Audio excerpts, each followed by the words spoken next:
On the day of the grand wedding of the Demon God Yuxuan, the celestial realm descended upon him in a bid to thwart the occasion. Yet, he effortlessly tore through the heavenly tribulation, for his bride was none other than Lin Xi, a time traveler equipped with quantum black technology. After the couple swept through the realm of cultivation, they set their sights on Earth, where Lin Xi astonishingly unraveled the evil-slaying sword formation of the Penglai Sword Pavilion using a gaming cheat.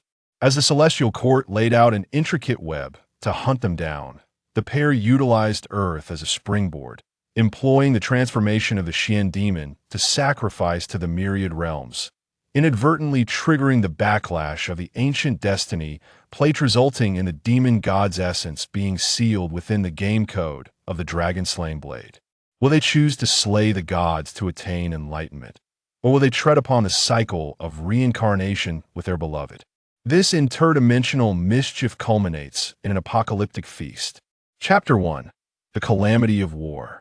In the southern frontier, during the 356th year of the Kingdom, the emperor met an untimely demise. The young prince, lacking authority and unable to command respect, became the catalyst for the 8 princes to raise their arms in a fierce struggle for the ultimate power.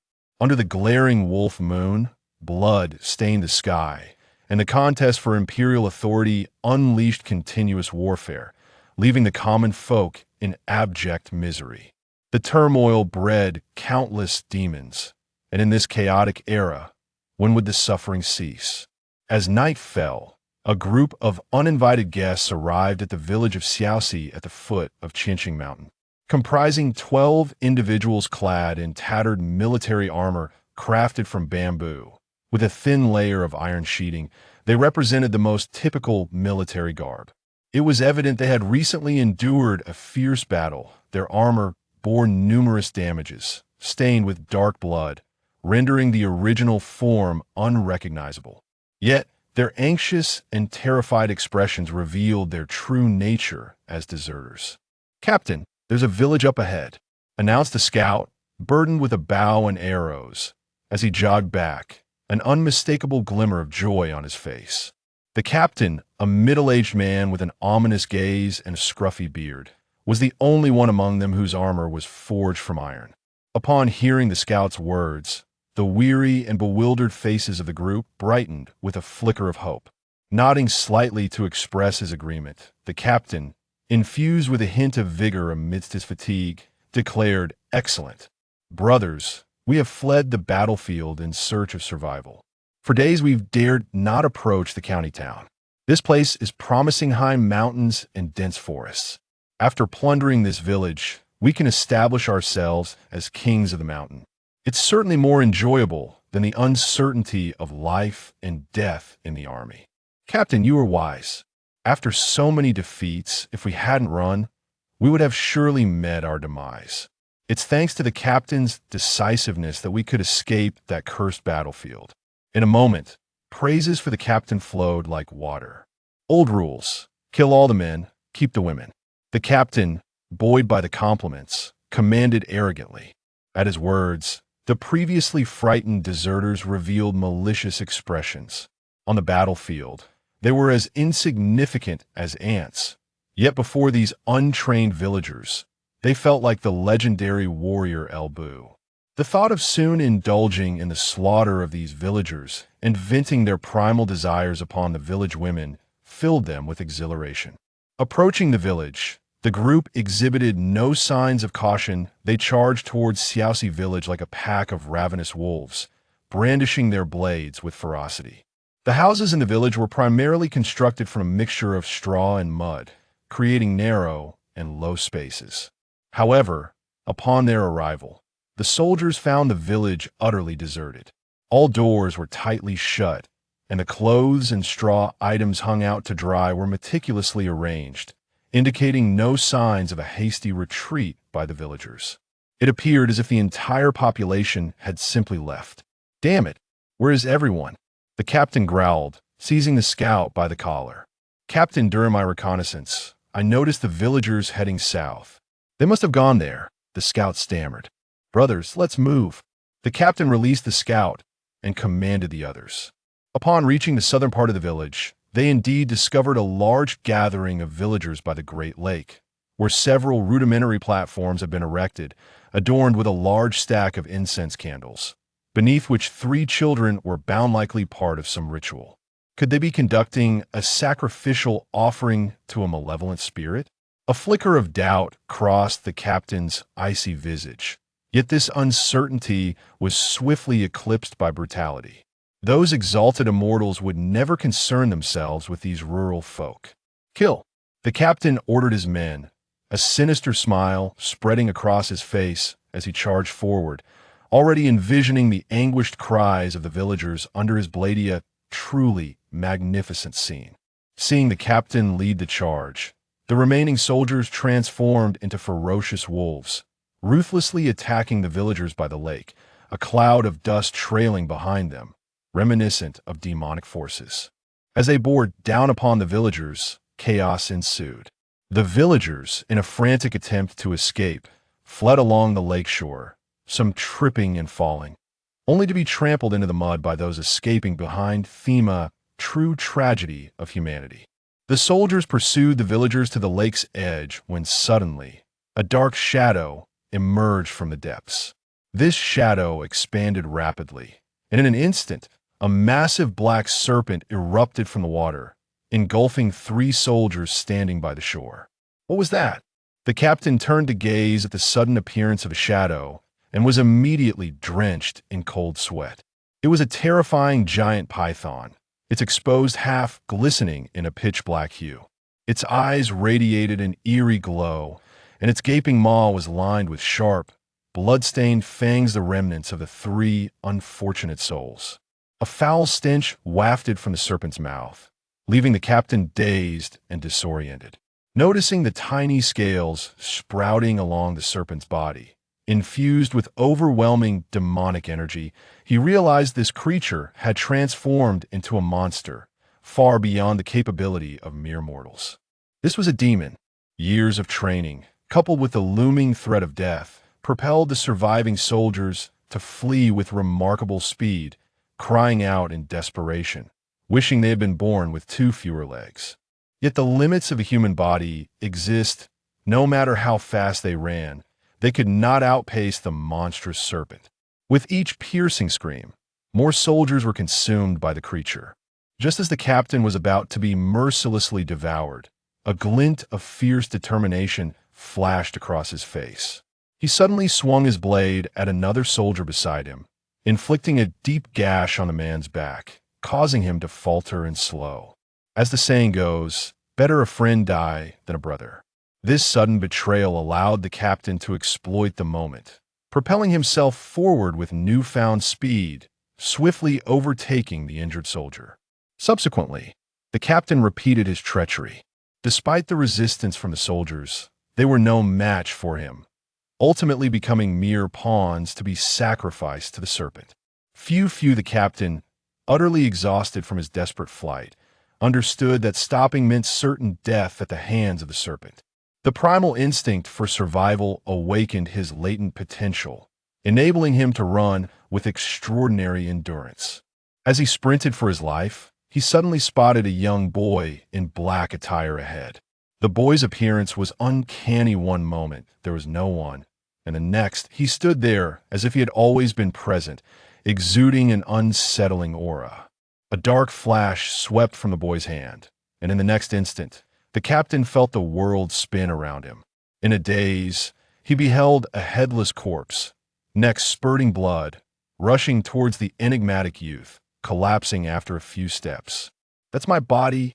Realizing this, the captain was overwhelmed by excruciating pain in his neck, and the next moment, darkness enveloped him, plunging him into unconsciousness. After effortlessly dispatching the captain, the young boy, Lin Xi, maintained a calm expression, showing no sign of emotion, as though taking a life was as mundane as drinking water or eating. "Black Moon, someone approaches," Lin Xi remarked to the giant serpent. After uttering this, he clasped his hands behind his back and gazed curiously at the sky. This extraordinary giant python, named Black Moon, had been nurtured by Li Yuan. Although it had yet to transform, it had awakened a degree of intelligence. Understanding that its master referred to the approaching cultivators, it shrank its body and lay at Li Yuan's feet. In the skies above, two cultivators descended on their swords, one male and one female, both in the foundation establishment stage. The male cultivator possessed striking features, while the female exuded an alluring charm. As they neared, the sword energy and falling petals unleashed by their attack surged toward Li Yuan. In the realm of cultivation, foundation establishment practitioners were considered formidable, capable of wielding swords with authority. The sword energy and petals launched by this pair carried immense momentum, capable of shattering rivers and stone.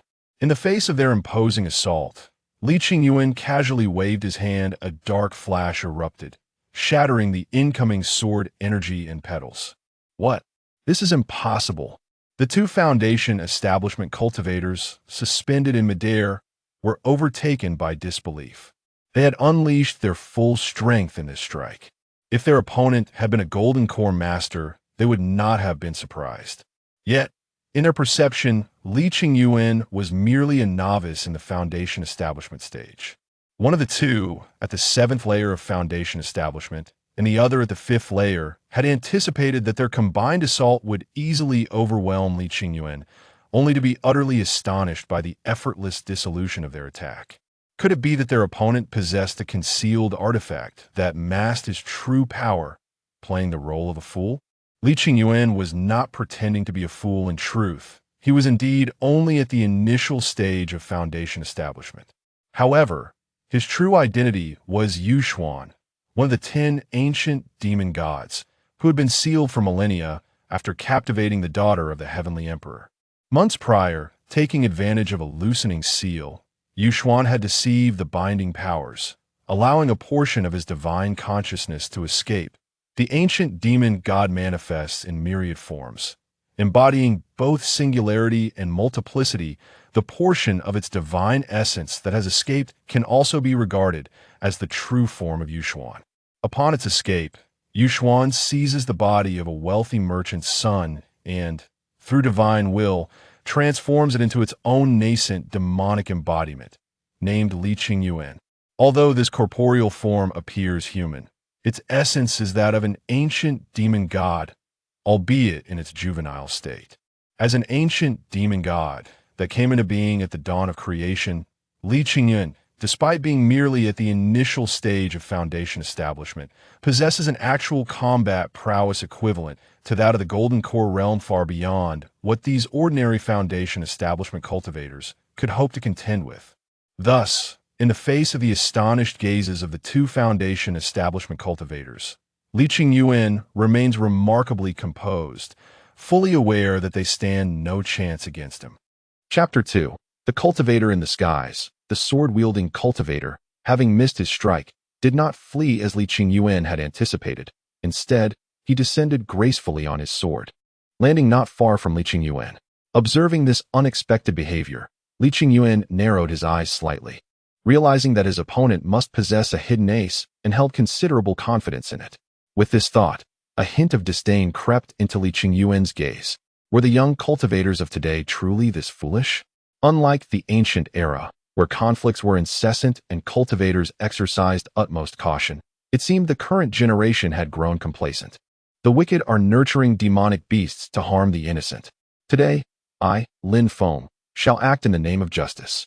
The young sword cultivator Lin Xi proclaimed with righteous fervor, his right hand gripping his sword pointed at Li Yuan, while his left hand discreetly clutched a circular jade pendant at his waist, a confident expression gracing his face.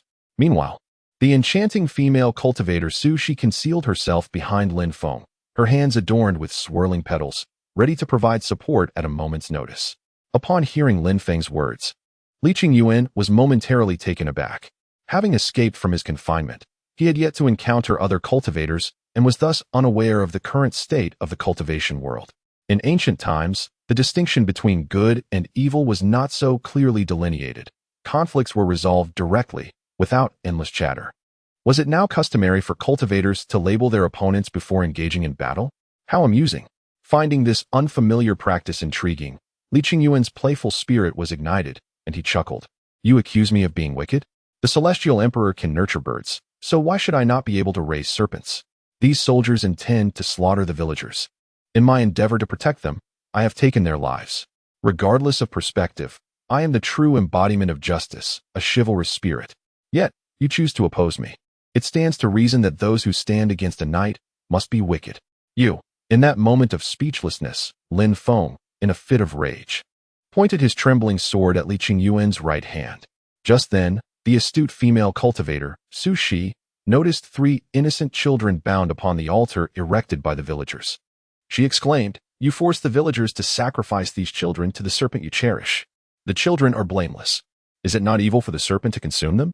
Su Shi's words illuminated Lin Feng's thoughts, prompting him to vehemently agree. Indeed, devouring innocent children is truly malevolent. How can you claim to be on the path of righteousness? The children tied to the altar were indeed demanded by Li Qingyuan. Born with a spark of spiritual insight, this essence gradually becomes clouded by the mundane as one matures. The hearts of children remain pure, their spiritual light untainted. Thus, Li Qingyuan aimed to have the serpent, Heiyu, consume them to awaken her consciousness.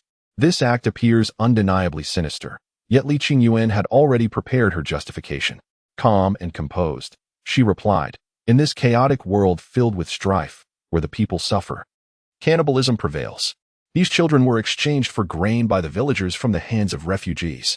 The tragedy of cannibalism has been averted through this exchange. Viewed in this light, the villagers have performed a noble deed. These children, having been traded, were already destined for death. What difference does it make whether they perish by cannibalism or at the jaws of Heiyu? Such fallacious reasoning, Lin Feng exclaimed vehemently. Yet, despite his harsh words, a semblance of acceptance towards Li Qingyuan's misguided logic had begun to take root within him. If you do not compel the villagers, how could they possibly conduct a sacrificial rite for the children? What then of this notion of coercion? Su Shi continued to inquire. I have not forced them. You may question these villagers for yourself. Li Qingyuan responded, standing with his hands clasped behind his back, his tone calm and detached. After the soldiers' demise, the villagers of Shaoxi village no longer exhibited panic. Instead, they congregated not far from Li Qingyuan. Though their gazes were tinged with fear, they also bore a hint of trust and warmth. While they dared not approach him, their demeanor was markedly less frantic than it had been in the presence of the soldiers. Observing the villagers' peculiar behavior, Lin Feng and Su Shi exchanged glances of perplexity. Could it be that these villagers were truly not under Li Qingyuan's coercion? Yet, they did not seem to be under any form of enchantment or control. What secrets lay hidden in this situation? Sun Wan and Lin Feng soared to the villagers' side using their celestial techniques, gracing them with warm smiles. One was strikingly handsome and exuded righteousness, while the other was exquisitely beautiful and enchanting, complemented by their amiable smiles that endeared them to the villagers, alleviating their wariness. Both were foundational cultivators, and in the past, they had often displayed a haughty demeanor towards these mortal villagers. However, having been outmaneuvered by Li Qingyuan in verbal discourse, a flicker of indignation had arisen within them, prompting them to lower their proud heads and adopt a more approachable demeanor. Dear villagers, we, the 2 disciples of the Penglai Sword Pavilion, possess a profound background. If you are coerced by that individual, do not fear, speak freely, and we shall surely uphold justice on your behalf. Lin Feng spoke these words with an air of righteousness and an overwhelming confidence, as if resolving the matter concerning Li Qingyuan were an exceedingly simple task. His declaration stirred a slight commotion among the villagers, but it quickly subsided. Soon, an elderly man with white hair emerged from the crowd. As anticipated, he was the village head of this humble stream village. Esteemed immortals, we are not being compelled by that individual. In these times, the powerful clash, leading to rampant banditry, and at times, monsters descend from the mountains to prey upon us. Several months ago, this dark-cloaked immortal appeared and struck a pact with us. If we were to sacrifice 3 innocent children every 7 days to that colossal serpent, he would ensure the safety of our village. We do not wish to engage in such barbarity, yet the state of the world leaves us with no alternatives. Alas, months ago, my eldest daughter was abducted by bandits, and my youngest was devoured by a monster from the mountains. It is only after the arrival of this immortal that we have been able to live in peace. As the elderly man grew more animated in his recounting, he could not suppress his tears when recalling those sorrowful memories. Upon hearing the village head's account of past tragedies, many in the crowd were moved to tears, evidently having lost loved ones to the hands of bandits or monsters themselves. Upon hearing the words of the old village chief, Lin Feng and Sushi found themselves at a loss for words. As they descended the mountain, their master had bestowed upon them a jade pendant, within which lay 3 strands of his sword energy. Their master was a formidable figure, surpassing the golden core stage. Although they were confident that they could vanquish Li Qingyuan with this sword energy, the death of Li Qingyuan would leave the villagers unprotected, thus committing an act of wrongdoing. The righteous path emphasizes the importance of punishing evil and promoting good, acting justly. If they were to slay Li Qingyuan today, the ensuing calamity would shatter their resolve, and they would surely succumb to inner demons upon reaching the golden core stage. The two exchanged bitter smiles, summoned their swords, and prepared to take flight.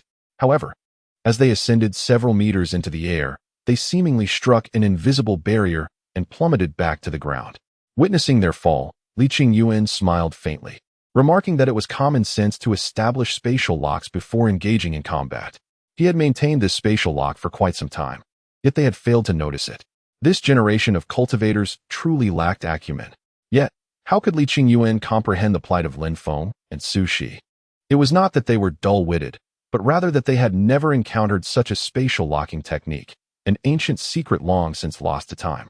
Faced with this, they too were engulfed in despair. As the saying goes, to kick a man when he is down.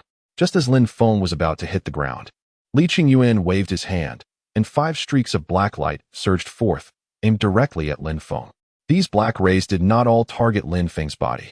Some were directed at the surrounding space, preemptively preventing any potential escape by magical means. Lin Feng, a scion of a prestigious lineage, despite his lack of combat experience, displayed remarkable reflexes in the face of peril.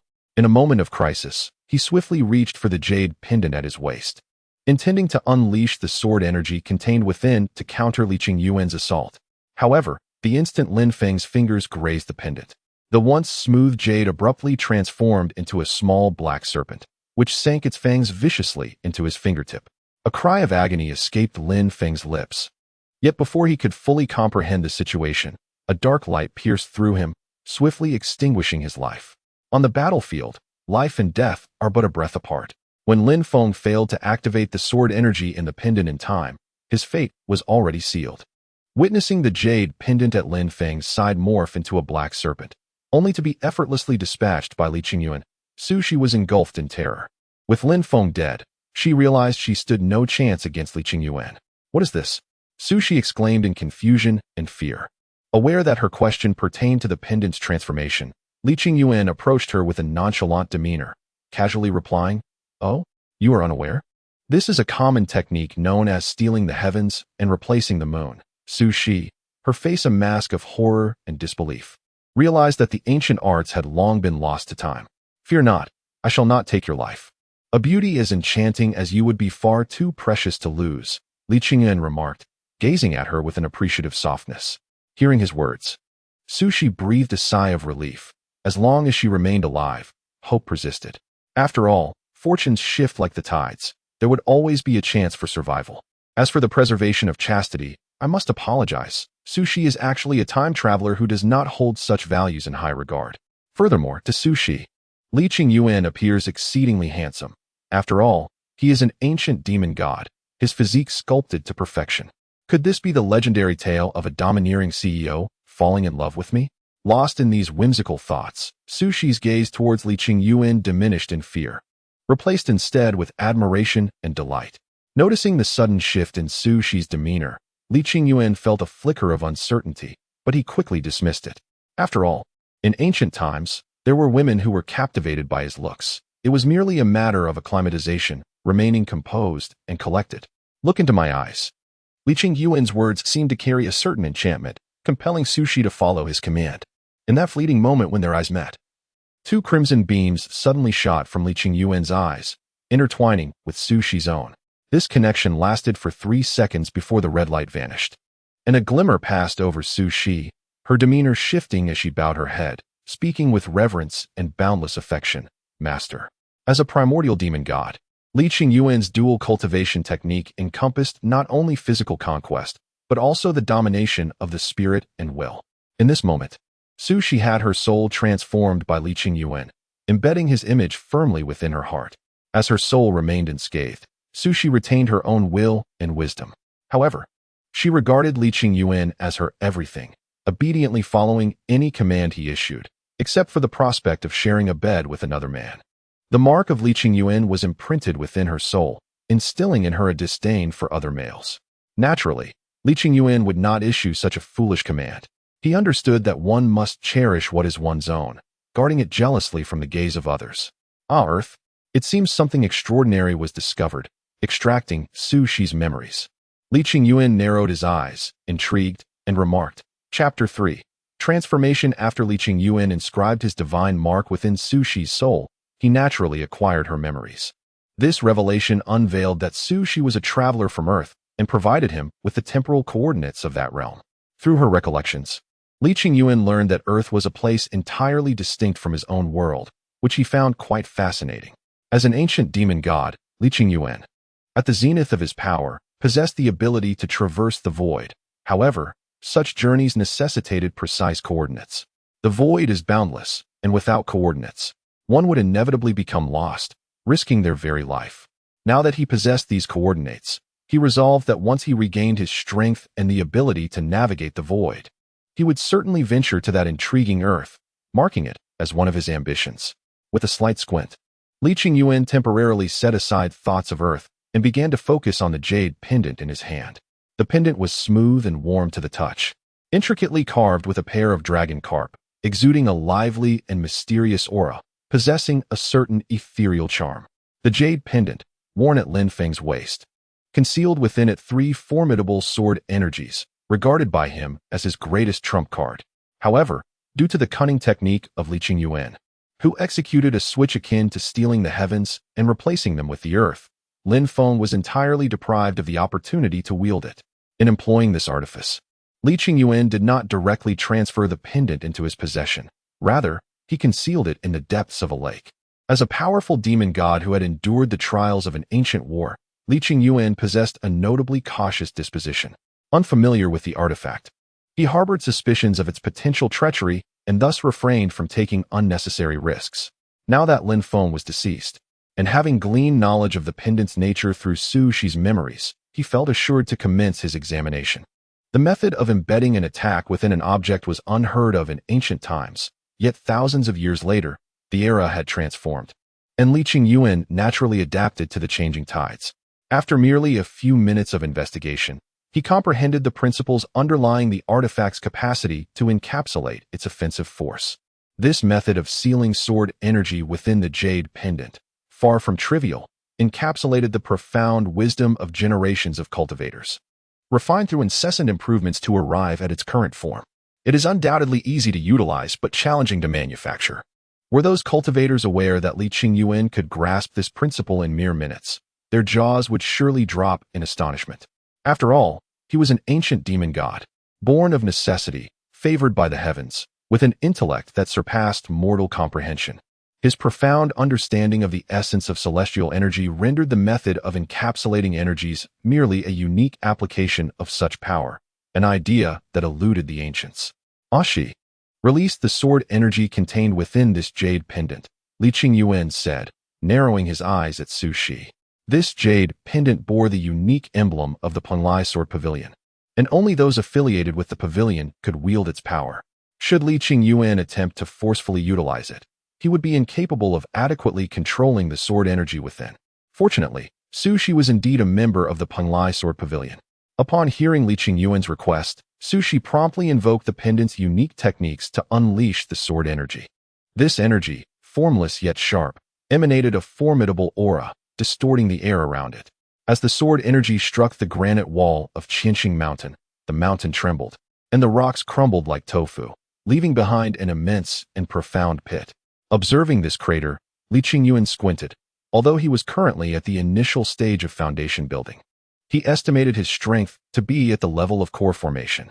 However, considering that over 10,000 years had passed, he was uncertain if the hierarchy of the cultivation world remained as it was in the past.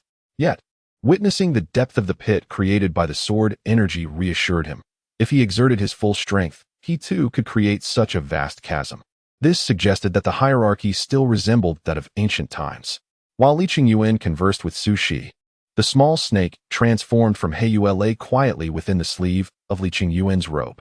Now that Li Yuan had concluded his business, he glanced at Heiyue, whose aura was thick and palpable, seemingly on the verge of breaking free, a sign of imminent evolution. He recalled the moment he first encountered Heiyue, when it was merely a captured flower snake, struggling to survive. Months have passed, and as Heiyue diligently cultivates the techniques imparted by Li Yuan, absorbing the essence of the sun and moon, he simultaneously consumes young children to awaken his intellect and assist in his training. He is on the verge of transforming into a formidable demon. Typically, without extraordinary encounters, most beasts require centuries to reach the stage of transformation. However, under Li Yuan's guidance, Heiyue has considerably shortened this timeline. Yet, due to the consumption of numerous young souls, a sinister and violent aura pervades Heiyue's demonic essence, which may pose a slight hindrance to his future cultivation. Nevertheless, Li Yuan has already devised a strategy. At the summit of Qianxing Mountain lies an icy lake, imbued with pure and potent spiritual energy, capable of providing the immense power required for transformation, while also purifying Heiyue's soul and demonic essence through the lake's pristine waters. Millennia ago, before Qianxing Mountain existed, this area was a vast lake, its azure waters shimmering with ethereal light, teeming with spirit fish and shrimp, thriving in abundance. It was here that the Celestial Emperor sealed the enchanting Yao Ji for eternity. After thousands of years, the landscape has dramatically transformed. A majestic mountain now rises where the great lake once lay, which has since condensed into an icy expanse, its waters frigid, home only to the ice jade fish, devoid of the vitality it once possessed. Beside the icy lake, Li Yuan tirelessly arranges the rebirth mist formation, a spell capable of obstructing the probing minds of passing cultivators, with the generated mist serving to confound and mislead. As he sets up the formation and gazes at the icy lake, his thoughts drift to the past. It was here that he and the daughter of the Celestial Emperor, Yao Ji, pledged their eternal bond. So many years have elapsed, and he wonders how she fares now. Contemplating this, a sense of melancholy washes over Li Yuan. Shaking his head, Li Yuan set aside the tumultuous thoughts swirling in his mind. He realized that he was still too weak to entertain such notions. Gazing at the completed rebirth mist array before him, he softly addressed the creature in his arms, "Go." Upon hearing his words, the black moon obediently crawled out from his embrace and gradually submerged into the icy lake. The water was frigid, chilling to the bone. Yet serpents are inherently cold-blooded creatures. Having cultivated her abilities, the black moon was undeterred by the lake's coldness. "Ashi, please proceed to the center of the array and observe the situation to prevent any unforeseen occurrences," Li Yuan gently instructed Su Shi, who was now his beloved. He had always been tender towards the women he cherished. Su Shi's gaze toward Li Yuan brimmed with boundless affection.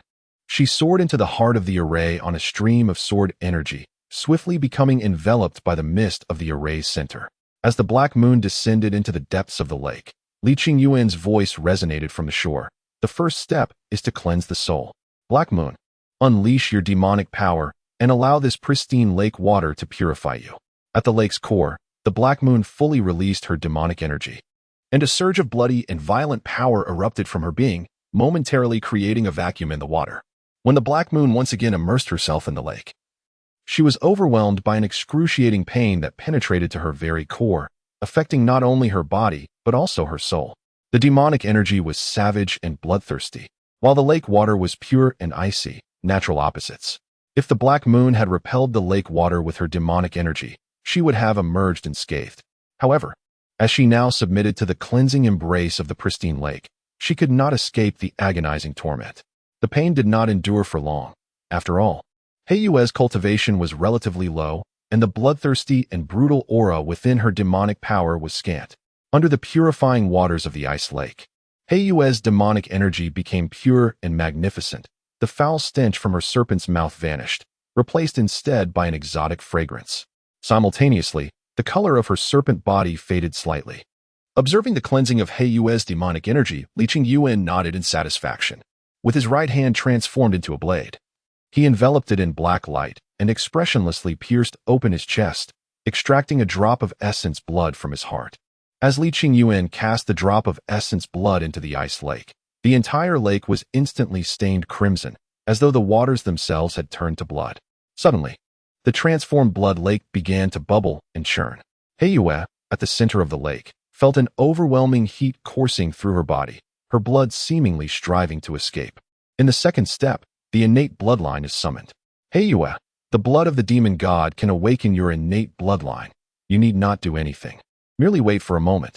Before long, golden, white, black, and azure lights began to emanate from Heiyue, each infused with distinct and profound energies, astonishing in their essence.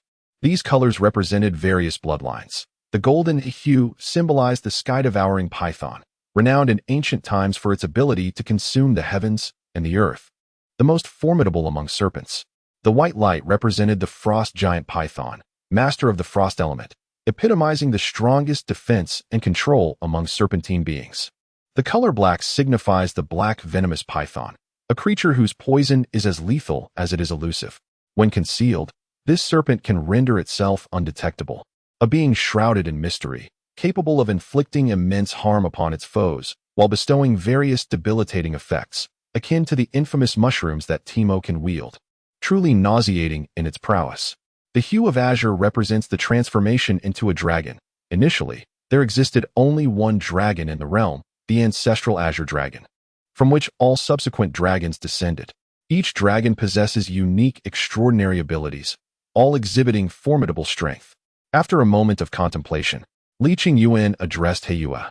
You shall retain the bloodline represented by the white radiance, while extracting the remaining bloodlines. Upon hearing Li Qingyuan's words, Heiyue began to absorb the blood of the demon god from the blood lake. The white light enveloping her intensified, while the other hues gradually dimmed and vanished. When only the white light signifying the frost giant python's bloodline remained, the power of the bloodline commenced the transformation of her body.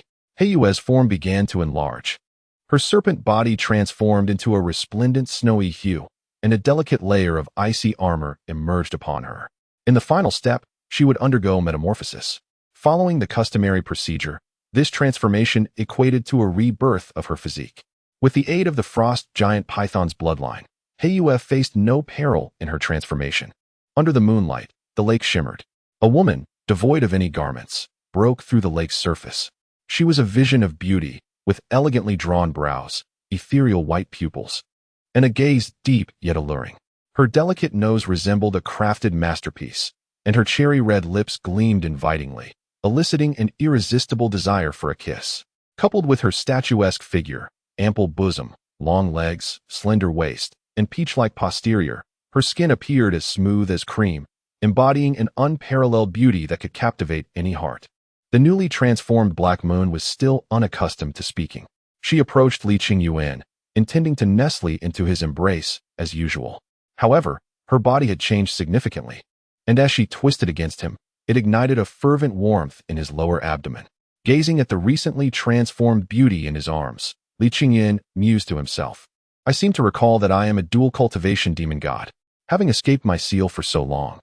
Perhaps it is time to attend to some serious matters and not forget my origins. With this thought in mind, he called out, Ashi. No need to maintain the formation any longer. Let's get down to business. Chapter 4 concludes. A day later, atop the mountain peak, Black Moon and Sushi, both unclothed, embraced Li Qingyuan from either side. With their eyes gently closed and their faces flushed, they radiated the satisfaction of post-excitement. Despite their extraordinary physiques as cultivators, they could hardly withstand Li Qingyuan's relentless pursuits over the course of a day and night. As an ancient demon god, Li Qingyuan's dual cultivation technique was not merely a means of absorption, but rather a method that benefited both parties. It was akin to the daily meditative practices of ordinary cultivators. In contrast, Li Qingyuan engaged in dual cultivation, allowing him to achieve a training speed several times faster than that of typical practitioners. Both Black Moon and Sushi were not inferior in cultivation level to Li Qingyuan, and as it was their first experience, the benefits of their dual cultivation were immense. Following this shared practice, Li Qingyuan restored his strength to the third stage of foundation establishment, while Black Moon advanced to the first stage, and Sushi reached the sixth stage of foundation establishment. embracing the two maidens and caressing their delicate forms akin to fine jade. Li Qing softly spoke, "Since you are both my women, it is time I share my story with you. Do you know my true identity? No matter who you are, you are the one we cherish most," the two women replied in gentle unison. "My true identity is that of Yuxian, one of the 10 ancient demon gods, who has recently escaped from imprisonment. Oh, rather from a seal. What was the ancient era like? Was it not filled with powerful deities and demons?" The maidens inquired with eager curiosity. The ancient times. What was there to admire? It was a constant turmoil of conflict, far more chaotic than the present, Li Qing remarked, a hint of ennui in his tone. After a brief pause, he continued, "You see, most ancient powers were born of heaven and earth, each representing a particular cosmic principle. If the entire realm of cultivation were akin to a tree, those ancient powers would be its roots, each yearning to consume the others to become the singular, most formidable root. Now, in this realm, only the immortal emperor exists. All those ancient powers have been devoured by him. He now wields countless cosmic principles, capable of penning a grand narrative titled The Struggles of the Immortal Emperor." At this juncture, Li Qing gazed toward the sky, where the sun shone brightly, illuminating the boundless azure expanse. Contemporary cultivators sever their ties to the mortal realm, seek enlightenment, and endure tribulations from the heavens. Yet in ancient times, such complexities were non-existent. Why was that? As the celestial emperor reigns as the sovereign of this realm, he stands as the singular root. All cultivators must adhere to his edicts in their pursuit of immortality. Severing ties to the mortal realm serves to prevent any cultivator from wielding human influence to challenge the heavens. While the essence of proving one's heart lies in cultivating detachment from fame and fortune, nurturing a pure and righteous spirit, the tribulations of heaven are designed to thwart treacherous and malevolent beings. Should one possess a clear conscience, they shall naturally traverse these trials unscathed. Presently, the world of cultivation resembles a grand tree, with the cultivators akin to the leaves that flourish upon its branches. The roots nourish the leaves, and as the leaves thrive, they, in turn, provide sustenance for the roots, thereby enriching the ambient spiritual essence.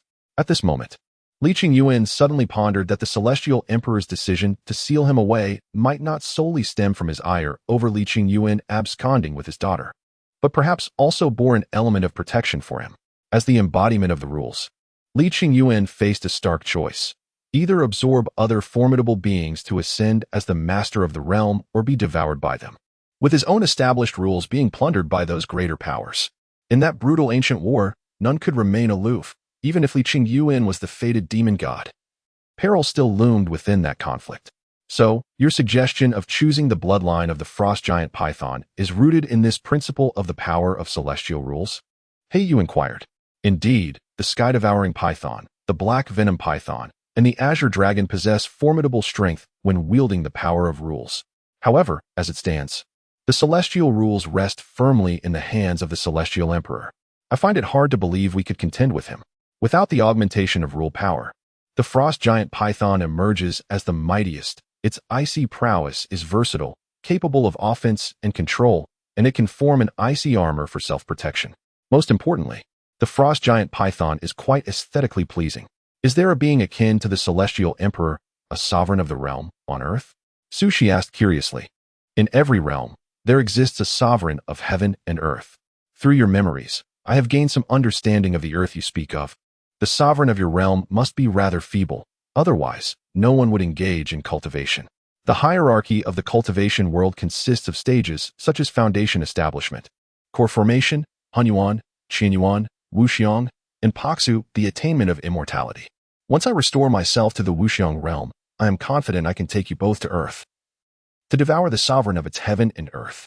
The prospect of an emperor of immortals in this world seems rather bleak. Perhaps earth could become our home. After discussing the future with the two women, the trio resumed their dual cultivation endeavors and subsequently fell into a deep slumber. A month later, to be honest, a conflict erupted in the nation instigated by a Hunyuan master seeking to ascend to the Qianyuan stage. Sushi found this perplexing, as she hailed from Earth, where the principle of equality among individuals was deeply ingrained in her heart. In contrast, Li Qingyuan and He Yu remained remarkably composed. While the notion of equality among people is indeed a valid principle on Earth, where individual strengths exhibit minimal disparity in the realm of cultivation, Practitioners possess the ability to move mountains and fill seas. You speak of equality among men and the illegality of murder? A mere sneeze from me could obliterate several mortals. Before you approach me, perhaps you should first inquire whether my 40-meter-long greatsword consents. Every realm possesses its own behavioral norms. To measure the actions of one realm by the standards of another is akin to farce. The only pressing issue now is the death of Lin Xi. He was a prodigious cultivator from the Penglai Sword Pavilion and the son of an elder.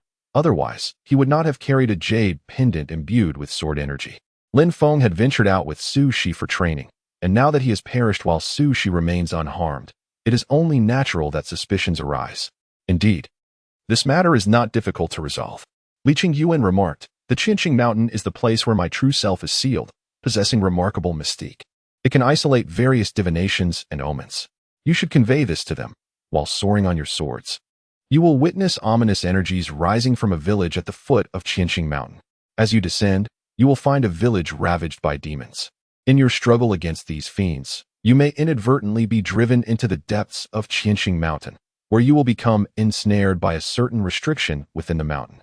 Ultimately, although you will vanquish the demons, Lin Xi will tragically perish, and you shall fall into a state of unconsciousness. Later, I will rescue you, allowing you to recuperate at the foot of this mountain for a month." Upon hearing Li Yuan's words, Su Shi was already aware of the villager's fate. After all, having lived under the banner of red socialism, she felt a pang of compassion. However, she was neither a saint nor a fool. She recognized the advantage this situation presented her and, after a moment's contemplation, consented. It is often the case that individuals display chivalry when their own interests are untouched. Yet once their benefit is at stake, they may reveal a more sinister nature. While there are indeed heroes who steadfastly uphold justice, their uncompromising nature often leads to their downfall if they lack formidable strength. Initially, Li Yuan discerned that Su Shi was not one to easily adapt, which is why he transformed her through the dual cultivation of yin and yang. It is true that he admires those who unwaveringly pursue justice, but he would never wish for such individuals among his companions. For no matter how close your bond, you can never be certain when their sense of righteousness might drive them to betray you. Some individuals are considerate enough to inform you in advance that friendship is not an option, while others strike without warning, cloaking their betrayal in the guise of concern for your well-being, claiming to prevent you from further mistakes. A truly exemplary yet treacherous ally. As the sun descends, the horizon is painted in hues of crimson, presenting a breathtaking spectacle. Yet beneath this sunset, the once vibrant village of Xiaoxi has succumbed to an eerie silence, devoid of life. Under the immense black radiance emitted by Li Yuan, the villagers met their demise with startling abruptness. Some were even oblivious to the unfolding tragedy as they breathed their last. Li Yuan, born amidst the cataclysm of the celestial conflict between deities and demons, was no tender-hearted savior. He could embody benevolence when his interests remained unthreatened, yet transform into a fearsome demon when provoked, a reflection of his pragmatic approach to existence. Upon extinguishing the lives of the villagers, Li Yuan set the entire hamlet ablaze and employed his unique yin-yang sorcery to disguise the scene, making it appear as though a month had passed. He even infused the ruins with traces of demonic energy, achieving a level of deception that was nearly indistinguishable from reality. Once the ruse was complete, Li Yuan suppressed his magical essence, adopting the guise of an ordinary man. He concealed the black moon within the folds of his sleeve, and then summoned Su Shi to carry him on a flying sword to the Li family estate in nearby Anyang City. The vessel possessed by Yuxian was originally the only son of the affluent merchant Li Xian of Anyang City, named Li Yuan. Following Yuxian's possession, the Li family believed Li Yuan to be missing and dispatched countless individuals in search of him, yet all efforts yielded no results. Due to the disappearance of his only son, the middle-aged Li Xian sat in his grand hall, lamenting with a heavy heart. In recent days, he had lost his appetite and had grown considerably thinner. As he sighed in despair, a flash of sword light suddenly appeared before him, and then, seemingly out of thin air, celestial beings materialized. As a merchant who had traveled extensively in his younger years, Li Xian had been fortunate enough to encounter a few immortals, though they were merely minor practitioners, far removed from the legends he had heard. Now, witnessing a true immortal soaring gracefully on a sword, he was taken aback, realizing he had encountered a genuine celestial being. Without a moment's hesitation, he hurriedly rushed outside to greet them. Upon stepping outside, Li Xian beheld a man and a woman standing before him. The woman possessed red lips and white teeth, with a beauty that could captivate any heart, her extraordinary aura radiating an air of inviolable dignity. The man appeared ordinary at first glance, yet his sharp brows and starry eyes revealed an exceptional handsomeness, reminiscent of Li Yuan, albeit with a hint of confusion in Li Xian's mind. In truth, Li Yuan had not come for any particular reason, but rather for the sake of the Black Moon. As a being of a different nature, it would have been difficult to explain his presence at the Penglai Sword Pavilion. Thus, he chose to visit the Li family instead. Through the powers of Yin and Yang, he subtly influenced the minds of the Li family members, leading them to believe that the Black Moon had once been saved by Li Yuan and now served as his pet. While this notion was peculiar, it posed no real threat. After addressing the matters concerning the Li family, Li Yuan departed with Su Shi for the Penglai Sword Pavilion, leaving behind a vitality-enhancing elixir for Li Xian as a token of filial piety on behalf of his original self. Chapter 5. The Penglai Sword Pavilion, the Southern Frontier. Characterized by its barren lands and sparse population, lacks the vibrant energy found in the Central Plains. Yet, due to the flourishing civilization of cultivation, the region boasts 6 major sects and hundreds of various smaller factions. Among these, the Penglai Sword Pavilion, one of the 6 great sects, resides far from the mundane world, making it exceedingly difficult for ordinary individuals to reach. Above the vast ocean, Su Shi soared elegantly on her sword, guiding Li Yuan as they glided over the water's surface. While most disciples of the Sword Pavilion wield conventional swords, Su Shi commanded a unique weapon composed of countless petals radiating sword energy. These petals, forged from golden essence, are remarkably hard and sharp. What sets Su Shi apart from her fellow disciples is her cultivation of the technique known as falling flower sword rain. This method does not involve manipulating a sword, but rather commanding flowers. Unlike typical swordsmanship, which is often overt and direct, this technique is intricate, ethereal, and unpredictable. When executed, it manifests a myriad of falling petals. However, these myriad petals are mere illusions. Only the petals infused with the most potent sword energy serve as genuine lethal strikes. At advanced levels of mastery, the sword energy is concealed within the petals, leaving no trace of its formidable presence. One cannot discern which are the true sword petals and which serve as feints without making contact. Furthermore, the genuine sword petals can seamlessly interchange with the decoy petals, rendering the technique truly enigmatic. Indeed, upon witnessing this sword technique, Li Yuan felt a burgeoning interest. In ancient times, countless powerful beings engaged in fierce battles. Yet their techniques were relatively crude compared to the exquisite artistry of the present. To draw a parallel with gaming, ancient combat was akin to high-cost abilities requiring lengthy casting times, whereas contemporary techniques resemble swift, instantaneous skills. Although Li Yuan is an ancient demon god, he would indeed struggle against a modern cultivator of equal caliber. His ultimate moves require a period of incantation, a luxury that was once commonplace in ancient times. However, in the contemporary realm of cultivation, various sophisticated combat techniques allow for no such indulgence. In previous battles, Li Yuan had condensed his magical energy into a dark radiance to launch attacks, aspiring to amass more of this black light, and to do so with increased speed and sharpness. While this approach is not without merit, Su Shi's falling flower sword rain provided him with a fresh perspective. His attacks lacked a certain deceptive quality. Against opponents of lesser strength, such subtlety may be unnecessary. But when confronting those of equal or superior strength, the element of deception becomes paramount. During the past month of dual cultivation with Su Shi, Li Yuan learned of the falling flower sword rain technique. However, due to Su Shi's insufficient comprehension of the realm, her mastery of the sword technique remained incomplete.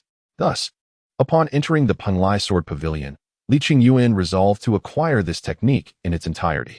The vast ocean stretched endlessly, with landscapes resembling one another, making it easy to lose one's way. Yet, as a cultivator, Su Shi, though lacking a compass, would not be easily disoriented. After soaring through the skies for the better part of a day, the duo finally approached the residence of the Penglai Sword Pavilion. This abode is situated among hundreds of islands, both large and small, with the pavilion itself perched atop these isles. The larger islands boast diameters of several thousand meters, while the smaller ones measure only a few hundred. Gazing down from the heavens reveals countless magnificent palaces, which do not rest upon the islands but instead are suspended in the air, interconnected by numerous iron chains. Though still some distance away, Lin Xi could already sense waves of soaring sword energy surging from within the palace. Most of this sword energy was sharp and unyielding, imbued with a sense of righteousness, while some exuded a chilling aura of slaughter. This sword energy was cultivated over time by the disciples of the Sword Pavilion, each representing their unique understanding of the sword path. Sister Su Shi, it has been a long time. I see that your aura has deepened significantly. You must have gained much from your experiences outside the mountain. Unbeknownst to them, Su Shi had already escorted Lin Xi to the Outer Affairs Hall, a place dedicated to announcing various sect missions and managing the registration of incoming and outgoing personnel. The one inquiring was a young man carrying a long sword on his back, who had emerged from the hall. Perhaps like Su Shi, he had returned from his own journey of training and had already reported in. Su Shi greeted the young man with a bow, saying, "Ah, it is Brother Mu Changqing. Congratulations on your advancement from the 3rd to the 4th layer of Foundation establishment. It seems you have made significant gains as well." Upon receiving Su Shi's congratulations, a fleeting smile of delight crossed Brother Mu's face, but it quickly transformed into a wry grin upon seeing Su Shi. With a hint of envy, he responded, "Sister, you are clearly cultivating at a remarkable pace. I entered the inner sect before you, yet I find myself lagging behind in progress. It is indeed a source of shame." Among their peers, Brother Mu had already made considerable advancements in his cultivation. Su Shi gently reassured him, "You have progressed quite rapidly, Brother Mu." Mu Changqing clearly wished to avoid delving further into this topic. He glanced at Lin Xi beside Su Shi and seized the opportunity to change the subject, asking, "Sister Su, who might this be beside you?" "Esteemed Mu, it is a pleasure to finally meet you. I am Lin Xi, the husband of Su Shi." Before Su Shi could utter a word, Lin Xi took the initiative to speak. He had already claimed Su Shi's maidenhood, and it seemed unlikely that such a fact could be concealed from the elders of the Sword Pavilion.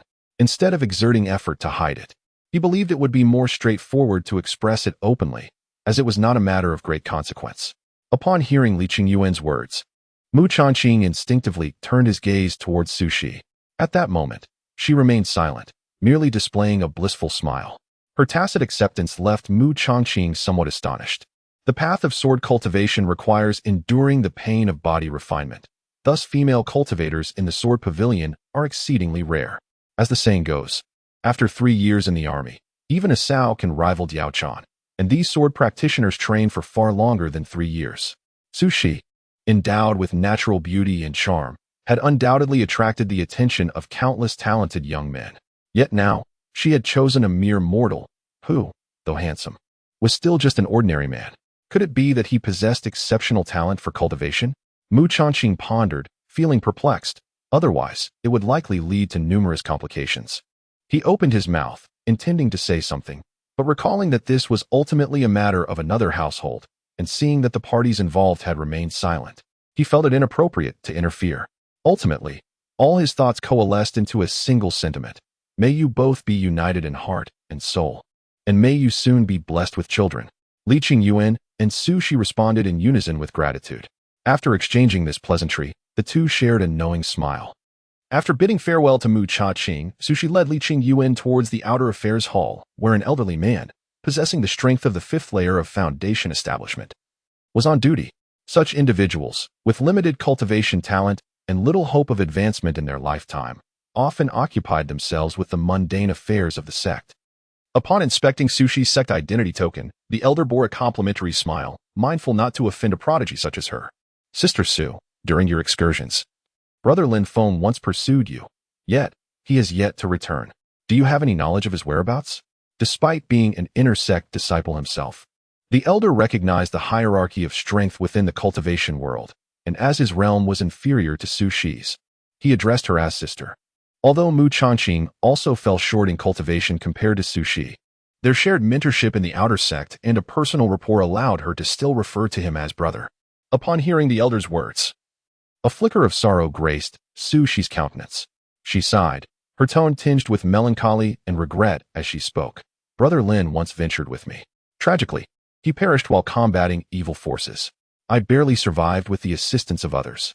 I must trouble you to report this matter to the higher-ups. I shall first visit the 100 Flowers Hall to pay my respects to my revered master. Should there be any matters, you may convey them there." The elder was taken aback by Su Shi's revelation. It was indeed significant news that a talent like Lin Feng had passed away so quietly. Realizing the gravity of the situation, his expression grew more solemn. Sister Su, do not grieve excessively. As for the reporting, that is indeed within the purview of my External Affairs Hall. Please proceed to the 100 Flowers Hall. After addressing the affairs of the External Affairs Hall, Su Shi, accompanied by Li Qingyuan, soared through the skies on her sword toward the 100 Flowers Hall. As one of the 6 halls of the Penglai Sword Pavilion, the 100 Flowers Hall was constructed with grandeur, distinguished from the others by the abundance of peach blossom trees that adorned its grounds, painting the landscape in shades of pink. Though the 100 Flowers Hall is vast, the number of disciples is rather scarce. Along the way, few disciples were encountered, imparting a sense of desolation. Upon reaching the depths of the peach grove, Li Qingyuan beheld a woman seated beneath a peach blossom tree, savoring tea. This woman possessed a stunning visage. Her skin as pristine as freshly fallen snow. Her enchanting peach blossom eyes, which ought to captivate the heart and soul, were a chilling indifference tinged with a hint of menace, detracting from her allure. Adorned in a pink garment emblazoned with peach blossoms, one might typically suspect a woman in her 30s of attempting to appear younger. However, on her, it appeared entirely natural, as if the hue of pink were custom-made for her.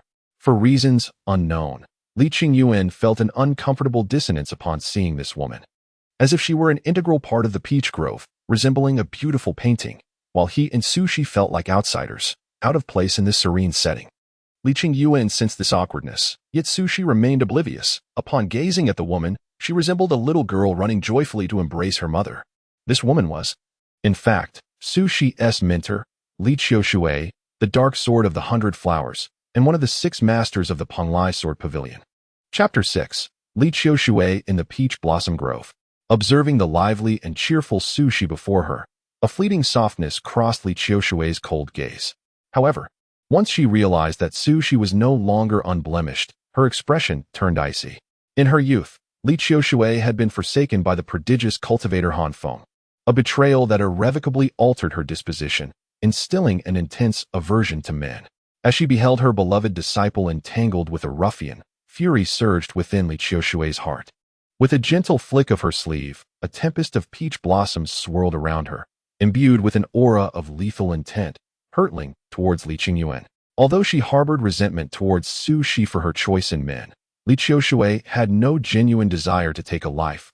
The blossoms, though fearsome in appearance, would not claim a soul, but rather send Li Qingyuan tumbling ignominiously beyond the palace walls.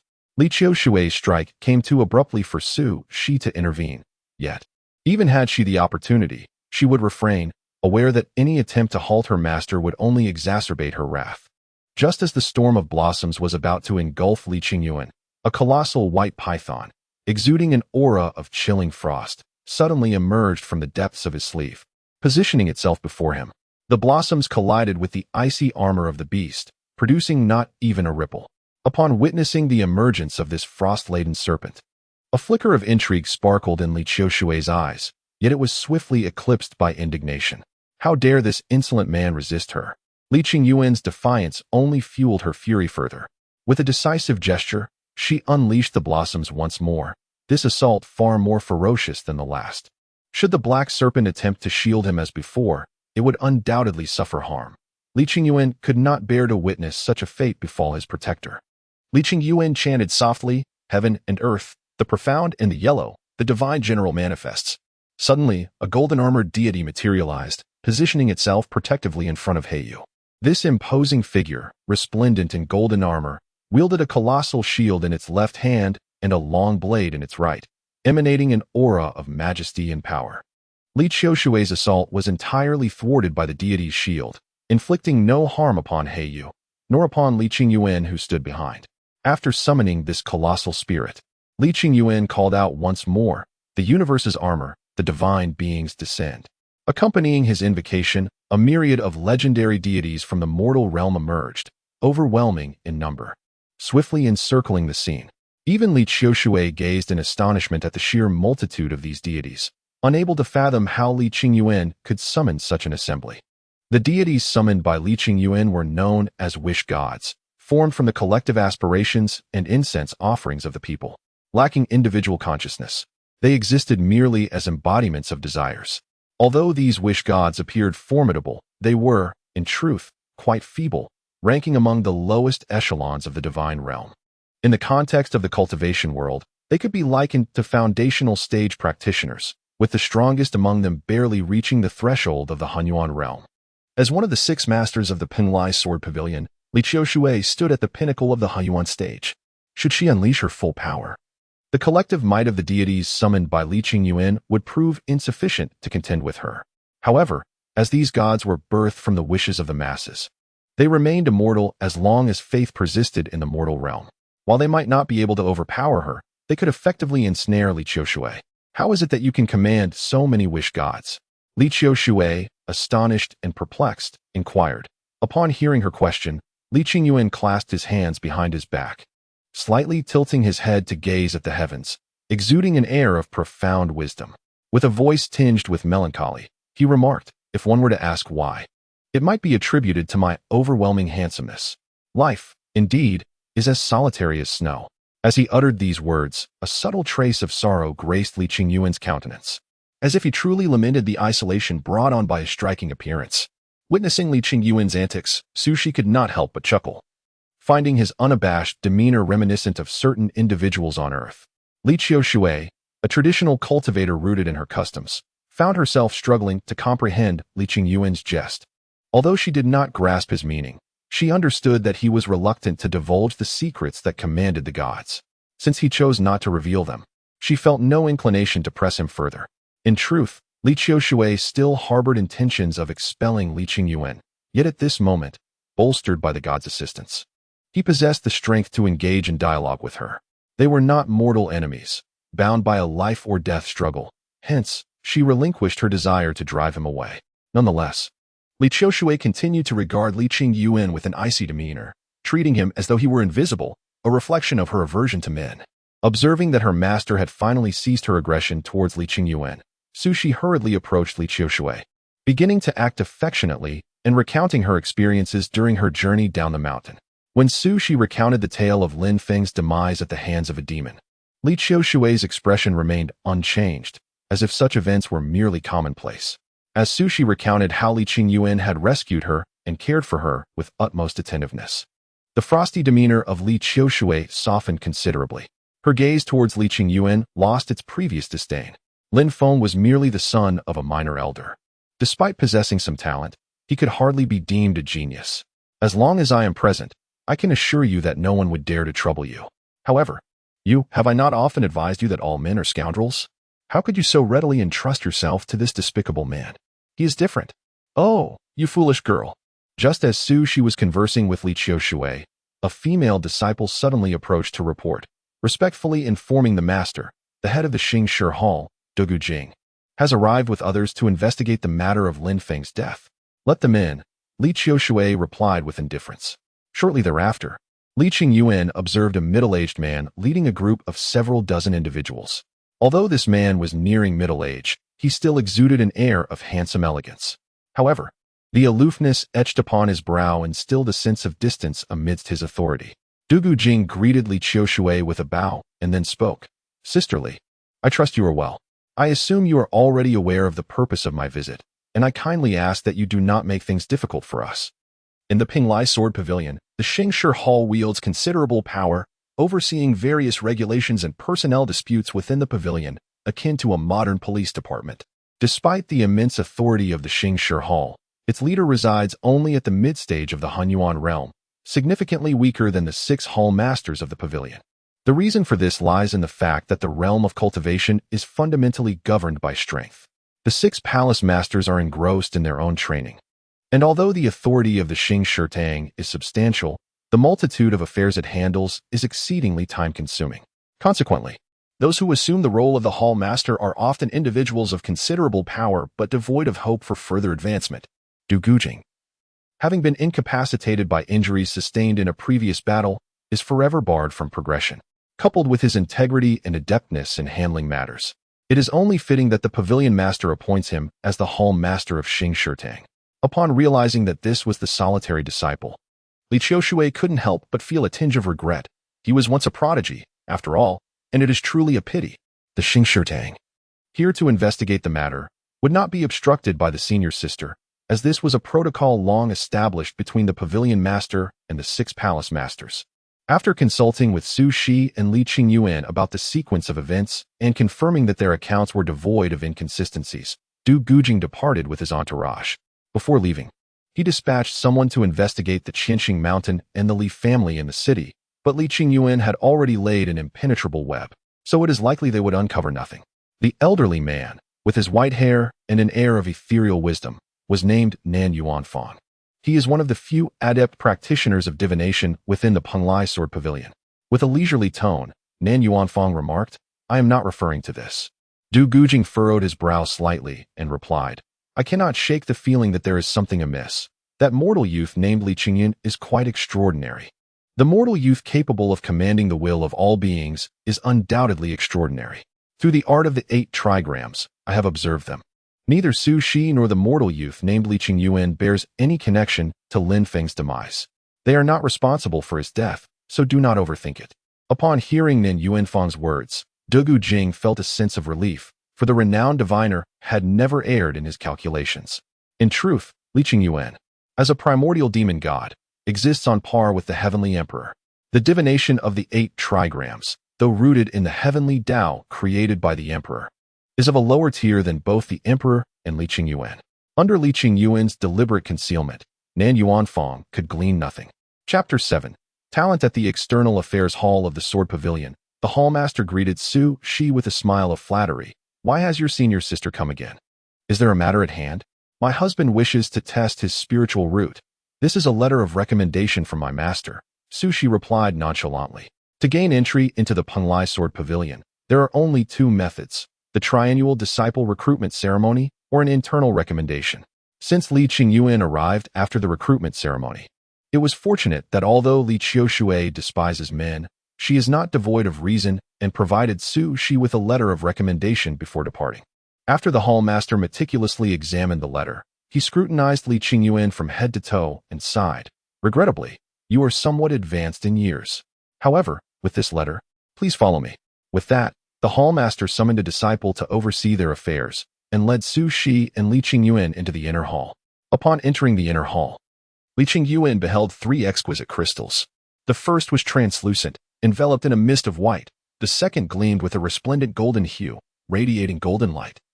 The third shone with a rich purple, entwined with streaks of violet lightning. Perceiving Li Qingyuan's perplexity, the overseer elucidated, "These 3 crystals are utilized for testing one's spiritual roots. It is well known that the superior the spiritual root, the swifter the cultivation. This first white crystal can discern roots below the earth level, while the second golden crystal is capable of identifying earth-level roots. The third can assess heavenly-level roots. Though the southern frontier boasts a population of hundreds of millions, those possessing spiritual roots are exceedingly rare, and individuals with superior roots are even more elusive. As for earth-level roots, it has been many years since one has been seen. The fabled heavenly-level root is said to exist in but one person throughout the entire southern frontier. Young brother, please place your hand upon the white crystal, and you shall ascertain your spiritual root." As Li Qingyuan rested his hand upon the crystalline surface, a thick mist began to rise, enveloping the crystal in an ethereal cloud. The mist swirled and coalesced, ultimately forming the bold characters, "Exceeds current testing limits." Upon witnessing these words materialize in the mist, the overseer stood frozen in astonishment. The testing crystal had failed to yield a result, a truly rare occurrence. Could it be that he was witnessing a talent with the legendary earth-level root? The mere thought of encountering such a prodigy filled him with exhilaration, as the entire Penglai Sword Pavilion boasted only a handful of earth-level roots. How could he not be stirred by such an event? Naturally, he dared not entertain the notion that Li Qingyuan possessed a heavenly-level root, for that would be utterly astonishing. When Li Qingyuan placed his hand upon the golden crystal, the entire gem erupted in a resplendent golden light, with golden threads soaring forth, ultimately coalescing into the grand characters, "Surpassed the current test line." Upon witnessing these formidable words, the overseer instinctively took several steps back, feeling his breath quicken and his entire being tremble with exhilaration.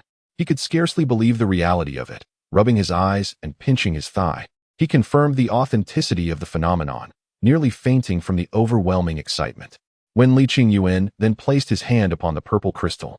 The purple lightning within roared to life, with serpentine bolts of purple lightning spiraling around the crystal, culminating in the magnificent characters, celestial stage. Gazing at these two characters, even with prior mental preparation, the overseer's heart raced uncontrollably. Before this moment, he could never have fathomed that this strikingly handsome youth possessed the celestial stage spiritual root. What comes next? Li Yuan inquired nonchalantly. Had it not been for the fact that this was the final crystal, he would have concealed his roots with the power of yin and yang, fearing that even this last purple crystal might yield no results. How profoundly lonely it is to be invincible. Nevertheless, a flicker of disdain passed through Li Yuan's mind. What is the will of the heavens? Is it not merely the will of the Immortal Emperor? The Immortal Emperor conceals his will within the laws of the universe. Those who draw near shall grow stronger, while those who remain distant shall achieve no progress in their lifetime. To understand, Li Yuan is indeed an ancient demonic deity, existing on the same plane as the celestial emperors, possessing profound knowledge of the laws governing heaven and earth.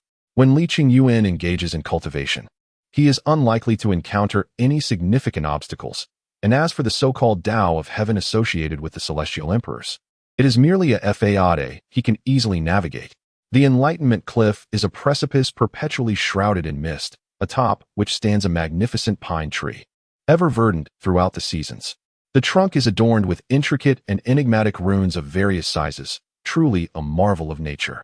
It is said that a person with innate heavenly roots has recently emerged, prompting many from the outer affairs hall to abandon their tasks to witness this event.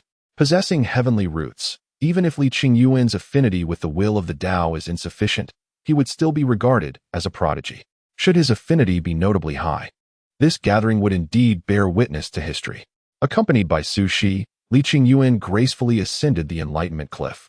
Upon taking his seat, a single leaf from the towering pine at the cliff's edge drifted down, glowing with a verdant light, resembling a translucent green agate, gently resting upon Li Yuan's forehead.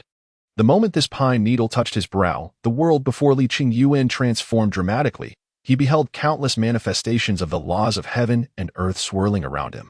These principles were already familiar to him, especially as he wielded the dual powers of yin and yang cultivation. Thus the will of the Tao was particularly inclined towards him.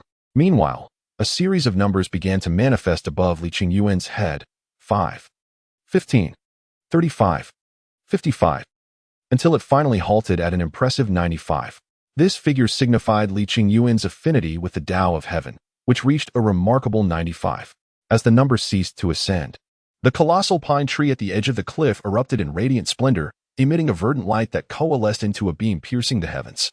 Within this luminous column, countless mysterious runes danced, while innumerable ethereal birds flitted around it. The brilliance emanating from the pine, connecting heaven and earth, was so resplendent that it could be seen from any corner of the Penglai Sword Pavilion. This extraordinary beam had never before been witnessed, instantly captivating the attention of all within the Sword Pavilion. That location seemed to be the Cliff of Enlightenment. I recall that when an individual's affinity with the Tao of heaven surpasses 50, the ancient pine exhibits wondrous phenomena. Now, with such an intense green radiance, one can only imagine how elevated that affinity must be. Who could this unparalleled genius be? Truly, it evokes a sense of envy. If indeed this is a prodigious talent, it would be a boon for the Sword Pavilion. However, it also significantly heightens the pressure upon us. Li Yuan remained oblivious to the murmurs surrounding him within the Sword Pavilion. Once his affinity reached a plateau at 95, he rose and departed from the Cliff of Enlightenment. He shielded Su Shi behind him, sensing that the individuals present were all at least Kuan-yang, indicating that his exceptional talent had certainly drawn the attention of the higher echelons of the Penglai Sword Pavilion. These are all prominent figures, rarely seen together, now gathered in one place. Among them are the 6 great masters of the Sword Pavilion, and even the reclusive master of the Penglai Sword sect, De Gujian, has made an appearance. However, he does not stand at the forefront. That honor belongs to an elderly man with white hair, yet youthful features, his expression grave. To Su Shi, this elder bears a striking resemblance to the ancestral figure depicted in portraits, the founder of the Penglai Sword sect, De Gujian. What does it look like when a stern and rigid individual forces a smile? The answer is quite unappealing, and De Gujian, the founder of the sect, epitomizes this. Despite being a person of formidable sword aura, stern and aloof, he compels himself to wear a benevolent smile, creating a somewhat absurd spectacle. I have heard from Li Lin, the head of the External Affairs Hall, that you possess a heavenly spiritual root. I did not expect your affinity with the Tao to be so remarkable. Truly, you are a prodigy. I am the Sword Saint, Du Gushang. Would you be willing to become my disciple and inherit my teachings? Upon hearing Du Gushang's words, the crowd gasped in astonishment. It is important to note that a disciple of inheritance is not an ordinary disciple. They are to receive Du Gushang's legacy and learn all of his sword techniques. However, it soon became clear to everyone that given Li Yuan's extraordinary talents, it seems only fitting for him to become a disciple of Du Gushang. Basic protocol: remain composed. Facing Du Gushang, Li Yuan responded calmly, "Of course, I would be honored to accept. After all, who wouldn't he want to embrace such a formidable ally?" Li Yuan thought to himself. After this, Du Gushang gazed at the crowd and spoke gravely. "This gifted individual is truly rare. You must not disclose today's events, lest jealousy befall us and he becomes a target of scorn. Once Qing Yuan matures, our Penglai sword sect will gain even greater strength." Following the elder's command, Du Gushang's words stirred a ripple of excitement among the audience, their gazes towards Li Yuan transforming into fervent admiration. Though currently weak, they perceived within him a glimmer of potential for the future.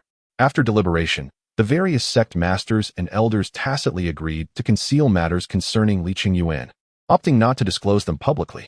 As for the phenomenon at the Enlightenment Cliff, it would merely be stated that it emerged from the ancestral elders' moment of insight. Li Yuan had anticipated the actions of the sect masters. It was akin to winning a lottery of several million.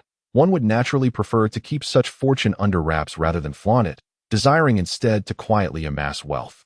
Li Yuan represented that multi-million lottery ticket, and thus, the Penglai sword sect sought to keep him hidden.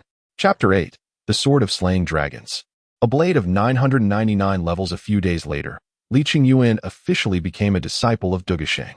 The ceremony was rather understated, with only a few dozen witnesses in attendance, including the current sect leader, Du Gujian, the 6 major sect masters, and several esteemed elders. As the saying goes, poverty and obscurity invite scorn.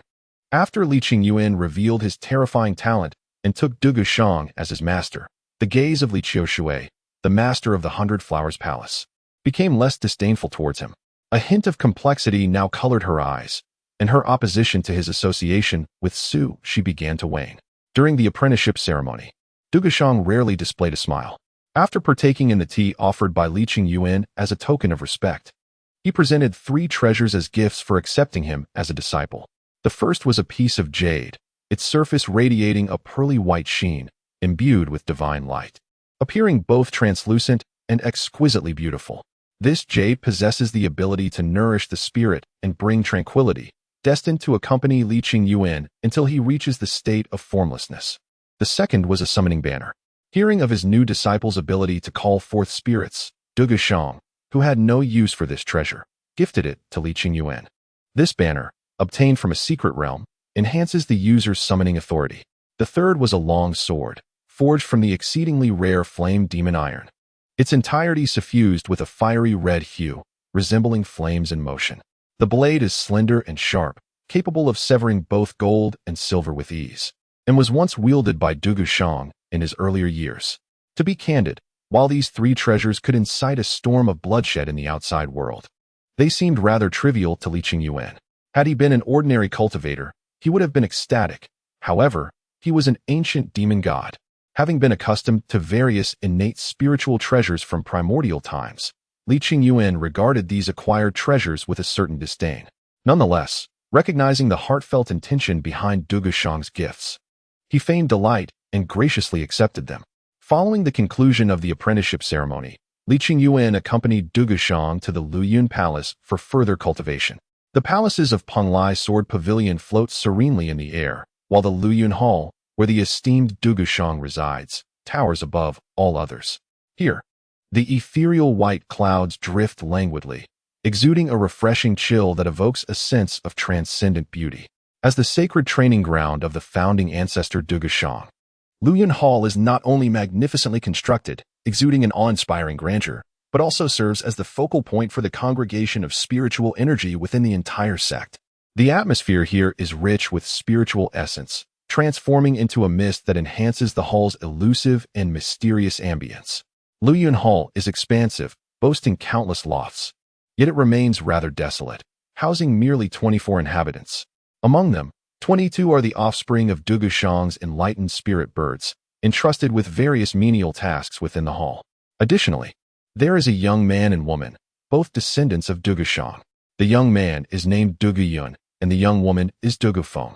Both are still in the initial stages of their cultivation, diligently working towards the foundational realm. In the Grand Hall, Dugu Shang occupies the elevated seat, commencing his discourse on the intricacies of foundational cultivation. Below him, Li Yuan, Dugu Yun, and Dugu Feng listen intently. Although Dugu Yun and Dugu Feng are of Dugu Shang's lineage, his past dedication to personal cultivation meant he had not provided them with detailed guidance. However, after taking Li Yuan as his disciple, Dugu Shang has taken the rare opportunity to begin instructing them in the fundamentals of cultivation. In the realm of cultivation, what is referred to as foundation building signifies the establishment of a solid base for one's practice.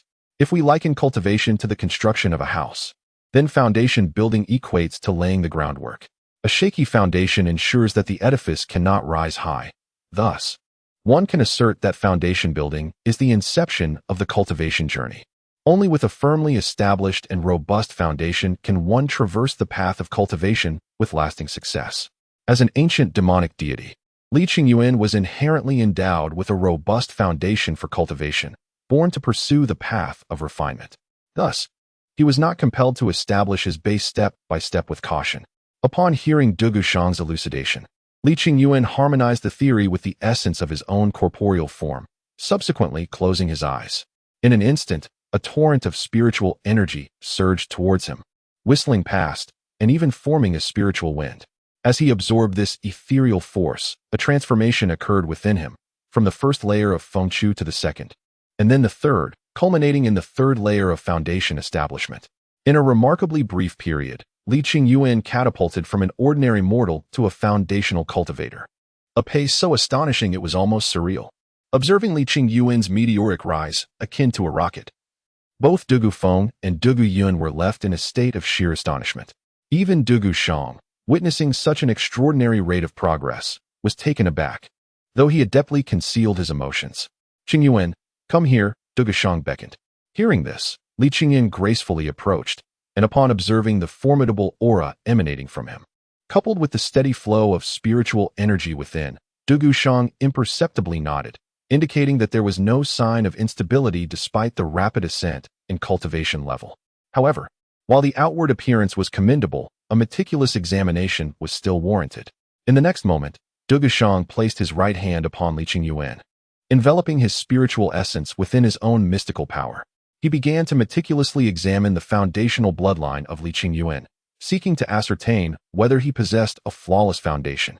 The reason Dugu refrained from directly employing his spiritual probing was due to his perception of Li Yuan's frail soul, which could easily be harmed by his formidable spiritual presence. Noticing Dugu Shang's probing, Li Yuan narrowed his eyes slightly. After all, his current form had been transformed into that of a demon god. If he let down his guard, it was inevitable that Dugu Shang would detect something amiss. With this thought, Li Yuan promptly infused the dual forces of yin and yang throughout his entire being. Ah! Dugu Shang exclaimed in astonishment as he explored the flow of spiritual energy within Li Yuan's body. While he was fine during his superficial examination, he encountered a barrier of rule power as soon as he delved deeper. The nature of this rule power was shrouded in mystery, defiantly resisting Dugu Shang's spiritual intent and preventing him from proceeding further. What a peculiarity! Dugu Shang mused, filled with intrigue.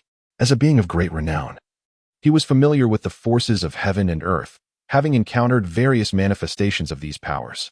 However, he had never before witnessed such an unusual force lingering within another being.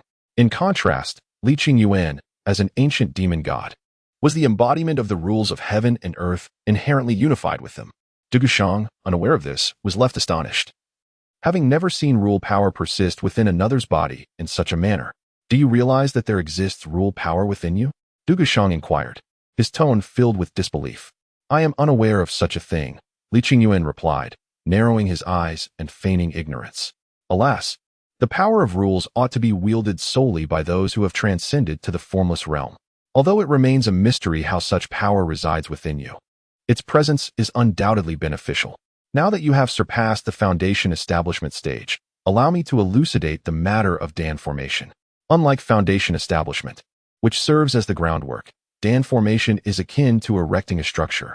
The spiritual energy required for this stage is immensely vast, necessitating the consumption of rare celestial and earthly treasures. Should one merely meditate in seclusion to absorb and refine the ambient spiritual energy, it could take an eternity.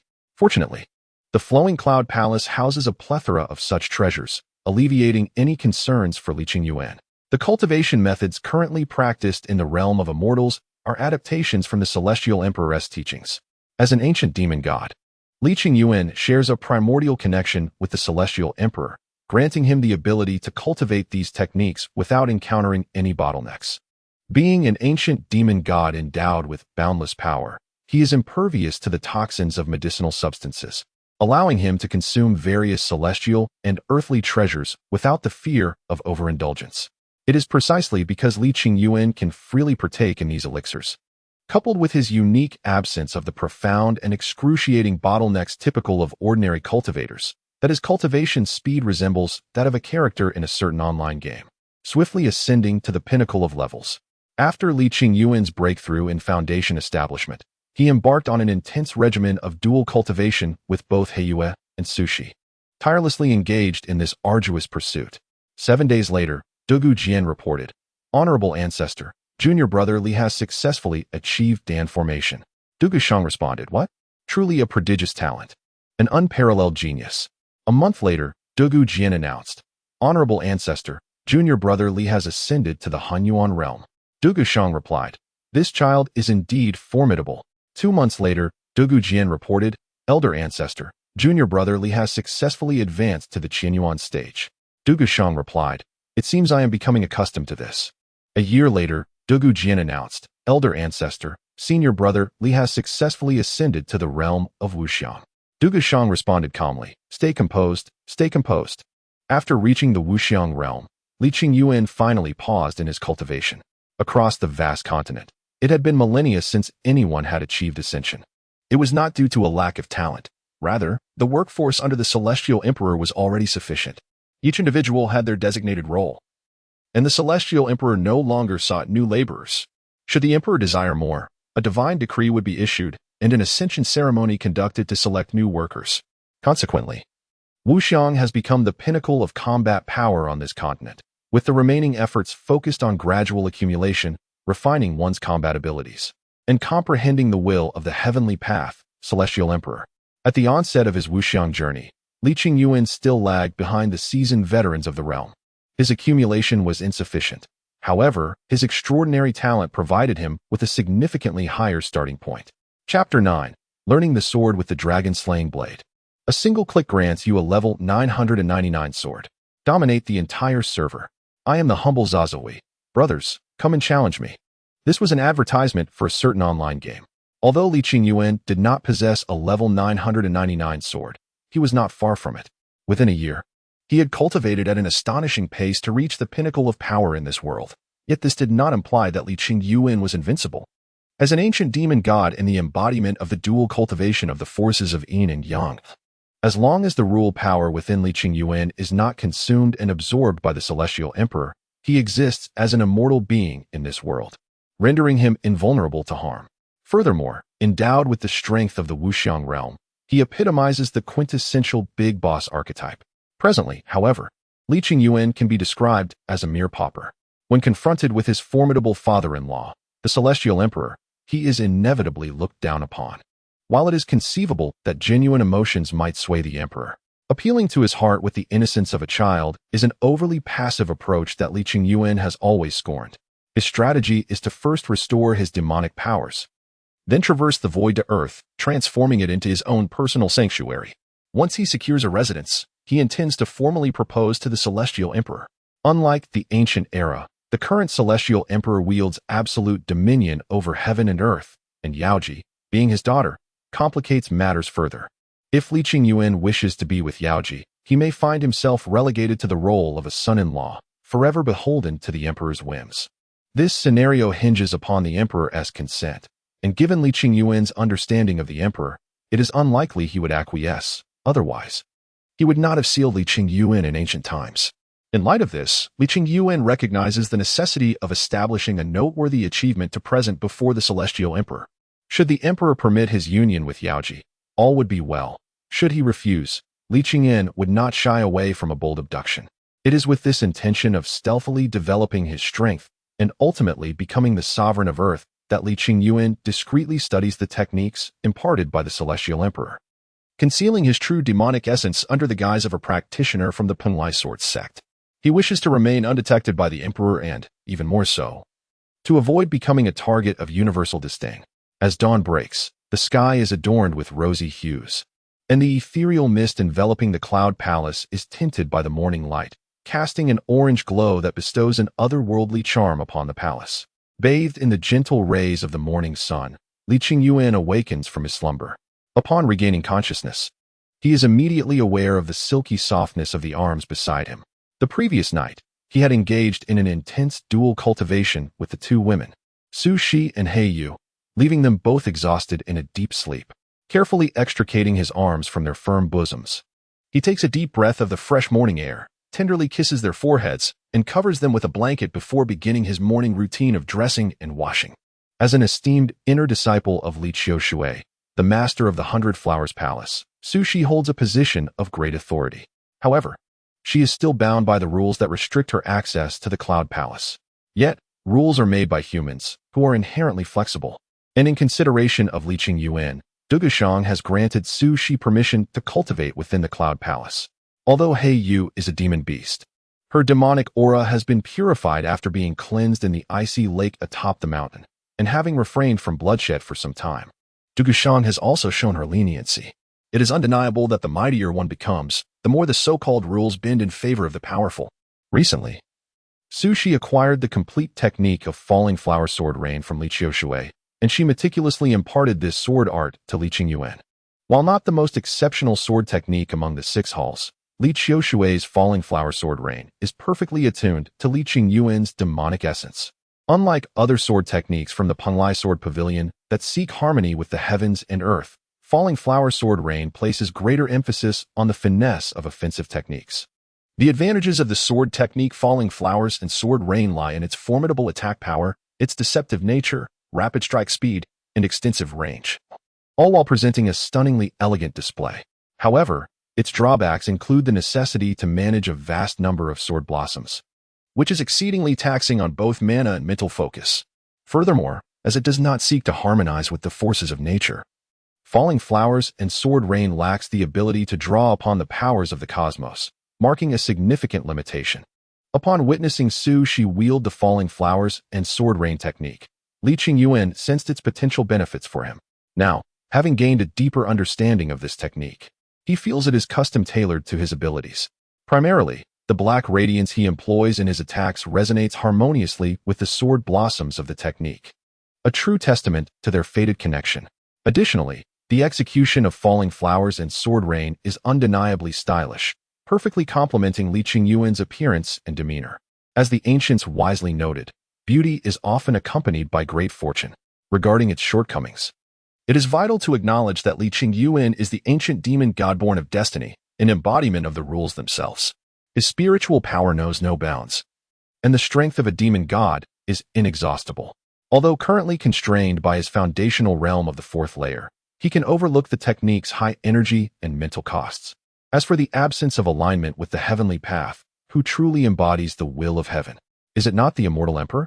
Li Qingyuan may one day find himself in conflict with the Immortal Emperor, rendering the pursuit of a technique that seeks cosmic harmony of little relevance. In the absence of the power of celestial rules, it is rather falling flowers and sword rain, with its emphasis on skill, that will outshine all others. Li Qingyuan, endowed with remarkable intelligence, grasped the intricate sword technique of falling blossoms and sword rain, a skill that typically requires decades of contemplation in merely 3 days. The remaining nuances necessitate practical training, after which he intends to refine it according to his personal experiences and circumstances. Having delved into falling blossoms and sword rain, Li Qingyuan yearns to master it flawlessly. However, he finds himself bereft of opportunities for practical application and must reluctantly set it aside for the time being. After adorning himself, he cast a tender glance at the two languid women on the bed, radiating allure, and then proceeded with steady steps toward the main hall.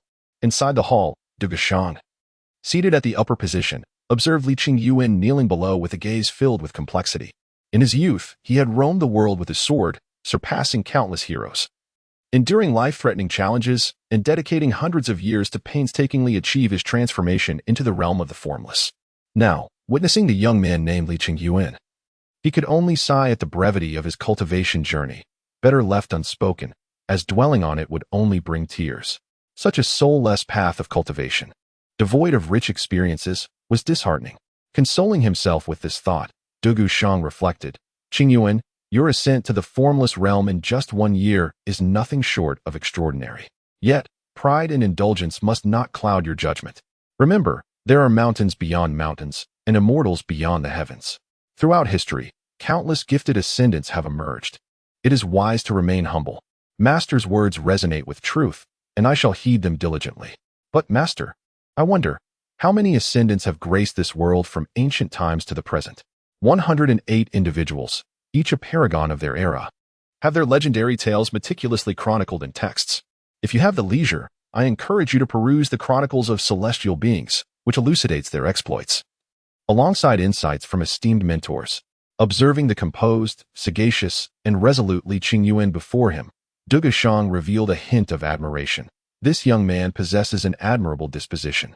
Though his strength has surged in the past year, his inner tranquility remains as serene and gentle as it was a year prior, with his pride deftly concealed within. Not a trace revealed. Let us set aside the ascended beings for now and turn our attention to you. Your rapid advancement in cultivation has not been accompanied by the mastery of combat techniques. While I wield profound swordsmanship, you have yet to learn the art of the sword, necessitating that we commence from the most rudimentary level. Your circumstances are indeed unique within the realm of cultivation. Recently, I imparted to you the fundamental sword techniques. Pray tell, how have you fared in your practice? I hope I have not caused you any embarrassment." With that, Li Qingyuan leaped gracefully from the ground, demonstrating the fundamental sword techniques within the Grand Hall. Although these techniques were taught by the legendary sword Saint Du Gushang, they are rather elementary, encompassing basic maneuvers such as thrusts, slashes, cuts, lunges, stabs, feints, and leaps. Every aspiring swordsman must first master the fundamental sword techniques to gain entry into the realm of swordsmanship. This foundational practice, though seemingly ubiquitous and simplistic, serves as the bedrock and inception of all advanced sword techniques. For ordinary practitioners, countless repetitions of each sword move are required to ingrain these techniques into their very being, ultimately leading to instinctive responses. Li Qingyuan, being an extraordinary individual, naturally does not require the cumbersome and arduous training that ordinary practitioners endure.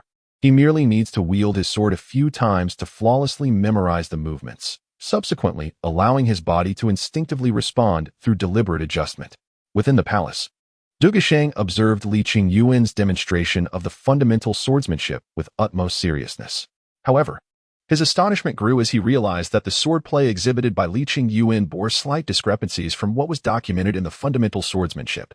This deviation was subtle, imperceptible to an ordinary practitioner, yet Du Gushang, with his profound understanding of the sword over thousands of years, was acutely aware of every stance and nuance within the fundamental swordsmanship.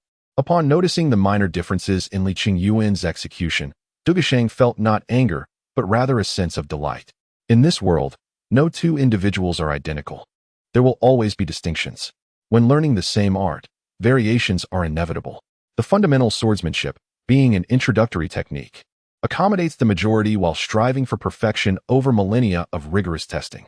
It is important to note that it approaches perfection but has never attained it, nor will it ever achieve absolute perfection. Each individual is unique. While the fundamental swordsmanship caters to the vast majority, it cannot encompass every nuance. Although these subtleties may not significantly impact one's journey, they inevitably influence the path of future swordsmanship, rendering it incapable of reaching perfection. As the masters of swordsmanship often proclaim, there is no perfect sword technique. You simply need to train daily, ensuring your skills surpass those of your adversaries. In truth, It is not that flawless swordsmanship does not exist. Rather, it is that their origins are imperfect, and thus, they cannot attain perfect swordsmanship. Even if one practices advanced and intricate techniques, there will invariably be one or two flaws. In the past, Du Gushang did not comprehend this. When he entered the realm of the formless and grasped this truth, his path of swordsmanship had already been established, and he found himself unable to alter it. In those days, Du Gushang had also guided several prodigies in swordsmanship to cultivate the foundational techniques, aspiring for them to achieve perfection in their basics. Yet all ended in failure.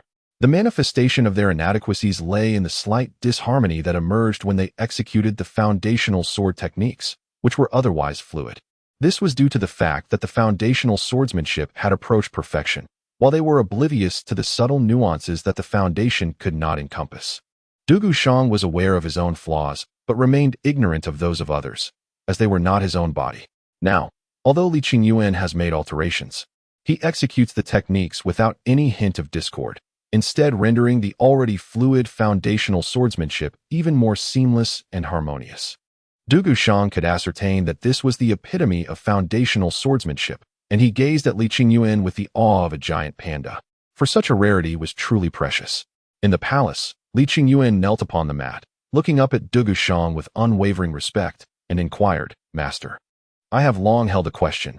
Should a sword cultivator center their focus on the sword itself, or on the cultivator's own essence, with the sword as the heart?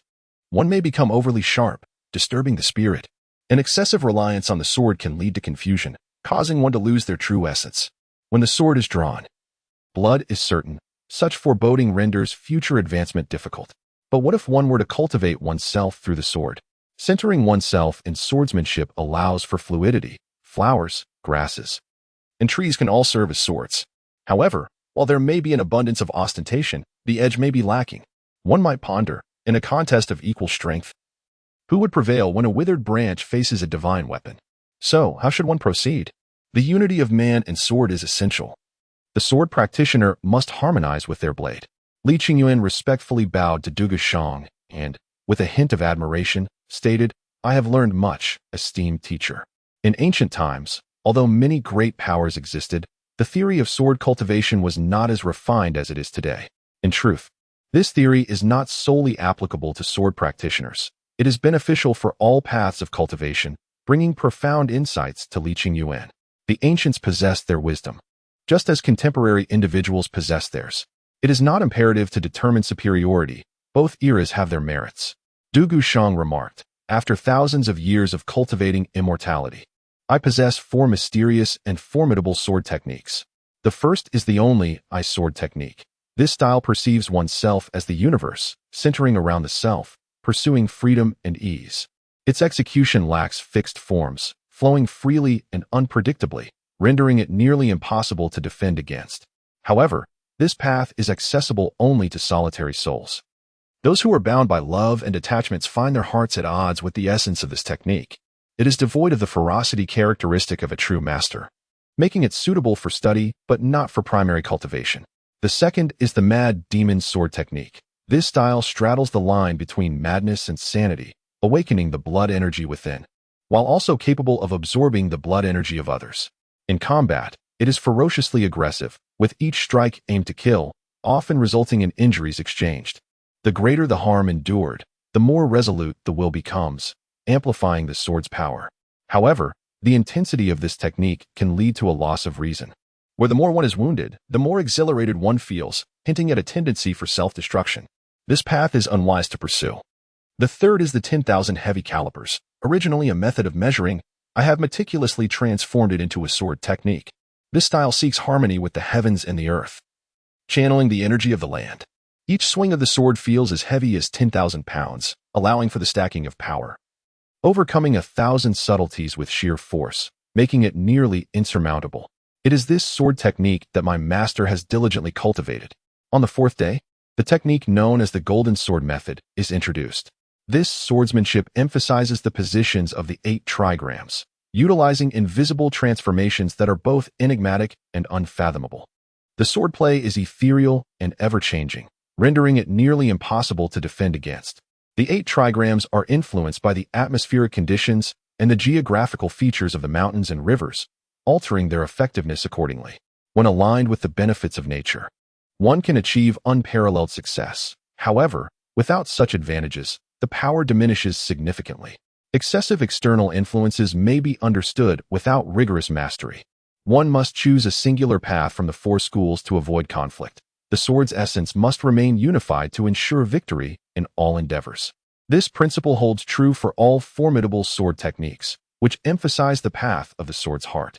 The differences among these four schools of swordsmanship reflect distinct mentalities, and simultaneously mastering them may lead to a fragmentation of spirit, hindering one's subsequent understanding of the sword's path.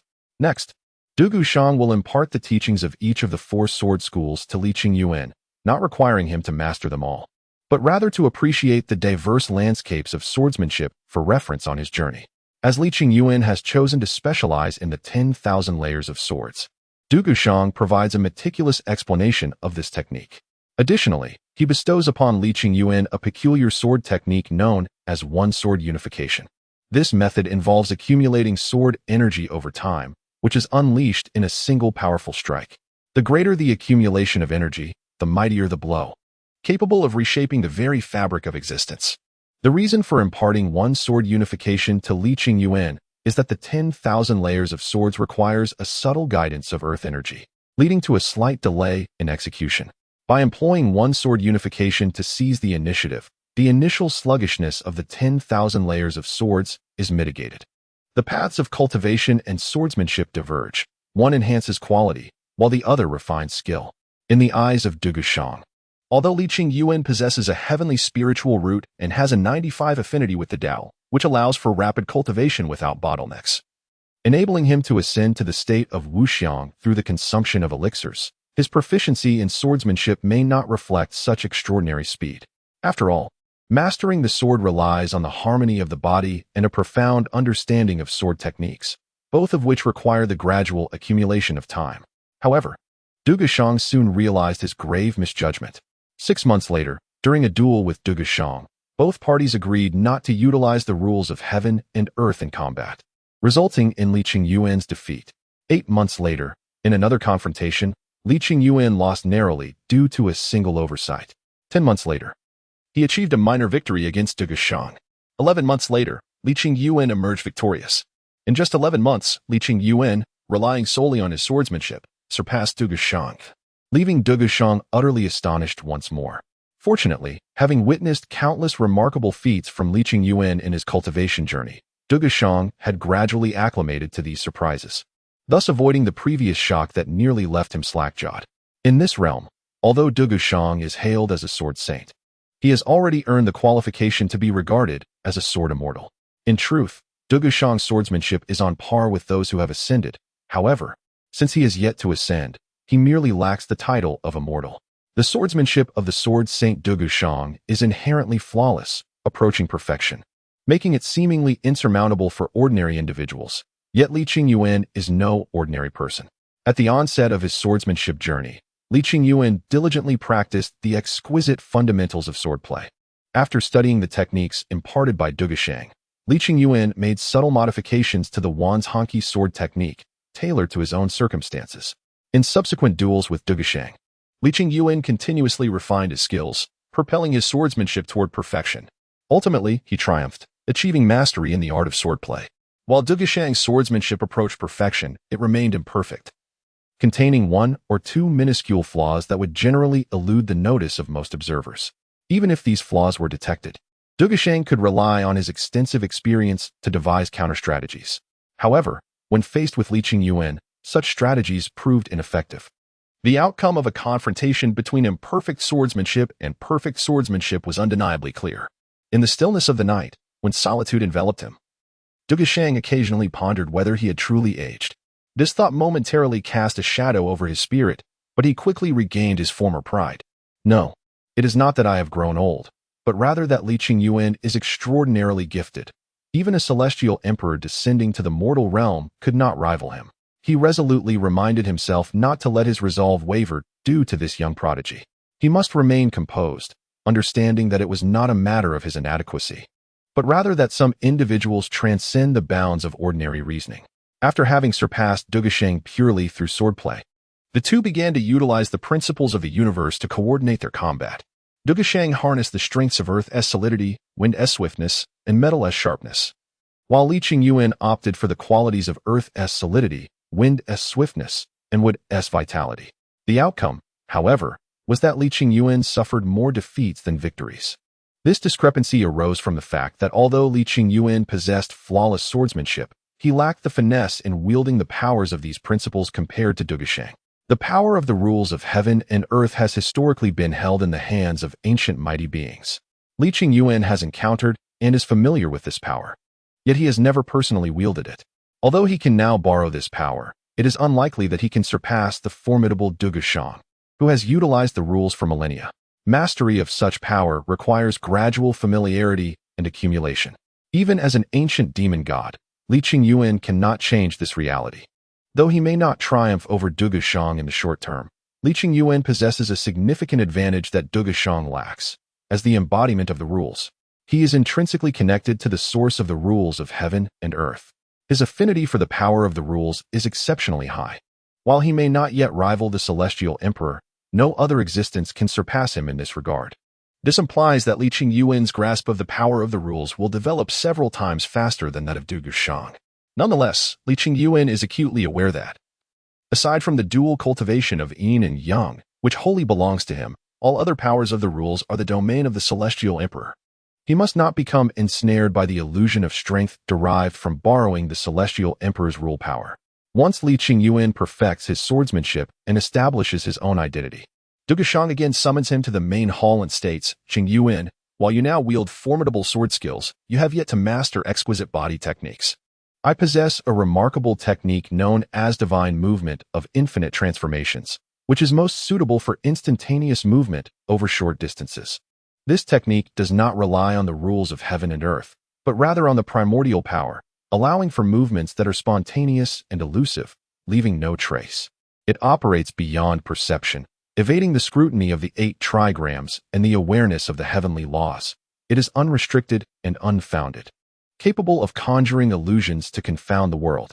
If one were to incorporate the power of the rules, one could seamlessly transition amidst these illusions. Master, I have a question. With the fleeting and extravagant nature of Xinxing Wanbian, will it ultimately lead to a predicament where I am lost and unaware of my own location? Well, this is a situation that every novice may encounter to some extent, but with proficiency, it will naturally cease to occur. Although Dugushang spoke these words with a stern and serious demeanor, Li Qingyuan could easily imagine the embarrassment Dugushang must have felt in his early days of practicing Xinxing Wanbian, unable to find his bearings or even recognize his own whereabouts. This Xinxing Wanbian brought unexpected joy to Li Qingyuan. Thus, the technique does not require the assistance of the laws of heaven and earth, relying solely on the power of the primordial force. As a result, Li Qingyuan's demonic origin body can also harness it, significantly enhancing his combat capabilities. Chapter 11. The Yin-Yang Jade and the Qian Kuan Bag. 3 years can be an eternity for mortals, yet a mere blink for cultivators. Unbeknownst to him, Li Qingyuan had already spent 3 years at the Panglai Sword Pavilion. Over these 3 years, he absorbed all that Dugushang had to teach, leaving his master with no further knowledge to impart. During this time, Li Qingyuan perused the vast array of scriptures preserved within the pavilion, utilizing the Wanzhong Qi as his foundation, amalgamating the strengths of myriad schools to forge his own singular swordsmanship. Night after night, he engaged in dual cultivation with Heiyue and Sushi, culminating in his demonic form achieving the 9th layer of foundation establishment.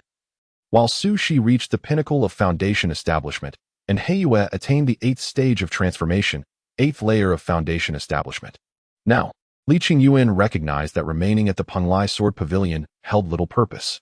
It was time to seek out ancient secret realms in search of opportunities to restore his own demonic physique. Not long ago, Li Qingyuan learned from Sushi that the Foreign Affairs Hall had recently issued a B-level mission. It was reported that a new sect, known as the Yihua Palace, was wreaking havoc in the mortal realm, having already caused the demise of thousands, including dozens of disciples from various sections. Historically, tasks have been categorized into grades A, B, C, D, and E, with A-level missions being exceedingly rare and reserved for matters of significant importance that could affect the prosperity or decline of an entire sect. B-level missions are considered the highest in ordinary circumstances. Disciples of the Penglai Sword Pavilion are required to undertake several sect missions each year to accumulate points. Failure to do so may result in demotion and a corresponding reduction in sect privileges. To avoid such tasks, one must attain the Qinyuan realm. As a formidable figure, Lin Xi is naturally exempt from sect missions, yet he chose to accept the task regarding the Yihua Palace, drawn by many intriguing aspects surrounding it. Despite its melodious name, the essence of the Yihua Palace is that of a lecherous and malevolent sect engaged in the practice of sensual absorption. This sect venerates the ancient Demon God Yuxuan, claiming to possess his true teachings. The palace master, though of the Jedon realm, wields an ancient treasure belonging to the Demon God Yuxuan. This artifact, known as the Yin-Yang Jade, contains a drop of the demon god's primordial blood, which has ensnared many disciples of various sects, leading them into a state of chaotic desire before ultimately draining them to death. The Penglai Sword Pavilion had previously dispatched a Jedon master, Han Yang, on a mission concerning the Yihua Palace, yet they were unable to achieve any results. The inhabitants of the Yihua Palace are adept at guerrilla tactics, evading attacks with the elusive grace of an eel, making them exceedingly difficult to capture. If the cultivator is somewhat weaker, the master of the Yihua Palace employs the enchanting Yin-Yang Jade to lure and absorb energy.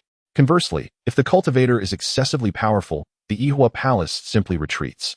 The disciples of the Yihua Palace, all strikingly beautiful women, easily garner sympathy and blend into the masses, which proves to be a considerable headache for the people of the Penglai Sword Pavilion. Ultimately, they decided to elevate the originally classified C-level task to B-level. Upon hearing this news, Lin Xi was taken aback.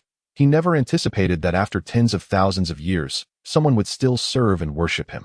Initially, he felt a sense of strangeness, then indifference, and ultimately, anger. Indeed, it was anger. As for the reason behind this ire, one must delve into ancient times. In the modern perspective, demons are often perceived as embodiments of evil, power, brutality, depravity, selfishness, coldness, and ruthlessness, with their sole desire being the annihilation of the world for the sheer delight of tormenting others. However, in ancient times, the term demon did not carry the same connotation of malevolence. It was the nine nether that represented true evil. The term demon referred to the unorthodox paths of cultivation, distinct from the orthodox methods of immortal cultivation, representing a different exploration of the path of cultivation. Over time, the so-called unorthodox paths evolved due to conflicts with orthodox cultivators, leading to a dichotomy where whatever the orthodox practitioners supported, the demonic path opposed. If one forbids me from doing something, I shall defiantly oppose it. You cherish the world, yet I shall seek to destroy it. Eventually, even those who followed the demonic path forgot the reasons behind their desire to annihilate the world.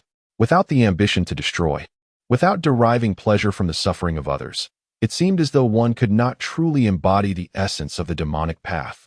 As the original demon, Lin Xi cultivated through dual cultivation, a method that greatly benefited both parties. Yet, look at the current state of the Yihua Palace. Focusing on the path of gathering and supplementation starkly contrasts with Lin Xi's philosophy. This is a blatant misinterpretation and betrayal. How can one endure such treachery? Merely due to ideological conflicts, Lin Xi wishes to eradicate this unworthy lineage. Furthermore, the members of the Yihua Palace possess the Yin-Yang Jade, which indeed once belonged to Lin Xi, containing a drop of his essence. It was later gifted to the corpse King Kai Xiao, and now, it is uncertain how it has come to fall into the hands of the Yihua Palace. After accepting the task related to the Yihua Palace, Lin Xi bid farewell to Dugushang. Master, I must venture forth to gain experience. The world's joys and sorrows are yet too few in my experience, and there remains much for me to learn. Indeed, your cultivation progresses too swiftly. Unlike ordinary cultivators who navigate the turbulent world to comprehend the Tao steadily, your heart remains somewhat unsteady. If you wish to go, then go, Dugushang replied. Upon finishing his words, Dugushang tossed a luxurious silken pouch emblazoned with the emblem of the Penglai Sword Pavilion to Lin Xi. This exquisite pouch emanated an aura of celestial spirit, clearly a treasure from the Immortal Realm. This is a top-tier grade, a Qinyuan bag. Within this bag lies a universe, connecting to the sect's external treasury. When you place an item inside this Qinyuan bag, it will automatically transport your belongings to the external treasury. Each Qinyuan bag is overseen by a little fairy, who will categorize and inventory your items. When you require something, simply inform your designated fairy, and she will retrieve it from the external treasury for you. By the way, you should be aware of the rules for using the Qinquan bag, correct? Upon hearing these words, Li Qingyuan immediately bowed respectfully to Du Gushang and then spoke in a gentle and unassuming tone. Su Shi has long conveyed to her disciple that when a sect nurtures its disciples, the disciple must return 1/10 of their gains to the sect. It is only natural that Master has imparted such profound skills to me, and I wholeheartedly support this notion. Su Shi is indeed a good child, Du Gushang remarked with faint admiration. The principle of returning 1/10 of one's gains to the sect is a fundamental rule among all orthodox cultivation sects in this world, subtly acknowledged by the heavenly Tao itself. This realm is governed by the celestial emperors, and for a legitimate disciple seeking advancement, it is imperative to comprehend the will of the celestial emperor's heavenly Tao. The most basic requirement for understanding the heavenly Tao is that the seeker must possess a clear conscience and a pure heart. Otherwise, they cannot transcend the threshold of enlightenment. Should one falter, they may experience a decline in their cultivation realm, or worse, fall into madness and perish. Engaging in wrongful deeds inevitably breeds guilt, and such guilt obstructs future progress in cultivation. To atone for this guilt, one would have to expend multiple times the effort to compensate for their transgressions. Li Qingyuan is not like the typical orthodox cultivators. The will of the heavenly Tao is established by the power of the rules of heaven and earth. And as an embodiment of those rules, Li Qingyuan is intrinsically linked to the will of the heavenly Tao. As long as he refrains from committing heinous acts that would incite universal wrath, the heavenly Tao will not hold him accountable. If he were to err, the most he would suffer is a decrease in his cultivation strength, while the essence of his demonic powers would remain unaffected. In truth, Li Qingyuan is not bound to the rule of returning 1/10. He could easily abandon the Pinglai Sword Pavilion at this very moment. However, he chooses not to. Driven by principles of righteousness and reason, though he embodies both demonic and virtuous aspects, he acknowledges the path of righteousness and reason. After bidding farewell to the solitary and sorrowful, Li Qingyuan departed from the Pinglai Sword Pavilion, accompanied by Su Shi and the two maidens of the Black Moon. The path of dual cultivation in yin and yang was not only joyous, but also allowed all three to enhance their abilities at a pace several times swifter than conventional seclusion practices. Thus, there was no need to halt their progress. Within the Cosmos pouch lay a miniature teleportation array, facilitating the transportation of items, overseen by a diminutive fairy. This fairy, akin to a whimsical sprite, was no larger than the palm of one's hand, embodying the appearance of a young girl clad in vibrant, ethereal garments, resembling a porcelain doll, exuding an endearing charm. The fairies residing within the Cosmos pouch were mere avatars, while their true forms remained in the sect's external treasury. Consequently, even if a disciple of the sect were to perish or have their Cosmos pouch seized, it would prove of little consequence. To be candid, upon first encountering this Cosmos pouch in this unfamiliar realm, Su Shi was quite astonished, yet over time, she gradually acclimatized. As for Li Qingyuan, a native of this land, he accepted it without question. After some light conversation, Li Qingyuan commenced the dual cultivation endeavor with the two maidens aboard the aerial vessel. He could assure that his motivation was not the thrill of cultivating amidst the clouds, but rather a steadfast commitment to genuine practice. Chapter 12. Drunken Moon Pavilion. The clouds drifted lazily, and the sun hung high in the sky. The airship glided gracefully through the clouds, light and unencumbered, with an air of elegance. In the mountainous outskirts beyond Peace City, Li Qingyuan descended with his vessel. To land directly in the bustling marketplace would be excessively ostentatious, drawing the gaze of the masses and raising the vigilance of the people from the Flower Transference Palace. After a modest transformation, Li Qingyuan adorned himself as an ordinary disciple of the cultivation sect, and then set off towards Pingan City accompanied by the two women. Upon entering the city, he immediately sensed the aura of his own essence within the Yin-Yang Jade. The manifestation of the demon god is multifaceted, both singular and innumerable, under normal circumstances. Even if this drop of essence were to be located at the ends of the earth, Li Qingyuan would possess a vague awareness of it. However, the essence within the Yin-Yang Jade is distinct. Previously bestowed upon the Corpse King Caixia, it had, over time, absorbed the essence of the Corpse King, which effectively obscured Li Qingyuan's perception. Now that he had arrived in Pingan City, he was close enough to finally detect the scent of his own essence. Though he could directly track the leader of the flower-transferring palace by this sensation, he chose not to do so, as future explanations might prove troublesome. On the journey, Lin Xi had been eager to eradicate the flower-transferring palace, yet upon arrival, his urgency dissipated. With the evening still young, he resolved to accompany the two women on a leisurely stroll through the city. As night fell and the activities of the flower-transferring palace commenced, he would seek them out for trouble. Although Pingyang City lies on the frontier, it is nonetheless a bustling metropolis, rich with intriguing diversions.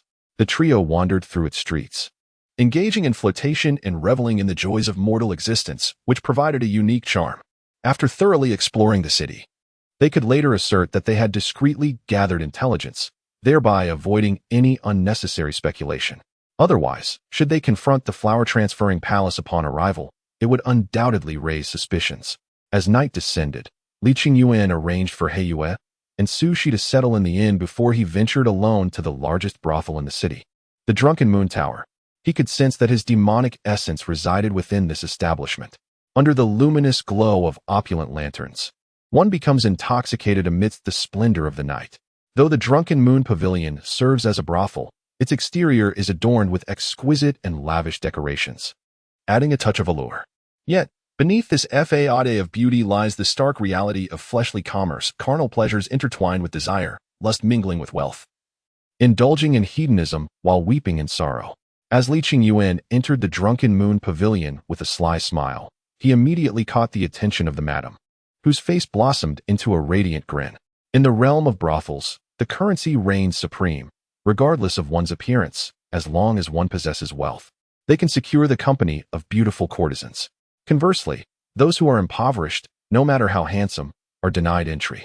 Within the confines of the Drunken Moon Pavilion, the madam has honed her keen perception, instantly recognizing the extraordinary attire adorning Lin Xi, garb befitting a cultivator. Although modest in rank, it unmistakably signifies a practitioner of the mystical arts, individuals not typically lacking in financial resources. Among these cultivators are also those who, disheartened by the arduous path of cultivation, seek solace in indulgence. Thus, the madam occasionally witnesses cultivators patronizing the Drunken Moon Pavilion, each encounter proving lucrative for her. Recently, due to the tragic demise of numerous disciples from the Flower Transference Palace, the city has seen an influx of cultivators. While some have come to investigate, the madam is certain that Lin Xi does not belong to this category. Genuine cultivators often exhibit a trace of disdain upon entering such establishments, yet Lin Xi remains unfazed. His expression is neutral, yet a mischievous smile graces his lips, signaling that he is far from an ordinary practitioner. In the perception of the brothel madam, Lin Xi was merely at the 9th level of foundation establishment, his strength deemed insufficient. Even if he were to disguise his true capabilities, he could not possibly rival the abilities of her own sex Golden Core Master. In truth, Lin Xi's mischievous grin stemmed from the anticipation of unleashing a massacre, which lent him a rather wicked appearance. The madam, though puzzled as to why such a dashing cultivator would visit the Drunken Moon Pavilion, soon contemplated that he might possess peculiar tastes. If such a handsome individual were to be presented to the master, she imagined he would be most delighted. With this thought, the madam's smile grew even more fervent, welcoming the esteemed guest.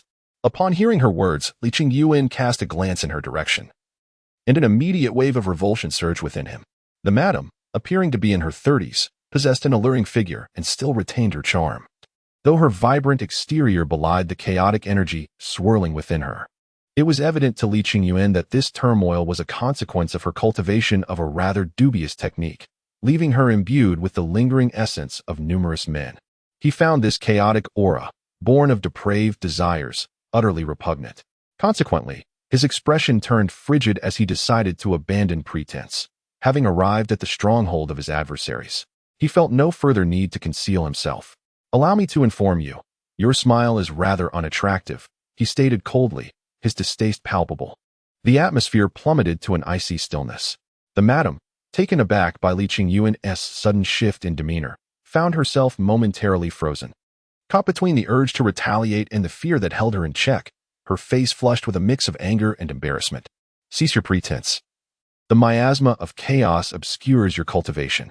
While it may deceive ordinary cultivators, it cannot elude my discerning gaze. You are indeed a member of the Yihua Palace, are you not?" At this very moment, The Zuyu Tower is abuzz with activity, a veritable hive of revelry where guests flit to and fro. Upon hearing Li Qingyuan's assertion, the patrons around swiftly turned their attention to the old matron, for it is well known that the reputation of Yihua Palace in Pingan City is utterly tarnished.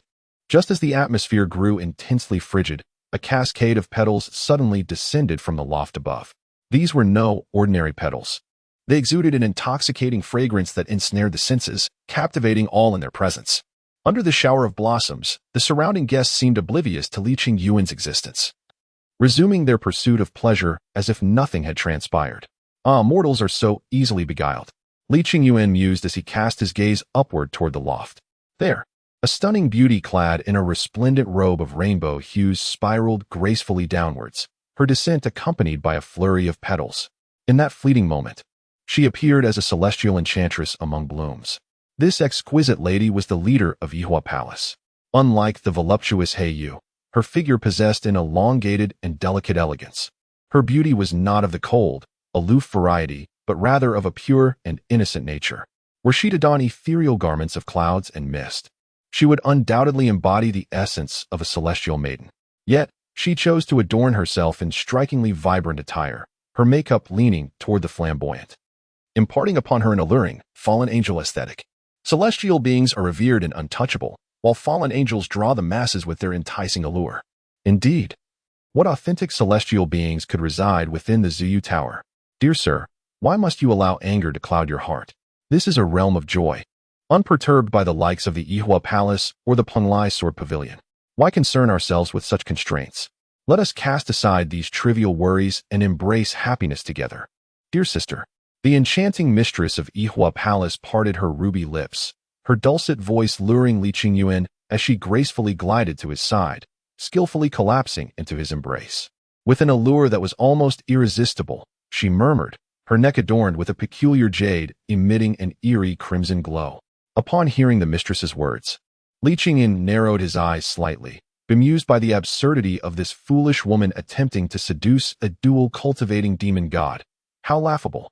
Yet, there was an intriguing peculiarity about the mistress. She was not of human origin.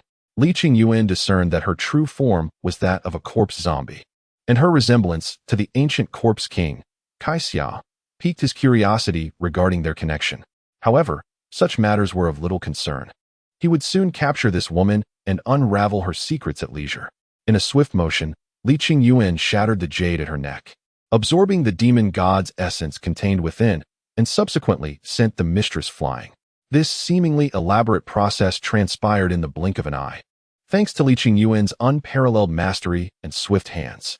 After executing these actions seamlessly, he summoned a sphere of spiritual water, feigning to wash his hands, and remarked with a nonchalant tone, "Your body is chaotic and tainted with the aura of the dead. How utterly filthy." You, the mistress, with trembling fingers, pointed accusingly at Li Qingyuan, her confidence in her beauty shaken. After all, what man could resist such allure?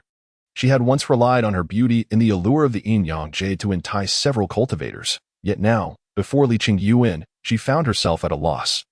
Having even lost the precious yin-yang jade bestowed upon her by a certain lord, a reality she could scarcely endure. Such a lack of tenderness towards the fairer sex would certainly leave her bereft of a partner in the future. The palace master's exquisite visage twisted into a grimace as she venomously declared, You are not my man. Why should I show you any pity? How absurd. Although Li Qingyuan primarily practiced the 10,000 heavy measurements, the palace master of the Yihua Palace was merely at the core formation stage. There was no need to employ a sledgehammer to crack a nut, for even a shower of falling flowers could not deter her. In an instant, a radiant light sliced through the air, and before the Yihua Palace master could react, her hands and arms were severed, leaving only her torso intact. Yet, the Yihua Palace master was resolute. Seeing no avenue of escape, she chose to self-destruct, a decision that would obliterate her soul, thus denying her even the chance to enter the netherworld after death. Just before her self-detonation, she cried out, "Lord Kueishin will not let you off easily." Chapter 13. The Sword of Justice following the demise of the Yihua Palace master. Li Qingyuan proceeded to eradicate the remaining disciples of the Yihua Palace within the Drunken Moon Pavilion, transforming the place into a veritable crimson abode of death. After completing this grim task, Li Qingyuan departed with an air of nonchalance, leaving the aftermath to those appointed for the cleanup. It must be said, Yihua Palace was truly impoverished. Despite Li Qingyuan's thorough search through various concealed treasure chests, he found only worthless trinkets, which left him exceedingly disheartened. However, Li Qingyuan overlooked the fact that he was a figure of great significance. Naturally, he regarded such matters with disdain, yet for the average cultivator, the seemingly worthless items he dismissed were indeed treasures, and the wealth contained within the Yihua Palace was substantial. Although the Ziyu Tower had been destroyed and the master of Yihua Palace had perished, many remnants still lingered, and it was sufficient for ordinary disciples to handle these minor threats, which held little interest for Li Qingyuan. During this endeavor, he acquired a drop of blood from a demon god, marking a noteworthy achievement. Though he absorbed this blood, he did not integrate it into his essence, as it had become tainted, infused with the aura of the corpse spirit. Li Qingyuan employed a cleansing technique to rid himself of the lingering stench of blood, then proceeded to inspect the protective formations within the room before stealthily climbing into bed, embracing the two women and gently drifting into slumber. In the ensuing days, Li Qingyuan engaged in dual cultivation with both Heiyue and Su Shi, ultimately purifying and merging that drop of demon god blood. Consequently, his demonic essence reached the initial stage of the foundation establishment realm. As a practitioner of both yin and yang, Li Qingyuan's dual cultivation was mutually beneficial. Influenced by their continuous efforts day and night, Heiyue reached the pinnacle of transformation, the peak of foundation establishment, while Su Shi, having absorbed his essence through repeated cultivation sessions, enhanced her affinity with the Tao, successfully breaking through to the foundation establishment stage. Within the yin, Li Qingyuan held a mass of corpse spirit energy in his hand. Observing it intently, this energy had been extracted from the blood of the yin-yang jade demon god, appearing as a twisted black mist, faintly revealing the distorted faces of individuals that writhed within, embodying resentment and malevolence. The ominous black mist, born of the essence of the corpse, is profoundly eerie. It emanates a chilling aura that seems to freeze the very soul, whispering faintly of vengeful curses that instill inexplicable terror. When Li Qingyuan grasps this mist, it appears almost sentient, desperately attempting to escape. Though he once sought to contain it with the primordial forces of cultivation, his efforts proved futile. Had it not been for his command over the primordial rules of the demonic deity, it would surely have eluded him. "My lord, what is this?" Su Shi inquired. "Can it be consumed?" Black Moon asked, at the threshold of her ascension to Demon King, yearning to amass a significant reservoir of spiritual energy within her. The sight of anything imbued with such potent spiritual essence compelled her to take a bite. "This is the essence of the corpse. Consuming it would result in dire consequences," Li Qingyuan cautioned. However, this essence possesses peculiar characteristics. Though it originates from Kai Xia, it deviates from her usual essence. Kai Xia embodies the drought demon, leaving desolation in her wake, with moisture evaporating and the land cracking under her influence, leading to perennial aridity.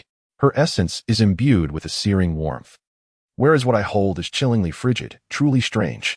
"My lord, the records of the wilderness recounts, in ancient times there existed a celestial maiden named Kai Xia, graceful and beautiful, who adorned herself with clouds and wove the evening glow into her garments.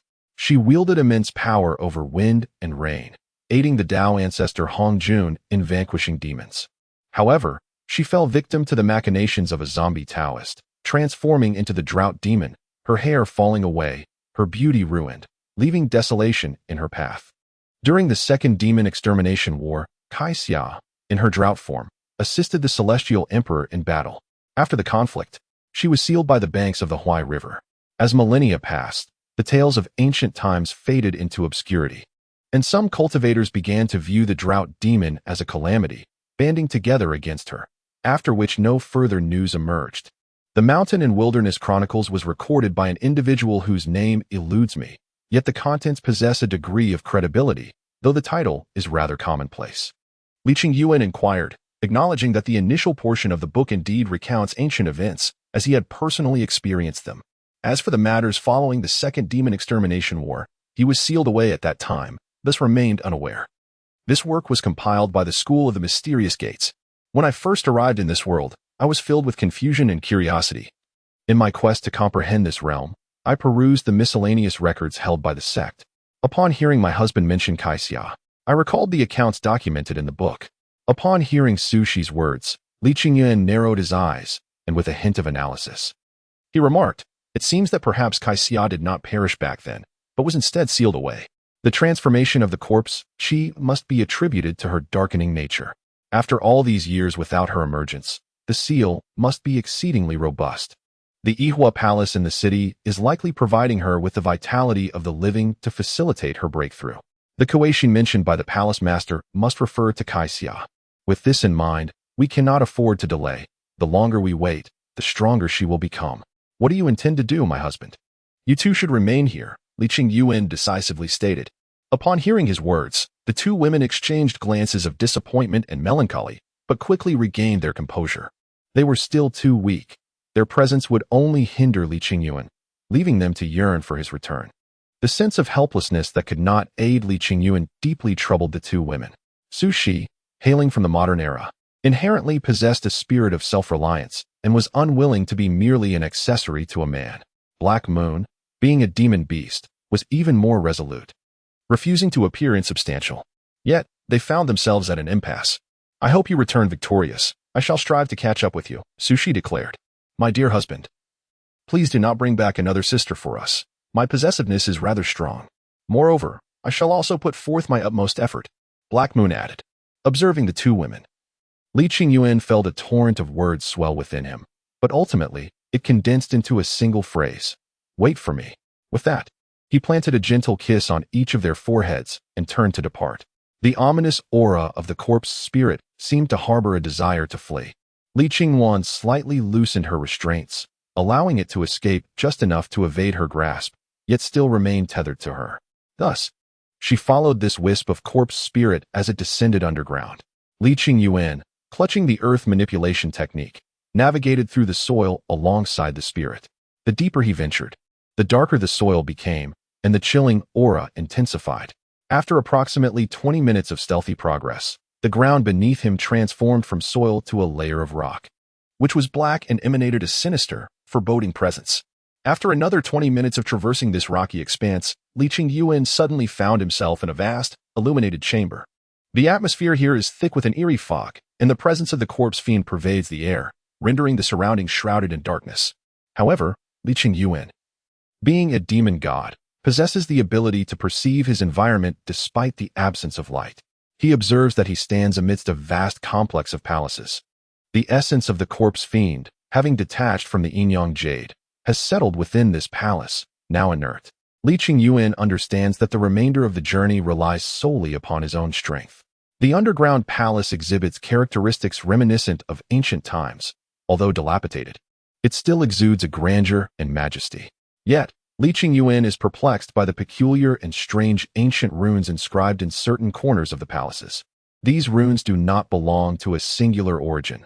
They are compartmentalized yet intricately interconnected, as if they constitute a part of some grand formation. It is evident that these symbols are not the handiwork of the radiant clouds. As Li Qingyuan traverses the dark and crumbling ancient palace, he encounters numerous such ancient runes, distinctly belonging to various factions. While most of these runes emanate a malevolent aura, some appear gentle and luminous. With each step deeper into the palace, an array of zombies obstruct his path. However, they prove to be feeble. The most formidable among them scarcely reach the core formation stage, rendering them inadequate against the formidable presence of Li Qingyuan, who sweeps through them effortlessly as if mowing down grass. The glorious tales of antiquity remain concealed within the sands of time. After a moment of quiet reflection, Li Qingyuan ascends the staircase leading to the main hall, continuing his silent advance. Upon entering the main hall, he is met with the sight of numerous corpses scattered haphazardly across the floor. The garments adorning these bodies are a kaleidoscope of styles, each representing different factions.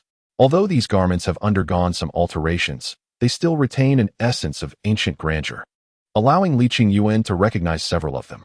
NL, Hiling, Qing Su N, GJ, Su Yu.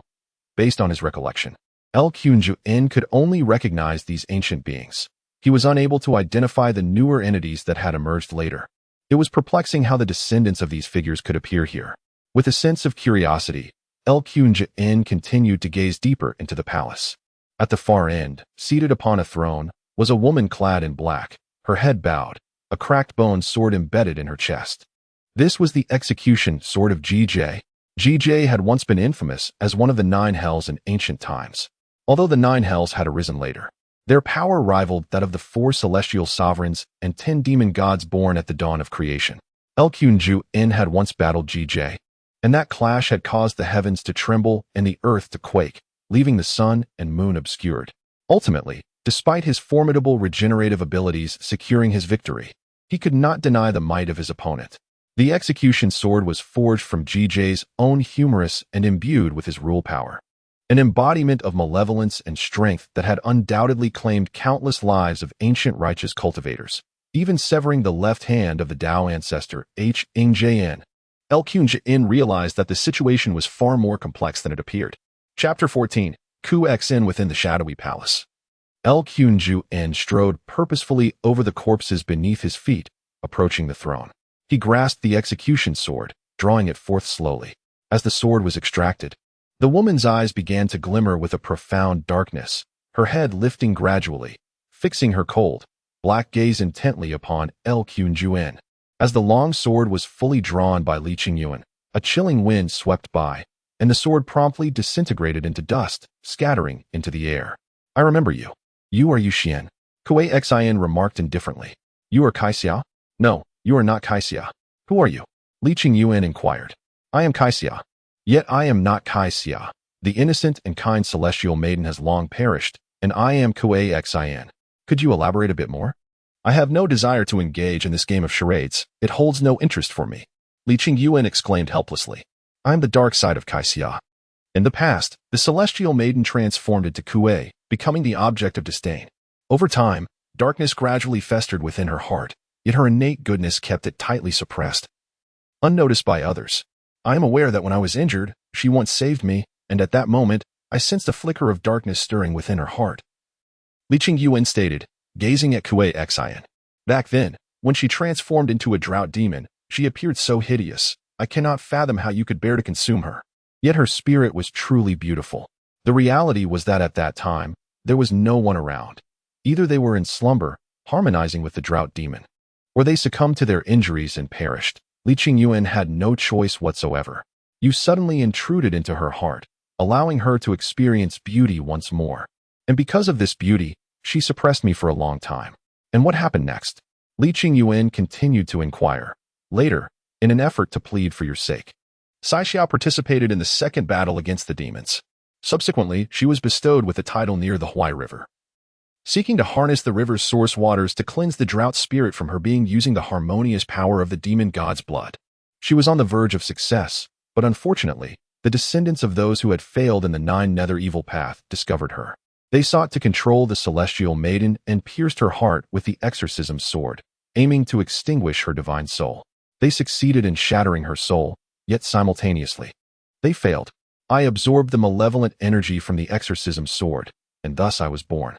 If you wish to save Saixia, you have arrived too late. There is no Saixia here, only I, Yuxian. As she spoke, Yuxian extended her left hand to caress Lin Xi's face. Feeling the familiar contours from tens of thousands of years ago, a hint of tenderness flickered in her cold black eyes, and a faint smile graced her lips. Though I embody her dark side, we are one and the same. She loves you, and I love you too. Stay with me, will you? Although framed as a request, her words bore an undeniable authority and resolve. Gazing at Yuxian before him, Lin Xi sighed softly, then coldly replied, But you are not Saixia. Upon hearing his words, a vast expanse of black mist erupted behind Yuxian, transforming the tenderness in her gaze into bitter resentment. With venomous hatred etched upon her face, she spat. Since you loved Saixia and not me, then you shall perish. With that, Yuxian suddenly lunged forward, her hands glowing with dark light as she fiercely reached for Lin Xi. As he beheld the suddenly frenzied Yuxian, who appeared to change her demeanor like a mask, Lin Xi could not help but feel a sense of relief. This woman exuded an unmistakable aura of neuroticism. Her emotions were unstable, and her mental state had darkened significantly. Fortunately, he had abstained from agreeing to her earlier request, for doing so would surely have led to instability within the future harem. Yuxian, having initiated the attack, swiftly unleashed her claws upon Lin Xi's chest.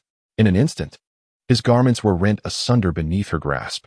Yet, when her claws made contact with his flesh, it was as if they had struck solid steel, unable to penetrate further. As a being of the Wuxiang realm, Quizen's talons emanated a chilling and distorted energy, imbued with potent cadaverous venom that possessed a fierce corrosive quality. Had he been an ordinary Wuxiang master, a strike from her claws would have resulted in copious bleeding and severe injury. However, Lin Xi was no ordinary being. He was an ancient demon god, the very embodiment of the power of rules. Unless one wielded the power of rules to assail him, his defenses were impenetrable. Quizen, lacking mastery over such forces, found that her seemingly formidable assault bore no effect on Lin Xi. Still, it would be inaccurate to claim that it had no impact whatsoever. At the very least, her claw had torn through the fabric of his outer garment. When Lin Xi unleashed the accumulated sword energy through the technique known as one-sword unification, a multitude of sword qi surged forth towards Quizen. Upon colliding with her, the sword energy struck with the sound of clashing metal, akin to the ringing of steel. Though Quizen's physique was formidable, the sheer volume of sword energy wielded by Lin Xi ultimately overwhelmed her. She was pierced and consumed by the onslaught, her body riddled with holes where the sword qi had passed through, resembling a sieve. Despite sustaining severe injuries, Kuei-Shin did not succumb to death. She raised her head towards the heavens and unleashed a furious roar, immediately drawing in and absorbing the ominous energy of the corpses within the underground palace. Upon consuming this energy, her wounds rapidly healed, and her physique surged to new heights. The dark radiance enveloping her intensified, and her aura became even more formidable. The two combatants clashed fiercely, exchanging hundreds of blows within mere minutes in the palace. To Lin Xi's dismay, this subterranean palace was a sealed domain, prohibiting external forces of regulation, which posed no hindrance to Kuei-Shin but severely restricted him. He found himself unable to harness the powers of the wind spirit, earth's abundance, or the vitality of wood. Furthermore, his own dual cultivation of yin and yang did not lend itself to combat. Reluctantly, Lin Xi could only counter Kuei-Shin using the technique of the 10,000-weight sword, channeling the earth's energy into his blade. As the battle progressed, the energy he summoned grew increasingly potent, and with each strike, his power intensified until Kuei-Shin, unable to withstand it, was grievously wounded and pinned to the ground by his long sword. "I am Kaixia. I beg you, do not kill me," Kuei-Shin pleaded, her once dark eyes now clear, reflecting gentleness, tranquility, and a hint of lingering sorrow, reminiscent of a time thousands of years ago. Gazing into those eyes, Lin Xi could not help but recall the pitiful woman from that distant past. He sighed softly and replied, "You once claimed you were not Kaixia. You are Kuei-Shin." "No, I do not. You must have misheard. I do not know anyone named Kuei-Shin. I am merely Caixia," Kuei-Shin retorted vehemently. Lin Xi gazed silently at Kuei-Shin, remaining wordless. After a brief moment, an otherworldly and chilling aura emanated from him, and a deep crimson light ignited in his eyes. Upon witnessing the eerie red glow within Lin Xi's gaze, Kuei-Shin, pinned to the ground by a sword, was instantly engulfed by terror, her once exquisite visage contorting in fear. "No, please, don't. Do you know? The more a woman protests, the more she desires. Since you yearn for it, let us become one." With Lin Xi's words, the crimson light in his eyes intensified, and under its alluring influence, a portion of Kuei-Shin's pure source power began to differentiate from her original strength. This refined essence flowed into Lin Xing's body through his eyes, subsequently merging with Li Qingwan's demonic source essence. Following this union with the pure source power, Lin Xing's demonic essence surged dramatically, escalating from the initial stages of foundation establishment to its pinnacle. Truly, Kuei-Shin, as an ancient corpse spirit, provided an exceptionally rich source of power. After Lin Xi absorbed this essence, Kuei-Shin's aura waned significantly, and Lin Xi seized her soul, crushing it with a forceful grip. With a resounding pop, Kuei-Shin's soul shattered. From that moment forth, the world would know no more of Kuei-Shin. After subduing Quizen, Lin Xi thoroughly scoured the entire underground palace, casting anything that appeared valuable into his Qingquan bag. With a little fairy to organize the treasures, he harbored no concern about the disarray. Upon completing this task, Lin Xi, utilizing the earth control technique, ascended into the air. However, halfway through his ascent, he unexpectedly collided with a transparent barrier adorned with ancient Taoist runes. Recognizing it as the famous dragon binding array of Taoism, which permits entry but prohibits exit. Lin Xi squinted slightly, a knowing expression crossing his face. It appeared that both the descendants of the Nine Nether and the Drought Demon had been manipulated by another. This individual had incited the descendants of the Nine Nether to assault the Drought Demon, intending to trap them within the dragon-binding array, eliminating both parties in the process. In doing so, this person would not only gain dominion over the Huai River region but also rid himself of numerous foes, a true dual harvest. One must admit, the hearts of cultivators are often tainted. Glancing at the formation above, Lin Xi squinted again and coldly muttered to himself, "This mere dragon-binding array may ensnare Quizen, but it cannot entrap me." Though formidable, the dragon-binding array, which allows entry but not exit and conceal the power of rules, is particularly vulnerable when there exists power of rules within. Within the underground palace, the dual cultivation power of yin and yang emanating from Lin Xi surged forth, causing a resonance of power between the interior and exterior of the array.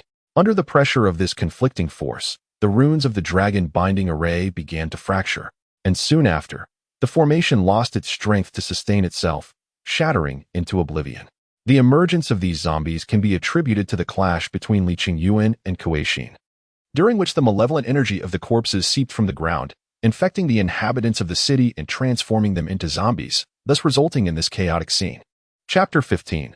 The Corpse King Under the Night Sky, illuminated by a bright moon and scattered stars. As Lin Xi pursued Kuei-Shin, the two women, Heiyue and Sushi, lay in bed and began to engage in idle conversation. "If my husband wishes to take someone along, so be it, as long as he is happy." Sushi's cool voice carried a hint of tenderness. "However, with multiple women, the time he spends with us for dual cultivation will surely diminish. You little vixen, hasn't your husband satisfied you?" Upon hearing this, Heiyue's exquisite face seldom revealed a touch of sorrow as she covered her shapely rear. Speaking in a tone that was both pained and pleasurable, "Do not speak of it. I am still aching in both front and back. I truly did not expect that such pleasures could be found in the rear, and so delightful they are. You naive child. There are many things you have yet to discover. Sister, did you learn all these things on Earth? What kind of world is Earth? It is a realm of mere mortals, where they rely on their own hands to reshape their destinies, living far more splendidly than the mortals of this world. When our husband eventually takes us to Earth, you shall naturally come to know." Just as the two women indulged in their conversation, the ground suddenly trembled slightly, as if heralding an advance, followed by numerous subsequent quakes. Accompanying these tremors was a chilling aura that gradually rose from the depths, enveloping the entirety of Pingan City. "Oh, it is a zombie. Help! Who will come to my rescue? I do not wish to perish. Save me! Save me! Run! The zombies are coming! Flee!" Suddenly, the entire city of peace awakens from its slumber, the mournful groans of countless zombies intertwining with the cries and wails of the people, transforming the once tranquil town into a cacophony of chaos. In a room adorned with protective formations, Heiyue and Sushi remain unscathed by the undead intrusion. Yet, upon witnessing the devastation outside, Sushi's heart aches. She calls out to Heiyue, "Let us go help them." With resolve, Sushi unleashes her sword flower, directing it towards the zombies in the street, while Heiyue follows closely, wielding frost magic. These zombies, being of a lower rank, are no match for the two women. However, the trouble lies in their relentless numbers, as normal humans may succumb to the corrupting aura of the corpses lurking beneath the ground, transforming into zombies at any moment. Recognizing the dire situation, Sushi promptly conjures a blazing sun banner, radiating with the essence of the sun, dispelling evil and suppressing the nearby sinister aura. "I am a celestial being of the Penglai Sword Pavilion. Everyone gather here," Sushi proclaims. Upon hearing her call, many who have narrowly escaped flock towards her. Under the influence of the sun banner, none among them succumb to the undead curse, and a rare tranquility settles over the area. Just as Sushi exhales in relief, a foul black light suddenly darts from the shadows towards her back, moving with the swiftness of lightning. Caught off guard, Sushi is momentarily unresponsive, but fortunately, Heiyue, ever vigilant, raises an ice shield in the nick of time to block the impending attack. A raspy voice emerged from the shadows. "You, a mere beast at the peak of Foundation establishment, can wield an ice shield to thwart my assault. It seems you are indeed a rare breed." Upon hearing this voice, Sushi did not hesitate. She immediately summoned 100 blooming sword flowers to attack the obscured figure. Suddenly, a swirling black mist appeared, and as the sword flowers penetrated its depths, They were swiftly corroded and dissolved, falling to the ground. The beauty's temper was quite explosive, but her strength was lacking. The raspy voice carried a note of mockery, and at that moment, a middle-aged man clad in a black python robe, his complexion pale, slowly emerged from the shadows. I have secluded myself in cultivation for centuries, nearly forgetting the taste of a woman. Upon seeing this sudden figure, Sushi's expression shifted to one of surprise. You are a demon cultivator of the Hunyuan realm. Indeed, I have seen your portrait in the sect. You are the infamous Corpse King, Li Mu. Corpse King. A title that sounded quite imposing, yet his appearance was quite unappealing. With such a pallid visage, are you suffering from some form of deficiency? Could you be the legendary 1-second true man? Look at those dark circles under your eyes. Have you been burning the midnight oil?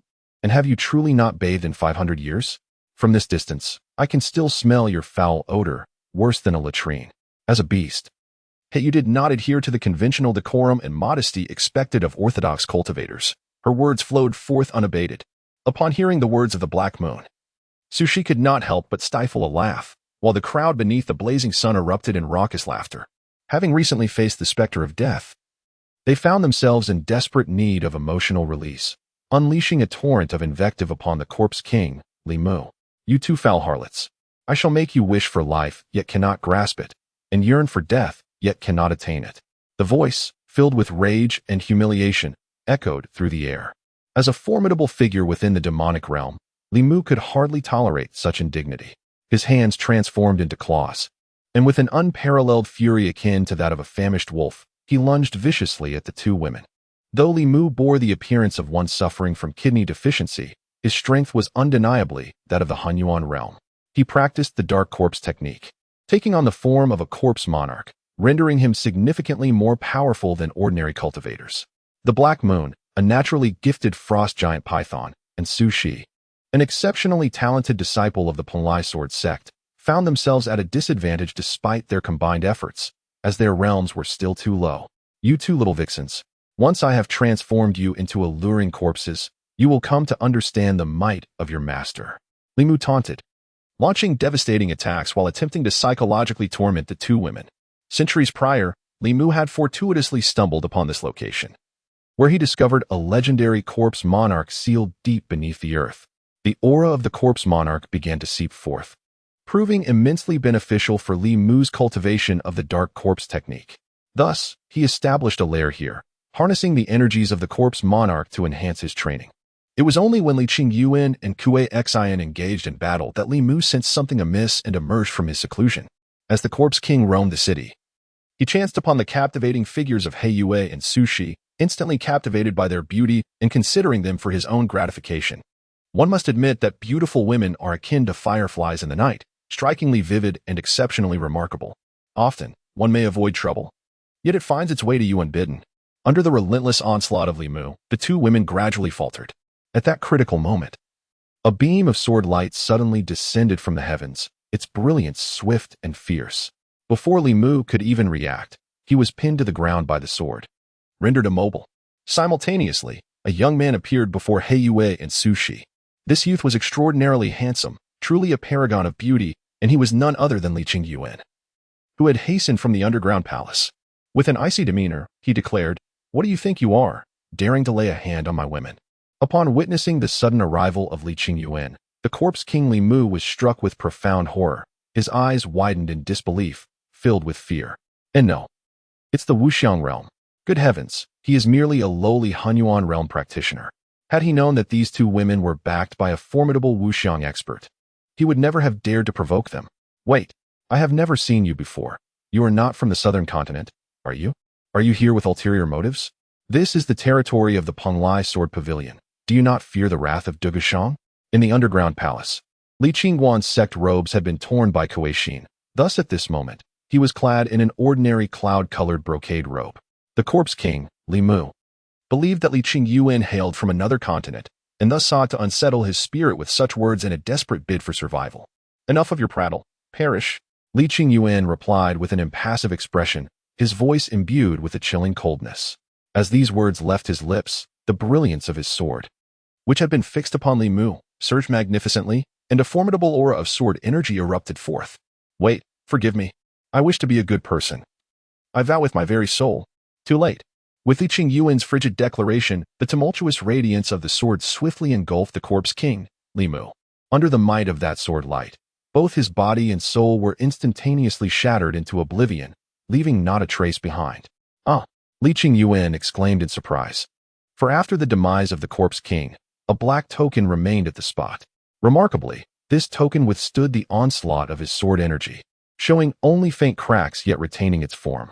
Li Qingyuan picked up the token, which bore intricate engravings of the words Blood Abyss on one side, while the other side depicted a fearsome blood beast.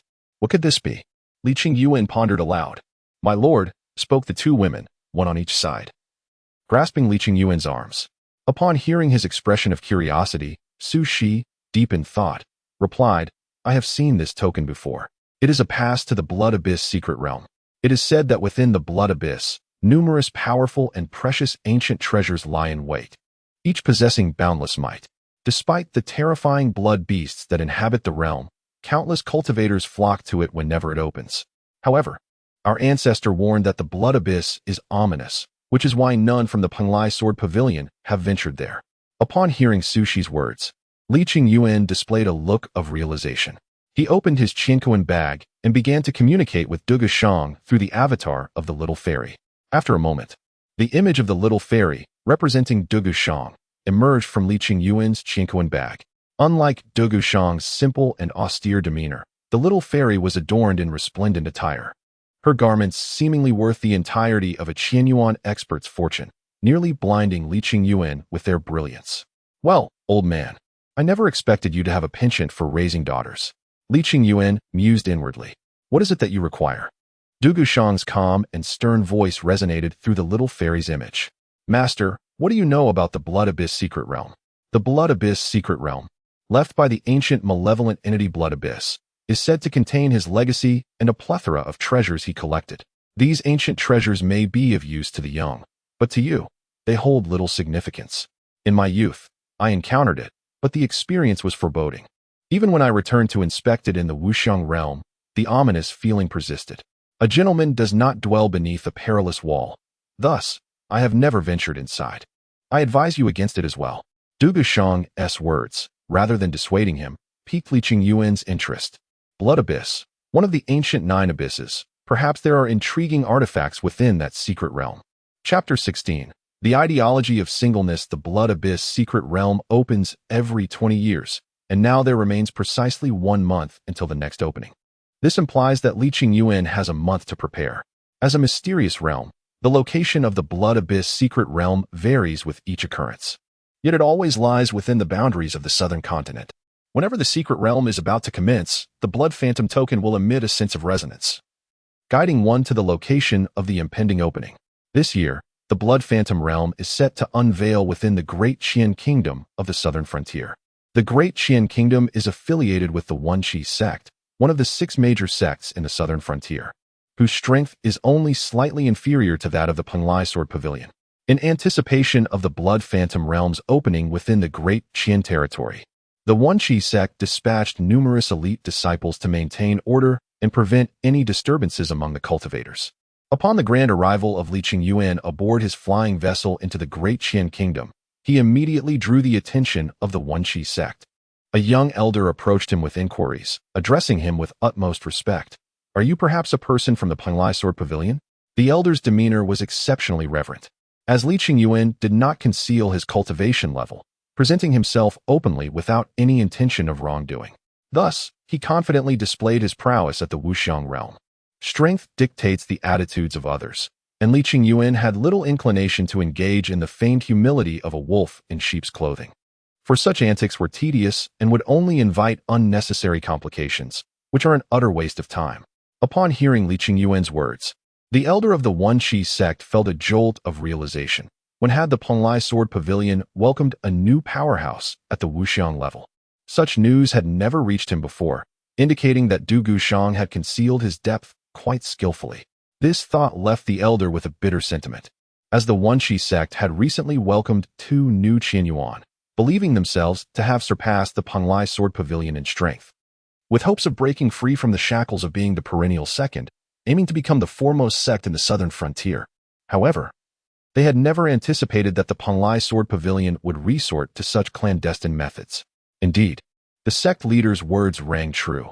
Those who wield swords often harbor treachery in their hearts. Despite the myriad thoughts swirling within the elder of the Lin Xi sect, he maintained a warm and sincere smile on his face, as though Lin Xi were an esteemed elder he had not seen for many years. He respectfully addressed, "I am Mo Qianqing. Would you, esteemed senior, care to visit our Lin Xi sect? It would be an honor for us to extend our hospitality." Lin Xi pondered for a moment before calmly replying, "Very well. Allow me to guide you." With that, Mo Qianqing proceeded to inform the sect leader through the little fairy within his Qinkoan bag, while simultaneously beckoning a pair of siblings behind him. After conferring relevant matters with the siblings, Mo Qianqing took to the skies, serving as the guide. He did not fly at a hurried pace, and Lin Xi did not urge him on, understanding that a person of such formidable stature as himself warranted ample preparation from the Lin Xi sect. Should he fly too swiftly, it would certainly lead to an awkward situation if they were unprepared. One must always consider the feelings of others, and Lin Xi was empathetic to this. As Mo Qianqing soared ahead, Lin Xi followed closely aboard her flying vessel. The clouds drifted lazily by as she engaged in casual conversation with the two women, all the while admiring the picturesque scenery along the way. During the journey, Mo Qianqing attempted several times to spark a conversation to foster goodwill, yet Lin Xi showed little interest in conversing with him. Although Su Shi and He Yu were more talkative, Mo Qianqing, being a lone wolf, clearly lacked an understanding of women, leading to rather awkward exchanges. Eventually, Mo Qianqing chose silence, quietly resuming his role as the guide. As Lin Xi observed the solitary figure of Mo Qianhang, a thought flickered in his mind, a jest from Earth, which went something like this: "Taoist, I have heard that the sunrise in the mountains is breathtaking. Would you accompany me to witness it?" Silence. "I am devoted to my cultivation." "Taoist, do you think I am beautiful? Many have pursued me lately." Silence. "I am devoted to my cultivation." "Taoist, what does it feel like to love someone?" Silence. "I am devoted to my cultivation." "Taoist, did you know? I am to be married." Silence. "I am devoted to my cultivation." Is cultivation truly of such paramount importance? To seek immortality, to cultivate brings me joy. You, who do not cultivate, cannot fathom the bliss of it. Taoist, then I shall accompany you in your cultivation. Years later. "Ah, esteemed lady, I have heard that the sunrise in the mountains is exquisite. Would you accompany this humble cultivator to behold it?" Silence. "I am devoted to my cultivation." Upon reading this tale, many remarked that the Taoist lacked romantic sensibility, while others deemed it merely a jest to be chuckled at, asserting that no one in reality could be so foolish. This story may have been a jest on Earth, but in the world of Lin Xi, it mirrored the authentic experiences of cultivators. The aspiration to attain enlightenment and ascend is the ultimate pursuit for all practitioners, and they tread this path with unwavering resolve. When one possesses noble aspirations and immerses oneself wholeheartedly in this journey, love ceases to be a necessity and diminishes in significance. Love, in its essence, merely arises from the dual necessities of emotion and physical connection. Cultivators, however, are indifferent to fame and fortune, wholly devoted to the pursuit of the Tao. Coupled with their propensity for seclusion, often retreating for decades or even centuries, they tend to be taciturn, embodying the archetype of the stoic individual, both male and female. Over time, many grow accustomed to solitude, finding themselves bereft of the time or inclination to indulge in romantic pursuits. For cultivators, life is a busy affair, and their needs for emotional and physical intimacy do not rival those of ordinary mortals. Thus, it is no surprise that many remain single, a conclusion both rational and indisputable. Those cultivators who do possess partners can typically be categorized into two groups. One consists of prodigious talents like Lin Xi, who have the leisure to engage in romantic endeavors.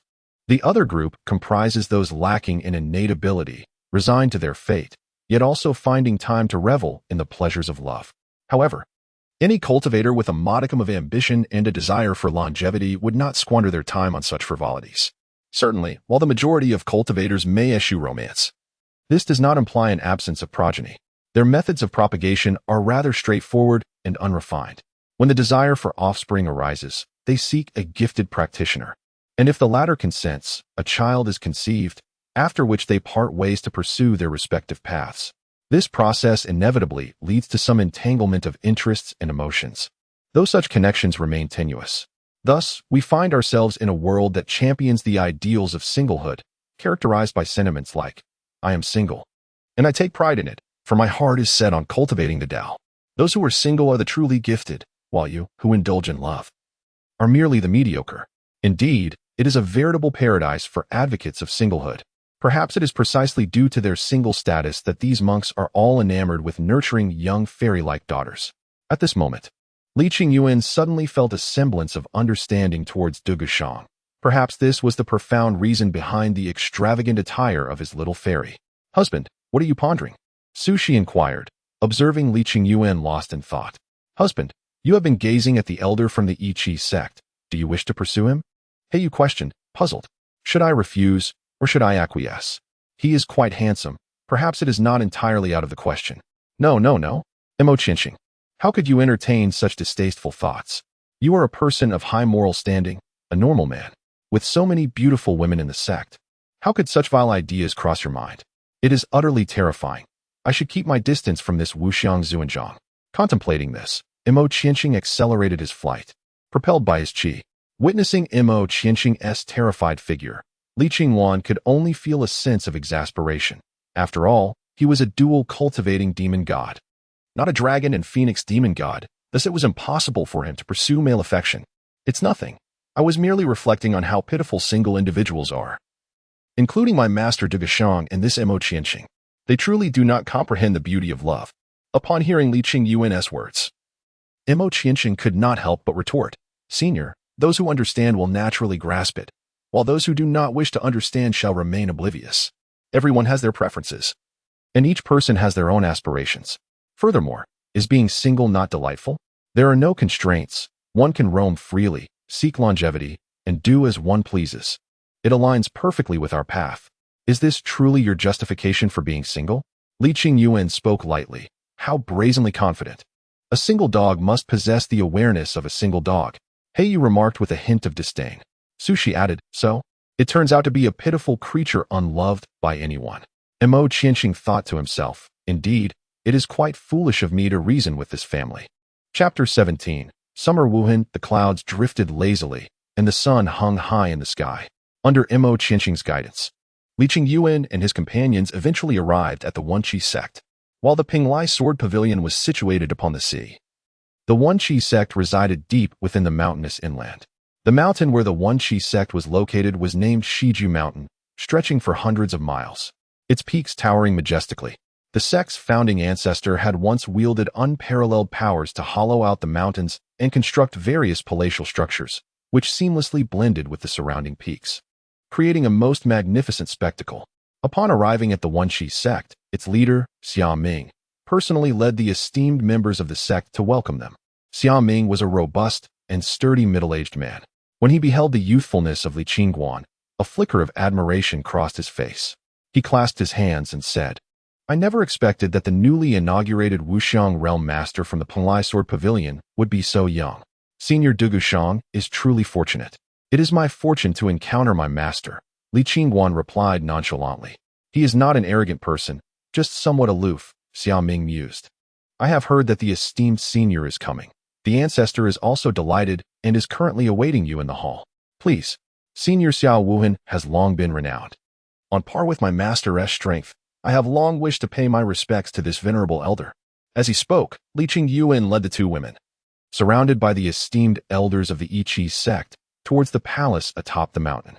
Along the way, Li Qingwan observed numerous disciples of the I Chih sect diligently engaged in their cultivation. Upon noticing Li Qingwan and her companions, these disciples remained steadfastly focused on their practice, exuding calmness and poise, displaying a remarkable demeanor.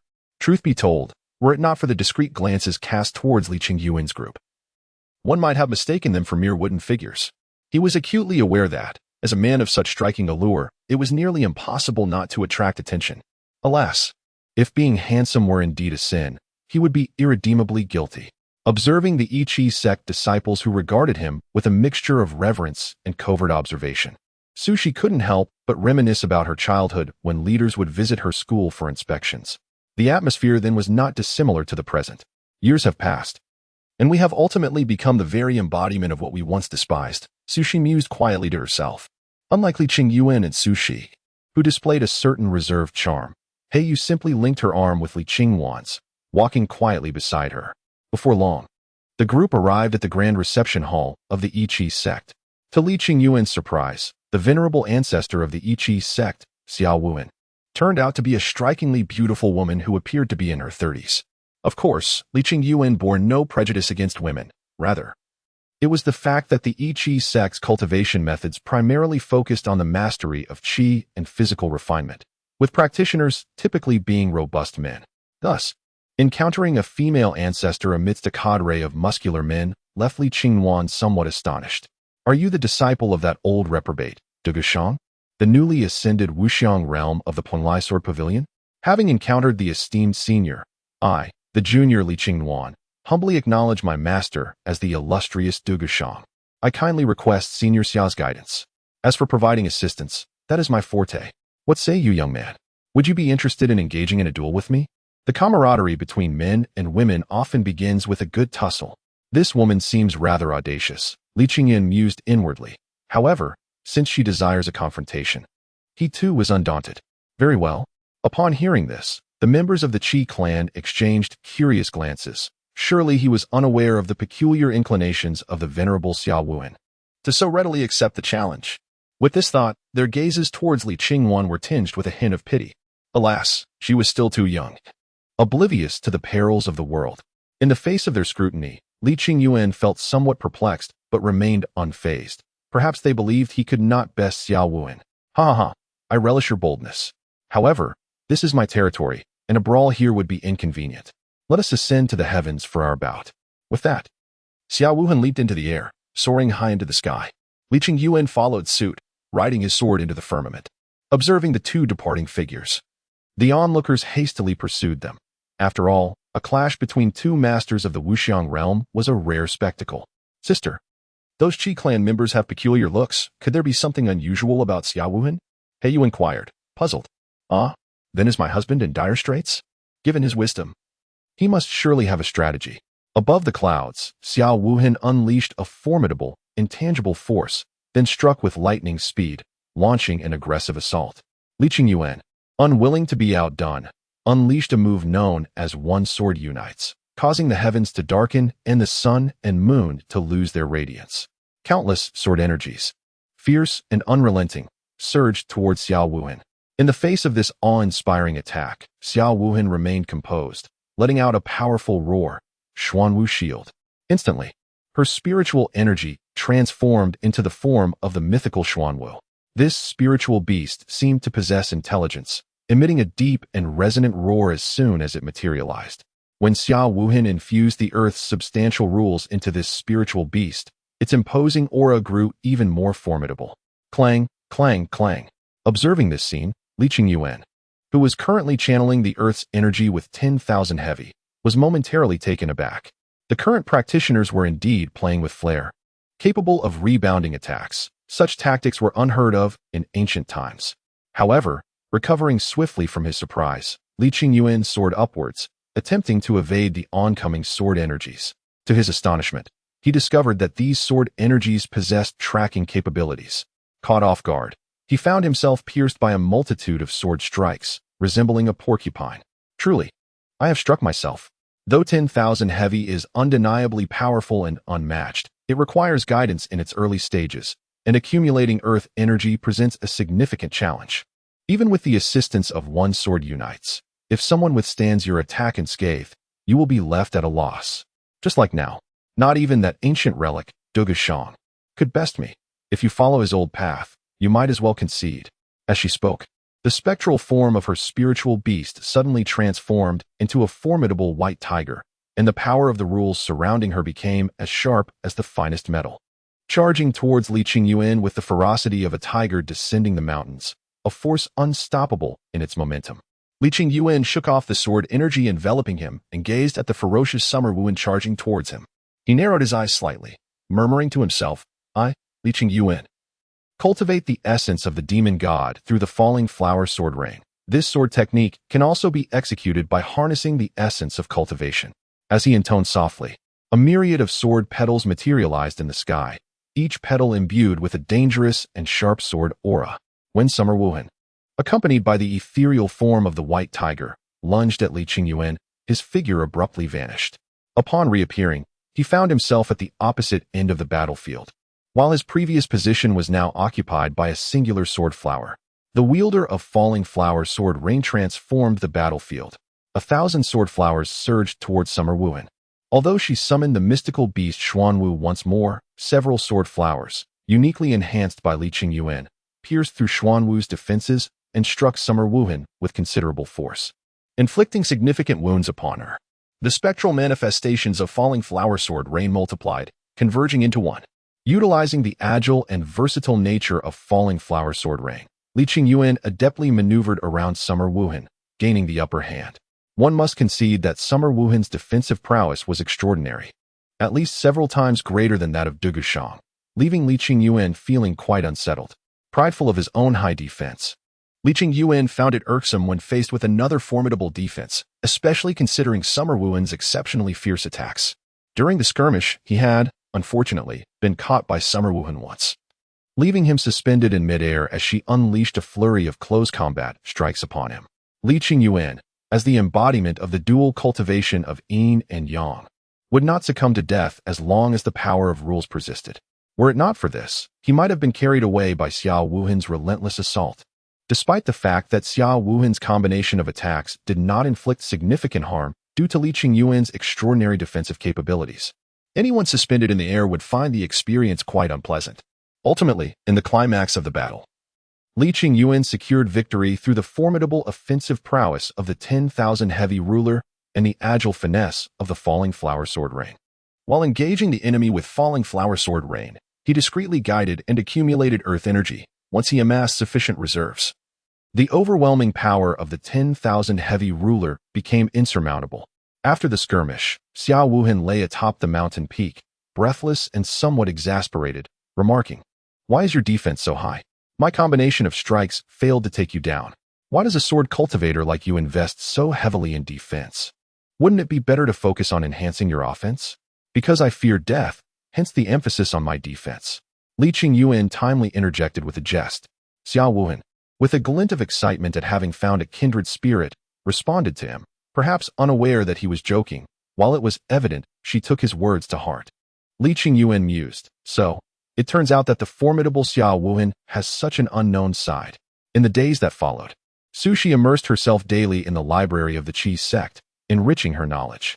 Meanwhile, Hei Yu endeavored to integrate the techniques of the Qi sect with her own demonic clan's practices, aspiring to bolster her defensive capabilities. As for the privileges they enjoyed, it was simply because of Li Qingyuan's striking looks and his significant influence. Well, it was indeed due to Li Qingyuan accompanying Xiao Wuhan in battle on numerous occasions that the fierce confrontations brought Xiao Wuhan immense satisfaction. Thus she granted Li Qingyuan special privileges. After a span of 26 days, as Li Qingyuan prepared to partake in the Blood Abyss secret realm, he chose to bid farewell to Xiao Wuhan, with both promising to engage in battle once more in the future. As for this future, it remains a matter of perspective. Chapter 18. Blood Abyss. The Blood Abyss secret realm opens once every 20 years, and this time it is set to unveil within the crimson wasteland of the great Qian kingdom. In the days leading up to its opening, countless cultivators have already established their presence here, encompassing righteous sects, demonic paths, and those who straddle the line between good and evil. On this particular night, a dense crimson mist began to rise over the blood-red wasteland, shrouding the area in a terrifying and eerie ambience, as if countless specters lurked within. The dim yellow moonlight illuminated the scene, causing the blood mist to churn and boil, twisting into a colossal crimson vortex, akin to the maw of a dreadful beast. Exuding an aura of all-consuming terror, faint whispers echoed from within this vortex. Upon closer inspection, they resembled a terrifying nursery rhyme imbued with prophetic qualities, infused with an innocence that belied an overwhelming sense of dread and foreboding. Above the crimson vortex, the sky began to fracture, emanating blood-red light from the fissures, casting the surroundings in a vivid scarlet hue, intensifying the ominous atmosphere. It has begun, it has begun. The Blood Abyss secret realm has opened. As the vortex fully manifested, the assembled cultivators erupted in excited cries. Clutching their black tokens, they eagerly stepped into the crimson whirlpool, which flickered momentarily before they vanished from sight. After a short while, the cultivators passed through the blood-red vortex and entered the blood abyss secret realm. My dear, shall we not enter? Patience, we must wait a little longer. My dear, if we do not enter soon, the passage will close. If we do not proceed, this is the moment he is most ravenous. Should we fall into his grasp, it would surely lead to dire complications. Are you suggesting that this secret realm is alive? Sushi asked in astonishment. Lin Xi narrowed his eyes, a complex expression gracing his features as he replied, Indeed, the Blood Abyss secret realm is alive. In ancient times, it was known as Blood Abyss, one of the 9 abysses. What? It is actually Blood Abyss, one of the ancient 9 abysses? Legend has it possesses unparalleled powers. If it were to manifest in this world, it would undoubtedly unleash catastrophe upon the entire cultivation realm. Ha ha ha, those ancient powers have all been subdued by the immortal emperors.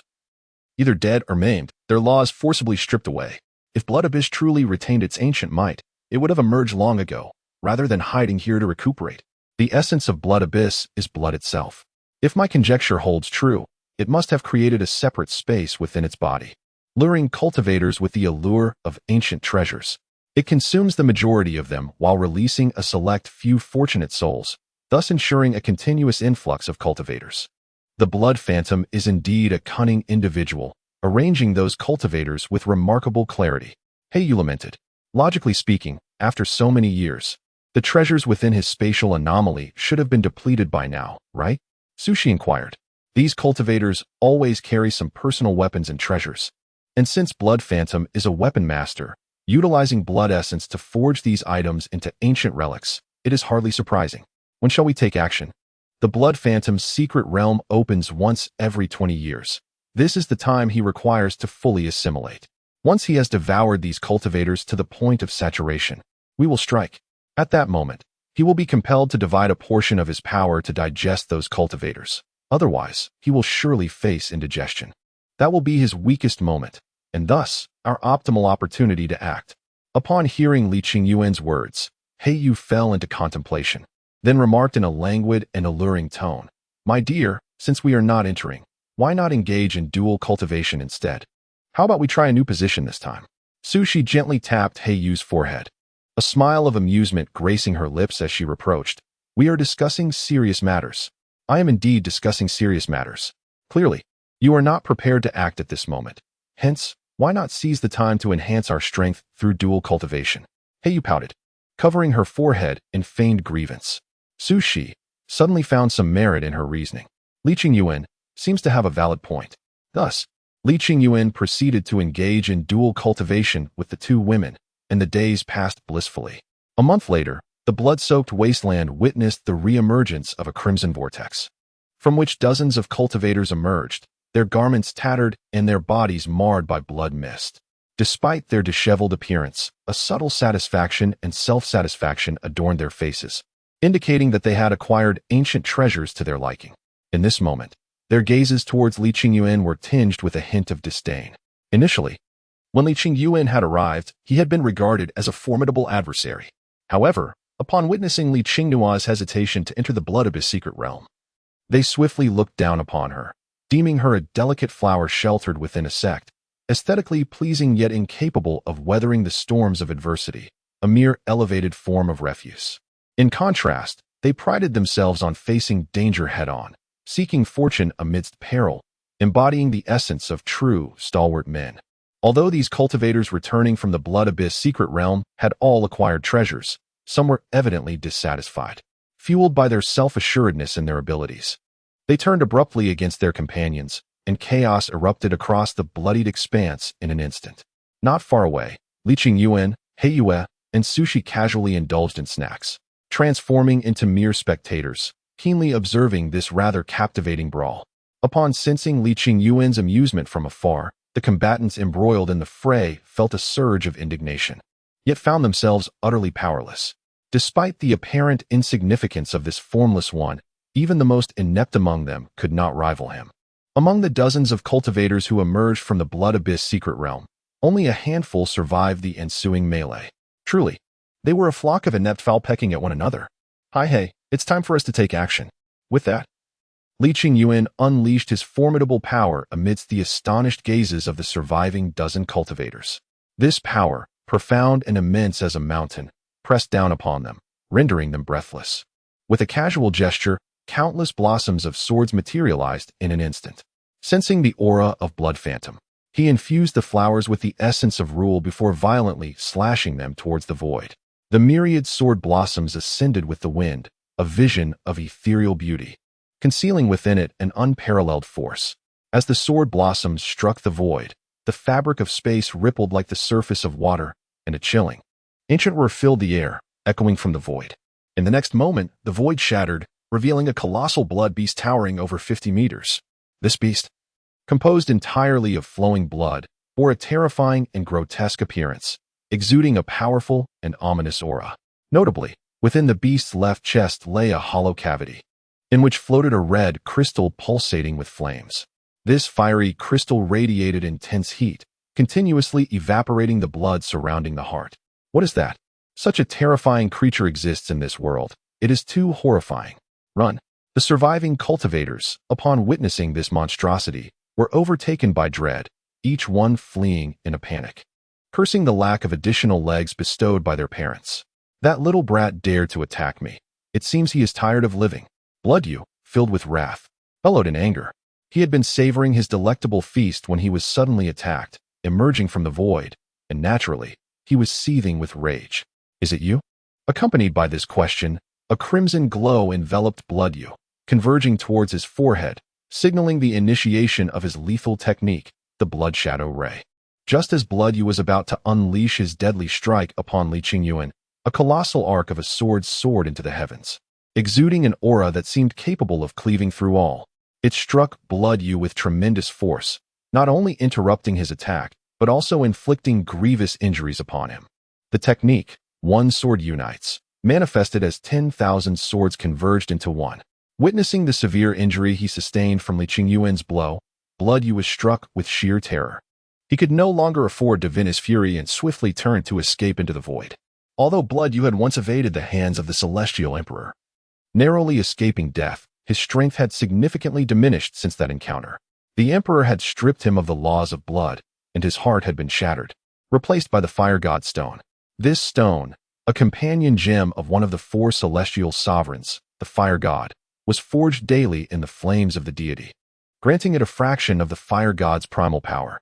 This stone incessantly tormented Blood Yu's body and soul. Had it not been for the countless cultivators lured to their demise by Blood Yu's secret realm, he would have long perished from the scalding of the Fire God Stone.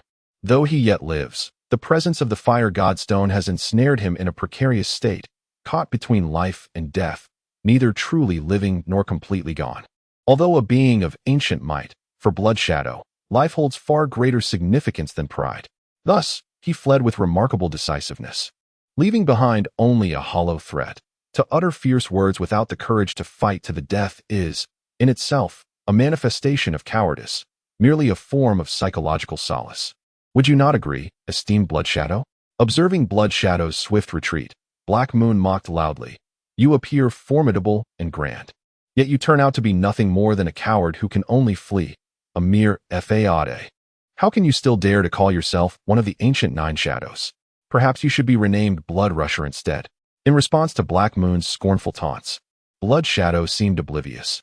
If he was to be called Blood Rusher, so be it. Better that than to lose his life.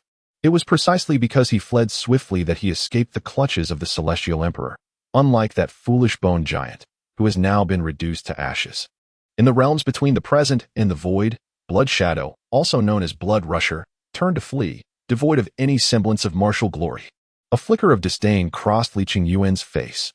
After all these years, Blood Rusher remains as fearful of death as ever. Had it not been for his cowardice during that fateful encounter, the Celestial Emperor, severely wounded by Bone Giant's self-detonation, might have fallen to Blood Shadow's hand. Yet, at that time, Blood Shadow was deceived by the Emperor's feigned might and chose to flee instead of engaging. Now, Blood Rusher still seeks to escape, but he no longer possesses the formidable power of Ur. Where could he possibly run? In the void, Li Yuan swung his sword, and a myriad of sword blossoms suddenly manifested in the air, each emanating a sharp and potent sword aura, an enchanting spectacle of the falling flower sword ring. As the blood phantom transformed into a colossal blood beast, its enlarged form appeared exceedingly terrifying. However, on the flip side, this increase in size also significantly augmented the area susceptible to attacks. Li Xi did not need to aim deliberately. Countless blossoms of sword struck fiercely against its chest. Under this assault, the blood phantom was unceremoniously forced from the void, emitting a tremendous wail of agony. The divine flames upon the fire god stone ceaselessly scorched its soul and body, and after enduring Li Xing's formidable sword blossoms, the blood phantom sustained severe injuries. It is often said that a cornered beast is the most perilous. Driven by the instinct for survival, such a creature can unleash astonishing strength. Yet, the blood phantom was evidently not one of those cases. In this critical moment, its thoughts were solely fixated on escape, rather than engaging in a desperate struggle to the death. Suddenly, in the skies above, the blood phantom's body swelled dramatically, and the crimson radiance emanating from it grew increasingly brilliant. As it seemed poised to unleash a devastating attack, Li Xingyuan was not one to remain idle. He commanded countless sword blossoms to once again strike vehemently at the blood phantom. Under the onslaught of the sword blossoms, the enormous body of the blood phantom erupted violently. The force of this explosion was tremendous, compelling even Li Xingyuan to shield the two women, seeking refuge from the overwhelming shockwave. During this tumultuous event, numerous ancient treasures erupted from the blast, each exuding a powerful aura. Had the cultivators witnessed such an abundance of treasures, they would undoubtedly engage in a desperate struggle. However, Li Xingyuan paid little heed to the treasures scattered about, for he understood that this was not the moment to be concerned with riches. Thus, they resisted the temptation to gather the spoils. After the explosion, the blood specter did not perish. Instead, it transformed into countless blood threads, slender and elongated. With keen eyesight, Li Xingyuan noticed that the head of each blood thread bore a twisted human face. These faces densely populated the sky, frantically fleeing in all directions at an astonishing speed. Although the blood specter was timid and fearful of death, it had once been one of the 9 specters, possessing formidable strength in its heyday. Over the years, having devoured countless humans, the blood specter had amassed a multitude of souls. Each blood thread in the air represented a soul, each with its own distinct personality. Yet all retained the memories of the blood specter. This was the dissolution threads, a unique escape method of the blood specter, but it came at a cost.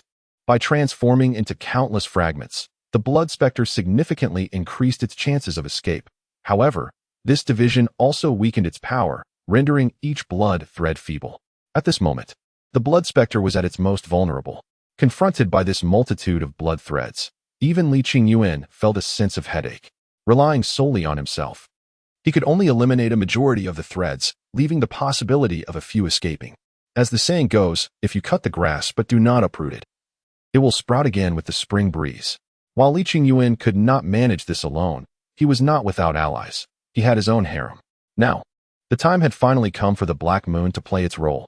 Black Moon, swiftly employ the Frost Python's innate skill, the Icebound Realm. In the previous battles, the Black Moon proved to be of little use due to its insufficient realm. However, now that the Blood Phantom's myriad bloodlines have weakened, the Black Moon can inflict damage upon it.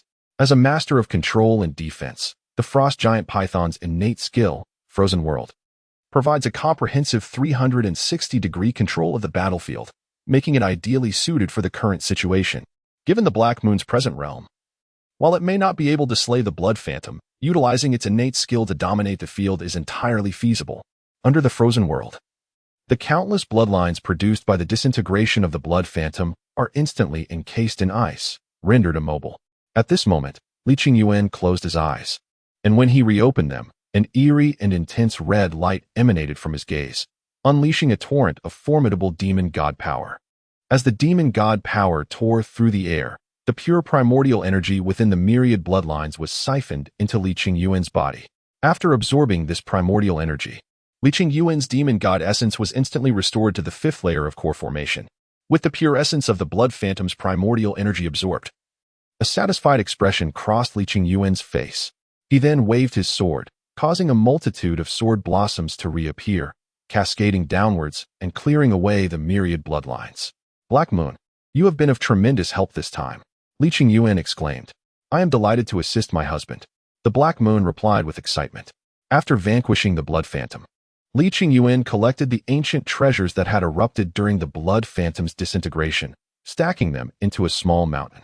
Upon seeing such an abundance of treasures, the eyes of both the Black Moon and Sushi sparkled with delight. In the secret treasure mountain, two women were meticulously selecting items. Ultimately, Sushi chose a peach blossom umbrella, a pair of mercury shoes, and a jade hairpin. The peach blossom umbrella possessed the ability to alter one's position, enhancing agility. The mercury shoes increased speed and improved evasion, while the jade hairpin augmented defensive capabilities.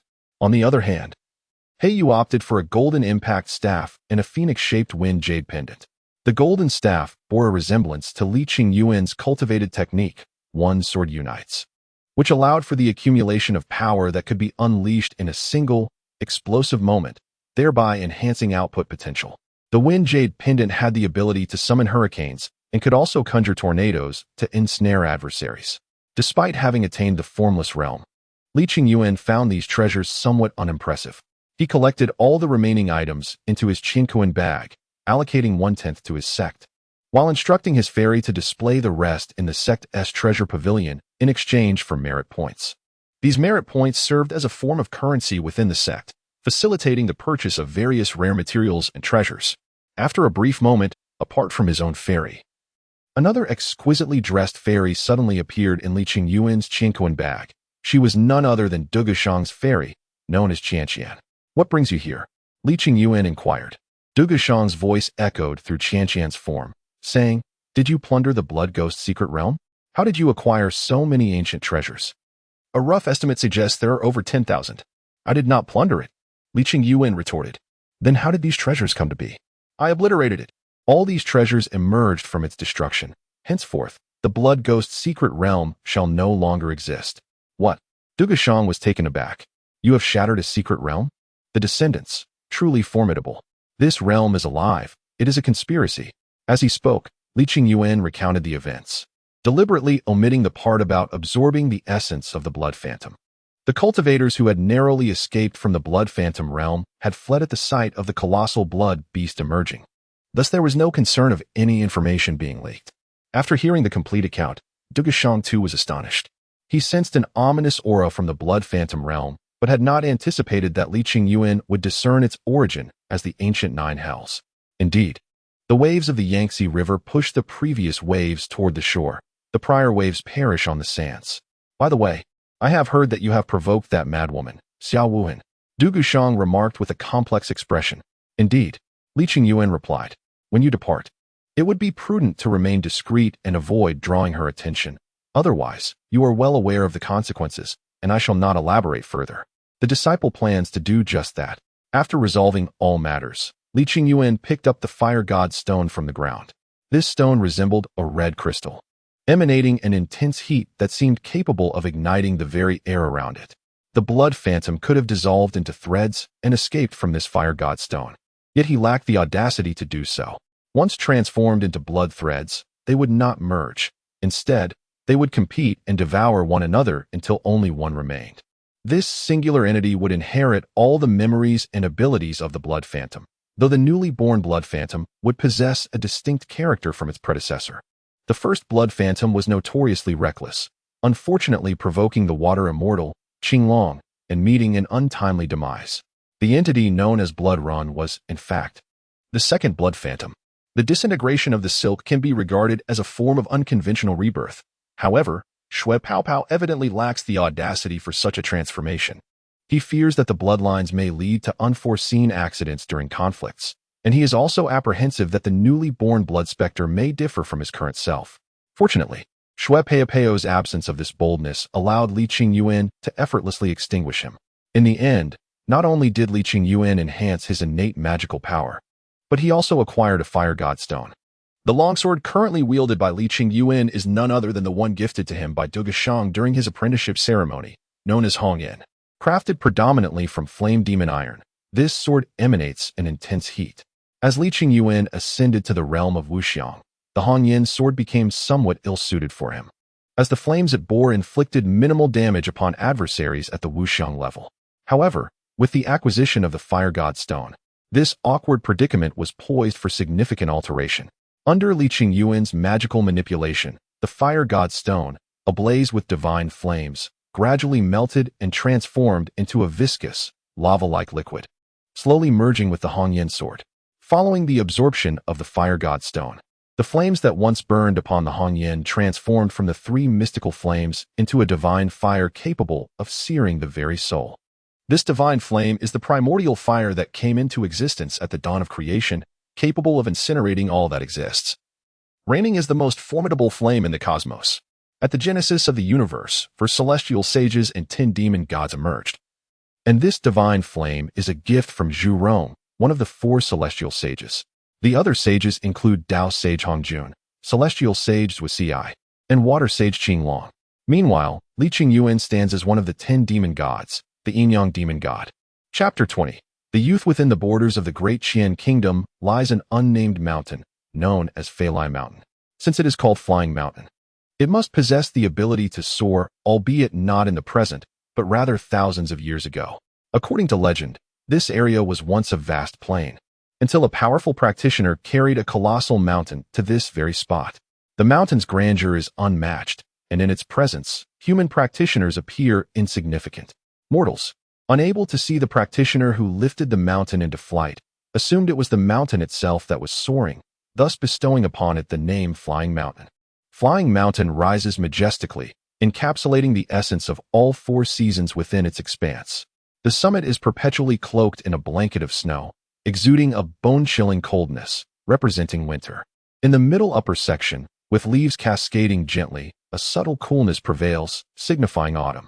The central area is alive with the melodies of birds and the fragrance of flowers, creating a pleasant climate emblematic of spring. Meanwhile, the base of the mountain basks under the blazing sun, radiating warmth, embodying summer. The mountain hosts distinct seasons, each marked with clarity, as clouds and mist drift like silken ribbons, and rosy hues veil the peaks, creating a scene of ethereal mystery. Due to the mountain's extraordinary sights, many mortals have long believed that deities reside within its confines. In earlier years, seekers of immortality ventured here, yet they were ensnared by the mountain's fog, losing their sense of direction, and were unable to find their way up. Over time, the flow of aspirants dwindled to a halt. On this particular day, Flying Mountain welcomed new visitors, a trio composed of 1 man and 2 women. The gentleman was remarkably handsome and elegant, a paragon of grace, with a striking presence akin to a jade tree swaying in the wind. His eyebrows were like swords, his eyes as bright as stars, his lips red, and his teeth white. Tall and slender, he possessed an ethereal charm, extraordinary looks, and a refreshing allure, exuding an air of nobility and brilliance. A true gem of the turbulent world, a dashing young man. As for the 2 women, they were both strikingly beautiful. One exuded a refreshing elegance, while the other radiated an enchanting allure, each possessing their own unique charm. They nestled against the arms of the man, their demeanor intimate and affectionate. These 3 were Li Qingyuan and the 2 ladies, He Yue and Su Shi, who had recently endured fierce battles against Kuei-Shin and Shuiyo. Li Qingyuan, having remained on edge, sought to take the 2 women to appreciate the scenic beauty and to unwind. The bustling city was excessively noisy, its worldly atmosphere too overwhelming for the trio, all of whom were cultivators.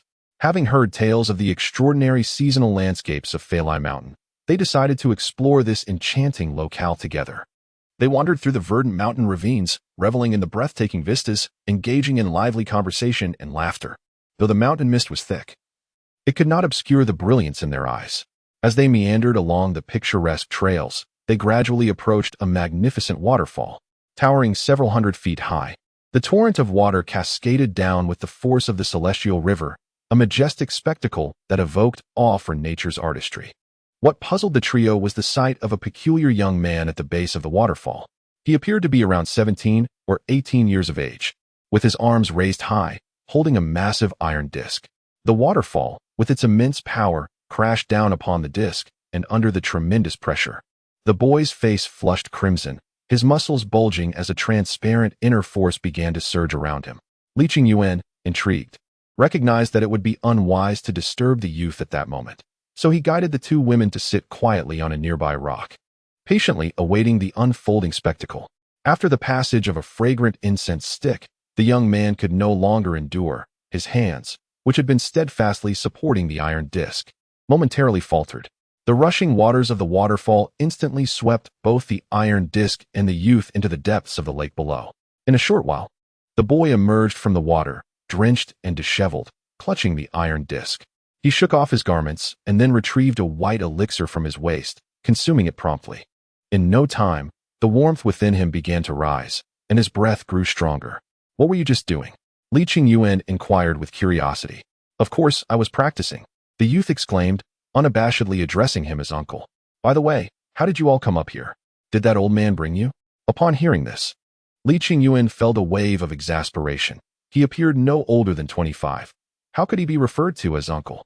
Though somewhat disheartened, he did not take offense. Recognizing the boy's innocent and straightforward nature, which likely accounted for his choice of words. "Is the strength within you derived from internal energy? That is something found in the martial arts of the mortal realm.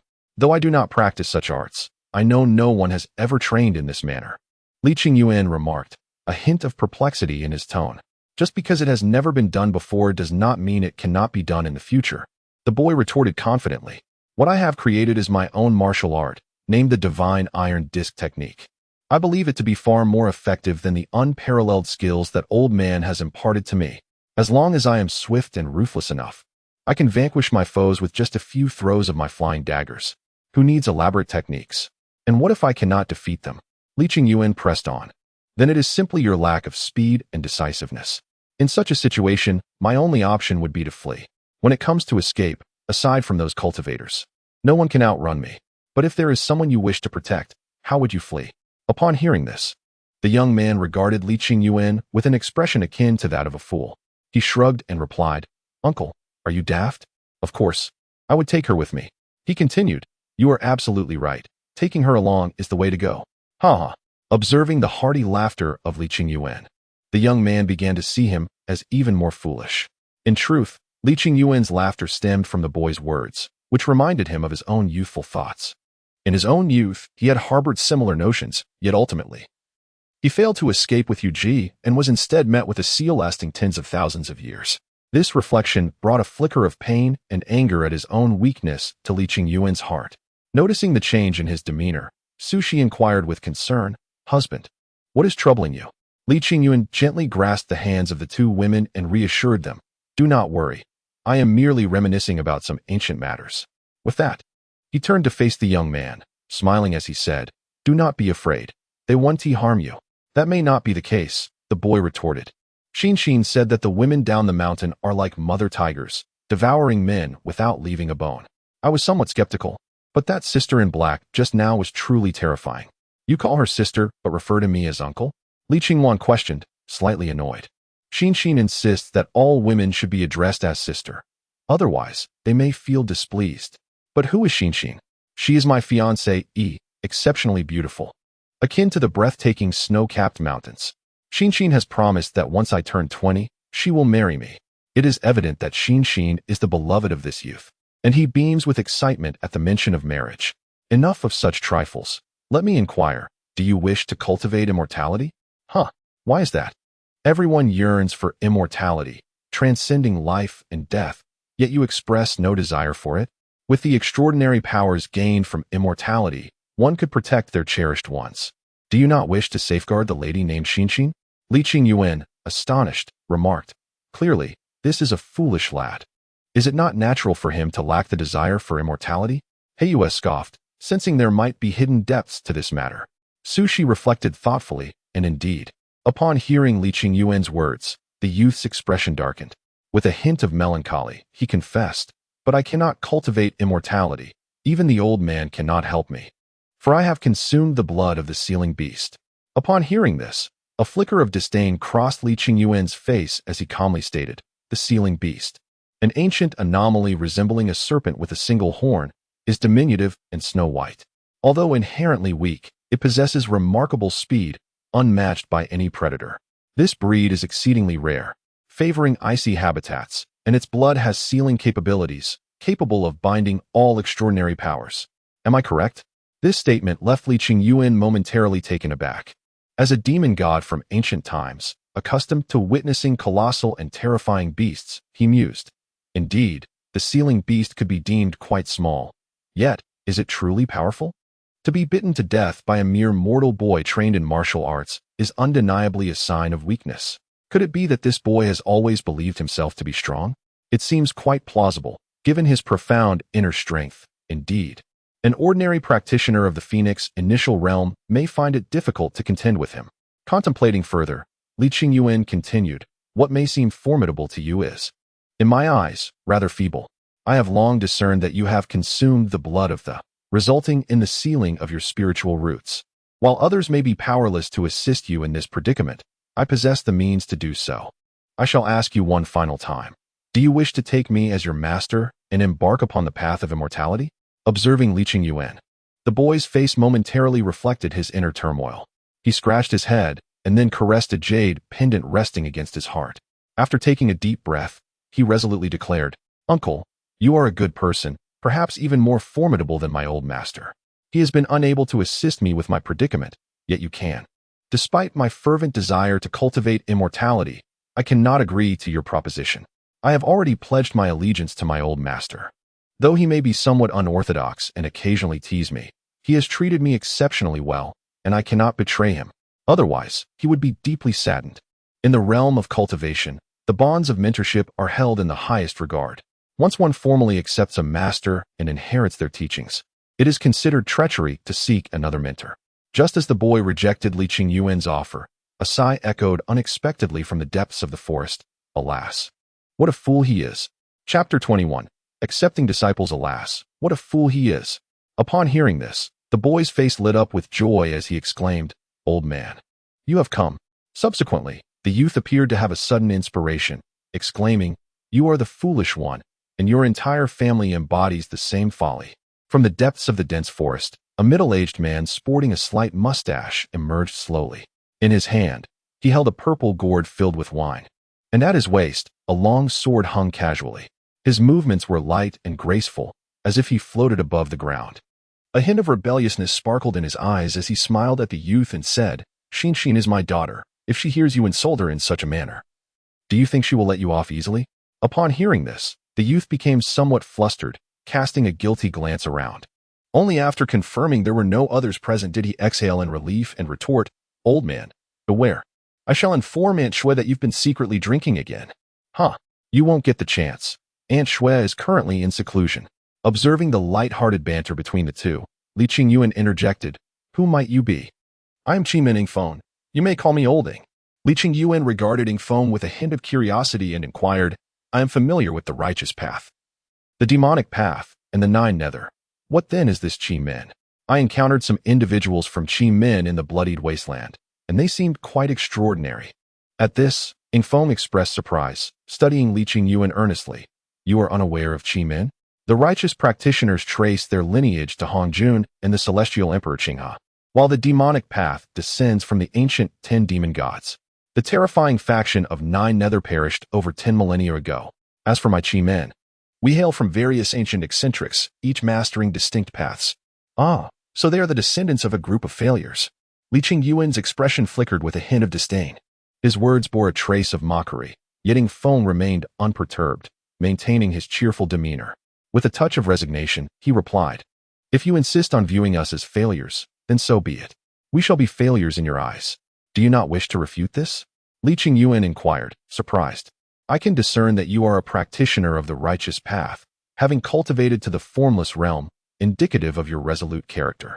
Were your cultivation level slightly inferior, I would naturally engage in discourse. Should reason fail, it would merely devolve into a contest of strength, determining who possesses the greater might. However, you are quite formidable, and I humbly acknowledge my shortcomings in comparison. If I cannot persuade you, and you were to become infuriated, resorting to physical means to impart your wisdom, what recourse would I have but to endure the beating? Furthermore, one cannot awaken a person who is already conscious. I have little faith that you would be easily swayed. If mere words held any efficacy, why would anyone continue their cultivation? You are quite intriguing, Lin Xi commented with a hint of detachment. I heard you mention a solution to Xiaoma's predicament regarding his inability to cultivate. Is that truly the case? Ingfeng gazed at Lin Xi with a glimmer of fervor. He had been deeply troubled over Xiaoma's situation and had sought the counsel of many esteemed individuals. only to be met with the grim conclusion that there was no remedy. Now, hearing that this young man might possess a solution, how could he not feel exhilarated? Indeed. But what motivation do I have to assist you? You previously stated that if Xiaoma were to accept you as his master, you would resolve his cultivation issues. Is that assertion genuine? Li Qingyuan clasped his hands before his chest, his countenance as placid as still water, and with an expression devoid of emotion. He stated, I have extended the offer, yet he has declined. Since he has chosen to refuse, this opportunity is no longer available. Upon hearing these words, Yingfeng instantly discerned that the exceptionally handsome youth before him harbored a sense of indignation. Perhaps to the average person, and Xiaoma's refusal might seem inconsequential, and there would be no justification for Li Qingyuan's vexation. However, from Li Qingyuan's perspective, the matter was rather different. As a formidable figure of the Wuxiang realm, he had benevolently presented Xiaoma with an opportunity, yet Xiaoma had turned it down. Though one could empathize with Xiaoma's position, it nonetheless left Li Qingyuan with a trace of displeasure. The sentiment that underpinned his thoughts was akin to, you have spurned my offer. Thus I shall no longer extend you any chances. This nuanced psychology revealed that Li Qingyuan possessed a rather domineering nature, at times even appearing unreasonable. It is essential to remember that Li Qingyuan is, after all, a demon god. The very essence of his being embodies both righteousness and malevolence. He does not conform to the archetype of orthodox cultivators who undergo the relentless trials of heavenly principles. Li Qingyuan's heart and mind have not attained such expansive tolerance. There remains within him a flicker of dissatisfaction. The prospect of humbling himself to extend an invitation to the youth and Xiaoma once more was utterly out of the question for him. Yingfeng possessed a degree of understanding regarding Li Qingyuan's mindset. In truth, many powerful individuals exhibit a similar trait to varying extents. They occupy elevated positions and often harbor disdain for the refusals they encounter. Yet, they tend to feign profundity, attributing matters to fate and weaving grandiloquent narratives to indirectly decline. Unlike the forthrightness exhibited by Li Qingyuan, Yingfeng remarked, I perceive that you, young friend, are a person of great magnanimity and open-mindedness. Qualities I deeply admire in this lifetime. I have also witnessed the recent events. It is due to my influence that young Mo has made such a foolish mistake, allowing a tremendous opportunity to slip away. I wish to present you with a beast sealing pill to help young Mo reclaim this lost chance. I kindly ask for your cooperation in this matter. As for the master-disciple relationship, young Mo has yet to formally become my apprentice, so he is not yet considered to have a master. As the saying goes, one does not strike a smiling face. Given Yingfeng's earnestness, Li Qingyuan felt it inappropriate to be overly petty and pursued the matter further. A faint smile graced his lips as he replied, though he may be foolish. He is foolishly endearing, and I find joy in that. Since you have so earnestly requested, I shall accept him. Upon hearing this, Yingfeng breathed a sigh of relief. It was not the requests that troubled him, but the fear that Li Qingyuan might decline. After all, young Mo had consumed beast-sealing blood, resulting in his spiritual roots being sealed and concealed. Li Qingyuan's willingness to accept a disciple stemmed from his appreciation of Mo's pure nature. Such opportunities are sought after by many yet remain elusive.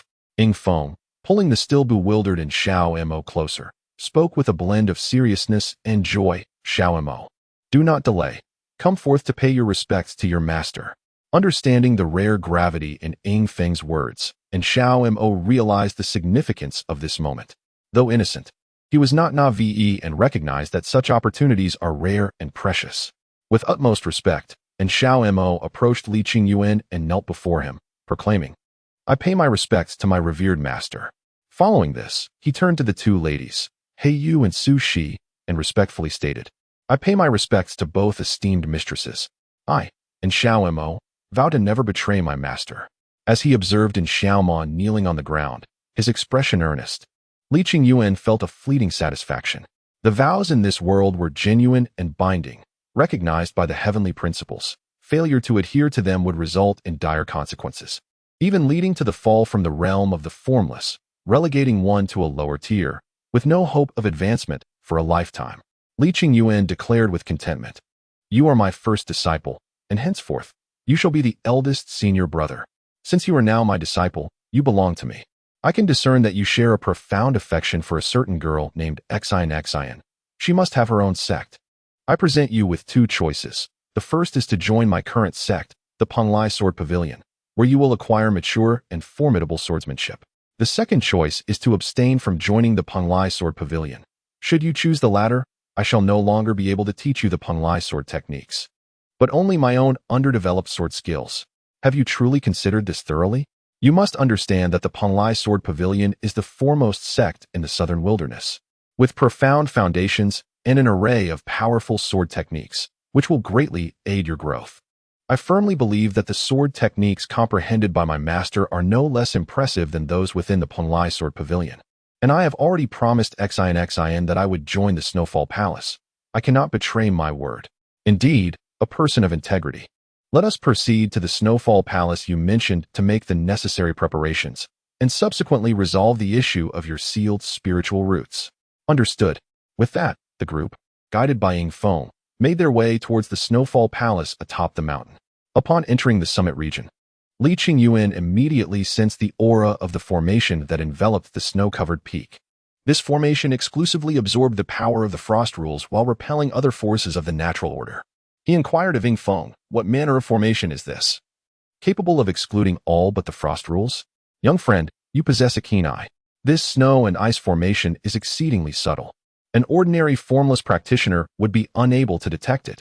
At this juncture, Ying Feng glanced upward at the sky before continuing. You should also be aware that since the emergence of the Celestial Emperor, apart from orthodox cultivators, other sects such as the Demon Gate and the Strange Gates have been unable to grasp the power of the rules. While we may not directly wield this power, we can harness it through external means, and formations are one such method. Orthodox cultivators practice the teachings bestowed by the Celestial Emperor, who naturally lends them the power of the rules. Conversely, the other practitioners, considered as outsiders, do not receive direct assistance from the Emperor and must rely on external sources. Although the Celestial Emperor does not directly grant the power of the rules to these unorthodox practitioners, it does not mean they are inherently weaker than the orthodox cultivators. For instance, taking Feng himself, a formless practitioner, within the snow and ice formation. He not only possesses the power of the frost rules, but also significantly diminishes the rule power of his opponents due to the formation's repelling effect. In this interplay, those formless venerables find themselves unable to contend with Ying Feng in the formation. While the snow and ice formation is formidable, it has a conspicuous flaw. It is immobile and lacks any flexibility. This formation is indeed quite profound. I cannot fully comprehend it. Did you arrange this? Indeed. It is often the case that people are shaped by their circumstances. Li Qingwan sighed, expressing her thoughts. Upon hearing Li Qingyuan's words, Ying Feng offered a subtle smile, a fleeting glimmer of pride evident in his eyes. As a distinguished high-tier formation master, he took immense pride in the ice and snow formation, a labor of love that he had painstakingly crafted. Each time he received commendation for his creation, his heart swelled with joy. With a voice resonant and robust, tinged with satisfaction, Ying Feng declared, "In my quest for the materials to establish this formation, I traversed the ends of the earth, dedicating several centuries to its completion. This formation embodies the culmination of my lifelong studies. It is only natural that a young friend like you, unversed in the art of formations, might not perceive its intricacies. Indeed, many high-tier formation masters struggle to grasp it as well." Unexpectedly, Li Qingyuan responded with a smile. "I had no idea you were such a formidable formation master. What do you say? Would you care to join me?" Ying Feng replied, "I appreciate your kind intentions. Should you ever require assistance, do not hesitate to seek me out. I am a person who cherishes solitude, and my greatest aspiration is to live quietly in seclusion." Chapter 22. The Snowfall Palace. A formation should not be judged by its name, but by its rank. Though the ice and snow formation bears a common name, it stands as a true high-tier formation, rivaling the ancient Grand Arrays. One thing Ying Feng had withheld was that this ice and snow formation constituted his domain, a realm under his control. He recognized Li Qingyuan's extraordinary strength and affinity with the elements, acknowledging his own inferiority. However, within the confines of the ice and snow formation, bolstered by its power, Ying Feng felt confident in his ability to overcome Li Qingyuan. As the saying goes, one should harbor no ill intentions toward others, yet remain vigilant against the intentions of others. Though Li Qingyuan did not appear to be a malevolent individual, Ying Feng still felt the need to exercise caution, as their acquaintance had been brief. Regarding Ying Feng's sentiments, Li Qingyuan remained noncommittal. The formation before them was indeed formidable, capable of confounding the average formless entity. yet it would pose no challenge to him. To dismantle the formation was, in essence, a straightforward endeavor. Li Yuan merely needed to unleash his own yin-yang rule force to create a fissure from within the formation, allowing external rule forces to flow in. Once the influx of rule forces reached a sufficient magnitude, the formation would collapse of its own accord. It was this very method of dismantling that instilled in Li Yuan a sense of fearlessness. Had he lacked confidence in breaching the formation, he would never have ventured even a single step into the icy labyrinth. Although Xiaoma and Yingfeng appeared to be trustworthy individuals, and Xiaoma even swore an oath of loyalty to Li Yuan, he could not overlook the fact that they were not Black Moon or Su Shi. And their time spent together had been too fleeting for him to place his life in the hands of such fragile trust. Under Yingfeng's guidance, the trio ascended to a towering glacier atop the mountain. There, Yingfeng gestured in the air, and a narrow passageway opened within the glacier, just wide enough for a single person to pass through. Yingfeng entered the icy corridor first, followed closely by Li Yuan, with Xiaoma and the two women, Black Moon and Su Shi, trailing behind. After traversing the narrow passage for a brief moment, they were suddenly greeted by an expansive interior, revealing a vast space within the glacier. This inner sanctum was adorned with numerous grand palaces, arranged according to a certain rhythm, seemingly random, yet perfectly harmonious.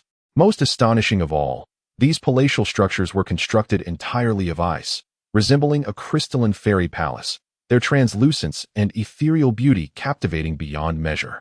Li Yuan raised his gaze and beheld an icy plaque at the main entrance of the palace, adorned with intricate dragon and phoenix motifs. Elegantly inscribed with 3 grand characters, Snowfall Palace. Ah, old friend, is this your secluded abode? You certainly know how to indulge. Li Yuan remarked with a hint of admiration towards Yingfeng. Indulgence is a natural inclination of humankind. Yingfeng responded with mirth. As Li Yuan and Yingfeng engaged in casual conversation, a disciple from Snowfall Palace approached to greet them. Leading the way was a strikingly beautiful woman, exuding grace and vitality. Her eyes sparkled with sharpness and vivacity, while a trace of cunning lingered in their depths. Old man, who are these 3 guests? The spirited woman inquired boldly.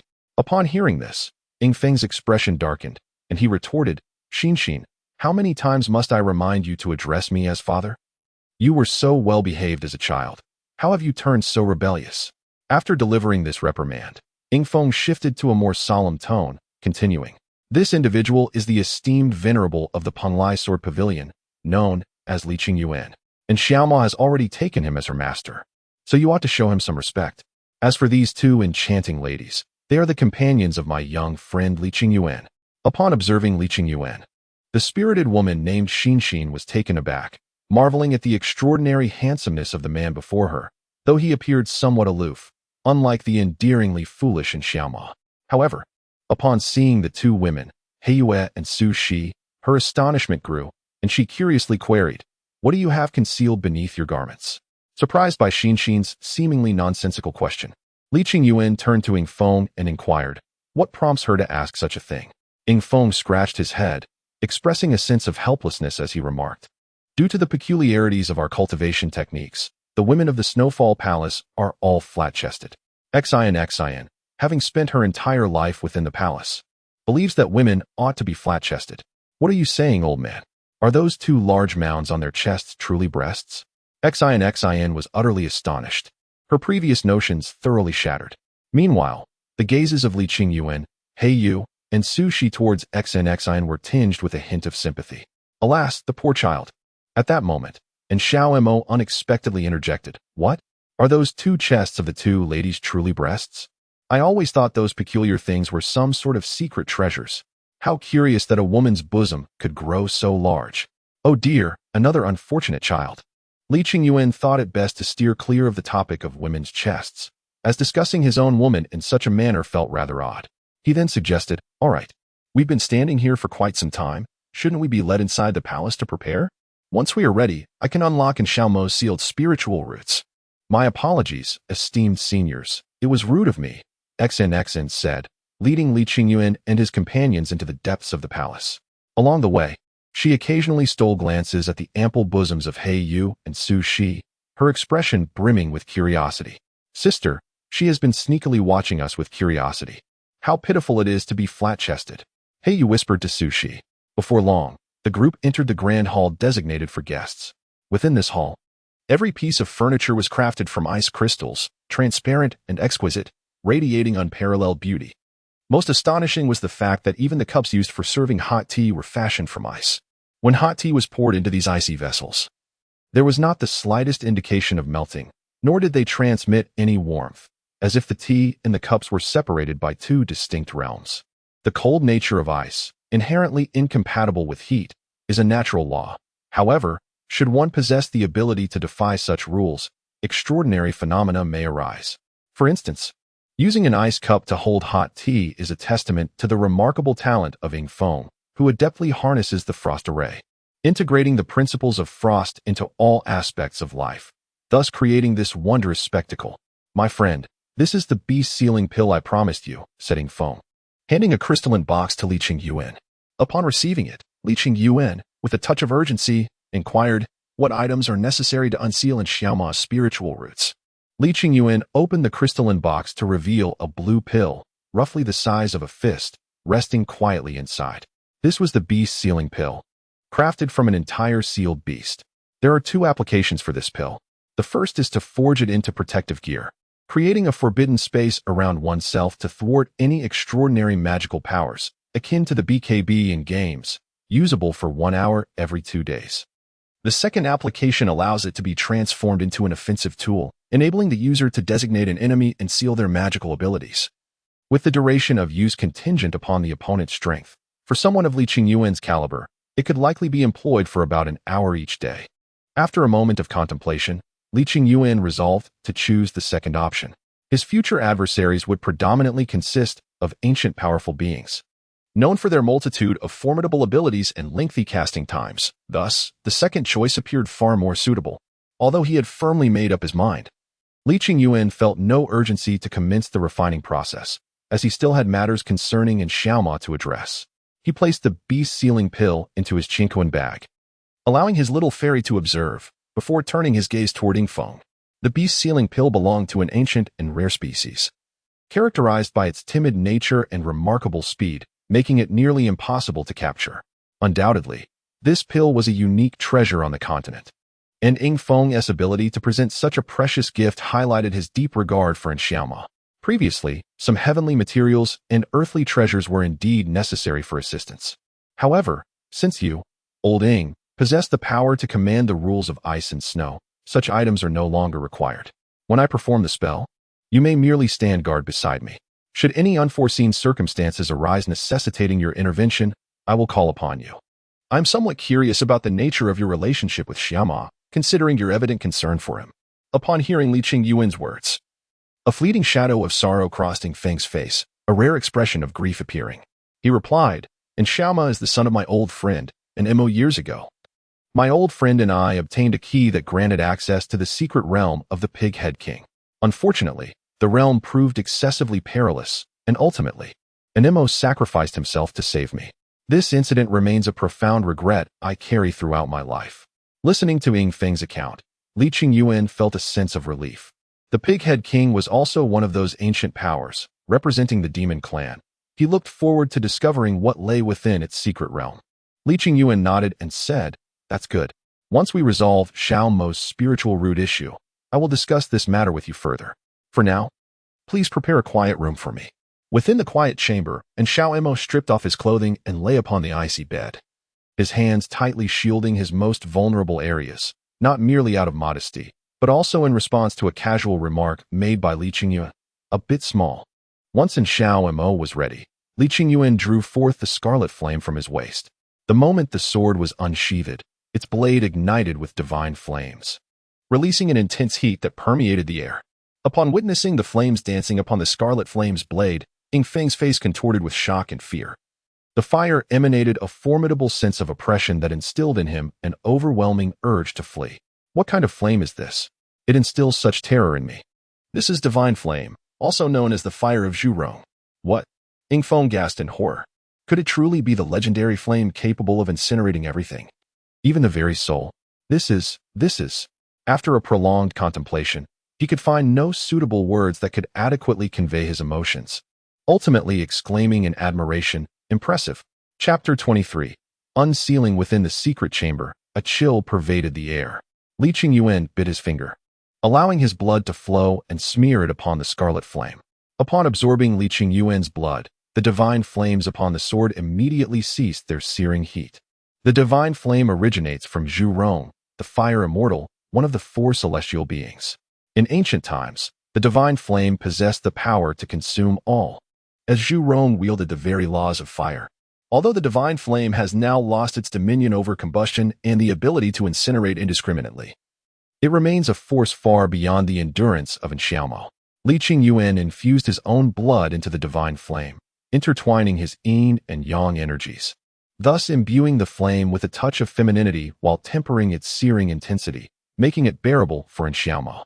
Within the confines of the secret chamber, Li Yuan waved his sword gently, and the divine flame surged towards an Xiaomao, who lay upon the ice bed.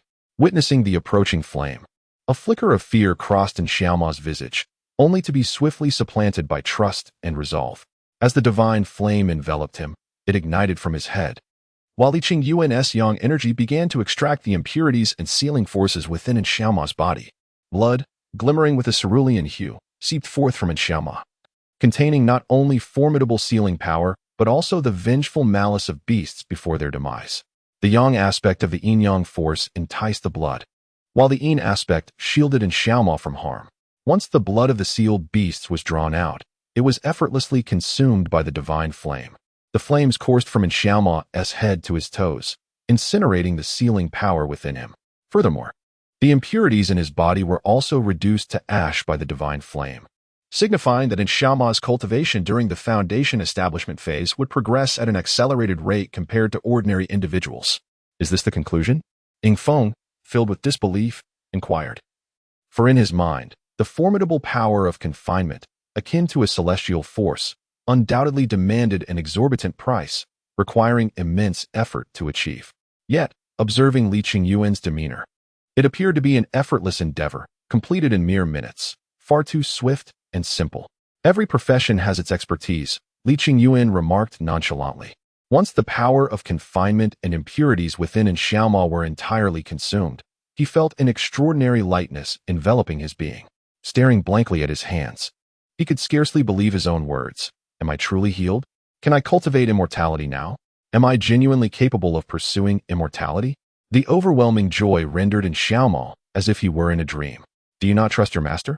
Li Yuan replied calmly to an Xiaomao. Upon hearing his master's words, an Xiaomao, disregarding the need to dress, knelt before Li Yuan and exclaimed with uncontainable excitement, "Thank you, master, for bestowing upon me this second chance. Now, quickly put on your clothes. It feels rather awkward for me to witness this."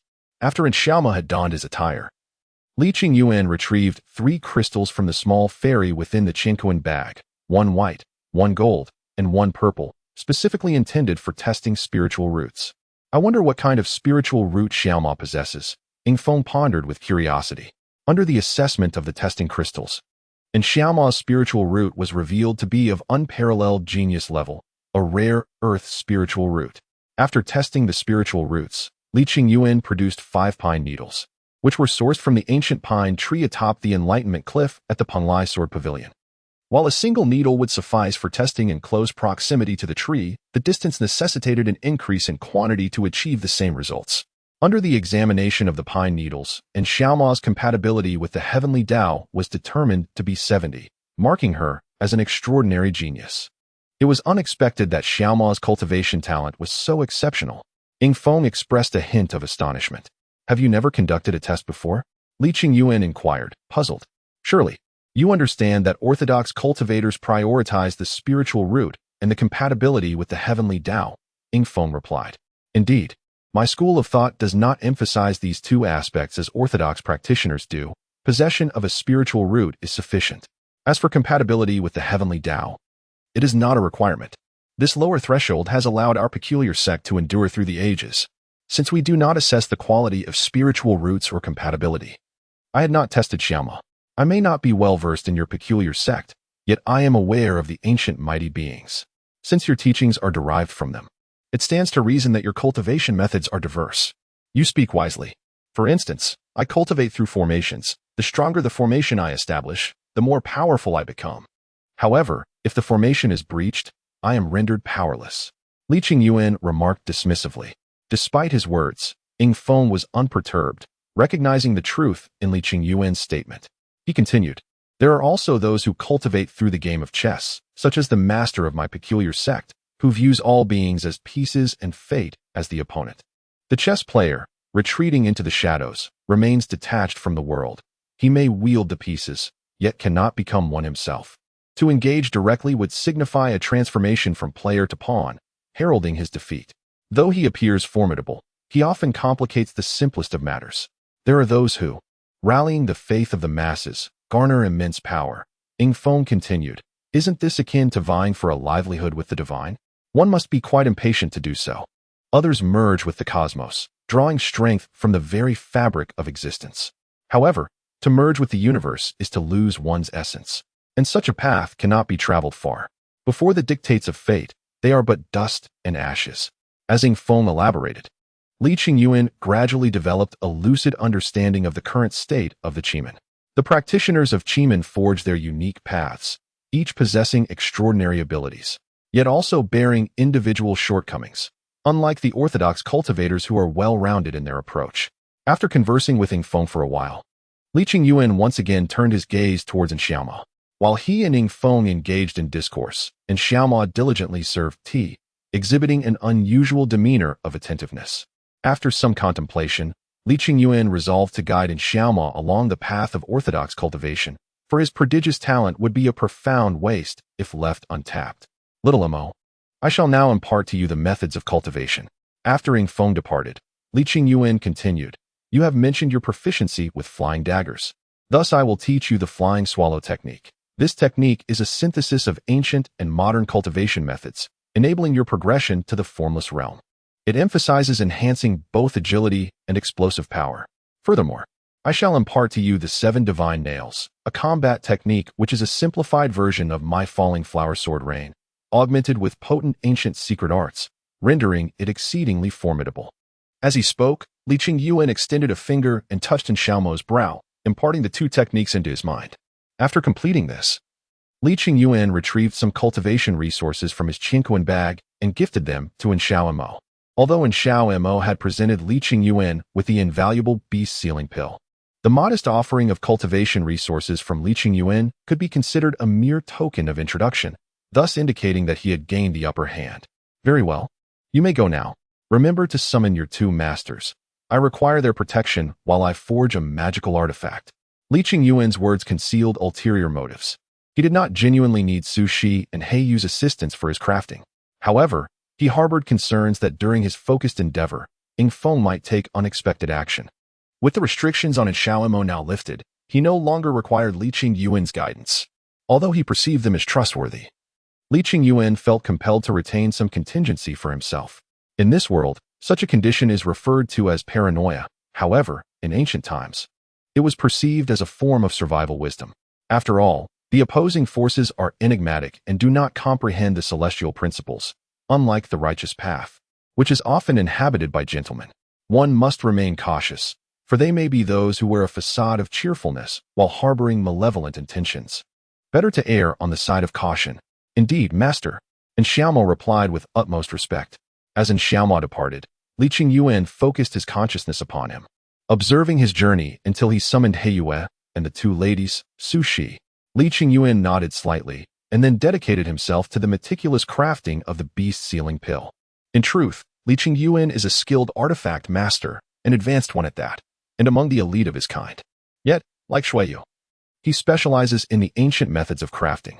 Although these ancient techniques bear the title of ancient, they are not necessarily superior to contemporary practices. In comparison to modern methods, ancient crafting techniques possess a remarkable swiftness, enabling the creation of secret treasures in mere minutes, a necessity born from the frequency of conflicts. However, this speed renders the artifacts somewhat crude in appearance. Conversely, to forge an item of equivalent potency using modern techniques typically requires several hours, resulting in creations that are far more intricate and visually appealing, with enhanced durability as well. A significant drawback of the ancient crafting methods lies in their high entry threshold. Not everyone can aspire to be an artifact master. They impose stringent and specific requirements, making individuals like Lin Xi and Shui Yu exceedingly rare in the ancient world. The majority of people are unable to attain the status of artifact master, leading them to seek alternative paths, as demonstrated by the bone giant, who resorted to dismantling his own ribs to forge a weapon. The contemporary art of weapon forging imposes no prerequisites. Anyone willing can become a blacksmith. As for ascending to the ranks of a master forger, it ultimately hinges on one's innate talent and diligence. Once, Lin Xi adeptly employed ancient forging techniques to swiftly meld the fire god stone into the scarlet flame sword. Now, he resolved to replicate this method with the beast sealing pill. Little fairy, didn't you acquire many ancient treasures after defeating the blood phantom last time? Please retrieve the paralysis ring for me. Lin Xi communicated with the little fairy within his cosmic bag. Of course, master. Once the little fairy transmitted the paralysis ring, Lin Xi extracted it from the cosmic bag. This ring, forged from thunderstone, possessed the inherent power of lightning, capable of incapacitating foes, hence its name. The reason for procuring the paralysis ring was Lin Xi's intention to infuse it with the beast sealing pill. Envisioning the scenario where a mere gesture from him would render opponents incapable of casting spells. Augmented by the paralyzing effects of thunder, an extraordinary tool for interrupting a boss's ultimate move, indeed exhilarating. Subsequently, Lin Xi, reminiscent of his prior endeavor with the fire god stone, channeled his magical energy to transmute the beast sealing pill into a liquid state, which he then integrated into the paralysis ring, thereby endowing it with sealing powers. Chapter 24. Immortal night enveloped the sky, stars dimmed, and the full moon ascended high. Upon the mountain peak, a chilling breeze arose, carrying a faint floral fragrance, though subtle. It was incomparably sweet. In the Snowfall Palace, Shui Xinxin grasped in Xiaoma's hand, still somewhat incredulous as she spoke. So, you mean to say that the man, more beautiful than a woman, has cured you? Although Xin is the daughter of Yingfeng, she bears her mother's surname, and is therefore called Shui Xin. Upon hearing Shui Xin's words, and Xiao Mo's face lit up with uncontrollable excitement, and he smiled as he exclaimed, "Indeed, I am better now. My master is quite remarkable. He summoned a powerful flame, seemingly a divine fire, and it was truly impressive.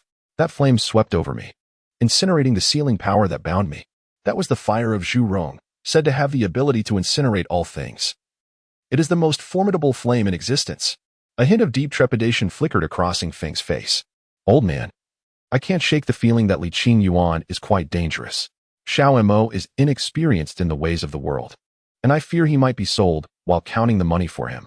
Shui Xin remarked to Yingfeng. Her words plunged Yingfeng into contemplation, and after a moment of reflection, he replied, "He is a legitimate cultivator, and generally, such individuals are of good character. From my observations, Li Qingyuan is indeed someone worth befriending and trusting. Furthermore, he will be Xiao Mo's master in the future, so you must not address him too casually, understood?" I know, Shui Xin replied with a hint of impatience. She continued to inquire, "What is his cultivation level? I can't discern it. Does Xiao Mo have a promising future under his tutelage?" Xin, my master is a good person. Not only does he impart powerful techniques to me, but he has also gifted me numerous resources for cultivation," Xiao Mo said, grasping Shui Xin's hand, his tone imbued with trust and reverence. Li Qingyuan, a young friend of mine, is said to inhabit the legendary realm of the formless. Although I have never witnessed his prowess firsthand, he invariably evokes a sense of danger within me, reminiscent of the terrifying ancient powers spoken of in folklore. I possess an instinctive awareness that, even with the protection of the ice and snow array, I would still be no match for him. This assertion was made with an unusual gravity by Yingfeng. Is he truly that formidable? Shui Xinxin pondered, feeling a sense of incredulity. Having spent her entire life in the Snowfall Palace, she regarded her father's strength as unfathomable, believing him to be among the most powerful in existence. The notion that Li Qingyuan might surpass her father was almost beyond her imagination. By the way, have you noticed a faint fragrance of flowers in the air? And Xiaomo inquired. It was not surprising that the mountains below were abloom with a myriad of flowers, sending their scents aloft. Yet, I find it rather peculiar. And Xiaomo scratched his head, expressing his confusion. Just then, as the three engaged in idle chatter, an unexpected disturbance erupted. Outside the palace, at the edge of the formation, a tremendous roar suddenly resonated. Upon hearing this thunderous sound, Yingfeng promptly closed his eyes, extending his spirit to probe the formation. Moments later, he swiftly opened his eyes, a flash of icy brilliance crossing them, accompanied by a hint of murderous intent as he spoke. With that, an ice bird materialized beneath his feet, seemingly imbued with life, deftly lifting Yingfeng and soaring towards the palace exit. Following his departure, Xinxin immediately summoned the disciples of the palace to accompany her. Meanwhile, within the secret chamber, Li Qingyuan adorned his left middle finger with a paralyzing ring, gazing softly at the sky as he spoke, the floral poison and malevolent aura. I fear that Yingfeng may succumb. Pausing briefly, he continued, this is an antidote pill, capable of neutralizing the airborne floral toxin. Ladies, please partake. With that, Li Qingyuan handed 2 antidote pills to He Yue and Su Shi. These pills were far from ordinary. They were infused with the mystical powers of yin and yang, precisely designed to counteract the floral poison in the air. As soon as Li Qingyuan inhaled, he sensed an anomaly. His demonic physique was impervious to myriad toxins. Yet He Yue and Su Shi were not so fortunate. What does my husband mean? Su Shi inquired, swallowing the antidote pill with a hint of confusion. Someone has released floral poison into the air. Though I cannot identify its nature, it is surely malevolent. Should we not take immediate action to warn Yingfeng? Dear sister, He Yue replied, to rush out now would inevitably arouse suspicion. If they refuse to consume my husband's antidote, what then? It would be wiser to wait until they find themselves in a desperate situation before we intervene, thus ensuring the greatest degree of favorable impression. Upon hearing He Yue's reasoning, Li Qingyuan nodded in agreement, remarking softly, He Yue makes a valid point. Aiding others must be timed judiciously, lest it backfire. Meanwhile, in another location, upon being carried by the ice bird to the site of the unfolding anomaly, Yingfeng immediately spotted a young man in a black robe floating in midair. The young man possessed an extraordinary beauty. Although he could not quite rival Li Qingyuan, he was undoubtedly a rare gem among millions.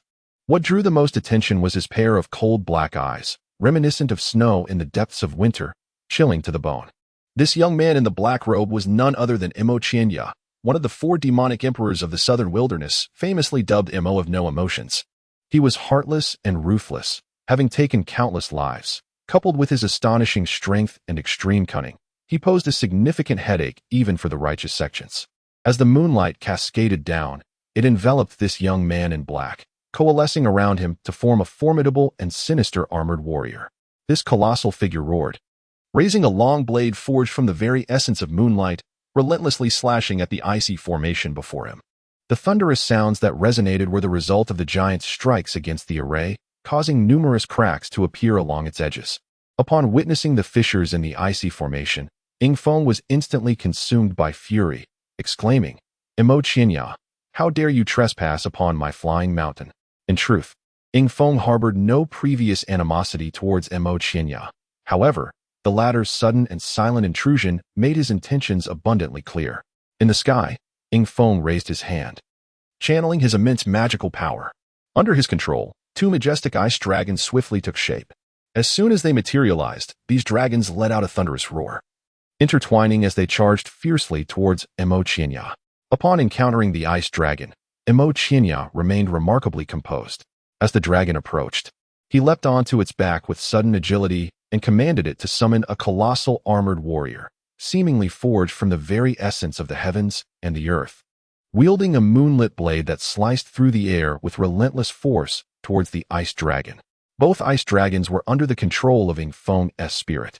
Upon sensing one being felled by Imo Qianya, he immediately urged the other dragon to unleash its frost breath from its gaping maw. Caught off guard by this sudden onslaught from behind, Imo Qianya found himself with no means of evasion. In the face of peril, he swiftly formed a mysterious incantation with his hands, causing the moonlight above to cascade downwards, enveloping him in a formidable lunar shield. Having long heard of Imo Qianya's ability to wield the energies of the sun and moon, witnessing it firsthand was indeed remarkable, yet he believed it would end there. Now, experience my ultimate technique, the locking of heaven and earth. With Yingfeng's bellow, the nearby forces of ice and snow surged violently, giving rise to numerous minute magical formations in the sky. Subsequently, countless chains of ice erupted from these formations, swarming towards Imo Qianya in an overwhelming tide. Ha ha ha. This is intriguing. echoed Imo Qianya's icy voice. Regrettably, today is a full moon, the apex of my power. Though I may lack the forces of regulation, you shall find me unyielding. Moonlight Demon Shield. As he spoke, the lunar light intensified, and a more potent magical aura enveloped him, manifesting an ethereal transparent barrier of lunar energy around him in an instant. The sound of countless chains of ice clashing against the moonlit barrier reverberated through the air, enveloping the shield in a dense web of links. Yet, despite their relentless pressure, they could not breach the ethereal protection. Timing was of the essence. Inside the barrier, Imo Qianhang spoke in a cold tone, his voice resonating just enough for all present to hear. What? Ying Feng had scarcely uttered the question when he was suddenly gripped by a searing pain in his abdomen, his entire being engulfed in chaotic spiritual energy. With a violent retch, he expelled a copious amount of blood, which upon closer inspection revealed sinister dark strands. What is this? This is the poison of the nether flower. How could you possess such venom? With Ying Feng's magical essence dissipating, the chains of ice in the sky lost their strength, plummeting to the ground in a cascade. Imo Qianhang hovered above, his expression remaining icy yet undeniably tinged with satisfaction as he proclaimed, "While I may not wield the poison of the nether flower, it does not imply that others cannot, correct? You." As his words echoed, a colossal black bud emerged from the depths of the earth. Upon fully blooming, it revealed a veiled woman clad in dark attire at its heart. Her name was Yu, renowned for her mastery of toxins. Barefoot, she traversed the ground. Yet her delicate feet bore not a speck of dirt, each toe glistening with an ethereal beauty, resembling flawless works of art. Any foot aficionado present would undoubtedly covet them, regarding them as treasures beyond value.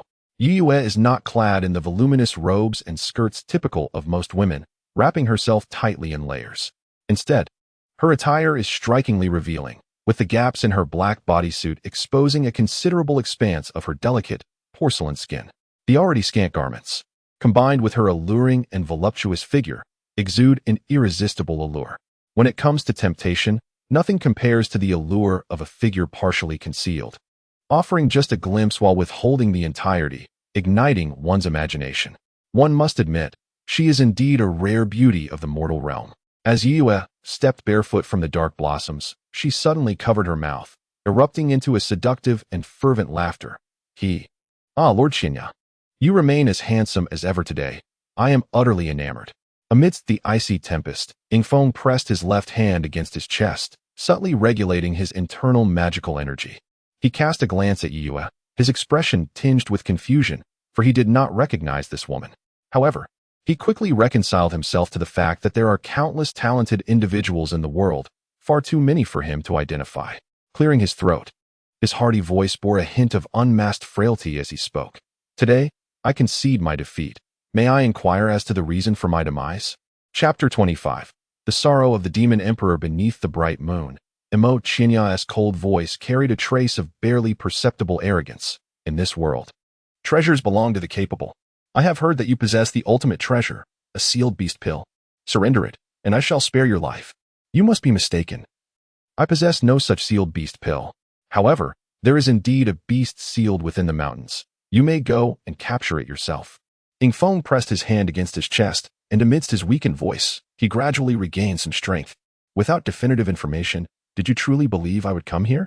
In the sky, Missouri Qianya's face was etched with coldness and disdain as he regarded Ying Feng with a hint of amusement, coldly proclaiming, "Feng Xing has already revealed everything to me." As Imo Qianya spoke, a swirling black wind suddenly manifested in the sky. This tempest roared through the mountains, and within it, a massive, contorted face emerged, its mouth agape as it uttered, "Lord Ying Feng, it has been a long time, hasn't it? If you are wise, you will promptly surrender the beast sealing pill. Otherwise, you shall not leave here intact." Upon witnessing this black whirlwind, Ying Feng's pupils constricted sharply, and he pointed at Feng Xing in a daze, exclaiming in fury, "Feng Xing, it is you. You have betrayed our Chiman. Do you not realize that Lord On Yuan despises traitors above all else?" At the mention of On Yuan's name, the swirling black wind momentarily shrank, but soon enough, its fury surged once more. "On Yuan is unworthy of being the master of Chiman. He only seeks to make us cower like turtles. Those orthodox cultivators are feeble and weak. Why should I tolerate them any longer? I have had enough." Upon hearing these words, Ying Feng was taken aback. as if he was encountering the previously reticent Feng Xing for the first time, feeling a flicker of sympathy. However, that sympathy swiftly transformed into rage, and Ing Feng shouted, "You wretched fool! If you cannot endure, go seek Lord On Yuan." "What do you mean by betraying me? I have never treated you poorly." "Now, I have betrayed everything from my past. I cannot find nor defeat On Yuan, yet you conveniently serve as my token of allegiance. Blame only your weakness. For you possess the beast sealing pill." Feng Xing remarked coldly. "Hand over the beast sealing pill, or I shall leave your corpse to drift in the heavens." Mo Qianya declared with a ruthless and domineering tone. "You shall not succeed." Ing Feng retorted icily. "If that is the case, then you shall perish." With that, Mo Qianya raised his right hand, drawing the sinister moonlight from the night sky, as countless beams of moonlight floated behind him, resembling swords of luminescent silver, emanating an eerie and chilling glow. He pointed his elevated hand at Ing Feng, and in an instant, the myriad rays of moonlight transformed from stillness to motion, surging forth with tremendous force towards Ing Feng. In the face of this bombardment of moonlight, Ing Feng was not willing to succumb easily. He gritted his teeth against the pain coursing through his body and summoned his power to conjure an ice shield before him. However, due to the venom of the netherflower restricting most of his abilities, the ice shield was not particularly robust, significantly diminishing its defensive capacity. As the moonlight crashed against the ice shield, it trembled violently at first, managing to hold its ground. Yet, after a minute, it shattered under the overwhelming assault of the moonlight. Watching the ice shield disintegrate, Xue Xinxin felt a knot of anxiety rise in her throat. Her heart raced with concern. For this was her own father, the very shelter that had shielded her from life storms. In fact, upon realizing her father's affliction, Xue Xinxin had decisively sent in Xiaoma to find Li Qingyuan, fervently hoping that he would arrive in time. She continued to pray with unwavering hope. Just as Xue Xinxin was consumed by anxiety, a voice, cool and gentle, suddenly resonated. "Do not fear, I have arrived." Accompanying this proclamation, a remarkably handsome young man clad in white robes slowly approached. He raised his hand lightly towards Mo Qianya, and a bolt of blue lightning materialized out of thin air, striking Mo Qianya instantly. After executing this feat, Li Qingyuan promptly handed a detoxifying pill to Ing Feng. Meanwhile, on the other side, after being struck by the lightning attack from Li Qingyuan's paralyzing ring, Mo Qianya's body froze momentarily. In the next instant, the myriad swords of moonlight and the moonlight shield surrounding Mo Qianya vanished without a trace. More despairing was the fact that, devoid of magical support, Mo Qianya could no longer levitate. He cried out as he plummeted from the sky, his once cold and handsome visage now etched with panic. "Yue, catch me!" he shouted frantically during his descent. However, Yue appeared oblivious to Mo Qianya's cries. She was now gazing dreamily at Li Qingyuan, a hint of drool escaping her lips. As she wiped the drool from the corner of her mouth, she murmured incessantly, "Ah, how extraordinarily handsome. Even more so than Mo Qianya. I can hardly contain myself. Should such beauty be steamed or braised? How delightful it would be to wield a whip for some delightful bondage." Just as Mo Qianya was about to crash to the ground in a most undignified manner, Feng Xing realized it was time for him to act. He hurriedly flew over and caught Mo Qianya with his wind-like form, thereby saving him from utter humiliation. When Mo Qianya was caught by Feng Xing and gently set down, the binding force gradually dissipated. Mo Qianya once again felt the surge of magical energy within him, and a powerful aura of lunar malevolence emanated from his body. With a mixture of confusion and rage, he glared at Yue and shouted, "What were you just doing? Why didn't you catch me?" In response to Mo Qianya's fury, Yue lazily yawned and replied nonchalantly, "Who do you think you are? Why should I assist you? You promised to marry me." Mo Qianya's cold and furious face bore a hint of disbelief. "Oh, we broke up just now. I unilaterally declared our separation. He is far more handsome than you and possesses greater strength, so you can leave," Yue said, pointing at Li Qingyuan with a love-struck expression. "You, vile woman." Mo Qianya's finger trembled as he pointed at Yue, his originally handsome face now twisted with a hint of savagery. His icy words were laced with madness. "I want all of you to die." As Mo Qianya's furious roar echoed, the potential of his life rapidly drained away, and a foreboding aura of madness surged from him. Beneath this ominous energy, the air around Mo Qianya distorted, and the bright moon in the sky began to turn a blood-red hue. "Let them all perish." Beneath these utterances, the entire flying mountain began to tremble and fracture, with the ground splitting open to release countless twisted and ominous malevolent energies. At the same moment, the crimson moon in the sky erupted with a thunderous explosion, bathing the heavens in a blinding crimson light. Countless shards of the blood-red moon, ignited with fiery brilliance, hurtled towards the flying mountain, enveloping it in an apocalyptic aura. This was an indiscriminate and devastating attack, from which none could escape but Mo Qianya himself. Ing Feng, having already ingested the antidote given by Li Qingyuan, had regained a significant portion of his strength. He summoned the laws of ice, conjuring a massive and formidable ice shield to protect his companions. Although the woman, Yue, appeared infatuated and possessed only the cultivation of the Qinyuan realm, she wielded an array of extraordinary techniques. Suddenly, a colossal black rose emerged from the ground, enveloping the dark moon entirely. In an instant, the black rose became ethereal, whisking Yue away from this realm into the crevice between the underworld and the material world, rendering her impervious to any harm from the present reality. Each individual had their own means of defense, yet Feng Xing found himself in dire straits. Not only was his cultivation limited to the Qinyuan realm, but due to his unique training method, he was also unable to utilize magical artifacts, truly a predicament beyond words. Feng Xing's cultivation approach was rather unconventional. He had fused his body and soul with the wind, becoming one with it. Logically, as a being of wind, his ability to flee should have been unparalleled. However, the malevolent energies of the moon in the sky and the earth below ensnared him, continually eroding his essence. At this moment, Feng Xing could no longer concern himself with anything else. He shouted at Mo Qianhang, "Mo Qianya, are you mentally impaired? Unable to breach the defenses of others, yet perfectly ensnaring your own allies. Everyone is doomed."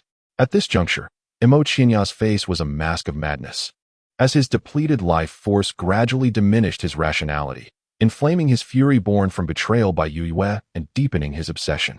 It must be said, the new generation of demonic cultivators truly lives up to their reputation for cruelty. When driven to madness, they even turn against their own.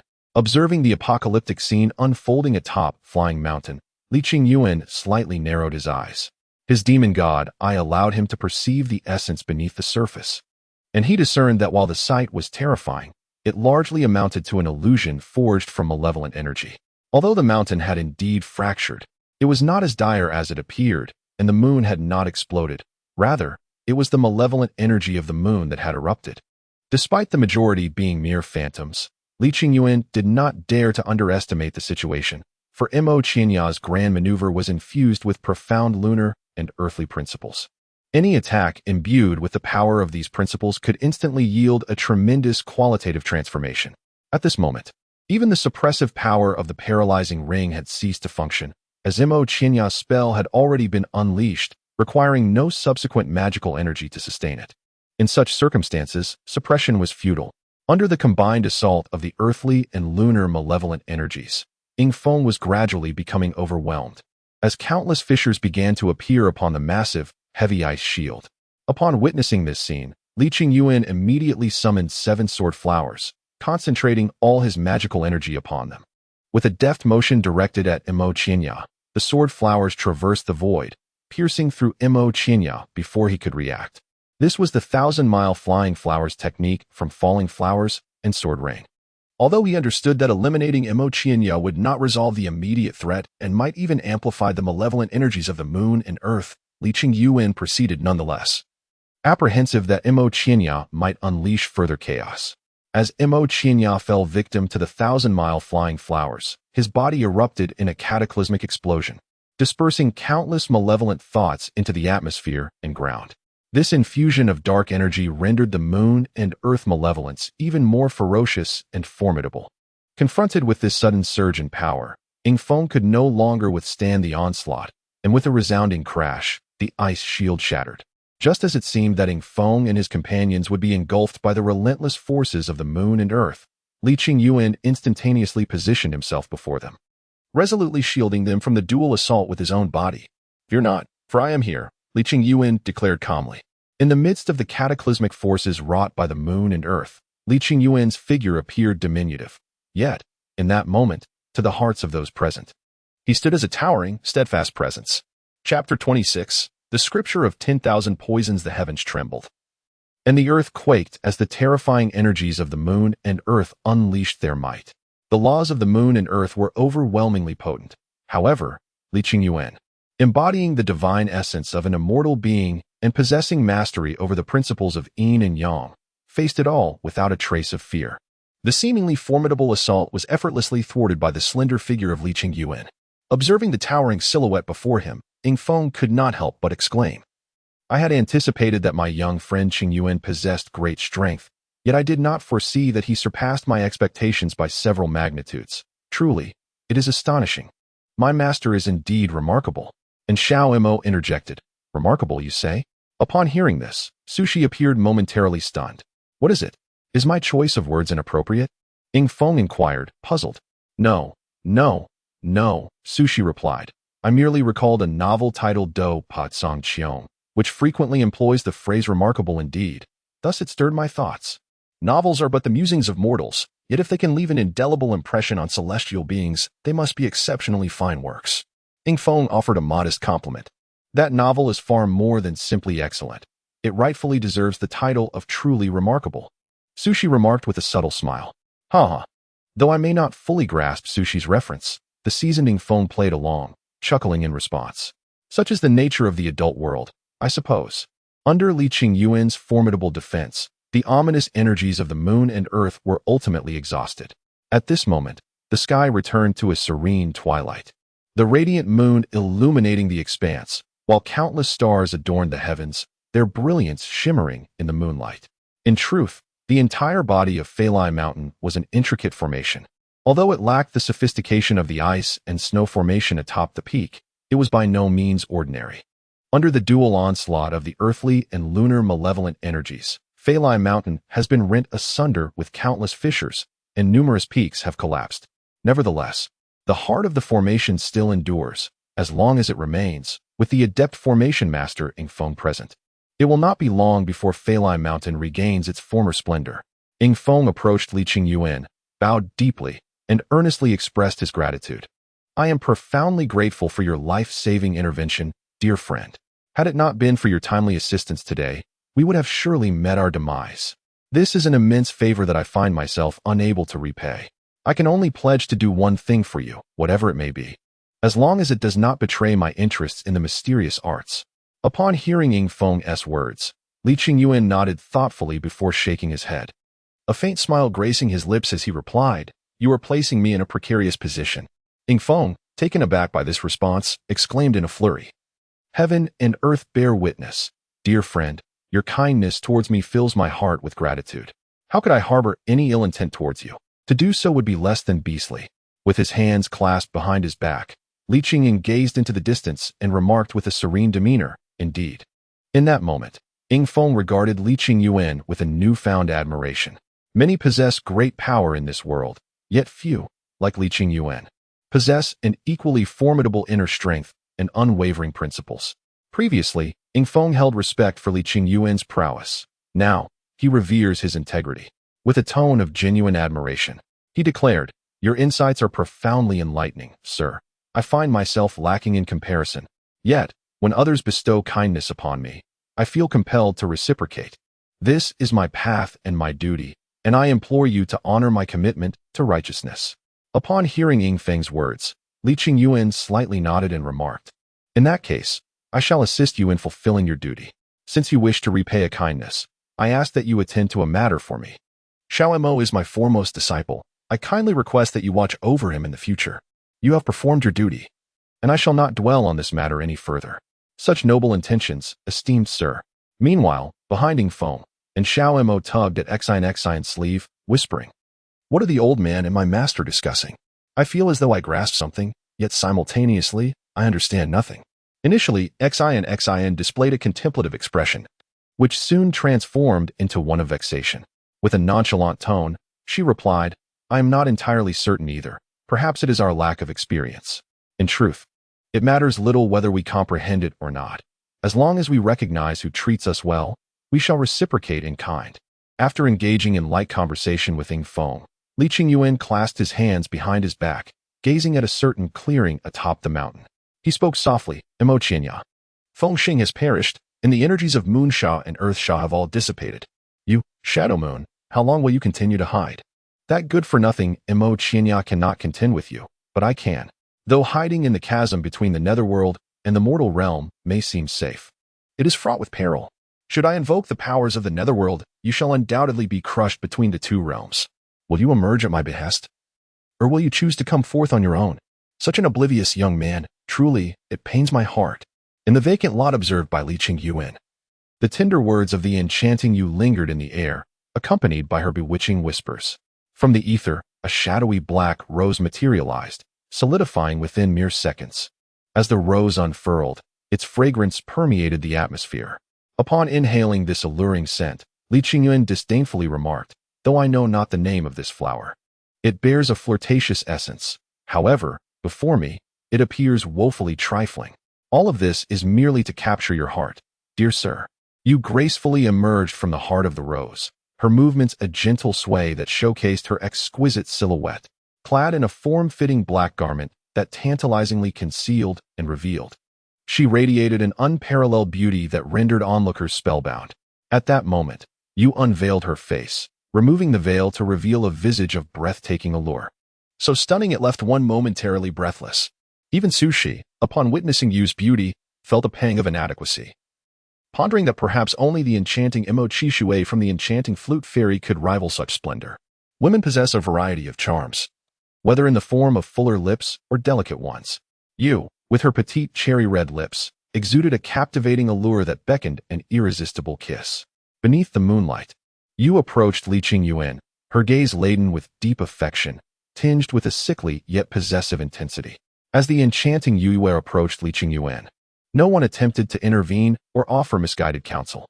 This was not merely due to their unwavering faith in Li Yuan, but also because he had firmly established his undeniable status and authority through his formidable prowess. Upon reaching Li Yuan's side, Yu slightly parted her cherry lips and, in a sultry tone reminiscent of an alluring dominatrix, inquired, "Do you believe in love at first sight?" "I only believe in the allure of beauty." Li Yuan regarded Yue before him and replied coolly, "Indeed." Yue stifled a laugh, covering her mouth. "You are refreshingly honest. It's precisely this authenticity that I find so appealing. I just witnessed you abandon Imo Qianya because you find me more captivating and powerful." Li Yuan responded with an air of detachment.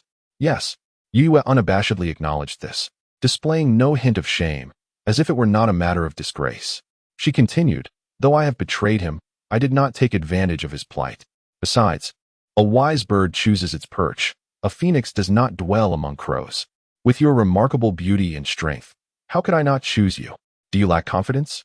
Do you believe there exists anyone more formidable or handsome than you? As long as you remain splendid and powerful, I shall never betray you. And should you accept me, you would not only gain a formidable poison master, but also a beautiful companion. This transaction could hardly be deemed a loss, could it?" Upon hearing Yue's tempting words, Li Yuan remained silent, extending his hand to gently caress her hair, reveling in its silky smoothness, indulging in the legendary act of a gentle head pat. Moments passed. Li Yuan's hand slowly descended, gently squeezing the delicate flesh of Yue's charming face. Subsequently, his hand glided to her elegantly elongated neck, reminiscent of a swan's. After caressing the exquisite contours of Yue's neck for a brief moment, Li Yuan abruptly transformed his gentle touch into a claw, seizing her neck and lifting her off the ground. The paralyzing force of the sealing ring enveloped Yue instantaneously, rendering her incapable of wielding her magical powers. As she was hoisted into the air, Yue was immediately overwhelmed by a sense of suffocation and impotence, her alluring gaze now filled with terror as she incomprehensibly inquired, "Why? Why?" Meeting the mix of fear, seduction, and vulnerability in her eyes, Li Yuan let out a cold, disdainful smile, retorting, "What do you consider yourself? Merely a wretched woman adept at manipulating circumstances. You thought I was a fool, unable to perceive your true intentions? Though your exterior is beautiful, your heart is dark. Did you believe you could seduce me, as if I were a shallow man ruled by base desires? I already have the likes of Heiyue and Sushi. There is no place for you in my harem. Thus, you may as well perish." With these words, Li Yuan tightened his grip on Yue's neck. Although she contemplated resistance, her magical abilities were rendered useless by the sealing ring. and her physical strength was no match for Li Qingyuan's. Consequently, she could only watch helplessly as she edged closer to her demise. No matter how beautiful one may be, suffocating under such circumstances renders them grotesque. At this moment, Yue exemplified this truth. Due to the constraints of this world, which lacks the capacity for storage, all items are transmitted through the little fairy. As a result, Li Qingyuan only acquired a cherished tome, the Manual of 10,000 Poisons, closely guarded by Yue. After completing this task, Li Qingyuan conjured a fearsome divine flame, casting it upon Yue's form. Within mere seconds, her body was reduced to ash, swept away by the wind, leaving no trace behind. That was love and righteousness. That was the essence of freedom and nonchalance, the true embodiment of the demonic path in my heart. Chapter 27. The journey begins unbeknownst to them. Dawn had broken. The morning light ascended from the horizon, dazzling and resplendent, brimming with hope. Su Shi and the two maidens of the Black Moon approached Li Qingyuan, intertwining their arms with his, pointing towards the rising sun with excitement.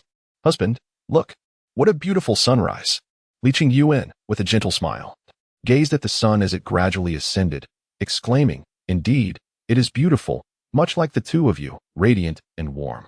Such simple yet heartfelt words ignited a sense of happiness within the two maidens, who, one on each side, planted kisses upon Li Qingyuan's handsome cheek, embodying the sentiment of having such a husband and desiring nothing more. "Husband," Su Shi called out, "May I have the Manual of 10,000 Poisons? What do you need it for?" "Typically, righteous disciples do not practice with poisons," Li Qingyuan inquired, intrigued. Upon hearing these words, a trace of melancholy and reluctance appeared on Su Shi's face as she lamented, "It is because I wish to assist my husband.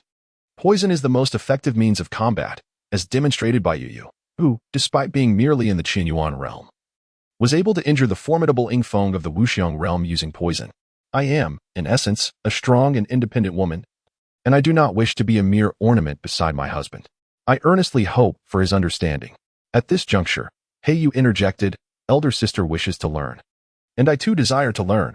I refuse to be an inconsequential accessory.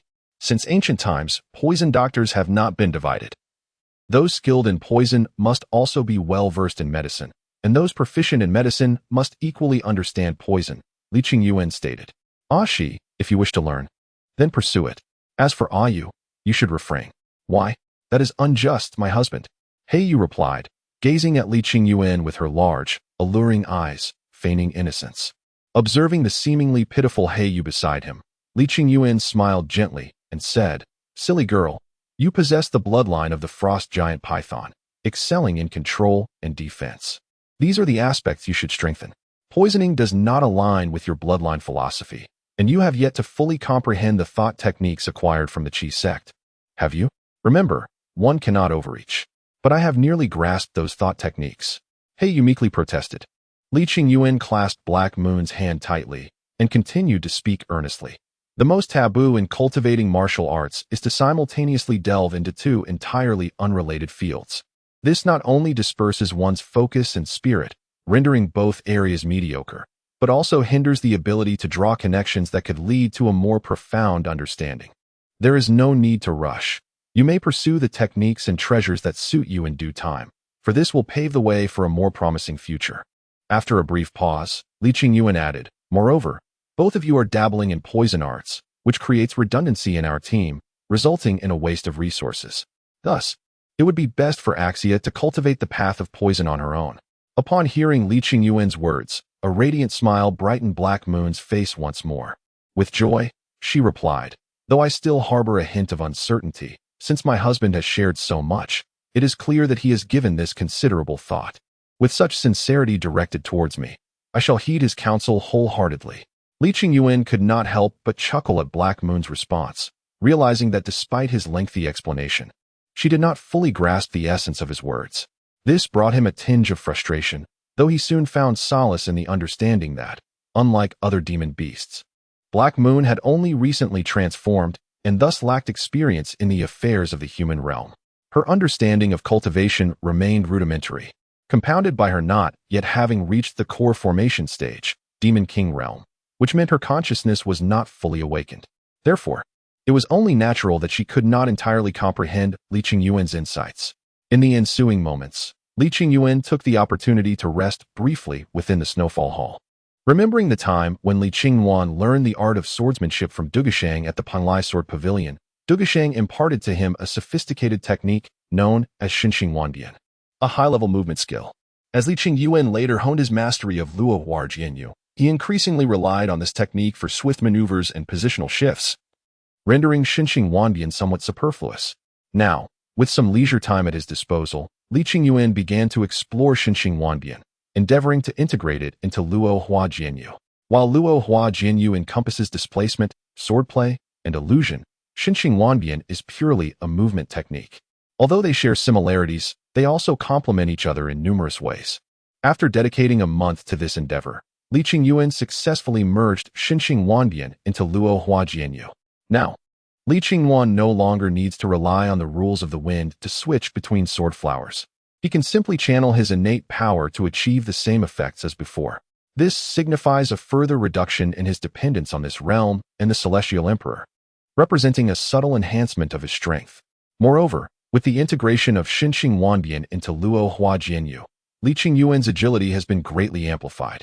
Now, when facing the formidable martial enthusiast, Xiao Wuan of the I Chi sect, he possesses a tenfold assurance of outmaneuvering her throughout the encounter. At this moment, Li Qingyuan would never find himself in a precarious position again, where a single misstep could result in Xiao Wuhan capturing him and unleashing an unbroken series of attacks. Although the damage from her combination might not be significant to him, being treated like a mere punching bag, suspended in the air without a chance to descend, would indeed be quite humiliating. After the amalgamation of Xinxing Wanbian and Luo Hua Jianyu, Li Qingyuan began to refine and enhance his combat style. Now, he wields the significantly empowered Luo Hua Jianyu in conjunction with Divine Flames as his initial strike, making him a formidable opponent with few rivals in the world. Should there exist anyone more fearsome than Li Qingyuan, he possesses Wanchong Qi as his contingency. He can engage in battle utilizing Luo Hua Jianyu alongside Divine Flames while simultaneously harnessing the Earth's energy. Once the energy is sufficient, he can switch to Wanchong Qi for an offensive maneuver, employing Luo Hua Jianyu for agility, thus rendering himself invincible. According to the cultivation theory of Wanchong Qi, as long as Li Qingyuan's magical power is ample and his sword sufficiently robust, he can draw upon the Earth's energy without limitation, potentially summoning the entire planet's strength. At that moment, even an immortal emperor would find themselves challenged by Li Qingyuan. However, it is regrettable that he currently does not meet the conditions requisite for harnessing the power of the entire planet.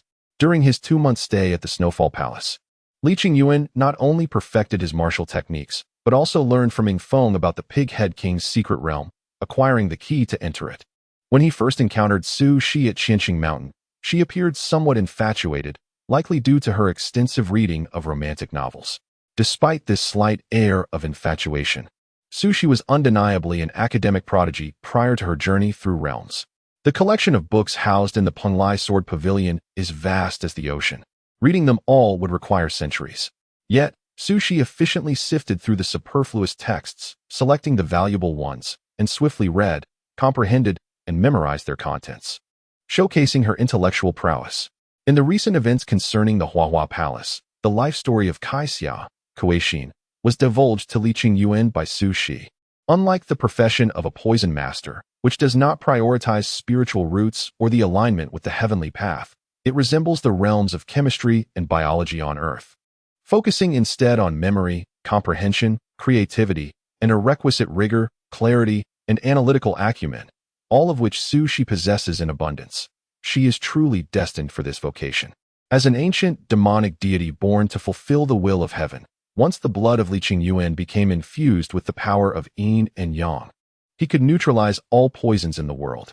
Thus, there was no cause for concern regarding Su Shi's safety in her studies of toxins, nor was there fear that her beauty would be marred by excessive exposure to poisons. During these 2 months, Su Shi dedicated her nights to dual cultivation and her days to the extensive study of the 10,000 Poisons Classic, yielding tremendous results. Meanwhile, as Heiyu's consciousness had not fully awakened, she did not stubbornly attempt to merge her thought-based techniques, but sought counsel from Ying Feng regarding ice and snow techniques and martial arts. Grateful for Li Qingyuan's life-saving assistance, Ying Feng generously shared his knowledge without reservation, resulting in significant gains for Yu during this journey. After 2 months at the Snowfall Palace, Lin Xi prepared to take his leave. Upon witnessing his departure, Feng refrained from detaining him, recognizing that Lin Xi had his own intentions and plans. Any attempt to hold him back would only squander their time and emotions. Furthermore, understanding Lin Xi's free-spirited nature, Feng knew that a forced retention would be unwelcome. Hence, in the end, he opted for a graceful farewell, extending his heartfelt wishes. Take care, esteemed sir. The doors of the Snowfall Palace shall always be open for you. Thank you, master, for your gracious favor. I wish you a smooth journey ahead. I will miss you dearly. And Xiaoma waved and shouted, Goodbye, brother Lin Xi, sister Yu. Sister Xi, I will miss you all as well. By the way, sister Xi, when you become a high-level physician, please do not forget to prepare a breast enhancement ointment for me. Shui Xinxin exclaimed, Dear friends, parting is but a prelude to a more splendid reunion. I hope that when we meet again, we will see an even better version of each other, especially you, Xiaoma. Remember to diligently cultivate. Your current realm is far too low. Farewell, everyone. I have truly enjoyed our time together, especially with Elder Feng. Thank you for your guidance during these days. A journey of 1,000 miles begins with a single step, and we shall meet again in the future. Sister Xinxin, I promise I will fulfill my commitment regarding the breast enhancement ointment.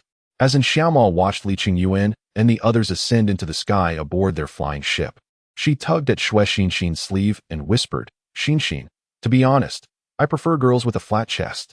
Why? Shui Xinxin asked with a hint of delight. Because I find large breasts unattractive, and those who possess them tend to be overly delicate. Take Yu and our 2 masters, for instance.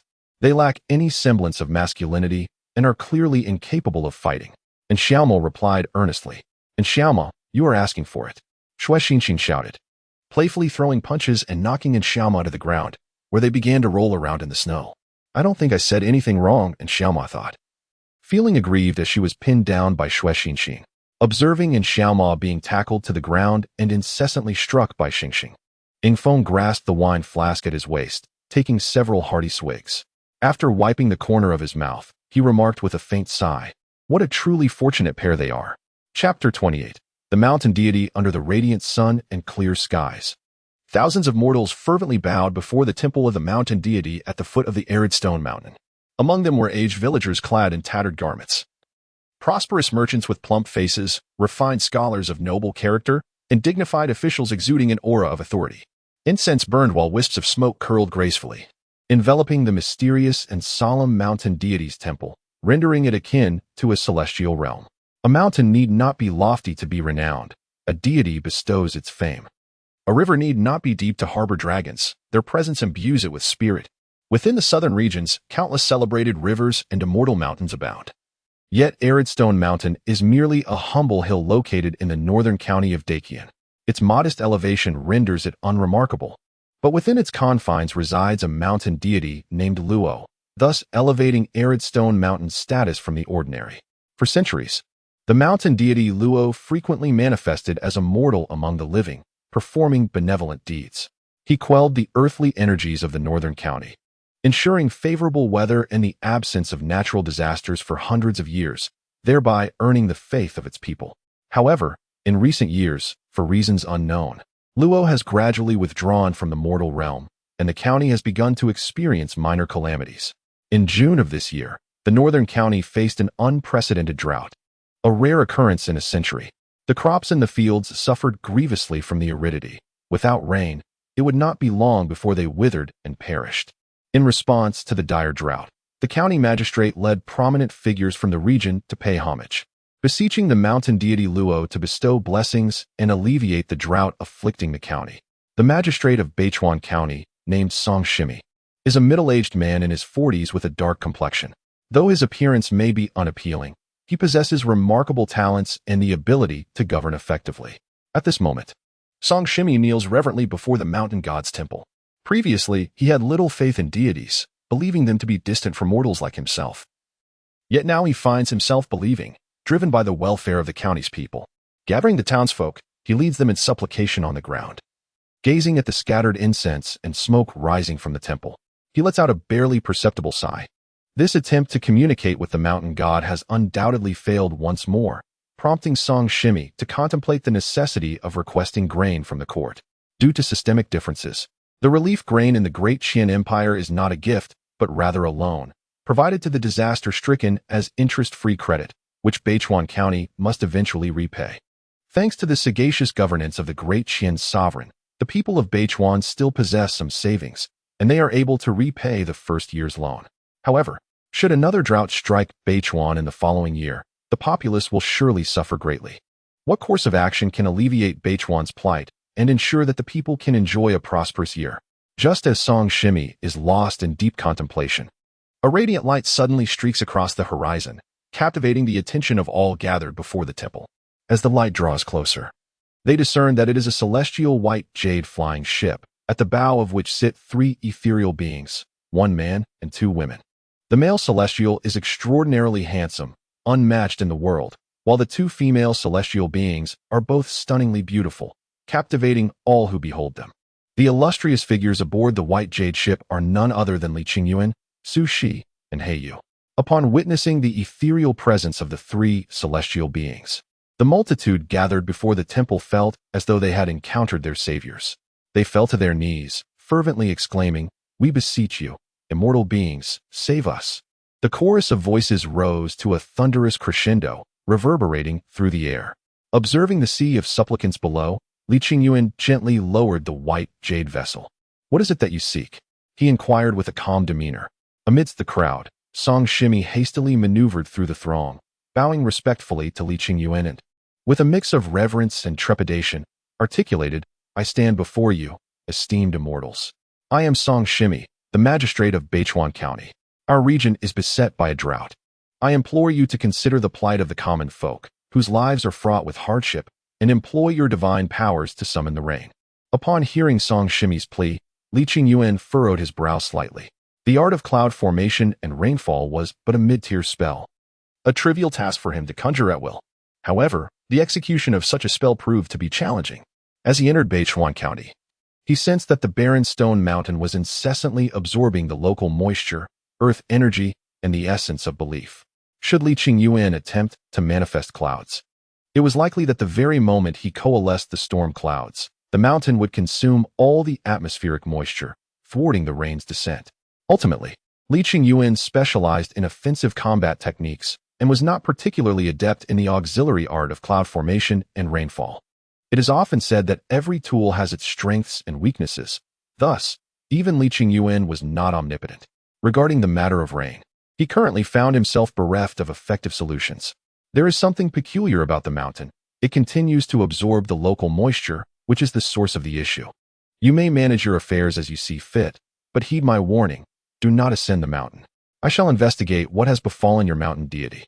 Having spoken, Li Qingyuan ascended the jade-white flying ship, carrying the 2 maidens towards the mountain, leaving the onlookers with a fleeting backdrop. As they gazed upon Li Qingyuan's departing silhouette, a flicker of joy and excitement passed across their faces. Heaven had favored them, blessed by the presence of an immortal. Surely, the drought would be alleviated. Once the drought concludes, I shall forge a statue of the celestial being to place in my home, to be venerated daily. To glimpse the immortal today is indeed not in vain. How strikingly handsome the immortal appeared. He surpasses even the most comely youth in our village by myriad times. In such a moment, one ought to compose a verse to commemorate today's serendipity. As Li Qingyuan soared with the 2 maidens, He Yu and Su Shi, towards the rugged stone mountain, they suddenly beheld a myriad of golden lights ascending to the heavens, sacred and solemn, imbued with profound mystery. The trio directed their flight towards the source of the golden radiance, where they beheld a multitude of golden lights coalescing into a luminous orb, rising above the mountain's cliff. Within the golden glow, a faint, ethereal figure emerged, surrounded by swirling glimmers of light, creating various wondrous visions. Just as the golden orb ascended from the precipice, it swiftly plunged towards the unfathomable depths of the cliff. Through Li Qingyuan's perception, he sensed an intricate connection between this golden orb and the rugged stone mountain. As if he were the mountain and the mountain were him, undoubtedly, this was the mountain deity of the barren cliffs. Upon the jade-white flying ship, Li Qingyuan casually summoned forth hundreds of sword lights, darting forth with the swiftness of lightning. The speed of the sword blossoms was evidently superior to that of the mountain deity, intercepting him and preventing any further descent into the abyss. Pray tell, are you the mountain deity of this rugged stone mountain? Li Yuan inquired with a calm demeanor. Your Excellency, it is I, the humble deity. A respectful voice emanated from the golden orb. What were you engaged in just now? What is the cause of the drought in this land? Li Yuan continued to inquire. Sighing, the golden orb's brilliance dimmed to reveal a young scholar. He exhaled softly, his tone tinged with bitterness as he replied, Your Excellency, you may not be aware, but an ancient great demon is sealed within this land. Decades ago, two individuals who claimed to be from the School of Unusual Arts intruded upon this demon's secret realm, causing a corner of the seal to fracture and releasing a malevolent aura. This sinister energy can incite the beasts of the wild, and chaos will surely ensue. Initially, I could suppress it with my divine power, but in recent years, the emanation of this demonic energy has intensified, forcing me to divert local water and earth essence for containment. However, this is merely a temporary solution. I have resolved to gather all my divine strength and employ my soul to craft sigils for the sealing array, thus restoring the protective formation. In doing so, peace will return to this land. Are you aware that this will lead to your utter demise, erasing all traces of your existence from the world? Knowing this, why would you proceed? Are you not afraid of death? Li Yuan asked in astonishment. The mountain deity, Luo, spoke with unwavering righteousness. Life is what I desire, and righteousness is also my calling. The two cannot coexist. To forsake life for virtue is the true path. Without righteousness, one is but a walking corpse, no different from those beasts. Li Yuan observed the mountain deity, who bore an air of integrity and sincerity, seemingly incapable of deceit. Coupled with the accounts he had heard in Beichuan County regarding this individual, he found himself convinced by at least 80%. With a sigh of exasperation, he remarked. Upon hearing Li Yuan's words, the mountain deity Luo shrugged his shoulders and, with a tone of resignation, replied, Esteemed immortal, you may not be aware that I was merely an ordinary scholar from this county. While wandering the mountains and admiring the scenery, I fortuitously inherited a legacy from the Black Mountain Old Demon. Initially, I practiced the peculiar path of merging with the mountains and subsequently transitioned to the divine arts. I am unable to depart from this desolate stone mountain, which is located in a remote area. Furthermore, due to my inherently unambitious nature, I have little interaction with the realm of immortals and remain indifferent to worldly affairs. I solely dedicate myself to seclusion within this mountain, cultivating my spirituality and gathering the faith of mortals. Indeed, I am unaware of the sect you refer to as the Lin Xi sect. Upon hearing the mountain deity Luo's words, Li Yuan could not help but place a hand upon his forehead, his expression laden with helplessness. It seemed that this mountain deity was not only a righteous figure, but also somewhat of a recluse, solely preoccupied with his own small domain. After having practiced for several centuries within another territory, he remained oblivious to who held dominion over the land. This situation appeared rather comical, rendering Li Yuan momentarily at a loss for words. Yet, it was true that many cultivators were disinterested in fame and fortune, transcending the mundane world. There were countless individuals like the mountain deity Luo, who shunned conflict and chose to live in seclusion. Observing Li Yuan's contemplative demeanor, Sushi could not help but inquire with concern, What troubles you, my husband? It's merely a sudden realization that an old rival of mine is, in fact, a remarkable person, which has stirred a sense of reflection within me. Does his greatness necessitate our reconciliation? Black Moon tilted her head in confusion as she spoke. Upon hearing the words of the Black Moon, a flicker of reluctance crossed Li Yuan's face. He clenched his fists tightly, the sharp edges of his nails piercing into his palms. Feeling the slight sting in his hand, Li Yuan resolutely declared, No, regardless of his greatness, some contradictions are irreconcilable. He may be strong, but I shall be stronger. No one can impede my freedom under the heavens. Yao Ji, wait for me. Li Yuan silently contemplated. Chapter 29. The Five Flame Generals in the Desolate Shirshir Mountain. There lies a precipice known as the Judgment Abyss.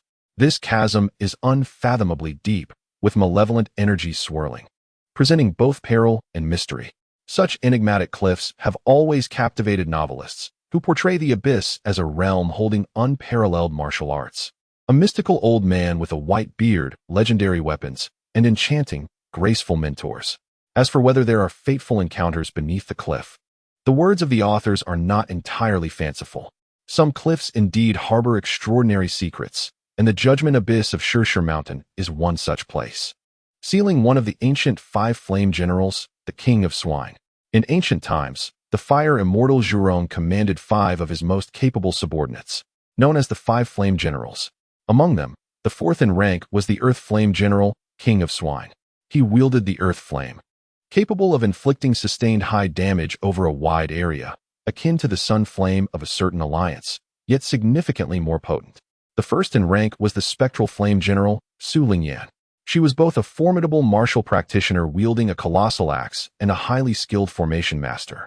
More terrifyingly, she possessed the ability to resurrect perpetually using the Nether Flame, instilling fear and despair in all who faced her. The 2nd in rank was the Sun Flame General, Xian. The abilities of this Flame General are rather unscrupulous, perhaps even despicable.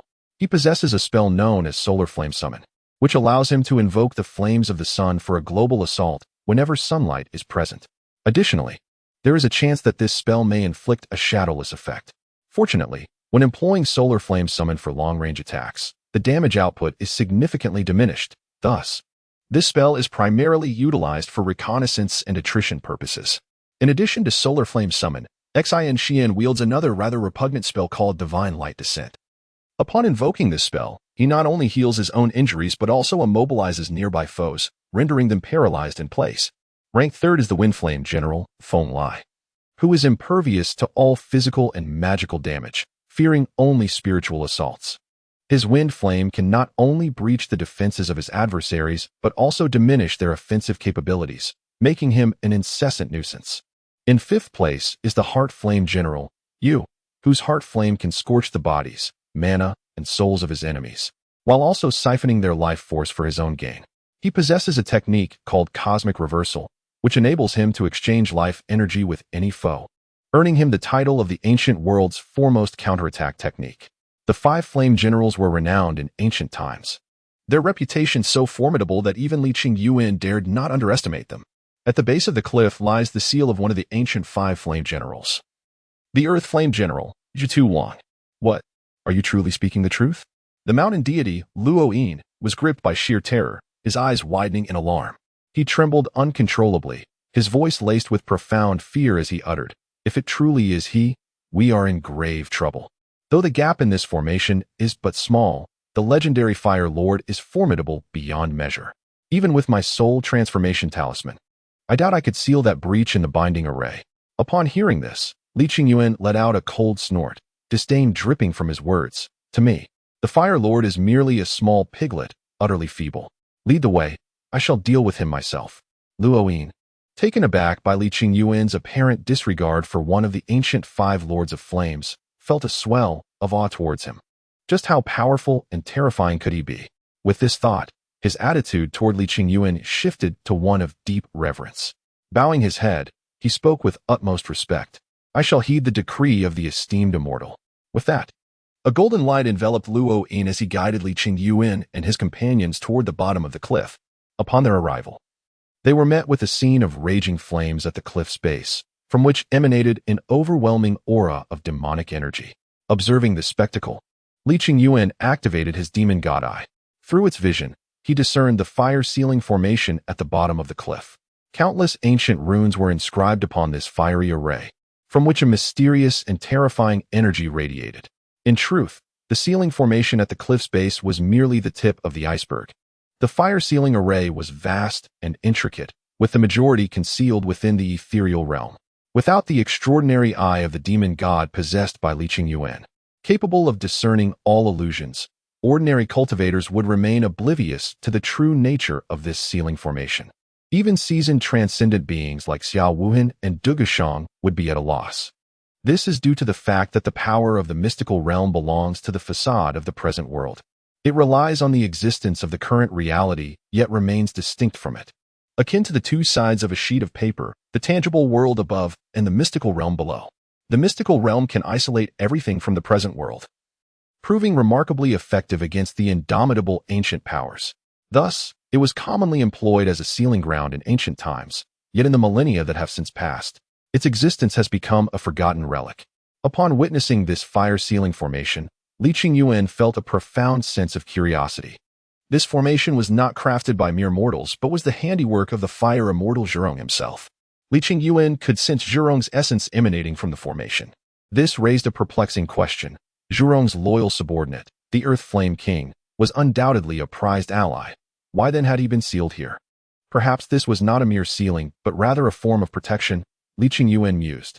While Li Yuan was not particularly adept in the art of formations, he could forcibly dismantle it through sheer brute strength. However, even if he were to breach a corner of the fire formation, relying on raw power to do so would be an exceedingly laborious and time-consuming endeavor, a fool's errand, to say the least. Fortunately, such measures were unnecessary for Li Yuan, as he possessed the key to the secret realm bestowed upon him by Ing Feng of the Snowfall Palace. Upon receiving the key to the secret realm, Li Yuan felt the fiery aura emanating from the sealing array, which ignited the key into flames. He cast the key towards the array, and instantly, countless fiery tendrils erupted, intertwining with the sealing formation beneath. Under the influence of these fiery strands, several flame runes within the Inferno array blazed brilliantly, gradually coalescing into a doorway of fire. Since the celestial being intends to enter the secret realm to vanquish evil, I wish you all the best. The mountain deity, Luo, respectfully proclaimed. Thank you. After expressing his gratitude to the mountain deity, Li Yuan turned to the two women, Heiyue and Sushi, and gently said, "Ah she, ah you. Although I have heard some tales about the secret realm from Ing Feng, they have not ventured far, and it is likely that other dangers await us. While I am not daunted, I cannot allow you to accompany me into peril. I possess a 90% assurance of your safety. Yet the remaining 10% of risk must not be disregarded. Therefore, please wait for me outside. Should any unexpected circumstances arise, you may call for me through the little fairy in the Qiankuan pouch." Upon hearing these words, a flicker of sorrow crossed Sushi's eyes.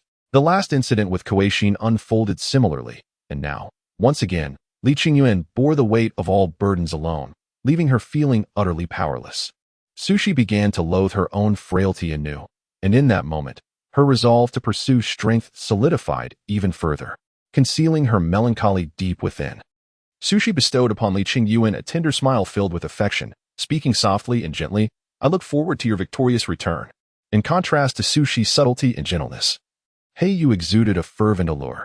She sent a playful kiss towards Li Yuan, a gesture she had secretly learned from Sushi. Heiyue teased Li Yuan, calling him a mischievous girl. With a chuckle, Li Yuan playfully scolded her and waved goodbye to both women before taking the mystical key and stepping into the fiery portal. Once Li Yuan entered, the connection to the mystical key severed, and the blazing door of the formation closed mere seconds later. After Li Yuan's departure, Sushi slightly parted her crimson lips and spoke to the mountain god Luo, saying, "When conversing with your husband, I learned that your teachings stem from the Black Mountain Old Demon. Though the Black Mountain Old Demon is notorious for his heinous deeds, having slaughtered thousands to cultivate his own soldiers, his power is undeniable. He possesses a peculiar poison known as the Xianin poison. Have you inherited this poison?" The mountain god Luo bowed respectfully to Sushi, replying, "Fairy, you possess remarkable knowledge. The Black Mountain Old Demon is merely a ghost cultivator of slight renown. During his lifetime, few cultivators even knew of him, and after his death, he is even less understood. I never expected you to be so well informed." "Nothing more than having read a bit more than others," Sushi replied with an air of calmness, her demeanor devoid of arrogance, as if this were a trivial matter. This demeanor caught the attention of mountain god Luo, who noted that while Sushi may not possess great strength, her presence beside Li Yuan was not solely due to her captivating beauty, but something far more profound. Given Sushi's profound knowledge, it is certain that the other individual, known as Heiyue, possesses her own strengths. Reflecting on this, the mountain deity, Luo, could not help but feel a genuine admiration for the two women. He respectfully stated, "I cannot hide the truth from you, my lady. I too have inherited the Xianin poison, but it is exceedingly malevolent and vicious. I fear that if it fell into the hands of outsiders, it would wreak havoc upon the world, and thus, I have long since destroyed it." Upon hearing this, Sushi slightly furrowed her brows, a flicker of disappointment crossing her visage. The Xianin poison is the most toxic substance in the ghost realm, inflicting profound harm upon the soul. It is ranked 10th among the most lethal poisons described in the 10,000 Poisons Classic, and its loss is indeed a grievous pity. Observing the disappointment on Su Shi's face, Luo, curious, inquired, "Might I ask what significance the Xianyin poison holds for you, my lady?" "I am a poison master," Su Shi unabashedly replied. Luo was taken aback by this revelation and curiously asked, "Though I lead a reclusive life, I am aware that practitioners of the righteous path harbor a deep-seated aversion towards poison masters. What compels you to pursue this path, my lady?" Swords and blades bear no inherent fault. Whether they serve to punish evil or assist in malevolence depends solely on the wielder. The righteous path despises not the vocation of a poison master, but rather those who exploit the skills of poison masters to commit unspeakable acts, much like you, who, having inherited the nefarious deeds of the Black Mountain Old Demon, have you not also indulged in wrongdoing? Your noble principles are commendable, Luo declared with immense respect. Though I have destroyed the Xianyin poison, the method for concocting it, the Xianyin soldier technique, remains. I hold your character in high esteem, and I trust that you would not employ it for malevolent purposes. Having spoken, the mountain deity Luo retrieved a dark bamboo scroll from the Qian Kuan bag and handed it to Su Shi. Upon receiving the Xianyin Bingju, Su Shi expressed her gratitude, saying, "Thank you. However, I cannot accept this without offering something in return. Allow me to bestow upon you this summoning banner. The banner was acquired by my husband during his apprenticeship, and as his cultivation has progressed, it has become redundant. He entrusted it to me, and today, on his behalf, I present it to you, hoping it aids you in comprehending the divine path and honors your arduous guardianship of this place for centuries. This, such a precious gift. Thank you, Fairy. Please also convey my thanks to the esteemed Li Xi. Chapter 30. The Trial Beneath the Judgment Cliff. After exchanging the Xianyin Bingju with the mountain deity Luo, Su Shi immersed herself in her studies. The poison of the Xianyin is not like that of the nether flower, which demands a certain level of cultivation. Hence, Su Shi approached her research with utmost seriousness. While Su Shi delved into the Xianyin Bingju, Heiyu sat beside her, munching on rare herbs and treasures as if they were mere snacks, while simultaneously exploring the fusion of thought energy techniques. Through 2 months of dual cultivation with Li Qingyuan in the Snowfall Palace, Heiyu had broken through to the 3rd layer of the Demon King realm, Jedon realm, her consciousness fully awakened, allowing her to completely integrate thought energy techniques to enhance her power. Moreover, as a demon cultivator, her physical form was robust, and she could consume rare herbs and treasures without fearing harm to her foundation. Both women were engrossed in their respective practices, while the mountain deity Luo began to refine the summoning banner. Though the lives of cultivators are lengthy, they still feel that time for cultivation is insufficient and are reluctant to squander even a moment on trivial matters. Meanwhile, on the other side, upon crossing the fiery threshold, Li Qingyuan was immediately enveloped by a wave of intense heat. As he surveyed his surroundings, he found himself atop a flaming altar, encircled by rugged red stones, leaving only a solitary path of fire ahead. This path was not ignited by ordinary flames, but rather by the infernal fires of the earth. Yet, the heat was bearable, and even a typical cultivator could withstand it. For Li Qingyuan, it posed no threat whatsoever. As he executed a sword technique and soared along the blazing path, he eventually beheld a grand gate of flames. Yingfeng had previously warned Li Qingyuan that beyond this fiery portal lay a formidable fire demon king, known for its unbridled fury. Any intruder would be met with the terrifying wrath of this demon. Indeed, it was the very beast that had claimed the life of Xiaoma's father. Upon pushing open the blazing gate, Li Qingyuan was met with the sight of the colossal fire demon king, just as Yingfeng had foretold. However, he was perplexed to find that, contrary to expectations, the molten demon did not launch an attack upon his intrusion. Instead, it bellowed with a thunderous voice, "Human."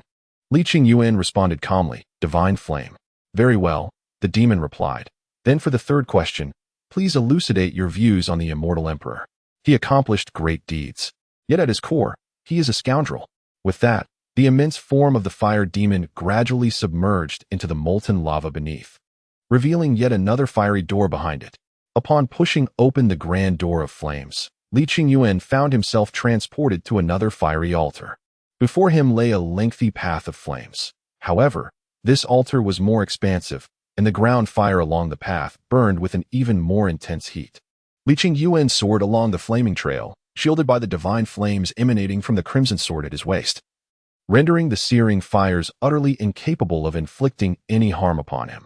At the terminus of this fiery path stood yet another grand door ablaze. Although this door was not as imposing as the first, the flames that danced upon it were decidedly more fierce. Upon opening the second door of flames, Li Qingyuan beheld a towering structure ahead, a magnificent tower comprising 99 stories, reaching skyward as though it were bridging the heavens. The entrance to the first floor of the tower was ajar, allowing Li Qingyuan a glimpse into its interior. The decor within the first floor was serene and elegant, reminiscent of a wealthy merchant's abode. Contrary to his expectations, there were no terrifying monsters lurking within. Instead, he encountered dozens of beautiful concubines, countless glimmering coins, hundreds of antique paintings and calligraphy, alongside various ordinary elixirs of immortality.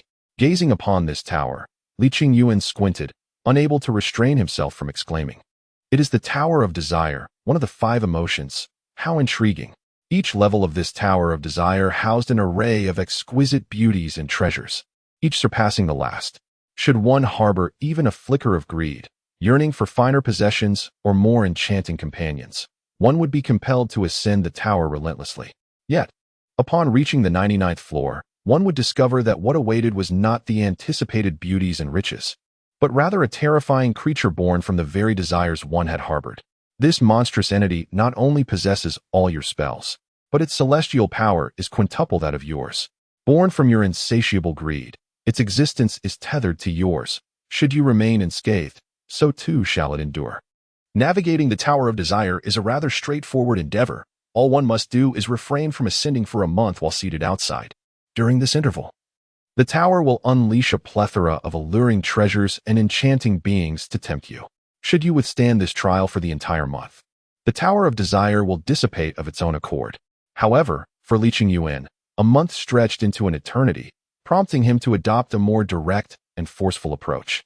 He brandished the crimson flame sword and pointed it at the Tower of Desire, unleashing a torrent of divine flames that surged forth. Upon contact, the tower ignited as if doused in gasoline, and from its blazing structure, an array of celestial treasures, divine weapons, and enchanting beings burst forth, cascading towards Li Qingyuan. Yet, he cast not a glance at the bounty surrounding him, fully aware that even a fleeting gaze could ensnare him in desire, thereby empowering the tower and ultimately conjuring forth monstrosities. While Li Qingyuan harbored no fear of these creatures, he was disinclined to complicate matters, as it would squander his precious time. Within mere minutes, the Tower of Desire was reduced to nothingness beneath the consuming flames, revealing a fiery portal that led to the 3rd level. The fire Immortal Realm, fond of the number 5, indicated that this trial comprised 5 stages. Having conquered the infernal demon and the Tower of Desire, 3 challenges still awaited him. Upon entering the 3rd gate of flames, Li Qingyuan found himself once again at a new flame altar, where a lengthy path of fire stretched before him. However, the intensity of the ground fire here was several times more searing than that of the 2nd level. Following the path of flames, Li Qingyuan soon arrived at the great door of fire at its end. As he pushed open the door, an endless forest path emerged before him, and in the distance, he could discern a moderately sized town nestled within the woods. Gazing at the forest path, Li Qingyuan narrowed his eyes, revealing a moment of contemplation. In the next instant, he summoned a sword flower and directed it towards the dense thicket beside the path. The sword flower traversed the path, yet when it soared towards the thicket, it collided with an elusive barrier. The thicket was merely an illusion cast by the barrier.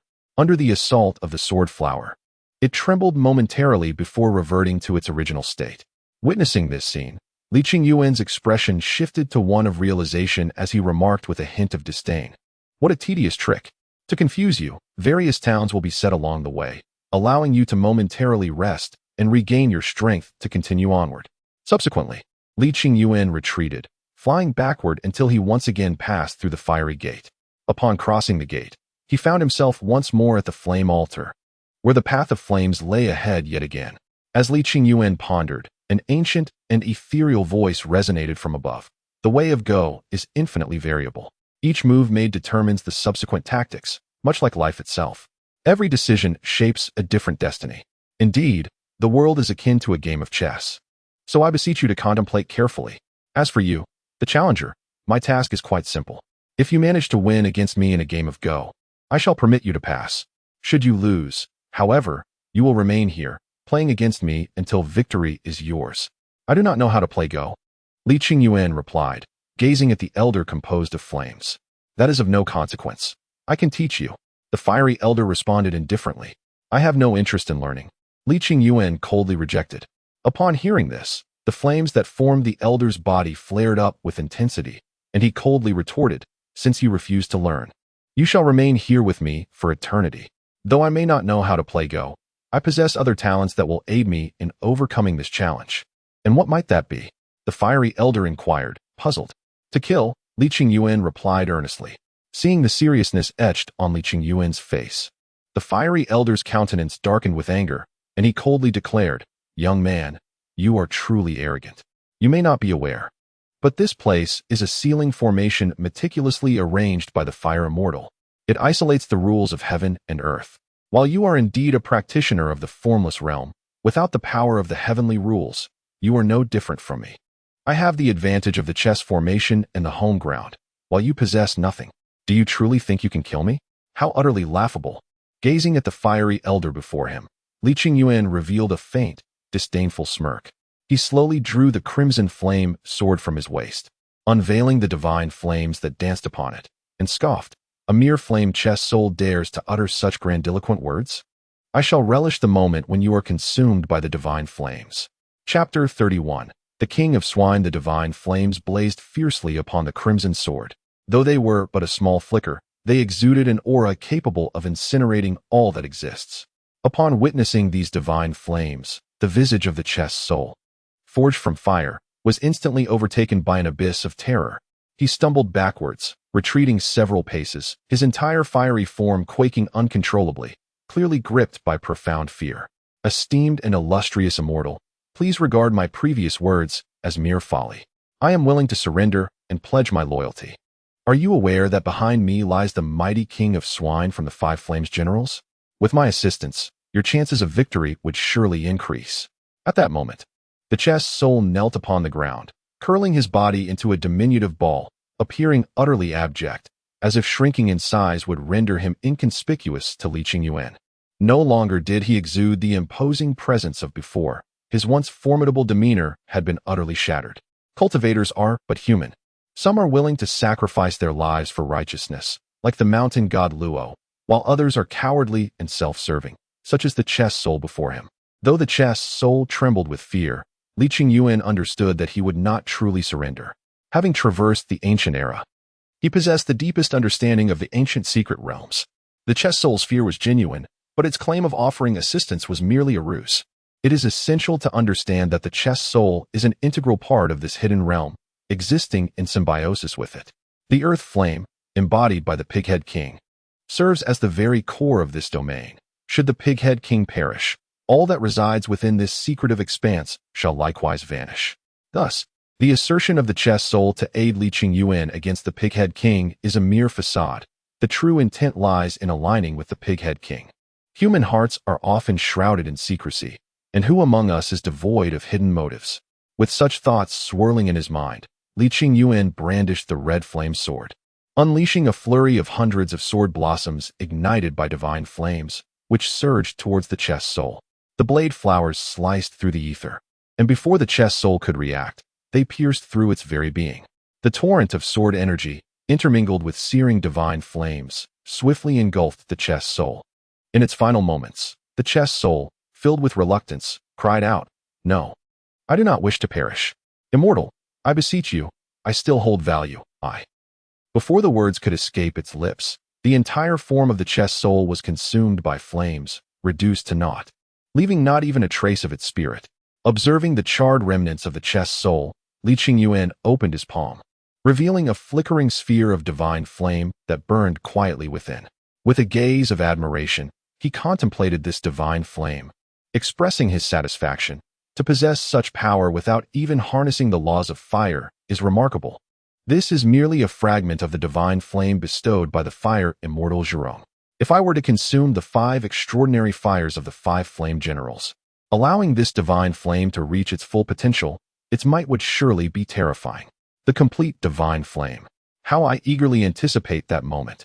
After silently reflecting on this, Li Qingyuan, filled with expectation, stepped through the fiery gate of the fourth trial. Upon crossing this threshold, the scene before him transformed dramatically. The setting sun dipped low on the horizon, casting vibrant red clouds across half the sky. Beneath the expansive sky lies a towering mountain. At its foot rests a lively and warm village. A few children frolic along the country path, while a shepherd, perched atop a yellow ox, plays a pastoral flute, the melodious notes weaving a tapestry of leisure and tranquility.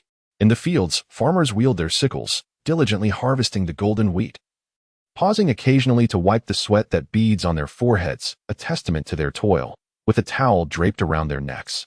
Within the village, tendrils of smoke rise gracefully, as women bustle in the kitchens, their hands, hardened from years of labor, resemble the gnarled roots of ancient trees, a poignant symbol of their industriousness.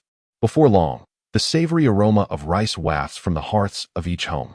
It is a scene of serene pastoral beauty. Although the villagers possess the heads of swine rather than those of humans, it does not deter Lin Xi from reveling in the rustic charm.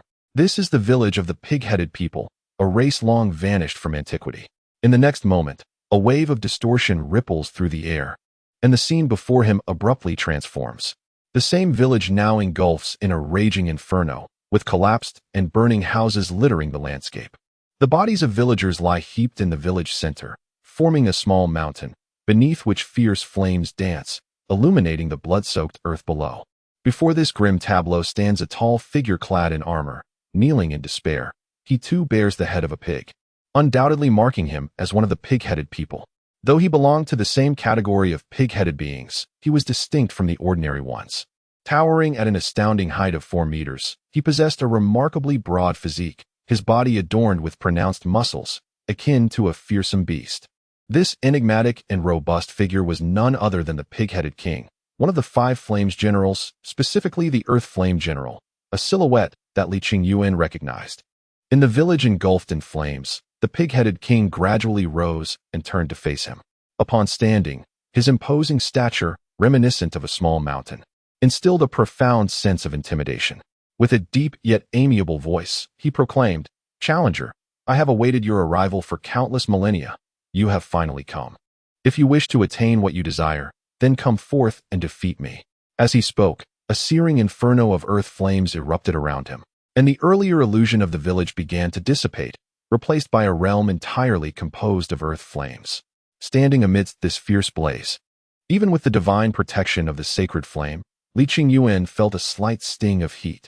Gripping the red flame sword, he gestured towards the pig-headed king, unleashing a barrage of thousands of flaming sword blossoms that soared through the void and struck fiercely against the pig-headed king. The falling flower sword rain unleashed 1,000 petals of flame. As these fiery blossoms, imbued with divine flames, collided with him, the black armor of the pig-headed king cracked and fissured, becoming enveloped in the sacred flame, which blazed ferociously upon him. In the next moment, an explosive surge of earth fire erupted from his form, and under the influence of the earth flames, the cracks in his armor began to mend instantaneously. Though the rank of this earthly fire may not rival that of divine flames, it has attained its complete form, its power boundless and infinite. It astonishingly devours a portion of the divine flame emanating from the pig-head king, and upon consuming this fragment, the momentum of the earthly fire swells further. Trialist, your divine flame is still in its nascent stage. It is insufficient for you to triumph over me. If you wish to defeat me, then exhibit your new abilities. Upon hearing these words, Lin Xi smirked disdainfully and replied, I had initially intended to toy with you, but since you are so impatient, prepare to meet your demise. With that, Lin Xi ascended into the sky, and a myriad of sword blossoms suddenly materialized behind him.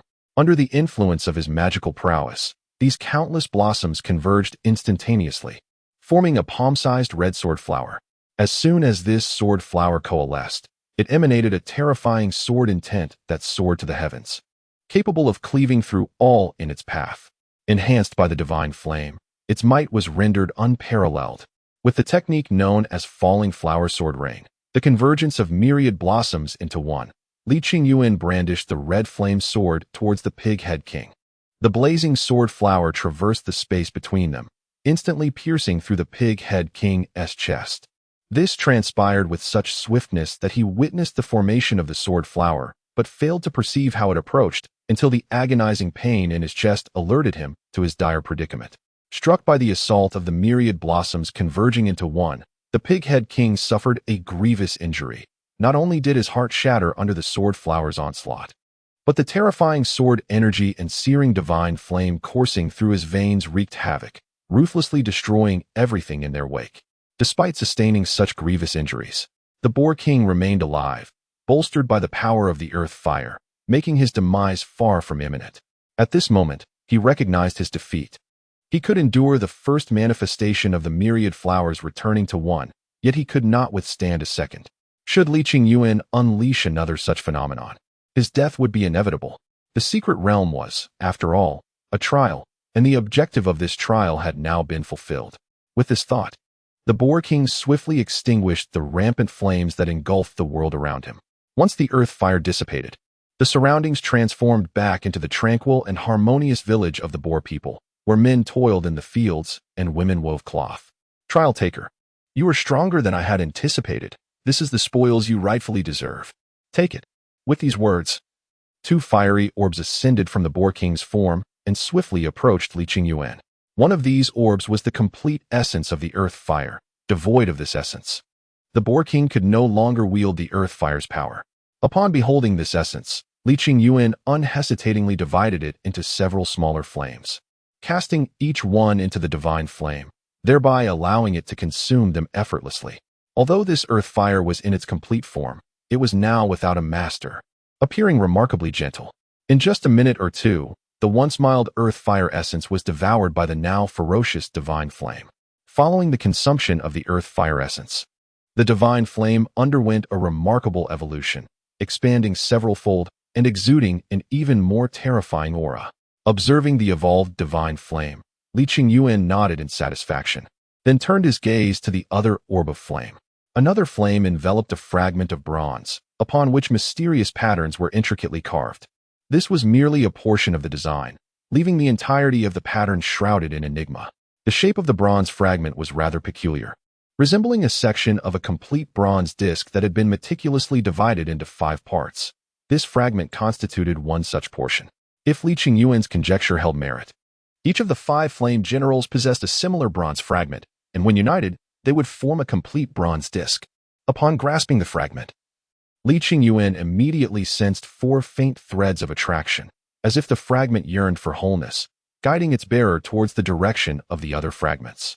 Upon entering this secret realm, the King of Flame Demons did not attack Lin Xi immediately, as Ying Feng had suggested. Rather, he referred to him as the challenger, a stark contrast to Ying Feng's previous encounter, hinting at something peculiar. Furthermore, after his defeat, the King of Flame Demons astonishingly bestowed upon Lin Xi his core power, the source of earth fire, which was equally perplexing. The question lingered: what purpose did this bronze fragment serve? Chapter 32. The past having lost the source of earth fire. The King of Flame Demons could no longer withstand the weight of his grievous injuries. He felt an overwhelming weakness, his entire being succumbing to fatigue, desperately trying to collapse to the ground. Yet, he did not fall. He braced himself against his favored long knife, summoning the last remnants of his strength to support his body. The King of Flame Demons had long anticipated his demise. He feared not death, but wished to meet it while standing. The King of Swine has always been aware of his own ignorance. The other 4 Flames generals look down upon him, and many take delight in mocking his intelligence. Only Lord Zhu Rong regards him as kin, continually offering encouragement and guidance, which is why he holds Lord Zhu Rong's words in the highest esteem. Lord Zhu Rong instructed him to remain in this secret realm, awaiting the trial taker, and personally entrusted the source of the earth fire to him. Thus, the King of Swine has waited here for tens of thousands of years, ultimately handing over the source of the earth fire to the one he believed to be the trial taker, Lin Xi. Although relinquishing the source would lead to his demise, he felt compelled to act, for Lord Zhu Rong had spoken.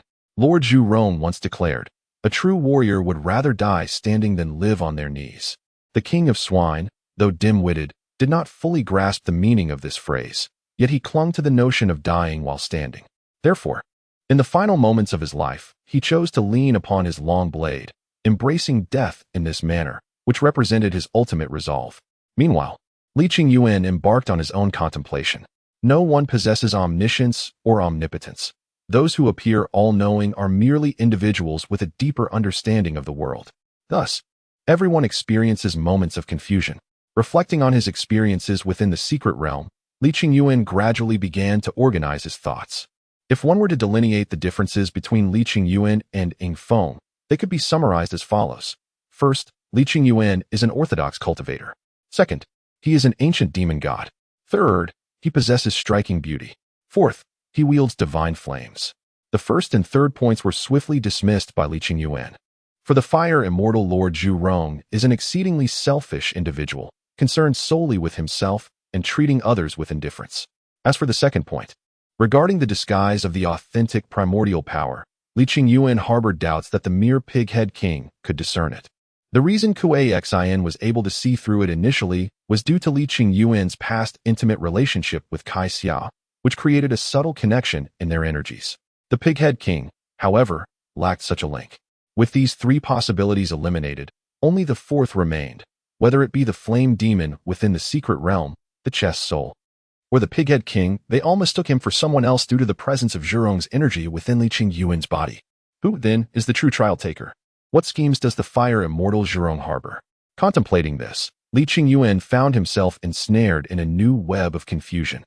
He understood that only by overcoming the trials of the other four flame generals could he uncover the truth. Having resolved this, Li Qingyuan set aside his ponderings. He cast one last glance at the pig-head king before preparing to depart, but in that momentary glance, he stumbled upon a shocking secret. Under the assault of falling flowers and sword rain, the armor worn by the pig-head king had been shattered, revealing the demonic patterns etched upon his belly. Such patterns could only be borne by the 10 great demon gods of heaven. This particular demonic mark on the pig-head king's abdomen signified the demon god Bai. In ancient times, the pig-head king's armor was imbued with the power of rules, rendering it impervious to destruction. Thus, no one could have truly shattered it, nor could they have discovered the demonic mark on his belly. However, in the present day, the laws of the world have been absorbed by the immortal emperor, and this armor has devolved into an ordinary object, losing its former grandeur.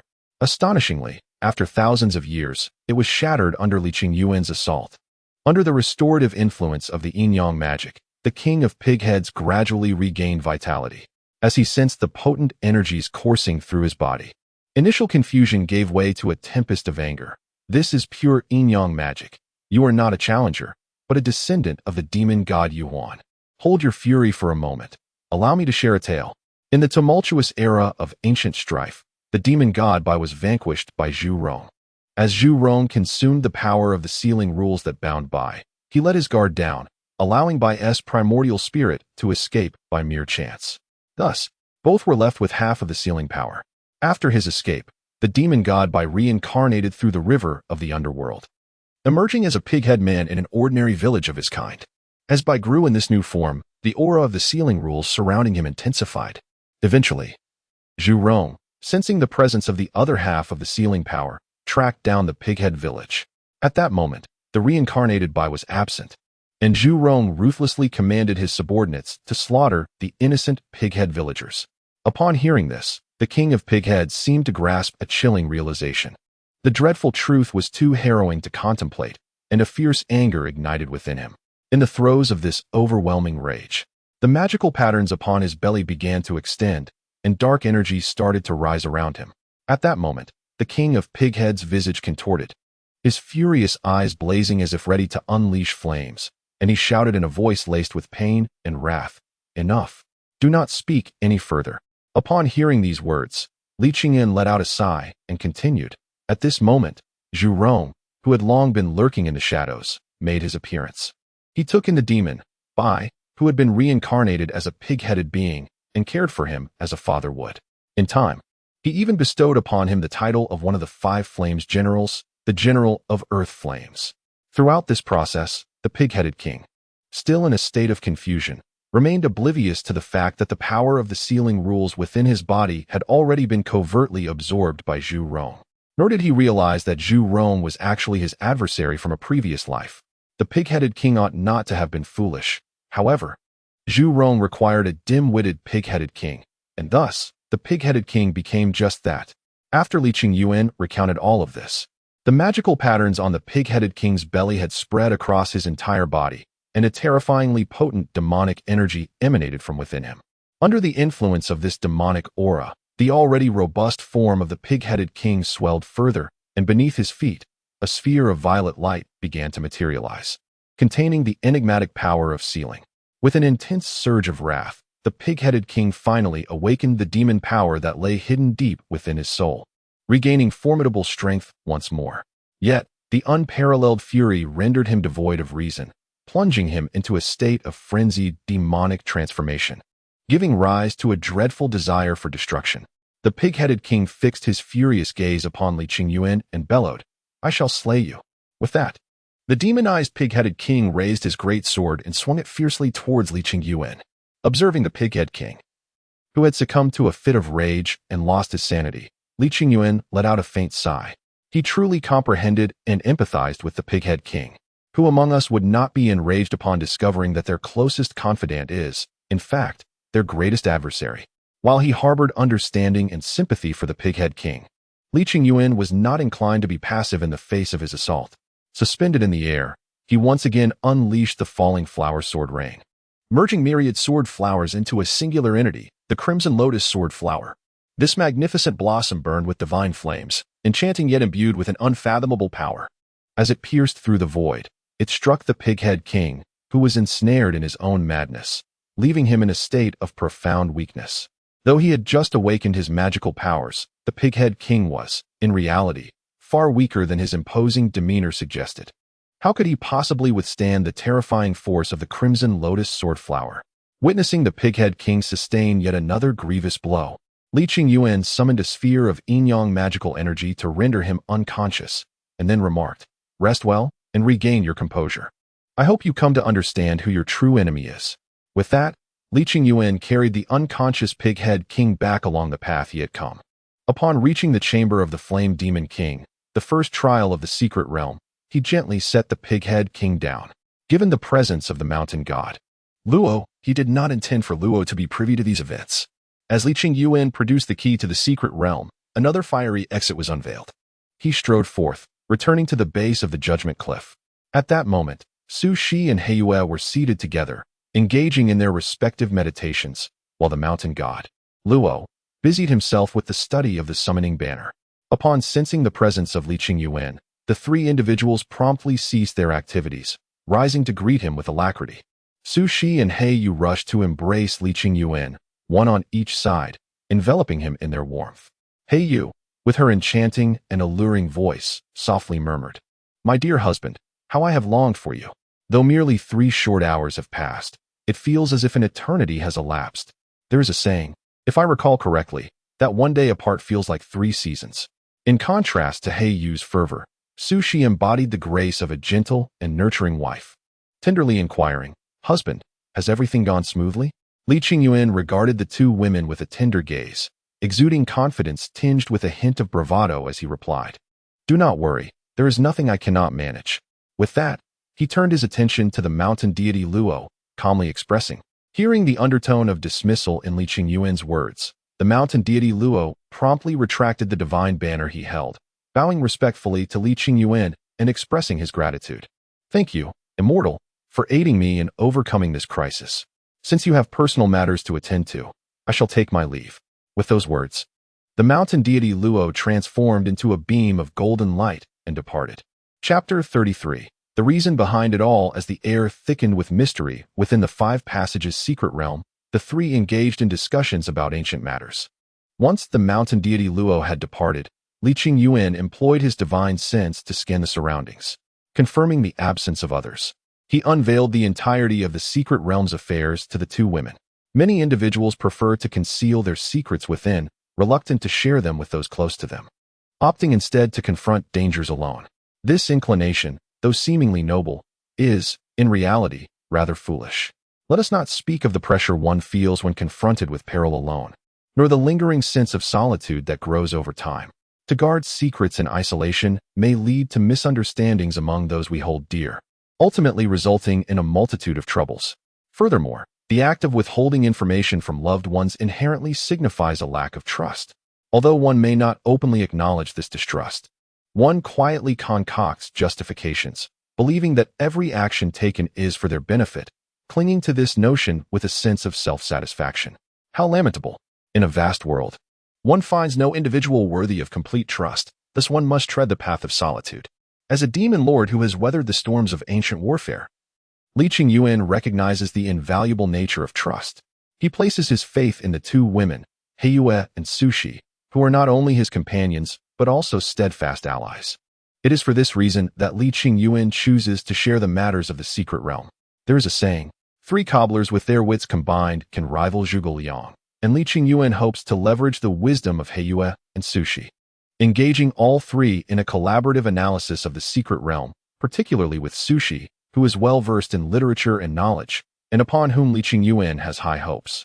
The notion that women are merely large-chested and lacking in intellect, with long hair yet short-sightedness, is one Lin Xi does not subscribe to.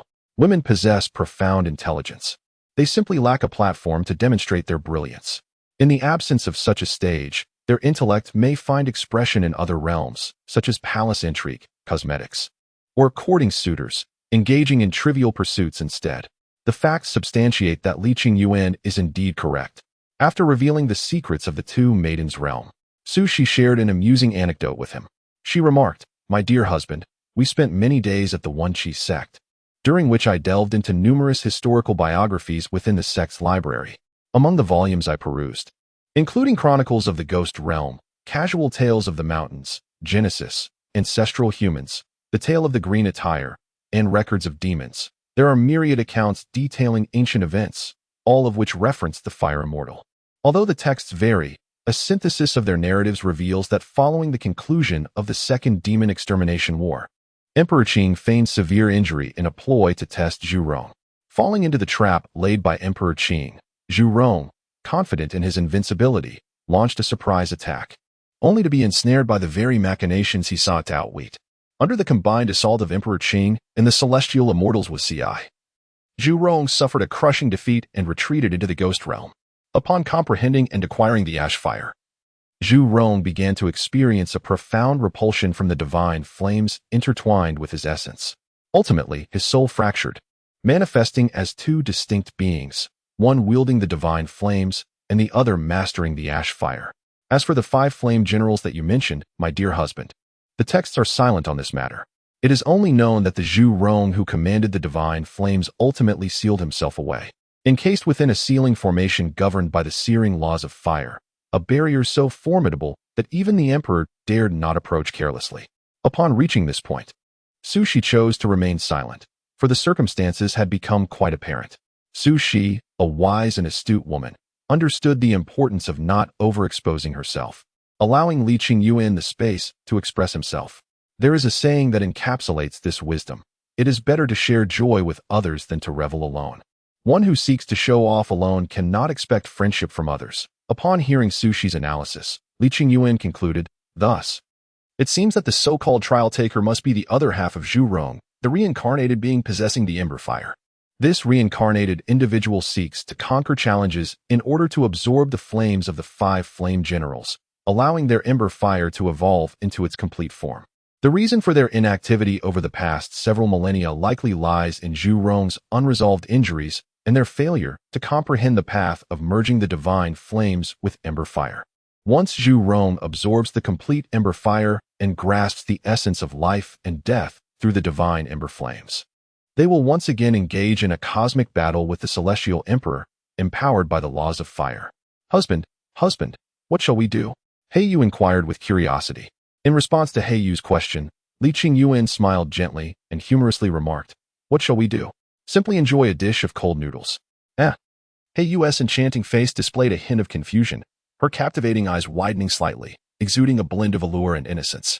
Observing the charming and radiant expression on Heiyue's face, Lin Xi couldn't resist playfully pinching her delicate, jade-like nose, chuckling as he said, upon hearing Lin Xi's explanation. Heiyue instantly relaxed, jokingly adding, though my husband is a demon god, he unexpectedly saved the world, averting a major crisis in the realm of cultivation. I can only imagine the reaction of those righteous cultivators upon realizing they were saved by my husband. It's quite amusing to think about.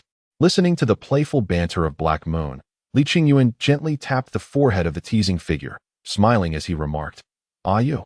In truth, even if I were to abstain from this task, others would inevitably step in. Given my understanding of the celestial Emperor Qinghe, he must have established formidable seals in the place of the fire immortal Zun Zhurong's confinement, replete with numerous spies. It is, therefore, impossible for Zhurong's schemes to ever succeed. Indeed, Su Shi concurred, her voice laced with agreement. The trio then settled in the first trial of the secret realm, awaiting the awakening of the Pig-Head King. After 7 days had passed, the Pig-Head King finally stirred, opening his eyes to see Li Qingyuan before him. A complex emotion flickered in his gaze. He wished to voice something, but found himself at a loss for words. Observing the turmoil in the Pig-Head King's eyes, Li Qingyuan sighed softly. The demon god Bai had once been a dear friend, and it appeared that the Pig-Head King had not wholly embraced the memories of his past life as the demon god Bai, but rather sought to amalgamate the recollections of both existences. Otherwise, his expression would not convey such depth of feeling. The name Pig-Head King is rather unappealing. Would you consider adopting a new name? It could serve as a tribute to your rebirth following the revelation of the true nature of Bai. Upon hearing Li Qingyuan's suggestion, a fierce wave of anger surged within the Pig-Head King. This wrath was not directed at Li Qingyuan but rather at Zhurong. He gripped his great blade tightly. His teeth clenched as he growled, "Avenger, that shall be my name henceforth. One day, I shall exact vengeance upon Zhurong, and I swear this by the name of the demon god. This grudge shall not go unavenged. You were never truly human, were you?" Black Moon muttered quietly. Though the voice of the Dark Moon was faint, the Pig-Head King, despite not having regained the full glory of the demon god Bai, was still able to discern its subtlety. He cast a gentle glance at Li Qingyuan and then reaffirmed his vow. "I shall not rest until this grudge is avenged." Observing the Pig-Head King, now to be referred to as the Avenger, as he rephrased his oath, the Dark Moon promptly remarked, "Dear brother Pig-Head, please do not take offense. I harbor no intention of mockery. It simply strikes me that a person as dashing as yourself ought to embody a bit more rigor, so as to befit your striking appearance." Upon hearing these words, the Avenger gradually quelled his anger towards Zhurong. In his earnest yet rugged voice, he responded, "Young lady, you possess a discerning eye. Having traversed 2 lifetimes as the demon god Bai and the Pig-Head King, this is the first instance I have encountered someone praising my handsomeness. Well, is this truly the moment for such discussions? That Pig-Head King, oh? The Avenger, why does this name strike me as rather peculiar? Might you consider altering it once more?" "No need.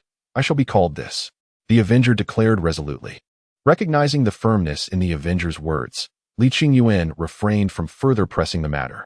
With a hint of contemplation, he inquired, "Have you decided what your course of action will be from here on?" "Yuxian, you have aided me, and for that, I am grateful. I shall heed your guidance. Speak, what would you have me do?" As he gazed upon the Avenger before him, Li Qingyuan, lost in contemplation, remarked, "I propose that you remain within this secret realm. Having now restored your primordial demonic essence, venturing outside may lead to misunderstandings with the righteous path. It would be wiser to stay here, where the flames and spiritual energy are abundant. You can utilize your demonic sealing power to expunge the fiery essence from the spiritual energy, transforming it into your own magical force. Once you have regained your strength, as long as you do not commit malevolent acts, the righteous cultivators will not pursue you with fervor. I will heed your advice, but I have one request. When you confront Zhurong, you must include me. I am determined to vanquish that wretched foe." "Very well," Li Qingyuan replied nonchalantly. At that moment, "Hey," you interjected, "Brother Pighead. Consider the immense harm Zhurong has inflicted upon you. If you were to slay him swiftly, would that not be too lenient? What alternative do you propose?" The Avenger inquired. "Withered flowers litter the ground. Zhurong's smile has faded, and the flowers have fallen, leaving hearts shattered." What nonsensical ramblings are you uttering?" Li Qingyuan retorted with irritation. "Sister Yu, when did you become so morbid?" Su Shi questioned. "Oh, let us not dwell on that. Do you not find it intriguing?" "It is indeed interesting, but such matters are rather disrespectful, are they not?" Li Qingyuan remarked. "Zhurong has already committed such egregious acts against Brother Pighead. Does he not bear responsibility? I see no fault in that perspective." Observing the raucous family before him, the Avenger scratched his head and, in a somewhat bewildered tone, inquired, "So what does it ultimately mean?" "Brother Pighead, it signifies the explosive bloom of the back garden of Zhurong." Black Moon shouted. Chapter 34. The Realm of Ghosts. What constitutes a ghost? It is the spirit of a human. Not all individuals transform into ghosts after death. The majority of ordinary souls dissolve into pure spiritual energy, dispersing throughout the universe. Only those with resolute hearts, steadfast wills, or significant lingering desires and grievances can metamorphose into ghosts. What is the realm of ghosts? It is the congregation of myriad souls. At the dawn of creation, there was no ghost realm. It was formed from the accumulation of spirits who transformed into ghosts after their demise. Thus, the very land, rivers, and mountains of the ghost realm are composed of the gathered essence of ancestral spirits. It is through the sacrifices of these predecessors that a sanctuary for the multitude of ghostly souls was established. Ghosts possess unique characteristics, lacking physical bodies. They cannot linger in the mortal realm for long, as the vitality of the present world would erode their essence. The span of 7 days is deemed a critical limit. Hence the folk tradition of the head 7. Ghostly beings can only reside within the ghost realm. However, the ghost realm is not infinite. It has its own boundaries.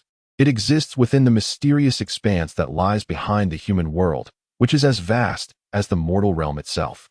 The ghost realm occupies 1/5 of this space, while the realms of the underworld and the divine each comprise 2/5. The realms of the netherworld and the divine realm are akin to the realm of ghosts, yet differ in that these two domains do not accept mortals, but only practitioners. Those who die harboring resentment enter the netherworld, referred to as vengeful spirits, while those who pass away with noble hearts and benevolent intentions ascend to the divine realm, known as kindred deities. Setting aside the nuances of these two realms, let us focus on the realm of ghosts. Each day, countless souls depart this world, transforming into spectral beings that enter the ghostly domain. Unlike mortals, ghosts are not subjected to the cycles of birth, aging, illness, and death, resulting in an ever-growing population of spirits within the ghost realm, which increasingly strains its resources. On Earth, there exists a creature known as the lemming, which, when faced with a depletion of resources in its habitat, engages in mass suicide by leaping into the sea. The ghost realm experiences a similar phenomenon.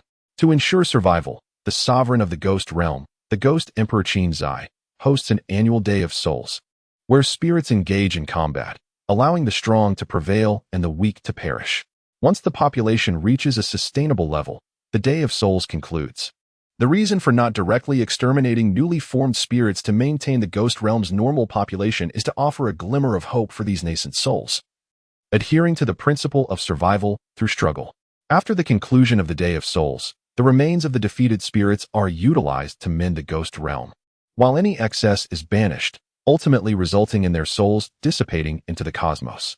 Consequently, every year on the 15th day of the 7th month, the human realm is shrouded in persistent rain and a palpable aura of ghostly presence, a direct consequence of the vast number of bodies discarded from the ghost realm. The ghost realm is governed by strict laws.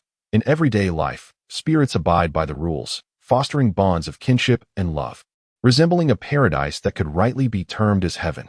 However, on the day of rest, the hidden darkness within the hearts of the multitude of spirits is unleashed, and the accumulated grievances and grudges erupt, thus commencing a myriad of conflicts and bloodshed.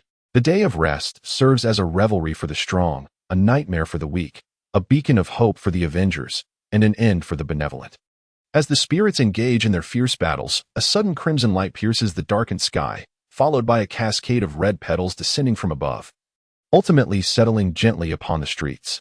Amongst the swirling petals, a tall and enigmatic figure gradually emerges, a powerful and mysterious man, his long hair cascading over his shoulders, adorned with a white jade hairpin. He is clad in a long robe of ethereal blue and white, and at his waist hangs a red sword radiating an aura of terror. Most striking of all is his visage.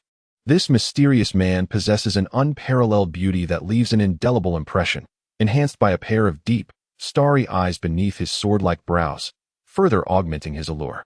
This sudden apparition is none other than Lin Xi. In the realm of spirits, no material existence is permitted. Thus it is his soul that traverses into this ethereal domain. The reason for Lin Xi's presence in the spirit world is solely for the sake of his beloved Su Shi. Su Shi had previously obtained the Xianyin Bingju from the mountain god, Luo. According to the ancient texts, to concoct the Xianyin poison, one must extract it through a special method from the souls of countless spirits. The more souls extracted, the purer the Xianyin poison becomes, ultimately evolving into its complete form. Years ago, the formidable Black Mountain Old Demon, in fear of the thriving ghost realm, resorted to the slaughter of mortals while attempting to refine the poison of profound Yin. In doing so, he transformed the souls of the slain into vengeful spirits, subsequently extracting the essence of these newly born phantoms, thus achieving his goal of harnessing souls without venturing into the ghost realm. There exists an immutable truth in this world. The weaker one is, the fewer choices one possesses.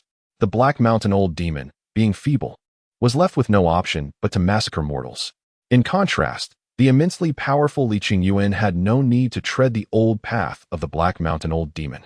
He could boldly penetrate the ghost realm to extract the poison of profound indirectly. Lin Xi was well aware of the significance of the Day of Soul Requiem, a grand event within the ghost realm, and he preferred to keep his presence discreet, choosing to arrive on this very day. Upon entering the ghost realm, Lin Xi did not seek to conceal himself. Such an endeavor was futile, for the soul is the essence of one's being, impervious to any form of disguise. Moreover, he had no intention of playing the role of a humble observer, as that would be rather dull. Consequently, he unabashedly unleashed his formidable aura. And as soon as he stepped into the ghost realm, he was immediately noticed by the Ghost Emperor, Qin Zai. Upon sensing Lin Xi's arrival, the Ghost Emperor Qin Zai promptly summoned hundreds of his loyal ghost generals to his side. In life, this Ghost Emperor was renowned as the human Emperor Qin, and after his death, he ascended to the position of Ghost Emperor through relentless effort and strategic maneuvering. The Ghost Emperor Qin Zai possessed an outwardly handsome, yet aloof demeanor. Adorned in the black dragon robe he favored in life, with a celestial sword at his waist. Merely standing there, he emanated an air of authority that commanded respect without uttering a word. The hundreds of ghostly generals under Qin Zai's command were indeed extraordinary, each exuding a chilling aura and a palpable intent to kill, embodying a sense of iron and blood. Even the weakest among them possessed the formidable cultivation of the third stage of the Qianyuan realm. However, as Lin Xi gazed upon the daunting assembly of dark figures, his expression remained strikingly calm. With his hands clasped behind his back, he revealed a hint of arrogance and spoke in a measured tone. "Are you the current Ghost Emperor?" Upon witnessing the subtle pride displayed by Lin Xi, Qin Zai did not exhibit any anger. Instead, he appeared accustomed to such demeanor. He offered a respectful bow and inquired with a touch of reverence, "Does the divine being hail from the underworld?" The reason for his inquiry stemmed from the fact that Lin Xi's soul power vastly surpassed that of ordinary formless cultivators, being hundreds of times more potent, with an aura of terrifying demonic energy emanating from his spirit.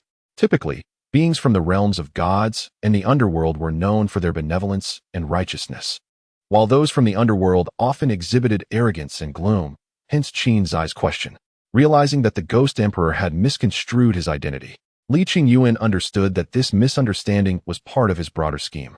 The demonic energy within his soul could not be concealed, so he chose to masquerade as a vengeful spirit from the underworld.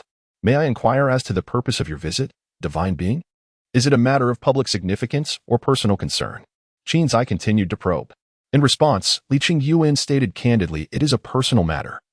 I seek to refine the Xian poison and require a substantial amount of soul power." Upon hearing this, Qin Zai felt a flicker of doubt. It is well known that while the Xian poison is deemed the deadliest toxin in the ghost realm, its actual potency is not particularly formidable, having minimal impact on high-level formless entities. Thus, he pondered the purpose behind this individual's desire to refine such a poison. Although filled with doubt, Qin Zai refrained from expressing it directly. With a tone of utmost respect, he addressed Lin Xi, saying, "If that is the case, might the Divine One grace the palace with a brief visit? Once the day of soul tranquility concludes, I shall certainly guide the excess spiritual energies to bestow upon you." Upon hearing the implied invitation in Qin Zai's words, Lin Xi feigned contemplation before responding nonchalantly, "I appreciate your kindness." Relieved by Lin Xi's acquiescence, Qin Zai felt a slight ease. As long as this formidable vengeful spirit from the underworld was not intent on causing chaos, matters would be manageable. He commanded the ghostly attendants to clear the path ahead, ensuring no unwary spirits would intrude. Thus, the procession of spirits made its way towards the Ghost Emperor's palace with great solemnity. As they approached the palace, Qin Zai engaged Lin Xi in light conversation. Before long, they beheld the palace nestled among the mountains. Perhaps it was a consequence of death that aesthetics had shifted. The architecture in the realm of spirits was predominantly eerie and foreboding. The Ghost Emperor's palace adhered to this haunting aesthetic, constructed to be even more sinister than the structures within the town, occasionally emanating a chilling, spectral light. The already terrifying palace, accentuated by the bizarre black mountains surrounding it, magnified its dreadfulness. Should a righteous practitioner, such as Du Gushang, behold this fearsome palace, they would surely display a flicker of disgust and fear.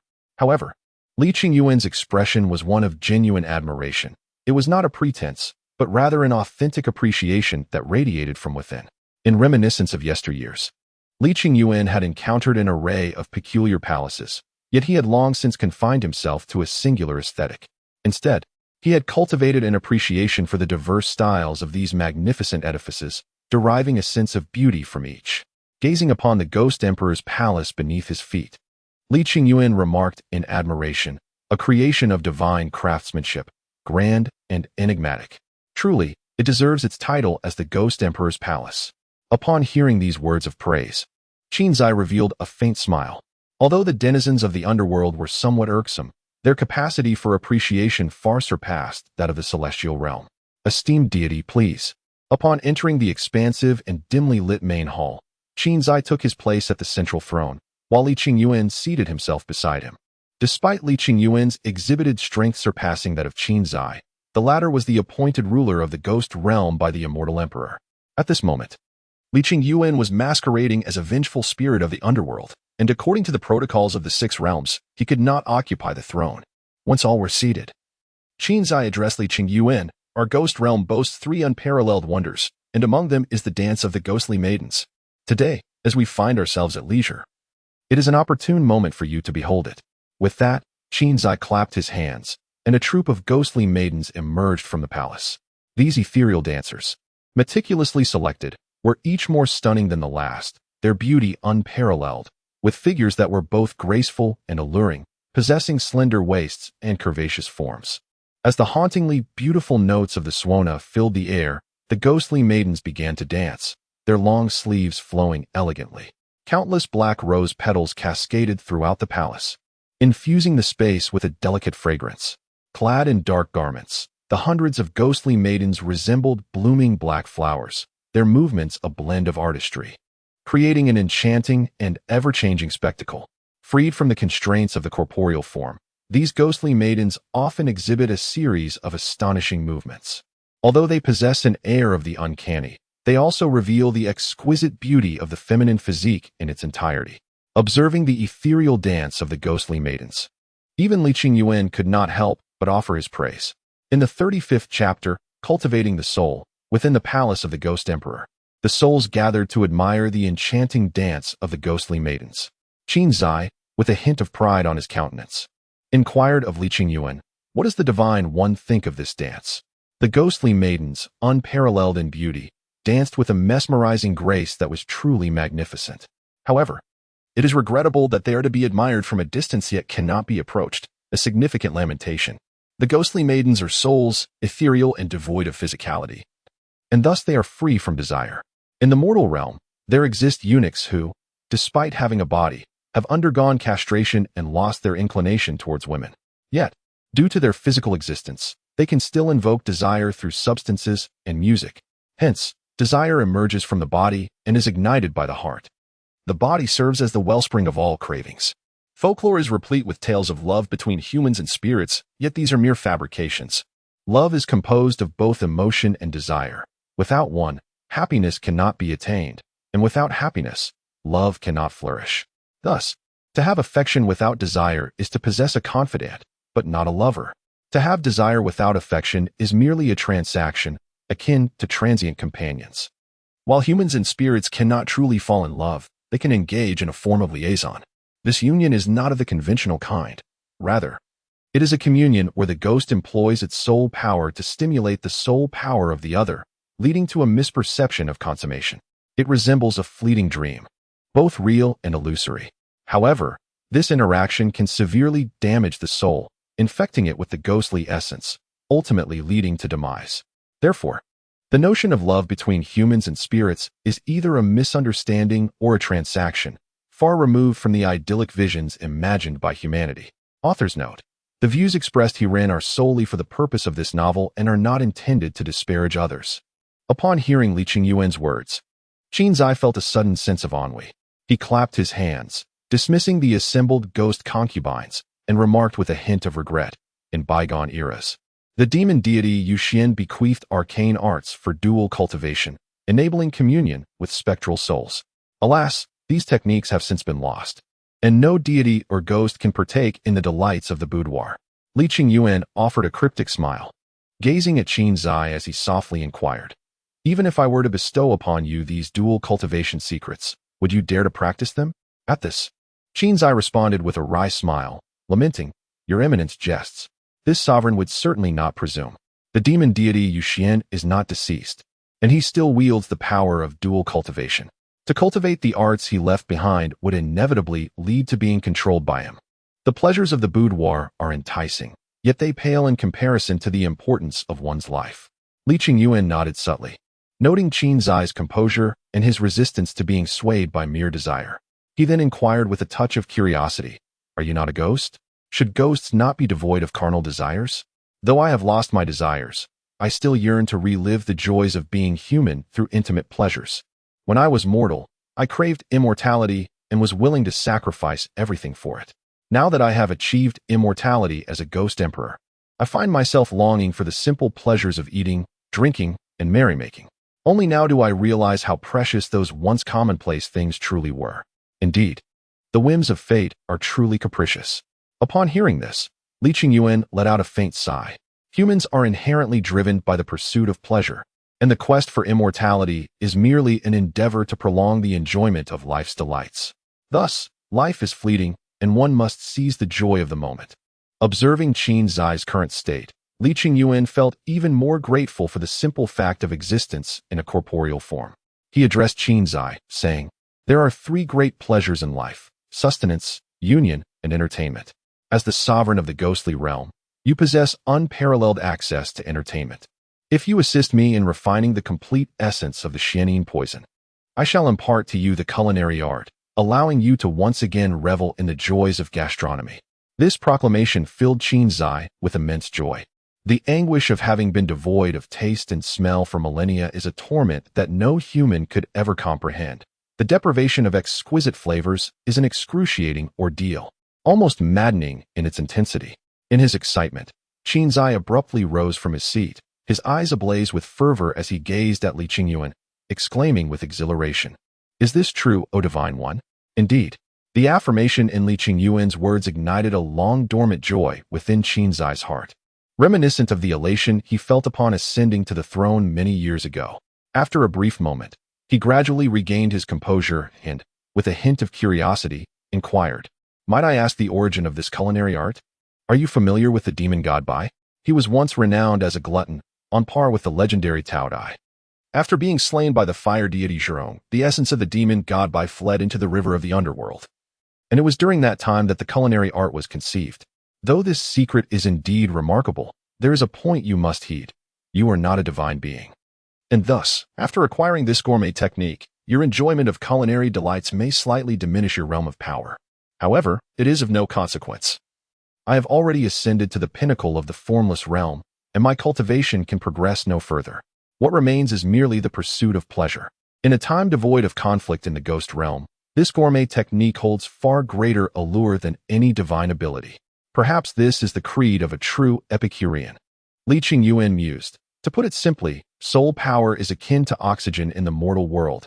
Insufficient amounts can lead to suffocation, while excess can cause various complications. Of course, the actual situation is undoubtedly much more intricate. Yet one thing is certain, the ideal amount of soul power in the ghost realm is neither too much nor too little, and at present, the levels of soul power in the ghost realm are excessive. Upon noticing the surge of soul power in the ghost realm, Qin Zai explained the situation to Li Qingyuan before taking his leave, subsequently leading the ghost generals towards the dais before the palace, with Li Qingyuan following closely behind. Upon the elevated platform, Qin Zai retrieved a decree from within his robes. This decree was entirely black, adorned on its reverse with a majestic black dragon, while the front bore countless mysterious and arcane characters of the ghost realm. Li Qingyuan cast a curious glance and realized that he did not recognize a single character on the decree. This was to be expected, as the current ghost script though rooted in ancient glyphs, has undergone numerous modifications over the generations, rendering it quite distinct. Li Qingyuan had yet to study it, and thus remained ignorant of its meaning. This scene evoked a sense of reflection in Li Qingyuan. He, an antiquated relic, found himself somewhat out of step with the currents of the times. Clearly, there remains much to learn in the future. Upon the elevated platform before the palace, Qin Zai grasped the sacred edict and began to recite it. His voice, though not particularly loud, resonated throughout every corner of the ghost realm, amplified by the decree's power. He proclaimed, "This sovereign hereby announces the conclusion of the day of repose. All spirits shall cease their strife. Those who defy shall be slain." As his words hung in the air, the cacophony of battle in the ghost realm abruptly fell silent, transforming from chaos to tranquility in an instant. Noticing the spirits had quieted, Qin Zai withdrew the edict and, from within his robe, produced a black jade seal. The seal, the size of a thumb, was smooth and lustrous, emanating a faint, mysterious black light. The lower half of the seal was square, while the upper half bore the intricate carving of a black dragon, inscribed at the base with the ancient characters Xian Tong Feng Yi, which were recognizable to Li Qingyuan. After presenting the black dragon seal, Qin Zai cast it skyward. The seal expanded in the breeze, the jade dragon appearing as if it had come to life, roaring towards the heavens atop the seal's platform. In that moment, the echo of the dragon's roar resonated, sending ripples throughout the entire ghost realm. Soul gathering and spirit calling, Qin Zai murmured, his hands weaving intricate symbols as he pressed them upon the black dragon seal. Instantly, the souls, spirits, and vengeful energies of the ghost realm were drawn towards this seal with immense force, creating a whirlwind of soul energy. Those spirits that had faltered in their battles during the day of repose transformed into soul energy, being absorbed into the black dragon seal. After the passage of an hour, the concentration of soul energy in the ghost realm returned to a safe threshold. Qin Zai then formed another symbol and intoned, "Xian Yin melting furnace." After absorbing an immense amount of soul energy, the black dragon seal has transformed into a colossal entity, exuding an overwhelming power that seems to obscure the heavens. As Qin Zai manipulated the intricate symbols, the massive seal began to tremble incessantly, emanating ghostly flames of a sinister hue. This was the essence of souls and resentments being refined and absorbed. After a brief moment, the seal ceased its quaking, and a spectral blue light suddenly surged forth from its base. Upon contact with the ground, this ethereal glow morphed into a series of azure circles, rapidly expanding outward like a flash of lightning. During the battles of the Day of Soul Rest, many structures in the ghost realm had been reduced to ruins, and numerous spirits had suffered injuries, some even teetering on the brink of death. However, upon encountering the mysterious azure circles, both the spirits and the shattered edifices were instantaneously restored to their former glory. The ghost realm, being a manifestation of the collective power of spirits, could naturally be mended using that very power. Once the entire ghost realm was rejuvenated to its original state, the black seal in the sky diminished by 1/3. According to the original plan, the remaining 2/3 were to be cast into the human realm, but now, as Li Qingyuan intended to utilize it, Qin Zai refrained from releasing the soul energy. With utmost reverence, Qin Zai addressed Li Qingyuan, "Divine One, please." Li Qingyuan nodded slightly, and then began to refine the Yin poison according to the techniques recorded in the profound Yin military formula. As Li Qingyuan performed the intricate hand seals, the black seal in the heavens gradually underwent a transformation, swelling and contracting like a heartbeat, and began to emit a foreboding aura of darkness. After a moment, an indescribable black substance began to seep from the jade seal, gradually coalescing beneath it into a massive black sphere. This sphere represented the Xian Yin poison recorded in the Xian Yin soldier technique, albeit not in its complete form. The full embodiment of the Xian Yin poison requires refinement through the ethereal ghostly flames, yet at this moment, Li Qingyuan had no intention of utilizing the ethereal ghostly flames to extract the complete Xian Yin poison. In the realm of the spirits, the most formidable flame is the ethereal ghostly fire. Thus, the Xian Yin poison from the ghostly realm can only be refined using ethereal ghostly souls. However, in truth, the ethereal ghostly flames rank insignificantly among the myriad fires of heaven and earth. Li Qingyuan had meticulously studied the Xian Yin soldier technique and understood that the role of the ethereal ghostly flames was merely one of refining and catalyzing. Therefore, It was not imperative to use the ethereal, ghostly flames. Other flames possessing similar capabilities could suffice, such as the divine flames. If one were to speak candidly, the divine flames surpassed the refining and catalytic effects of the ethereal, ghostly fire by several hundredfold, yet their rarity had deterred any previous attempts. Innovation is the genesis of all endeavors, while clinging to the past only leads to the consumption of the remnants left by predecessors. Lin Xi held an 80% certainty that refining the complete Xian poison with divine flames was worth the endeavor. Chapter 37. The Wedding in the Southern Lands. There lies a mountain known as Qinyao Mountain, characterized by its sheer cliffs and steep peaks. The winds howl throughout the year, rendering the cliffs steep and inhospitable. And the intensity of the winds makes passage exceedingly difficult for ordinary beings. Nature has always been wondrous and majestic. No matter how inhospitable the environment, life finds a way to endure. On Qinyao Mountain, tens of thousands of ferocious pung birds thrive, their flight casting shadows that obscure the sun, creating a breathtaking spectacle. Though the majestic pung birds in the mountains have not fully transformed, they are inherently endowed with wings as strong as steel and beaks as sharp as swords. Each adult pung bird is comparable to a foundational cultivator, possessing formidable strength. Among those that have undergone transformation, there exist thousands. The most powerful of whom is the Pung Demon Emperor, a being of the Demon God Realm, formless realm. He commands 4 formidable protectors of the Demon Emperor Realm, Qinyuan Realm, each a force to be reckoned with. Several days ago, the Pung Demon Emperor announced the celebration of his wedding, inviting kindred spirits from across the seas. Who would dare to show disrespect to the esteemed Pung Demon Emperor on such an occasion? Not to mention the countless sycophants eager to curry favor. Consequently, the Qinxing Mountain has become a hub of activity, buzzing with lively conversations and discussions. The tens of thousands of pung birds that inhabit the mountain are particularly jubilant, chirping and chattering in their avian tongue, adding to the vibrant atmosphere. Among the guests, someone whispered, "Isn't the Pung Demon Emperor already betrothed to the Fairy of White Waves? Why is he marrying again?" "Shoo, lower your voice. There's more to this than meets the eye."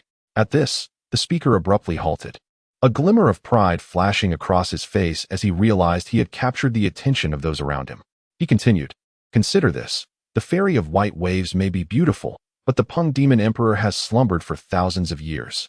He must be weary of her by now.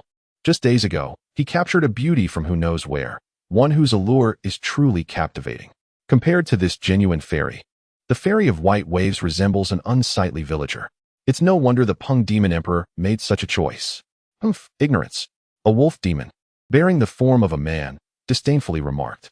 Upon hearing his words, the man felt his pride wounded, instantaneously growing displeased. "Humph, you must possess the capability to speak so boldly." After unleashing his fierce words, and sensing the rising ire of the crowd, the wolf demon hastily continued. "I have heard from the daughter of my second aunt's friend's third aunt's fourth aunt's husband's neighbor that the celestial being captured by the Pung Demon Emperor possesses the bloodline of an ancient high-tier beast, far superior to that of the White Wave Fairy. This is the true reason for her dismissal. Moreover, I have also heard that the White Wave Fairy, unwilling to accept this, sought out the Pung Demon Emperor in a fit of rage. And guess what happened? The Pung Demon Emperor simply devoured her." "What?" "The White Wave Fairy was consumed by the Pung Demon Emperor."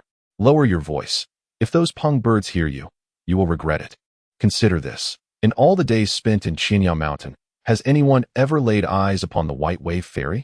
Damn it, that Pung Demon Emperor is truly a wastrel. Such a beautiful being, and he kills her without a second thought. He could have kept her for us to save her. I've long desired to be with her. Even if she were to remain, by the time it was your turn, she would likely be reduced to a mere puddle of flesh. Even so, I would gladly accept that. It has been my long-held wish." Meanwhile, neglecting the lewd banter of the guests within the palace, the Pung Demon Emperor, clad in a flowing black robe, exuded an aura of vitality. He turned to the matron beside him and inquired, "How are the preparations coming along, madam?" Speaking of this, the middle-aged matron displayed a hint of lingering trepidation on her face. In truth, she was not merely at a loss for words. She had been utterly ravaged by He Yu's scathing tongue, left in a state of utter disarray. Were she to reside on Earth, He Yu would undoubtedly be the queen of keyboard warriors, a formidable presence capable of engaging in verbal duels with thousands single-handedly. However, due to her constant proximity to Lin Xi, This particular skill of He Yu remained largely concealed. Take me to see. The Peng Demon Emperor commanded resolutely to the matron. Yes, my lord. Under the matron's guidance, the two proceeded towards the rear hall. The palace where the Peng Demon Emperor resided bore resemblance to the Lin Xi sect. Both constructed within the mountains, seamlessly merging with the terrain. In the darker corners, luminous night shadow pearls illuminated the surroundings, adding a touch of opulence. The frost giant python thrived in cold and white light. Hence the Peng Demon Emperor had placed He Yu in the Hall of Light and Harmony, the brightest location within the palace complex. There, dozens of exceptionally rare sunset trees were planted, which, despite thriving in the shadows, radiated a brilliance akin to the sun, thus earning their name.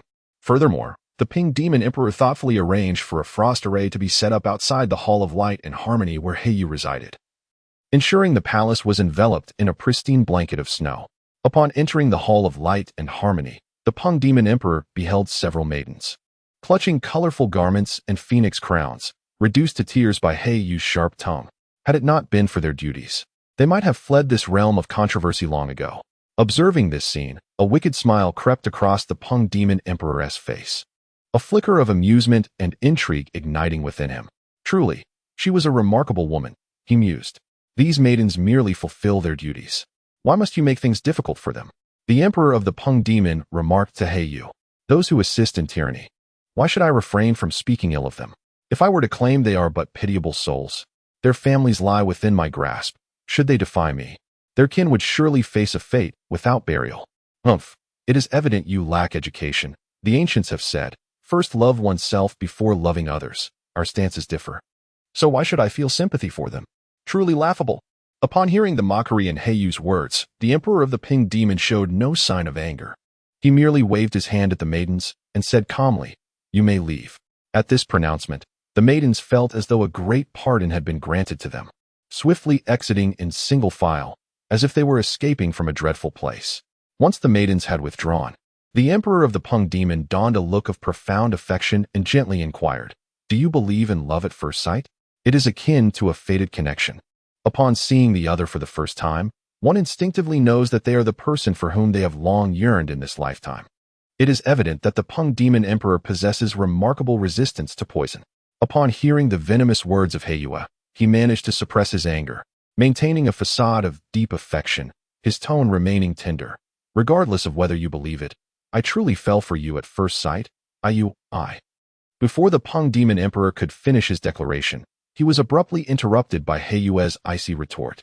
She shouted, do not call me Yu. It is utterly nauseating. Have you not brushed your teeth in millennia? The stench of your words is overwhelming, making me feel quite queasy. Here's a suggestion. In future battles, forgo the swordplay and simply speak. You might very well suffocate your opponent with your breath alone. Who knows? You might even earn a title like Fragrant Breath, Peng Demon Emperor. How splendid that would be. It suits you perfectly. Upon hearing He Yu's mockery, the Peng Demon Emperor could no longer contain himself. While it is often pleasurable to witness others being subjected to such sharp tongues, experiencing it firsthand is anything but delightful. Once a figure of great renown, revered and bowed to, it was unfathomable that anyone would dare to ridicule him openly. Initially filled with fury at He Yu's merciless taunts, an unexpected sensation began to stir within him, for He Yu was strikingly beautiful and the first to challenge him so boldly, igniting his desire to conquer. Despite this burgeoning urge, the dignified Peng Demon Emperor could not easily dismiss the humiliation of being ridiculed. His gentle demeanor faded, replaced by an icy coldness. Do not overstep your bounds. My tolerance is finite. Do not forget that the mountain god and the pig-headed man are still in my grasp.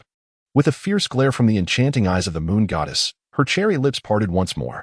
I realize not only are you foolishly ignorant, but you also suffer from amnesia. Have you forgotten what I just stated? Love oneself before loving others. I am truly tempted to pry open your skull to see if it contains nothing but excrement. Ha! What a notion of loving oneself before loving others. Ultimately, it is merely because they are not intimately connected with you. If you were truly close to someone, I cannot believe you would utter such words. Upon hearing this, Black Moon regarded the demon Emperor Peng with the gaze one might reserve for a simpleton. Although she had previously labeled him as foolish, she had not genuinely believed him to be so. However, after hearing his words, she confirmed the fact of his ineptitude. With disdain, she remarked, If those dear to me were to wish for my self-sacrifice in exchange for their survival, then they do not deserve my trust or closeness. True intimates would think of my well-being. Even if it meant their demise, they would not wish for me to suffer indignity. And I would willingly embrace death rather than allow them to be humiliated. That is the essence of true kinship. How ironic it is that you call yourself the Demon Emperor, yet fail to grasp such a fundamental truth that even a 3-year-old understands. How utterly foolish you are. I now confirm that your mind is indeed filled with nonsense. You vile creature. You dare insult me again. Do you believe I want to kill you right now? With that, the Demon Emperor Peng reached out his hand towards Black Moon. As the formidable Peng Demon Emperor advanced towards her, Yu immediately prepared to detonate her demonic soul, resolutely choosing death over allowing him to lay a hand on her. Simultaneously, she shouted, "Come on. Whoever flinches is a coward." If it were an ordinary individual, the Peng Demon Emperor would have had confidence in subduing them before they could self-destruct. However, Yu was a different matter entirely. Endowed with the bloodline of the frost giant Python and having undergone the dual cultivation with Lin Xi, her demonic soul was extraordinarily potent and unique. The Peng Demon Emperor had already witnessed the peculiarity of Yu's demonic soul, and thus he dared not take the risk. He had painstakingly located a female with the bloodline of an ancient high-level demonic beast, and he was unwilling to relinquish her easily. I am aware that you hope for your husband to rescue you. I shall not hesitate to inform you that Xinyang Mountain is my meticulously cultivated domain, suffused with the principles of wind that I master. Should he dare to come, I will ensure that he meets a fate worse than death. Abandon him. He is unworthy of you. What he can offer, I can provide as well. Reflect on this. I truly have feelings for you. Chapter 38. The intrusion. The sky was shrouded in thick clouds, with thunder roaring uncontrollably amidst the darkness. Before long, the clouds could no longer contain their fury, and a fierce bolt of lightning descended from the heavens, striking the ground with a resounding crash, echoing like a roar of wrath, unleashing its fury upon the earth. Accompanied by the raging thunder, the sky seemed to split open, unleashing a torrential downpour. The somber heavens mirrored Lin Xi's current mood, as they were engulfed in a tempest of anger and coldness. Gazing down at the Xinyang Mountain, a trace of frostiness crept into his gentle voice as he addressed Su Shi, saying, "Ah Shi, it is now your turn." As a traveler from Earth, Su Shi was originally a woman of great fortitude. However, the fear of incurring Lin Xi's wrath due to the loss of Yu had momentarily unveiled her vulnerability. Yet, after receiving Lin Xi's continuous reassurances, she had regained her composure. With a deliberate motion, Su Shi retrieved the Xianyin poison pill from her bosom and cast it into the ominous clouds above. The pill soared through the air, eventually hovering amidst the darkened sky, spinning languidly. During their journey, Lin Xi had meticulously devised a rescue plan. Recognizing that a direct assault would be futile, not due to a lack of strength, but rather a fear of the Peng Demon Emperor resorting to desperate measures. With Yu, the mountain god Luo, and the Avengers all in the enemy's grasp, failing to rescue them in advance would leave them vulnerable to extortion, leading to unforeseen complications. To avert being manipulated by the Peng Demon Emperor, Lin Xi conceived a strategy to draw the tiger away from its mountain lair. The dreary rain that fell from the sky was, in fact, summoned by Lin Xi himself. His intention was to infuse the rain with the Xianyin poison, allowing it to seep into the ranks of demonic practitioners within Xinyang Mountain, leading to their demise and thereby capturing the Peng Demon Emperor's attention. At the opportune moment when the Peng Demon Emperor emerged to investigate the situation, Lin Xi would seize the chance to rescue Yu and the others. "Ah Shi," Lin Xi called softly to Su Shi. Upon hearing his summons, a spark of understanding ignited within her, and she swiftly began to weave intricate hand seals, directing a series of runic incantations towards the Xianyin poison pill. As the Xianyin talisman was continuously infused, the Xianyin poison pill began to emanate a substantial amount of black toxic gas. In no time, this noxious vapor melded with the rain and darkened clouds. After merging with the sinister poison, the rainwater took on a slight shadowy hue. However, given the already gloomy sky, this subtle darkness seemed less pronounced. "Yu, this is the paralysis ring, and this is the sword flower marked with my insignia.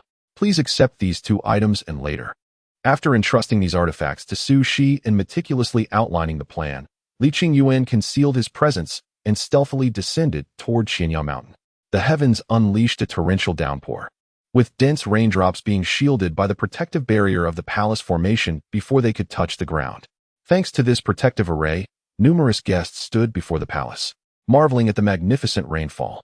The onset of this rain was indeed peculiar.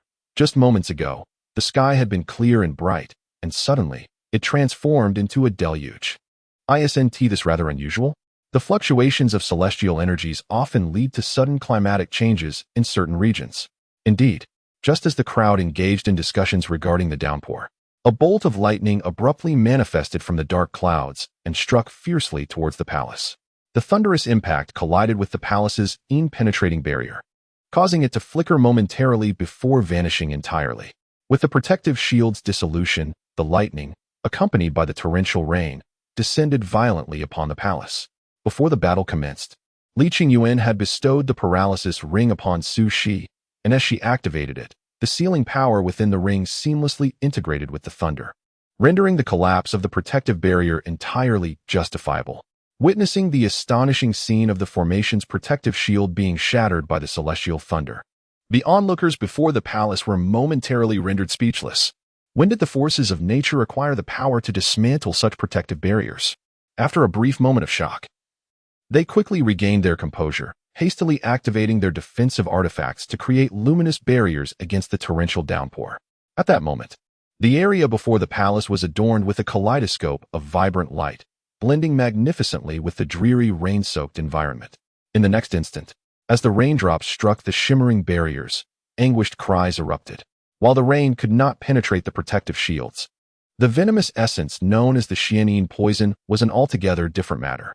Originating from the realm of spirits, this poison is a lethal attack on the soul itself. The defensive artifacts wielded by the crowd primarily focused on safeguarding against physical and mystical assaults, leaving them utterly unprepared for this ethereal threat. As the raindrops landed upon the luminous barriers, the Xianyin poison swiftly detached from the water, seeping through the shields and afflicting the individuals beneath. With a series of thuds, one by one, people began to collapse, enveloped in rising tendrils of black smoke.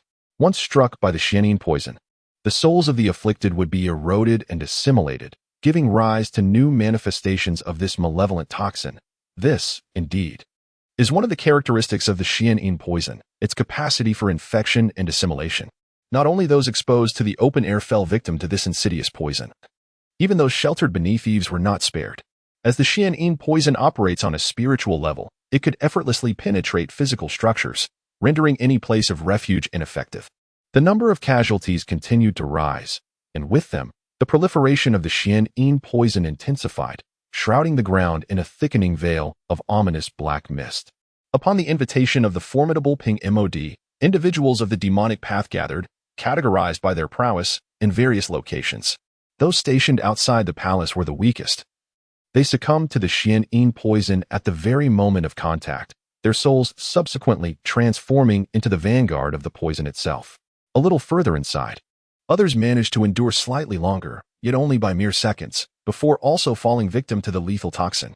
It was only the true masters deeper within who could withstand its onslaught, although, with the continuous downpour of Xianyin poison, should no unforeseen events transpire, their fates would also lead to death.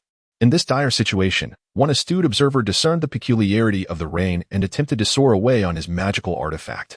However, as he ascended into the air, he was struck down by a thunderbolt imbued with sealing power, crashing to the ground and reducing him to a mere puddle of flesh. Learning from this grim fate, the others refrained from fleeing and instead rushed towards the palace, seeking the protection of the powerful. Some, in their panic, fled blindly outside the palace, only to collapse and perish upon encountering the dense black mist that engulfed the entrance.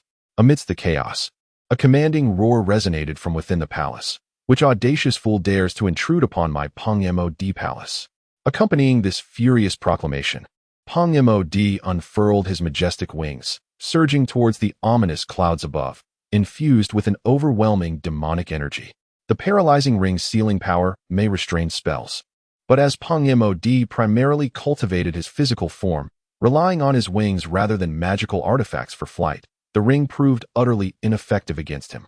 Thus, Su Shi did not squander her efforts attempting to use the paralyzing ring to summon lightning against Peng Mod. As the Peng Demon Emperor approached the ominous dark clouds, he immediately sensed an unsettling presence. Within the clouds, he discerned the subtle influences of the three elemental principles: the rule of wind, the rule of clouds, and the rule of water.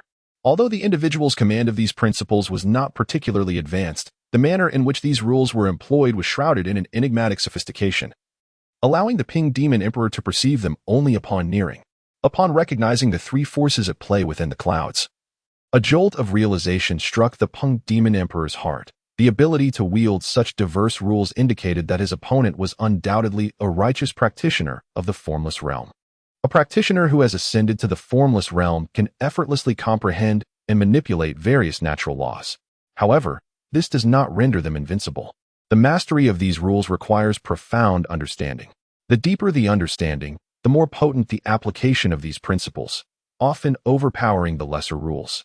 The Ping Demon Emperor understood that if his adversary dared to confront him, they must possess considerable confidence, implying a mastery of advanced rules complemented by the aid of lesser principles. He surmised that he might not stand a chance against such an opponent. Often, situations become convoluted due to overthinking, leading to missed opportunities. In the Ping Demon Emperor's mind, he had mistakenly elevated the figure within the clouds, Lin Xi, to the status of a peerless master.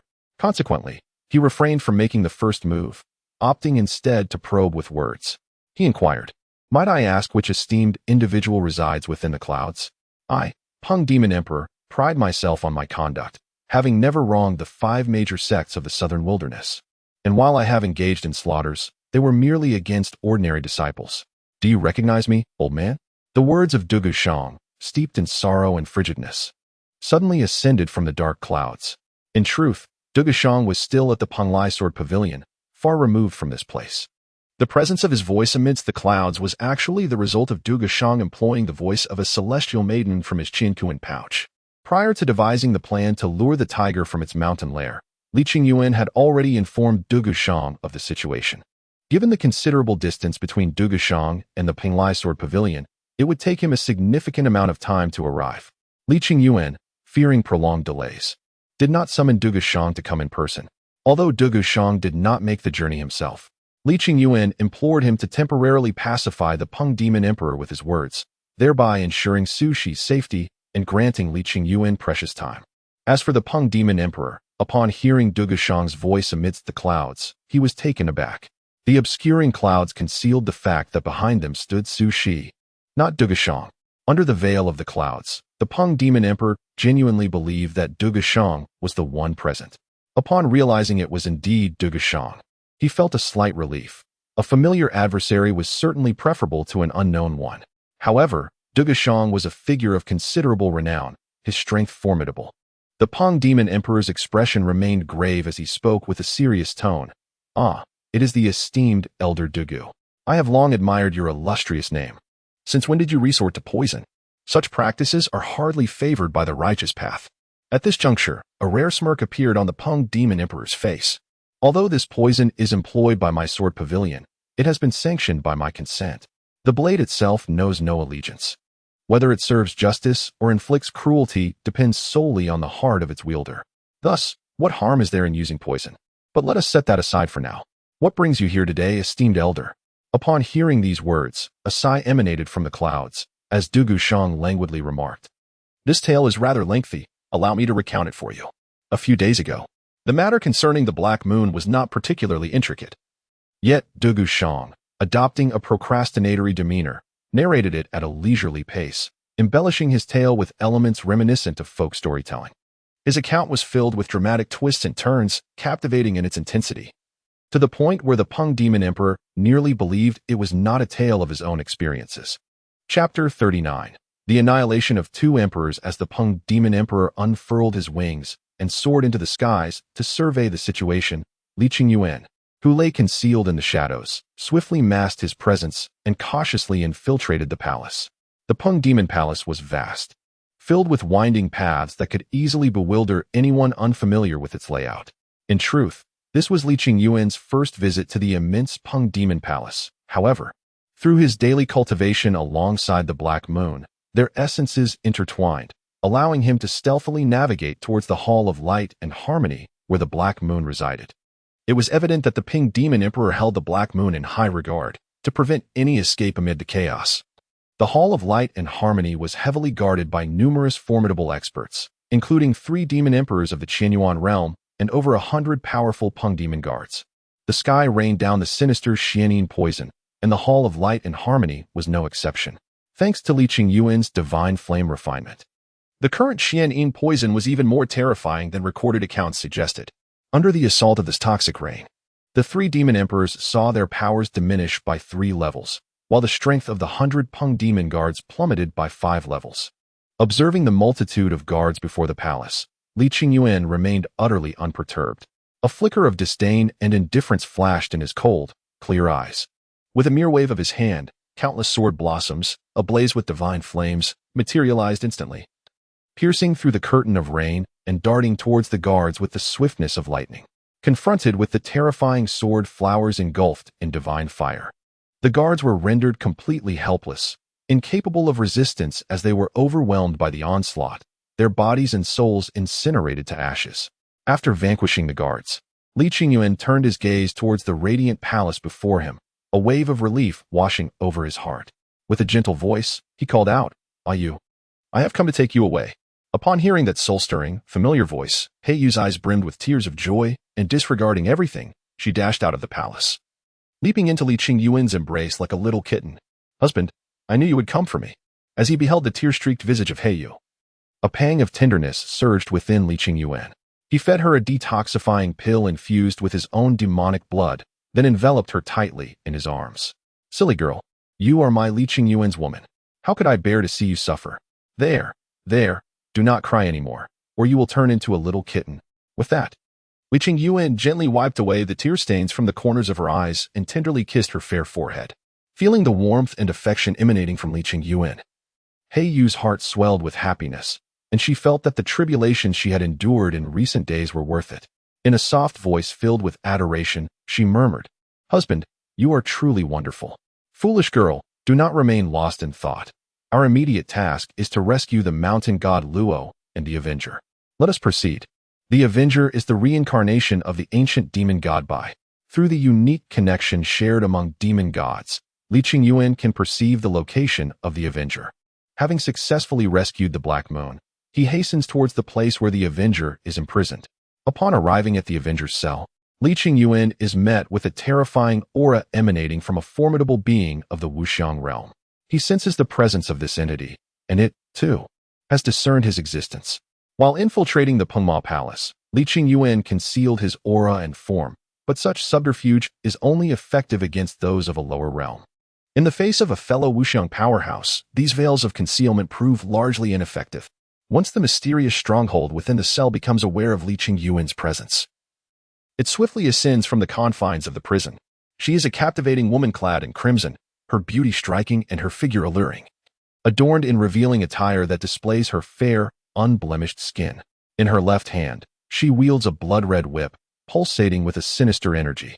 Suspended in the air, she gazes down at Li Qingyuan with a mixture of curiosity and recognition, stating with a hint of certainty, "I have heard of a mysterious Wuxiang expert recently emerging in the southern regions. That must be you, my dear brother." Upon beholding the woman in red, Li Qingyuan narrows his eyes and responds coldly, "Indeed, it is I. I see you are clad in red and wield a long whip. You must be one of the 4 demon emperors, known as the Blood Shadow Devouring Heaven, Hualing." To my surprise, the young man is indeed acquainted with me, which leaves me somewhat flabbergasted. In truth, it is difficult for me to take action against someone as handsome as him. However, as we, the 4 demon emperors, are bound by a common fate, after you have slain Emo Qianya and usurped the bride of the Peng demon emperor, I have no choice but to take decisive measures. As she spoke, the blood whip in the hands of Blood Demon Empress Hualing suddenly radiated with a formidable and terrifying power of blood rules. The space around her shimmered with an eerie crimson light. Upon invoking this blood rule power, Hualing's own blood energy surged significantly.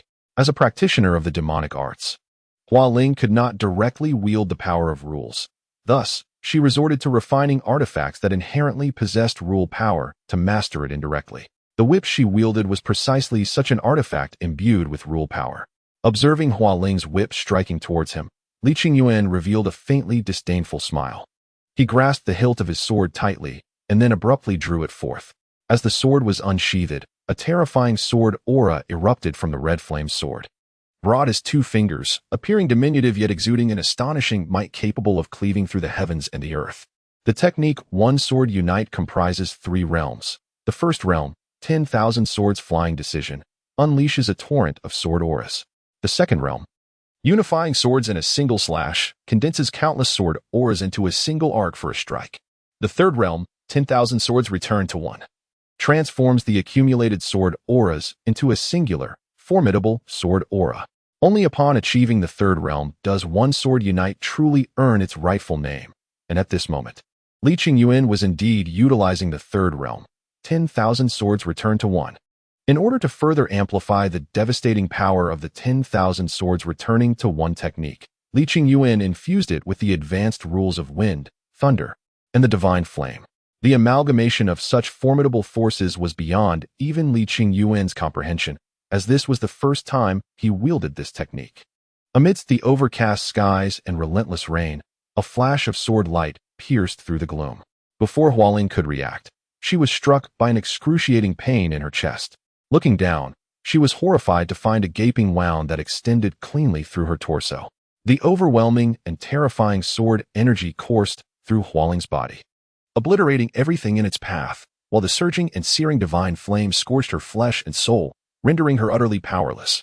The Blood Demon Emperor Hualing possessed only the advanced rule of blood, whereas Lin Xi's sword energy wielded the advanced rules of wind and thunder, combined with the divine flame, which was tantamount to an advanced rule itself. The fusion of these 3 advanced rules rendered Hualing no match for him. After enduring the formidable onslaught of the One Sword Unite technique, Hualing staggered momentarily before plummeting from the sky. Overwhelmed by the intense agony coursing through her body and soul, she seemingly foresaw her impending demise. With a voice laden with despair, desolation, terror, and resentment, she cried out, "No!" Thus, one of the 4 demon emperors, the illustrious Blood Demon Emperor, was vanquished in a mere exchange, struck down by a single blow from Lin Xi. The clash between the two drew the attention of all the demons within the hall. In their minds, Hualing, who excelled in the use of blood energy, was deemed powerful and invincible. Witnessing her fall in a single strike was akin to the very heavens collapsing, instilling a profound sense of fear and doubt among the demons. At this moment, the once feared tyrants regarded Lin Xi as an invincible god of war, a mixture of yearning and profound dread evident in their gazes. Amidst the torrential rain, Lin Xi cast a chilling glance at the assembly of demons, causing them to instinctively recoil several steps in unison. In an instant, the demons paid no heed to anything else, employing their secret arts in a frantic bid to flee the palace. Each one was consumed by panic and disarray, lamenting the absence of a few more legs to escape swiftly. The tumult within the palace drew the attention of the Peng Demon Emperor, who at that moment finally grasped that he had been ensnared by a clever ruse. Anger surged within him as he realized the deception. A formidable and terrifying aura erupted from the Peng Demon Emperor, and with a mere flap of his wings, he shot into the darkened clouds like a cannonball. Upon witnessing the Peng Demon Emperor charging towards Su Shi, Lin Xi revealed a faint smirk.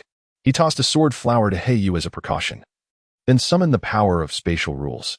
In an instant, a ripple traversed the space, and Lin Xi exchanged positions with the sword flower in Su Shi's hand, positioning himself protectively before her. This was the essence of the technique known as falling flower sword rain. With a simple utterance, countless sword flowers converged into his palm, coalescing into a resplendent red lotus sword flower engulfed in divine flames. As the advanced rules of wind and thunder intertwined, the flames upon the red lotus sword flower surged with greater intensity, while arcs of lightning danced around it, creating a sight both fearsome and enigmatic. "Go," Lin Xi commanded.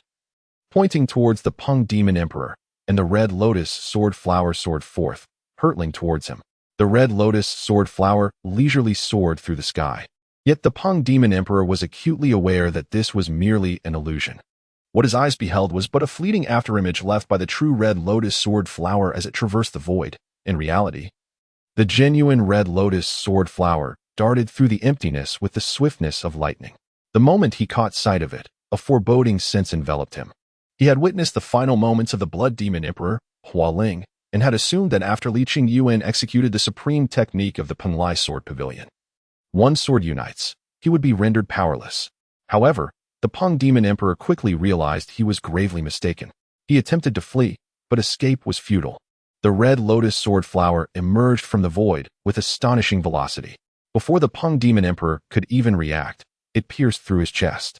Subsequently, he succumbed to the amalgamation of wind, thunder, flames, and blade strikes contained within the red lotus sword flower, resulting in the obliteration of his soul and the incineration of his body into ashes. In the southern region, the Peng Demon Emperor was indeed renowned.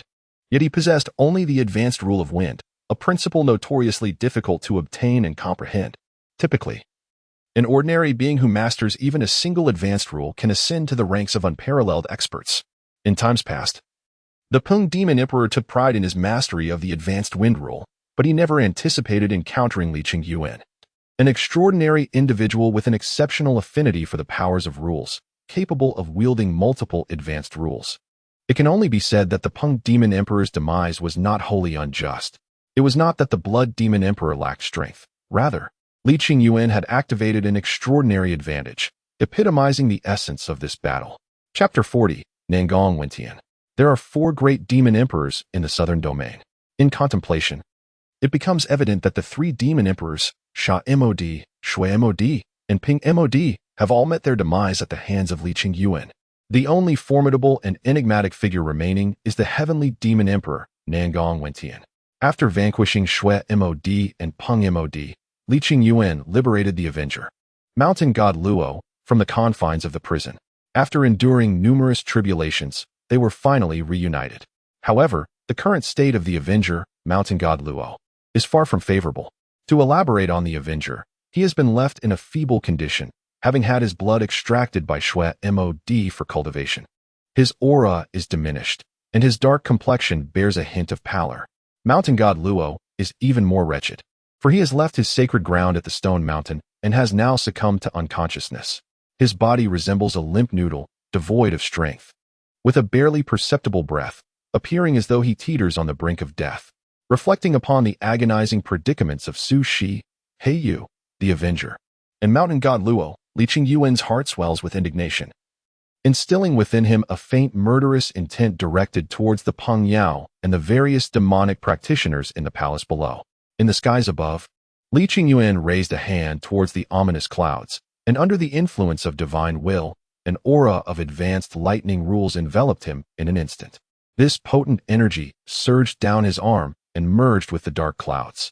Under the guidance of the lightning rules, the thunder within the clouds erupted in a terrifying crescendo, vast and fearsome bolts of lightning spilling forth, dominating the sky with their furious roar.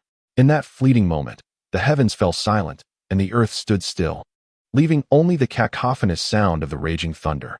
The majestic wrath of the heavens compelled even the gods and spirits to retreat.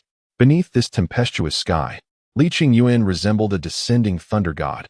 He pointed towards Qinya Mountain below and intoned coldly, "Thunder punishment." As Lin Xi's spirit was drawn, the terrifying thunder in the sky could no longer be restrained. It roared and surged downwards towards the palace below, a scene reminiscent of the apocalypse, instilling despair in all hearts. Just as Qinya Mountain seemed destined to be reduced to ashes beneath the wrath of the thunder, a figure suddenly soared from the palace, positioning itself before the multitude of demons. This unexpected apparition was a strikingly handsome young man, clad in a robe of cloud-like hue, holding a white mirror in his hand. His hair cascaded loosely, the smooth black strands flowing down to his heels. Beyond his long hair, his visage commanded attention, not because of overwhelming beauty or ugliness, but due to its peculiar nature.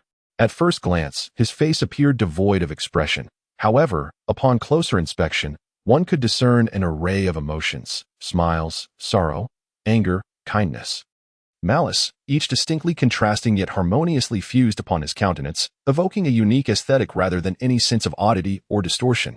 Confronting the dread lightning descending from the heavens, the young man raised the white mirror high above his head. In the next moment, an inexplicable force manifested upon the mirror's surface, and under its influence, the terrifying bolts of thunder were abruptly warped to the foot of the mountain.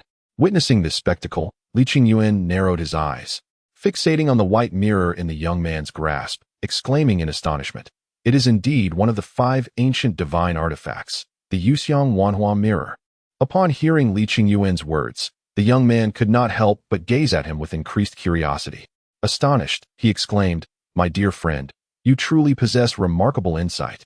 Over the years, you are the very first to recognize my visage, to possess such a treasure, and in the realm of the formless. It seems you are not an inconspicuous individual.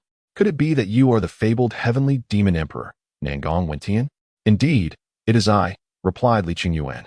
"The Peng demon emperor has perished, and I trust you should have quelled your anger by now. Might I beseech you to show a modicum of mercy and spare the lives of those within the palace?" "Humph, to wish for my clemency. You must first prove your worthiness." With that, Li Yuan summoned a multitude of sword blossoms, which he then fused into a single entity, forming a crimson lotus sword flower. After merging this exquisite creation, he infused it with the advanced rules of wind, thunder, and gold, as well as divine flames, and hurled the crimson lotus sword flower towards Nangong Wentian.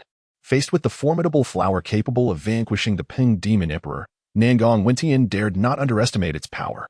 Swiftly, he formed an intricate hand seal, causing the mirror of illumination to materialize in his grasp, revealing the profound power of temporal rules. As this temporal energy manifested, it was drawn into his being, and in the next moment, a myriad of phantoms erupted behind him. These phantoms, precisely 99 in number, varied in age and gender, adorned in diverse attire. Yet, they all shared one striking similarity. Their faces were all identical to that of Nangong Wentian. In Li Yuan's perception, these seemingly illusory figures are not mere phantoms. Rather, they are individuals possessing the terrifying strength of the formless realm, fully alive. However, what perplexes Li Yuan is that these beings seem to exist outside of this world, yet simultaneously appear to inhabit it, existing and not existing in a delicate balance, intertwining and merging into an indistinct haze. This phenomenon is, in fact, the result of Nangong Wentian's unparalleled cultivation technique, 100 lives, 1,000 turns. Each of these apparitions represents a life lived by Nangong Wentian, culminating in perfection after traversing 100 lifetimes, with Nangong Wentian embodying the final existence. Unlike other cultivation methods, 100 lives, 1,000 turns forges a unique path. The first 99 lives are unremarkable, yet upon reaching the 100th life, one can harness the essence of these 100 lives into a singular entity through the laws of time, rendering them unstoppable. Although Li Yuan's fusion of 4 advanced rules and the Crimson Lotus Sword Flower is formidable, Nangong Wentian's mastery of the 100 lives is equally potent. The Crimson Lotus Sword Flower surged through the void, carrying an overwhelming force that struck Nangong Wentian, pushing him back several steps. The impact left a slight burn on his chest, which, after a moment, vanished under his formidable regenerative abilities. Confronting this formidable demon emperor, Nangong Wentian, Li Yuan felt a sense of challenge for the first time. Neither of them could breach the other's defenses, and if they continued their reckless skirmish, it was evident that even if they fought until the end of time, a victor would remain elusive. What a futile endeavor. To conquer Nangong Wentian, it is imperative for Li Yuan to restore his primordial demonic power. Wielding himself as a sword and employing the 10,000 weight scale to borrow the strength of the planet. Only then can he contend with Nangong Wentian. Observing the latter below, Li Yuan pondered for a moment, then, with his hands clasped behind his back, expressed a hint of admiration as he addressed Nangong Wentian. "You are formidable. Among all I have encountered, you stand as the strongest. With your prowess, even in the other 4 continents, few could rival you. Yet, why do you choose to remain here in the southern wilderness, merely as a minor demon emperor?" Upon hearing Li Yuan's words, a smile flickered across Nangong Wentian's ever-changing visage. With a benevolent tone, he replied, "That is of no concern to you." While he verbalized this dismissal, he secretly conveyed to Li Yuan, "Clear waters harbor no fish. The essence of the demonic path is to stir the waters, preventing the righteous from becoming too complacent, ultimately allowing them to evolve into a host of inept fighters. As for the matters concerning the Peng demon emperor, you have created a disturbance and taken lives. It is best to let it rest. Otherwise, should the bloodshed escalate, there will be no one left to temper those righteous disciples. When the higher-ups seek accountability, both you and I shall bear the consequences." Upon receiving Nangong Wentian's covert message, Li Yuan swiftly realized that Nangong Wentian was merely a subordinate of the Celestial Emperor. If the righteous were akin to the favored offspring of the Celestial Emperor, then Nangong Wentian was but an actor, a covert agent employed to refine the righteous. Upon reflection, Li Yuan could not help but feel a twinge of sympathy for Nangong Wentian. To him, individuals like Nangong, who toil away in the shadows, endure a certain hardship, bearing the weight of humiliation for the greater good. The days of pursuing carefree pleasures and avenging grievances seemed irrevocably lost. Casting a compassionate glance at Nangong Wentian, Li Yuan conveyed telepathically, "I grasp your sentiment. Brother, your path is not easy either. Your Excellency may be mistaken. I find my current circumstances quite satisfactory. At least I am within the system, unlike you who must endure the arduous wait for the ascendant ceremony to gain entry. I perceive that you possess extraordinary talent, being able to merge the power of the rules, a feat unattainable by others in the formless realm. Your future is undoubtedly bright.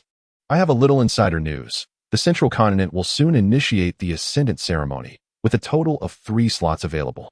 You must seize this opportunity. Let us discuss that later. We must first address the current situation, as many demonic practitioners are observing us. How about we engage in a mutual flattery exchange? This way, we can achieve a win-win situation, preserving each other's dignity." Agreed. These words were exchanged through secretive telepathy between Li Yuan and Nangong Wentian, unbeknownst to those around them. Consequently, the onlookers were treated to a scene of the two engaging in mutual flattery. Li Yuan was the first to speak. In the past, I dismissed the tales of the 4 demon emperors in the southern wilderness as mere fables. What are those 4 demon emperors to me but insignificant creatures? Just moments ago, the Blood Demon Emperor and the Rock Demon Emperor could not withstand even a single strike from me, which further reinforced my beliefs. However, I now realize my error. The moment we clashed, I sensed your formidable power. The other 3 so-called demon emperors are merely fillers. You alone truly embody the title of Demon Emperor. The King of Demons, a title well-deserved. Talent emerges from each generation. You, though still youthful, not only possess striking looks, but also wield terrifying strength. I have long admired you. That recent move, the Scarlet Lotus Sword Flower, was truly formidable. It even tore a hole in my robe. No wonder the Blood Demon Emperor and the Rock Demon Emperor fell at your hands. Your illusory floral mirror is impressive as well, allowing you to harness various rules. You are indeed remarkable, capable of merging different rules. Such a feat is likely unmatched in this world. In light of your prowess, I shall spare you today. However, should any further transgressions arise, do not expect my mercy. Chapter 41. Farewell. Often, people only perceive the surface and subsequently define the entire matter based on their assumptions. Much like the mutual flattery between Nangong Wentian and Li Yuan, those present were unaware of the underlying truths and merely observed the facade, leading them to believe that these two shared a deep mutual respect. Ah Shi, put away the Xianin poison. We cannot allow the practitioners of the demonic path to perish entirely, for they must endure humiliation and hardship to temper us righteous individuals. My dear husband, so this is how it is. I have always believed that those of the demonic path were inherently malevolent and should be eradicated without mercy. Yet, it appears there is more to the story than I realized. I often wondered why the 5 major sects did not obliterate these practitioners of the dark arts. And now I understand the reason. Your previous lack of cultivation has prevented you from comprehending this truth, but now that I have disclosed it, you must keep it a secret. This matter must not be allowed to leak. Rest assured, my husband, I shall not speak of it recklessly. As I observe the formidable Nangong Wentian holding his ground against the terrifying Li Yuan, the practitioners of the demonic path within the palace gradually fall silent. They gaze upon these 2 figures with reverence, as if beholding a legendary spectacle. One among them remarked, "This newly ascended Wuxiang Zuanzhang of the southern wilderness is indeed terrifying. The fearsome thunder and the crimson lotus sword blossoms evoke a sense of suffocating death within me. Were it not for Lord Nangong Wentian, we would have met our demise here. As the saying goes, a beautiful woman brings disaster, and today's events serve as a testament to this truth. Consider the Peng Demon Emperor, who once wielded great power, yet perished because of a woman. The Peng Demon Emperor was foolish indeed. He should have considered the identity of his adversary before pursuing her. His demise, however, is a blessing, for it has left a vacancy that presents an opportunity for individuals like us. Indeed, I have long found the Peng Demon Emperor to be quite disagreeable. Due to the resolution of matters concerning the secret realm, the territory of Huanshe Mountain, belonging to Beichuan, now enjoys harmonious weather and a prosperous populace. The veneration of the mountain deity, Luo, is flourishing beyond measure. Upon entering the desolate region of the Stone Mountain, an abundance of pure faith energy seamlessly integrated into the form of the mountain deity, Luo. Absorbing this divine essence invigorated Luo, as if he had been rejuvenated by a powerful elixir, restoring him to full vitality. He appeared vibrant and no longer bore any signs of weakness. In stark contrast to Luo's revitalized spirit, the Avenger remained weary. He had previously endured a draining ordeal at the hands of the Blood Demon Emperor, causing him to plummet a significant level in power. Yet, as the reincarnation of the demon god Bai, his recovery would not take long. Following Lin Xi counsel, the Avenger chose to retreat temporarily into the secret realm, seeking rest and recuperation to regain his strength. On the Stone Mountain, the deity Luo hesitated, his thoughts lingering on the edge of expression, before finally addressing Lin Xi with a respectful gesture. Immortal, this Avenger also follows the path of demonic cultivation, does he not? During my battle with the Emperor of Pink Demon, I sensed the potent demonic energy within him. Indeed, the Avenger is a demon. Yet he adheres to the ancient principles of demonic cultivation, Lin Xi replied. Upon hearing this, Luo's expression turned perplexed, prompting him to inquire. What precisely constitutes this ancient demonic path, and how does it differ from the present-day demonic practices? This is rather complex to articulate, Lin Xi responded. But you may understand it in this manner. The ancient demonic path is characterized by benevolent deeds, yet it permits malevolent actions for the sake of friends, family, or oneself. Due to this inherent selfishness, it has been labeled as demonic. In contrast, the current iteration of the demonic path, which is devoid of any morality, was once referred to as the 9 Yus in ancient times and was despised by all. Indeed, I perceive that the Avenger does not embody the essence of a villain.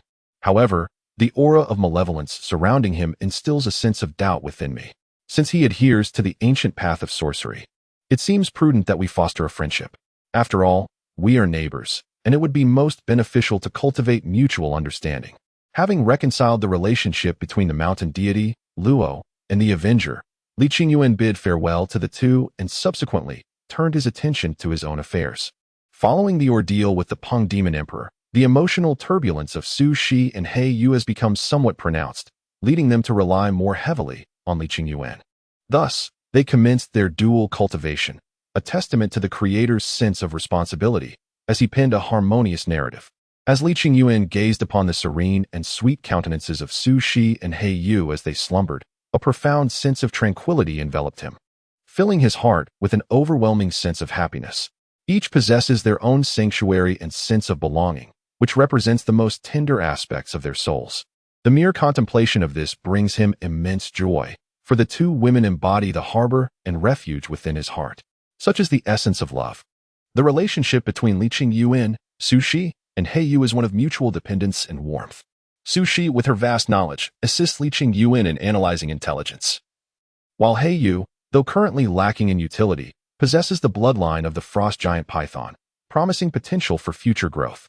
As Lin Xi reclined upon his bed, basking in the comforting and gentle ambience, a sudden ripple of energy coursed through the Qiankuan bag at his bedside. Soon, the ethereal visage of the little fairy, Du Gushang, materialized before him. She spoke through her delicate form. Qingyuan, has the matter of the Peng Demon Emperor been resolved? Master, it has been far too long. Your disciple has missed you dearly. Shi and you have just fallen asleep, so let us speak softly. The matter concerning the Peng Demon Emperor has been satisfactorily resolved, and I have refrained from exterminating all those of the demonic path. It is good that the issue is settled. However, have I intruded upon your affairs? What do you say, master? You little rascal, now that you have a woman, you have forgotten your master. Could you not utter some comforting words to console this lonely elder? The solitary figure, Du Gushang, jested. Shall I procure a mistress for you then? On second thought, let us refrain. The complexities of love are indeed intricate. I shall devote myself to my cultivation and temporarily avoid such matters. Let us discuss more pressing issues. Are you aware that every century, the 5 continents unite to hold a martial arts conference? I have heard whispers of it. Is it time for this centennial martial arts conference once more? Indeed. During this conference, each continent will organize a B-class tournament, selecting the elite disciples from each region, who will then compete in an A-class tournament hosted in the central continent to ultimately determine the strongest disciples across the realms. This pertains to the disciples of various sects. I have reached the realm of the formless, so it bears little relevance to me, does it not? I have negotiated with the other 4 major sects of the Southern Wilderness, and I have ultimately recommended you as the chief coordinator for the Southern Wilderness B-Class tournament. This shall serve as a valuable experience for you. Now it rests upon your willingness. If you accept, you will be expected to travel to the Lin Xi sect in 1 week to handle the related matters. Such an intriguing event, I too wish to witness it. I shall make my way there in a week. Remember, once you assume the role of chief coordinator, you must uphold justice and fairness, and never tarnish the reputation of our Penglai Sword Pavilion. Rest assured, I shall exercise due discretion. After a week of rest and dual cultivation on the desolate stone mountain, Lin Xi bid farewell to the mountain deity Luo and the Avenger. He respectfully addressed them, saying, "All gatherings must eventually disperse. Take care, esteemed ones. May we meet again when fate allows." The mountain deity Luo returned the gesture with a bow, then retrieved several bottles of fruit wine from his robe, stating, "I am deeply grateful for your assistance during these days. This humble abode lacks fine offerings, and I presumed you might be weary of the delicacies of the celestial realm. Thus, I present to you this fruit wine, crafted from wild fruits I personally foraged from the mountains." Lin Xi, pleased, replied, "This wine is indeed delightful, imbued with the essence of the wilderness." "Thank you." The mountain deity smiled, saying, "I am glad you enjoy it. Should you desire more, simply send a messenger with a token, and I shall provide you with more of this brew." With a slight nod, Lin Xi acknowledged his words. In contrast to the mountain deity's graciousness, the Avenger appeared somewhat dull-witted. He merely reminded Lin Xi, "Do not forget our agreement. I shall restore my strength swiftly." After parting from the two, Lin Xi, accompanied by the 2 women, Heiyue and Sushi, ascended in their flying vessel, heading towards the Lin Xi sect. Chapter 42. Enlightenment. The clouds drifted leisurely, and the sun shone brilliantly as Lin Xi soared through the skies on his jade-white vessel, embracing the 2 women in a tranquil flight above. When suspended high above the ground, the landscape below appears diminutive, gazing down upon the earth, which seems as small as ants. A profound sense of superiority and uniqueness wells up within. Inside the jade-white spacecraft, Sushi stands silently, her gaze fixed on the trivial world beneath, as a flicker of contemplation crosses her mind. Prior to her transcendence, Sushi firmly believed in the equality of all beings. However, as she embarked on the path of immortality, evolving into an immortal herself, her perspective gradually shifted. While life may embody equality, power is inherently unequal. The distinction between the immortal and the mortal is a thin line that separates 2 entirely different realms, much like the relationship between humans and apes. Humans have evolved from apes, yet they no longer regard apes as kin. They may feel compassion and offer assistance, but they will not choose to dwell among them.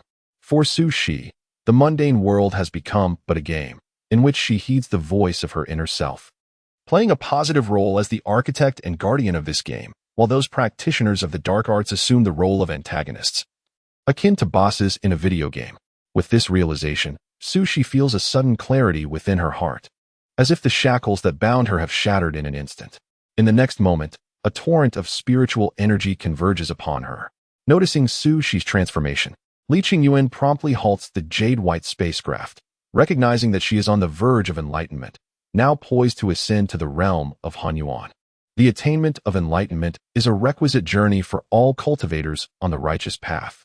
It is inherently filled with serendipity and sudden revelations. When one yearns for enlightenment, it often eludes grasp, yet at unexpected moments and locations, when one is unprepared, enlightenment may strike like a lightning bolt. Throughout the vast expanse of the cultivation realm, spanning millennia, numerous cultivators have encountered extraordinary circumstances during their moments of enlightenment. Some have achieved it while indulging in a bath, others while lying awake in bed, and some even while plummeting into a chasm. Among the most peculiar accounts recorded in the celestial realm is that of a cultivator named Zhang Sanjia, who attained enlightenment while squatting over a latrine. Enlightenment is a serendipitous encounter, not a pursuit, yet it does not always herald fortune.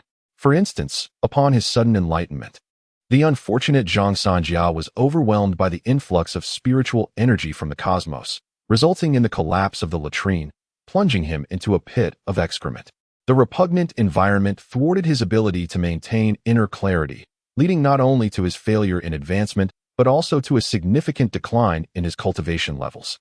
Such experiences reveal the unpredictable nature of fortune and misfortune, as Zhang Sanjia endured a dramatic rise and fall within a single day, truly a tragic tale. In light of Zhang Sanjia's misfortune, some cultivators opted for fasting, renouncing the need for bodily functions, while others resorted to magical means to construct disposable toilets, ensuring they would not suffer the same fate. The advancement following enlightenment demands a substantial reservoir of spiritual energy, yet at this moment, Sushi finds herself adrift in the boundless sky, her spiritual energy evidently insufficient. At a crucial moment, Lin Xi summoned the little fairy from his universe bag, requesting her to transport a plethora of treasures from his private collection. These treasures were acquired after the prior defeat of the Blood Phantom. Upon retrieving these artifacts from the universe bag, Lin Xi immediately shattered them with brute force. As the treasures continued to break apart, the immense spiritual energy concealed within them surged forth, resulting in an atmosphere rich in spiritual essence, even surpassing that of an ordinary blessed cave. Observing the radiant treasures being destroyed one after another, the little fairy within the universe bag was soon filled with tears. As a type of sprite, her disposition was pure and kind-hearted, coupled with an intense obsession for collecting. Although these treasures did not belong to her, she was responsible for their management. Witnessing their effortless destruction pained her greatly. Seeing the little fairy, no larger than the palm of his hand, display such a pitiful demeanor, Lin Xi felt a pang of compassion. He gently caressed her adorable form, cradling her in his palm, and with a smile, he said, "All right. In recognition of your diligent efforts in transporting these treasures, you may select 3 items from my private treasury as your reward." Upon hearing this, the little fairy in Lin Xi's hand leaped with excitement, her diminutive figure appearing particularly endearing as she danced upon his palm. Subsequently, she wrapped her tiny arms around his index finger, nuzzling her soft face against it. A glimmer of mischief sparkled in her ice-blue eyes as she chimed in a sweet, airy voice, "I knew you were the best, master. This is indeed what you, my master, have proclaimed. You are a true hero and must not waver." Observing the fleeting glimmer of mischief in the little fairy's eyes, Lin Xi instantly realized he had fallen prey to her cunning. Yet, despite being outmaneuvered, he felt no anger. After all, a few treasured artifacts held little significance for someone as affluent as he. Moreover, the little fairy's undeniable charm made it impossible to chastise her for such harmless mischief. One could not help but admire the little fairy adorned in gold and silver, a testament to the joys of nurturing a pet. After playfully teasing the little fairy, Lin Xi placed her into his Qingquan bag. As their conversation continued, he noticed a gradual decline in the spiritual energy within the air. Consequently, he shattered another treasured artifact to restore the ambient spiritual energy. With Lin Xi's assistance, Sushi no longer needed to worry about her spiritual strength or safety, allowing her to wholeheartedly strive for a breakthrough into the Huan-Yang realm. A day later, Sushi successfully transcended the Jedon realm and formally entered the Huan-Yang realm. Upon her advancement, her aura surged, her skin became even more delicate and smooth, and she radiated an ethereal beauty. Witnessing Sushi's triumphant breakthrough, Heiyu rejoiced, exclaiming, "Congratulations, sister, on your successful advancement to the Huan-Yang realm." She marveled, "I feel like your skin has improved even more since your ascension." Sushi playfully scolded, "You cheeky little girl, do not tease your sister so." To her husband, she added, "Look, dear husband, she is bullying me." Heiyu pouted charmingly at Lin Xi. "Your enchanting and adorable demeanor makes even me unable to resist the urge to tease you. My dear husband is quite the rascal." Thus, Lin Xi engaged in playful banter with the 2 women, occasionally admiring the picturesque scenery as he piloted the jade vessel towards the Wenqi sect. The arid stone mountain, situated within the jurisdiction of the Wenqi sect in the Grand Qian nation, was merely a 2-hour journey for Lin Xi. Aside from the time consumed by Sushi's breakthrough, upon his arrival, he found that the Wenqi sect had already completed the construction of the stage required for the B-level tournament. It is truly remarkable how enchanting and mysterious the art of immortality is. Within a mere fortnight, they had erected numerous fighting arenas and spectator stands, all of grand and imposing design.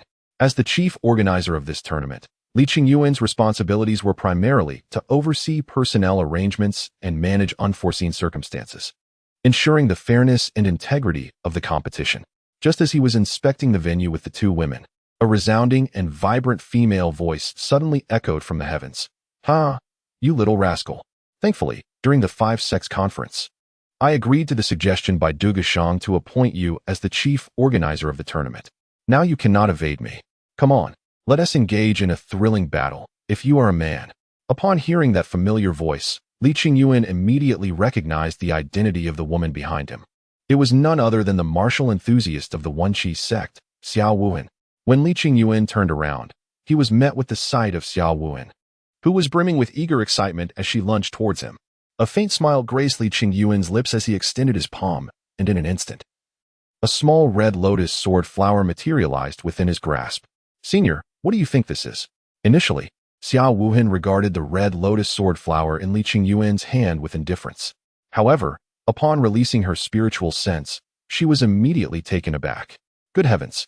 This is a fusion of the advanced powers of wind, wood, and thunder. You are quite extraordinary. The last time I saw you, you were still wielding intermediate powers. And now, in such a short span, you have mastered advanced abilities, and not just one. Are you the illegitimate child of an immortal emperor? What nonsense are you spouting? How could I possibly be the illegitimate child of an immortal emperor? Li Qingyuan replied, a hint of exasperation in his voice. I don't know. I just feel an innate affinity with these cosmic laws, and it naturally led to my progress. Your talent is simply monstrous. It truly incites envy. That old fellow, Du Gushang, is incredibly fortunate to have taken you as a disciple. If only you had no partner, I would certainly introduce my niece to you. Upon hearing Xiao Wuhan's words, a trace of helplessness appeared on Li Qingyuan's face as he inquired. So, Senior Xiao Wuhan, shall we continue our spar? As Su Wuhan turned to leave, Li Qingyuan hastily called out, Elder Su, please do not depart just yet. Having achieved fame for quite some time, you must be well acquainted with the B League in the southern region. Could you kindly enlighten this junior on the specific procedures of the League? Very well, Su Wuhan replied. The procedures of the League are rather straightforward. Under Su Wuhan's elucidation, Li Qingyuan gradually developed a clear understanding of the League. It is worth mentioning that this League has been held hundreds of times, and its system and processes have reached a state of perfection, requiring no concern from Li Qingyuan. The fact that Du Gushang appointed Li Qingyuan as the overall head was merely to enhance his credentials and prestige. Chapter 43. The League. It is precisely because one must comprehend the celestial principles of the immortal emperor during cultivation that those on the righteous path are ever drawn towards the passage of time. The higher their realm, the purer their thoughts become, embodying selflessness and altruism. It can be said that the righteous cultivators in this world are true immortals who prioritize righteousness over personal gain, and they are far removed from the hypocrites who, despite their outward piety, harbor deep-seated schemes. Owing to the benevolence inherent in the righteous path, Li Qingyuan, although a newcomer to his position, encountered neither malice nor scheming during the Southern Region B League. Of course, while no one intentionally obstructed him, there were undoubtedly murmurs of doubt. These cultivators of the righteous path buried their skepticism within their hearts, refraining from voicing it openly. Should Li Qingyuan lack sufficient strength and capability to validate his qualifications as the League's overall head, such doubts would take root like seeds in the soil, emerging above the surface. If Li Qingyuan were to falter in his management of the League, the repercussions would be dire. The coexistence of opportunities and challenges is indeed a profound truth. In a month's time, the Southern Region B League will officially commence. This league marks a centennial celebration on the mainland, and the atmosphere at the venue is nothing short of electric. The expansive seating, capable of accommodating thousands, is filled to capacity, creating a breathtaking and exhilarating spectacle. All participants in the Southern Region B League are cultivators, those elusive beings, akin to dragons that are seldom seen by ordinary mortals. Here, they appear almost ubiquitous, adorned in a variety of sect attire, reminiscent of a vibrant spring garden bursting with diverse blooms. These cultivators hail from the 5 regions and the 5 major sects, as well as from the ambiguous realms of the unorthodox and some minor independent cultivators who pursue the righteous path. In the realm of cultivation, practitioners are generally categorized into 3 types: righteous, unorthodox, and demonic. The League permits only the righteous and unorthodox to participate, while those who endure humiliation and play the villainous roles of the demonic are excluded. On the grand and expansive arena, a male and female host step forward. Both are from the esteemed Melody sect, renowned for their mastery of sound wave techniques, which are remarkably effective in ensuring that their voices resonate clearly with the tens of thousands in attendance. as the female host subtly channels her sound wave technique. Her melodious and gentle voice fills the air. Though soft, her tone reaches every ear in the crowd. According to tradition, she begins by reading the opening declaration. This year's opening remarks are notably concise, departing from the lengthy orations of the past, consisting instead of just a few impactful words. When the beautiful host concluded her opening speech and announced the commencement of the competition, the audience on stage finally reacted. Traditionally, opening declarations have been lengthy, but this time it was unexpectedly brief. I heard that the person in charge of the league has changed. It used to be the esteemed senior, Yuxuan, but now it is his disciple. Alas, I was looking forward to savoring and appreciating the opening speech. In the past, the speeches were adorned with splendid and elegant language, exuding a grandeur that truly showcased the charm of words. Why pretend to be artistic? We are here to witness the martial arts, not to indulge in literature. If one wishes to appreciate literature, wouldn't it be better to read a book? To be honest, I found the previous opening speeches to be tedious and excessively long. I was utterly fatigued by them. Indeed, having to listen to the host's lengthy discourse while trying to watch the competition is quite bothersome. Fellow practitioners, are you perhaps misplacing your focus? Have you not noticed the addition of a lovely female host this year? Is there anything more captivating than a woman in combat? Let us hasten the conclusion and get back to the competition. This year's charming host and the succinct opening declaration both stemmed from Su Xi's creativity. She drew some inspiration from the stage styles of ancient Huaxia and made certain alterations to the league's proceedings, which have surprisingly garnered a positive response. The competition arena is divided into 4 categories, corresponding to the realms of foundation establishment, core formation, Hunyuan, and Qianyuan. Only practitioners of the same realm may compete together, while those of differing realms are not permitted to share the stage, rendering such contests unnecessary. In essence, this centennial competition serves merely as a stage to showcase the flourishing of cultivation, determining the foremost individual in each realm. On this platform, attaining first place is not the sole criterion for true victory. Rather, it is paramount to exhibit one's strengths and virtues. Occasionally, a contestant may emerge as a loser, yet possess remarkable qualities that catch the eye of prominent sections. If they perceive potential for future growth, such individuals may be fortunate enough to be accepted as disciples, thus propelling them to great heights. This mirrors certain research teams, where some researchers may appear mediocre in lesser groups, but are recognized by esteemed teams due to their unique strengths that align with the specific needs of those teams. Subsequently, these seemingly underperforming researchers often thrive and contribute significantly within the senior teams. Conversely, even if one secures first place, if the leaders of the sects do not envision a promising future for them, they will not invest in their development. Thus, it is aptly said that losing does not necessarily equate to defeat, nor does winning guarantee true success. In this martial arts competition, rankings are of little consequence. What truly matters is the demonstration of one's capabilities. To elaborate further, within this arena, 4 platforms engage in simultaneous combat. Foundation establishment practitioners face off against each other, as do core formation competitors, Hunyuan contestants, and Qianyuan fighters, creating a spectacle of camaraderie among peers of the same realm. The most spectators gather around the foundation establishment and core formation platforms, while the Hunyuan and Qianyuan arenas attract only a select few true masters to observe. Logically speaking, the practitioners of the Qianyuan arena and the Hunin arena should be far more formidable than those of the Jiedan and foundation establishment arenas. Their battles are nothing short of earth-shattering, with a dazzling display of brilliance that captivates the eye, drawing in a multitude of spectators. This would be the expectation. However, reality tells a different story.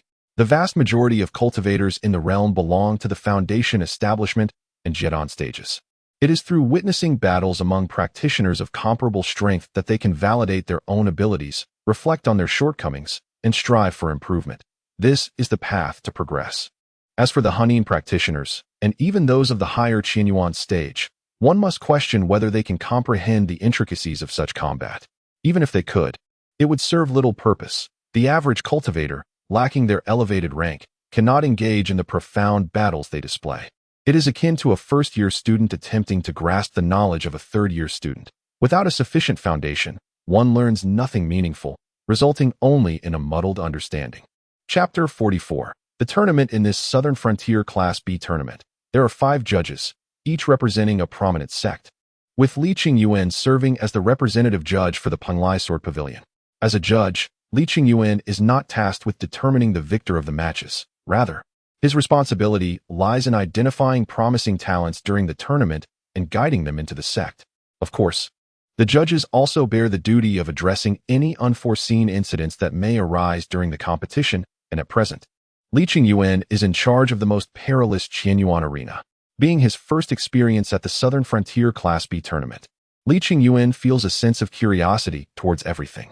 However, after observing the matches in the Qianyuan arena for a while, he soon finds himself feeling a tinge of boredom. The contestants from the Qianyuan realm predominantly hail from the 5 major sects of the Southern Wilderness, employing the representative techniques of these sections. Although the battles on the Qianyuan arena may appear splendid, they are, in truth, excessively formulaic. As the ancients wisely remarked, a single skill can conquer the heavens. The techniques wielded by these Qianyuan cultivators have been meticulously refined over centuries, achieving a near-perfect state, characterized by their formidable practicality in combat. However, this very practicality has led to a uniformity in their usage, resulting in a significant decline in the spectacle of the fights. Initially, there was a modicum of intrigue, but with each passing moment, the excitement waned. Dissatisfied with the lackluster display on the Qianyuan arena, Li Yuan turned his attention to the Henyuan arena, only to find a similar disappointment awaiting him. Observing the boredom and disillusionment etched on Li Yuan's face, Xiao Wuhan chuckled heartily. She playfully patted Li Yuan's shoulder, raising her eyebrows mischievously as she remarked, "The Qianyuan arena, Henyuan arena, and Jidan arena offer little of interest. If you seek entertainment, look to the Foundation Establishment arena. Though those cultivators may be weaker, their battles are filled with the most extraordinary and imaginative tactics." Upon hearing Xiao Wuhan's words, Li Yuan promptly bypassed the Jidan arena, directing his gaze toward the Foundation Establishment arena. Upon his arrival, he was greeted by a scene that left him utterly astonished. At that moment, 2 individuals were engaged in combat on the Foundation Establishment arena, one of whom was a dashing young hero, skillfully employing an elegant and flamboyant sword technique. The flying swords danced gracefully, swift and agile, embodying an extraordinary charm. The handsome young contender faced off against a rather unsightly, corpulent adversary, though their appearances starkly contrasted. It was not particularly noteworthy. However, the subsequent turn of events on the martial arts stage was utterly bewildering. This grotesque figure was employing his flatulence as a weapon. While such a thing is harmless in nature, its foul stench was overwhelming and could easily permeate the air, rendering it nearly impossible to evade. The gallant young hero, possessing only foundational cultivation skills, was unable to suppress his breathing during combat, leading to a tragic outcome. In truth, had it been an ordinary instance of flatulence, the dashing young warrior might have endured. Yet, the crux of the matter lay in the fact that this repugnant individual had evidently honed his own emissions to a formidable degree.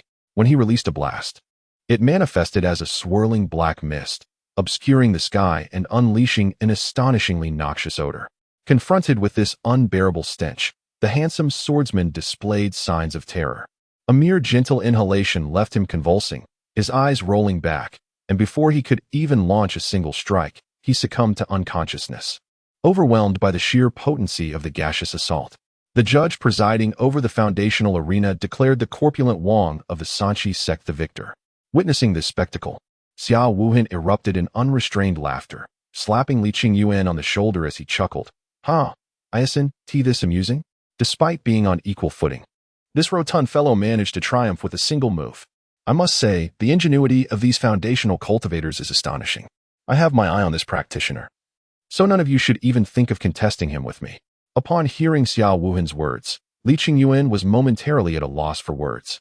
Expressing his disdain, "At the Penglai Sword Pavilion, we are dedicated to swordsmanship and shall not compete with you over this matter. However, with such a foul stench, do you not find it repulsive?" "It is indeed repulsive," Xiao Wuhan replied.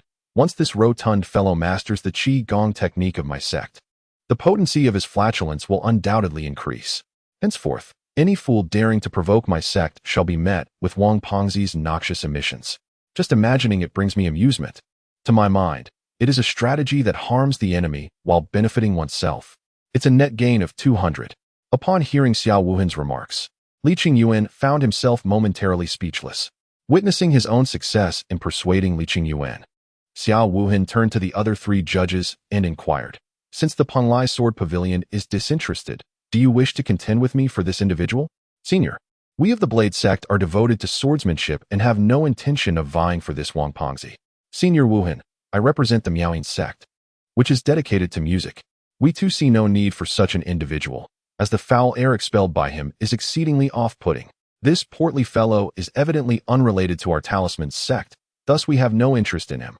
After the incident involving Wang Pongzi, Li Qingyuan found himself increasingly intrigued by the Foundation establishment arena, and the subsequent matches proved to be quite entertaining. One contestant, through relentless practice and perseverance, mastered the art of empty-handedly receiving a blade, ultimately achieving a flawless technique. His opponent happened to be a martial artist, resulting in a match that naturally concluded in a draw. Upon encountering this contestant, whose singing could evoke wails of despair, the members of the Melody Pavilion were instantly captivated, marveling at the immense power displayed without any specialized training in sound waves. One could only imagine the terror that would ensue should he undergo sound wave amplification. Additionally, there was a foundation-building immortal with an extraordinarily sharp tongue, effortlessly unleashing a barrage of expletives akin to the relentless firing of a machine gun, without a moment's pause. The ferocity of his verbal onslaught was astonishing. Ultimately, this foul-mouthed immortal was subdued by the followers of the Symbol sect, who provided the rather peculiar rationale that, as a group of reclusive tech enthusiasts devoted to the study of talismans, they required such an eloquent individual to articulate their arguments in future discussions.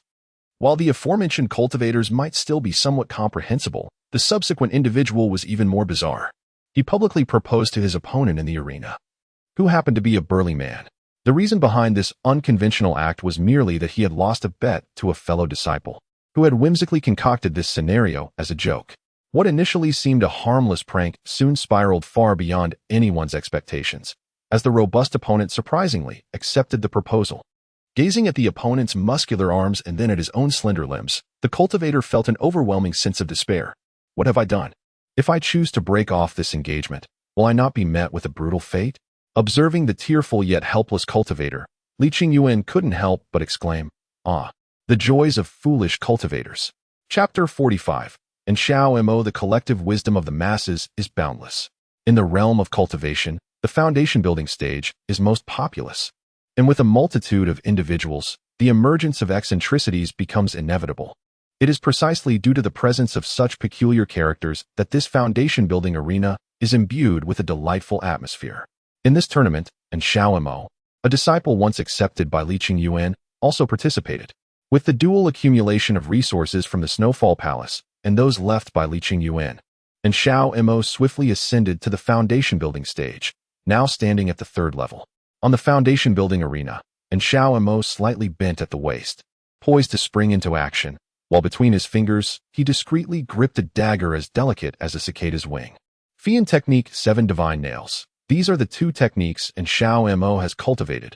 One emphasizes agility, while the other focuses on combat, both imparted by Li Qingyuan.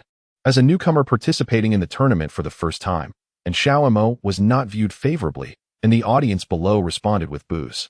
The youth appeared quite young. Yet, he was indeed unfortunate to encounter the seasoned Lu Ban No. 8 in his very first competition. What a stroke of bad luck.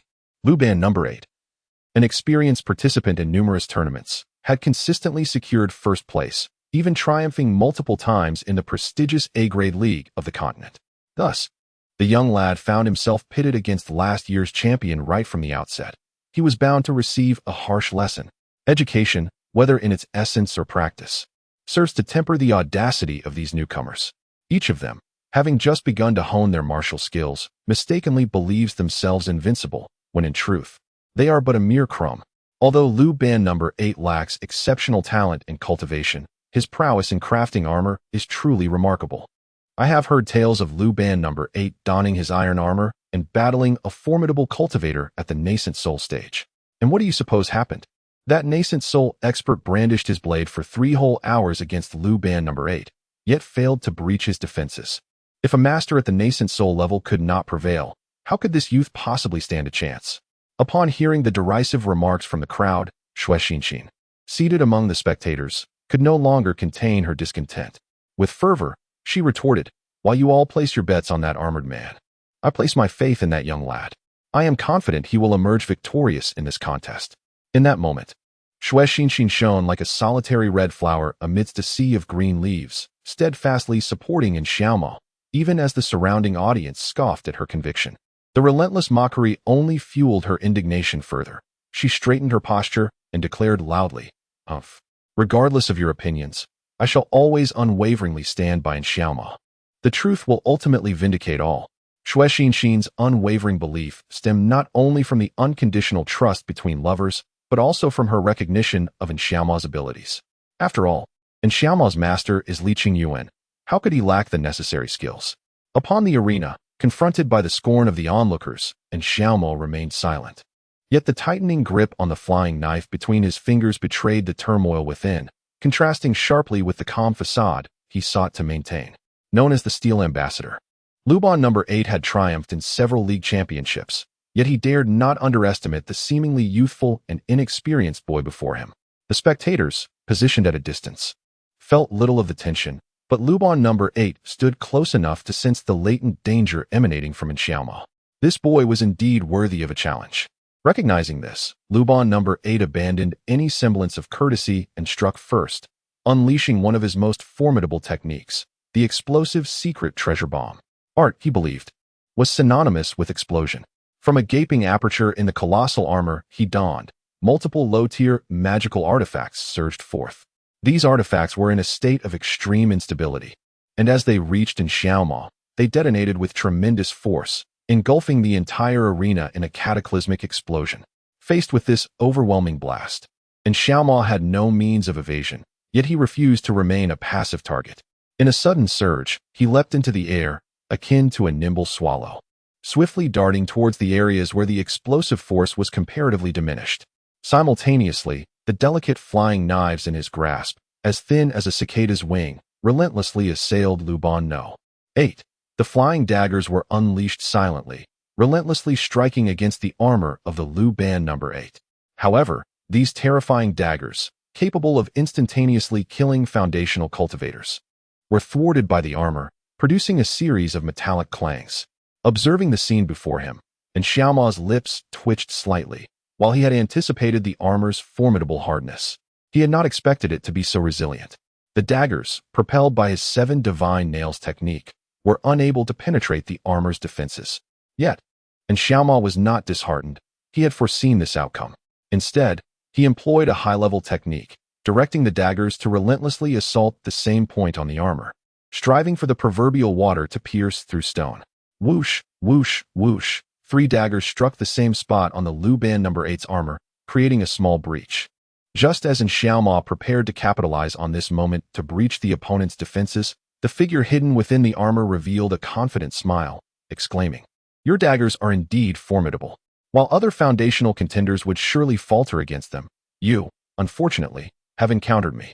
This technique has been employed before, and I have already devised a countermeasure."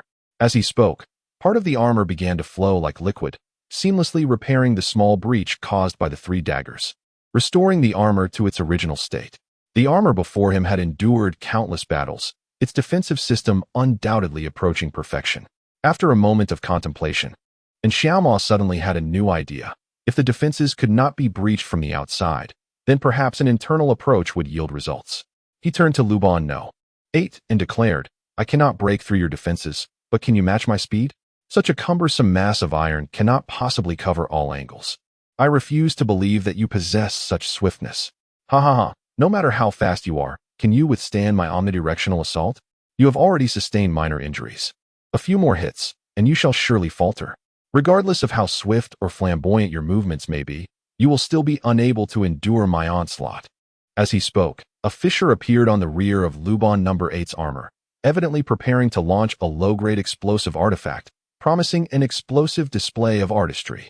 Upon noticing the exposed opening in the armor, a smile spread across Xiaomo's face. Once the explosive artifact was fired, the opening would swiftly close, the entire process lasting no more than 1.5 seconds. While this duration may seem fleeting to an ordinary cultivator, it was more than sufficient for Xiaomo. In Chapter 46, Victory, he shouted, "Return, swallow." His resolute command reverberated through the arena. The scattered flying daggers on the ground suddenly seemed to come alive, soaring upward and darting through the opening in Luban No. 8's armor with astonishing speed. Like insects, the daggers scurried wildly within the confines of the armor, with one dagger hovering perilously close to a vital area of Luban No. 8. Feeling the chilling aura of a blade aimed at his vital point, Luban No. 8 was instantly drenched in cold sweat. He timidly licked his parched lips and, filled with trepidation, conceded, "Very well, I admit defeat. Do exercise utmost caution with your flying knives." The sudden surrender of Luban No. 8 on the arena elicited an uproar among the spectators, who could hardly have anticipated such an outcome at the commencement of the match. Upon accepting the reality of Luban No. 8's concession, the crowd erupted in fervent discussions, with many voices questioning whether there had been any underhanded dealings or collusion during the contest. This skepticism was not unfounded, as in Xiaoma's flying knives were not only exquisitely crafted but also remarkably slender, akin to the wings of a cicada, making them exceedingly difficult to detect. Moreover, the swiftness with which he executed the move Yin Fan left many unable to comprehend the events as they unfolded. A significant portion of the audience remained oblivious to the intricacies of what transpired on stage, yet a few true masters discerned the reality, gradually dispelling the doubts with their insights. Witnessing in Xiaoma's triumphant victory, Xue Xinxin's face illuminated with pride and joy. She turned to the surrounding spectators who had previously mocked in Xiaoma, exclaiming triumphantly, "I knew in Xiaoma would prevail. Look, I was right all along. His victory proves his prowess. What does that have to do with you?" An audience member retorted, "Who says it has nothing to do with us? He is destined to marry me. What do you think our relationship is?" Xue Xinxin hails from the Snowfall Palace, an establishment exclusively for women, where suitors are typically male. Consequently, the notion of marrying a man gradually took root. Xue Xinxin, having grown accustomed to this environment, inadvertently perpetuated misunderstandings regarding her identity. Upon grasping the intricate details of the situation, the onlookers cast complicated glances at her. With earnest concern, they implored her, upon hearing their advice. Xue Xinxin was momentarily taken aback. However, as clarity dawned upon her, her face flushed crimson, and in exasperation, she retorted, "You are the ones engaging in such matters. I am a woman. A woman. Please see clearly. I am a woman. Those male cultivators donned in women's attire insist they are women, yearning for recognition as female cultivators. We all understand this. Rest assured, we will not ridicule you. Rather, we shall regard you as a genuine female cultivator. You are bullying me." At that moment, this spirited yet inexperienced young woman could no longer contain her emotions and fled from the audience, tears streaming down her face. Witnessing her distress, and Xiaoma leaped from the platform like a swift swallow, pursuing Xue Xinxin. Observing the scene of Xue Xinxin's tearful retreat, Li Qingyuan felt an overwhelming sense of frustration, as if 1,000 wild horses were galloping through his mind. What on earth is happening here? This is utterly bizarre. As Li Qingyuan sighed in contemplation, the representative from the knife sect abruptly voiced his opinion. This youth named in Xiaoma is quite impressive, whether it be his speed, explosive power, or combat observational skills. I hold great expectations for his future. Should it be revealed that he possesses considerable talent for cultivation, then he shall belong to my knife sect. I trust there are no objections?" Upon hearing the knife sect representative's words, Li Qingyuan immediately interjected, "And Xiaoma is my disciple. I shall not exploit him for resources as those smaller sects do. However, he does not don the attire of the Penglai Sword Pavilion. He has ties to the Snowfall Palace, and thus prefers not to join my Penglai Sword Pavilion, a choice I have respected. If that is the case, so be it." Pausing for a moment, a slight smile graced Li Qingyuan's lips as he expressed his intrigue. "I find the steel armor of the Lu Ban No. 8 quite fascinating. Are you interested in acquiring this individual?" The other 4 judges were momentarily taken aback by Li Qingyuan's remark. Summer Wuhan then clapped Li Qingyuan on the shoulder and remarked, "Though it is somewhat intriguing, its practical utility is rather limited. Such armor can only be utilized by disciples of lower realms. Those of higher realms find it utterly useless. This represents a novel direction for combat, and I have high hopes for its future." "Are you referring to the self-detonation of magical artifacts?" Li Qingyuan continued, "Indeed. Lu Ban No. 8 excels in the study of artifact detonation.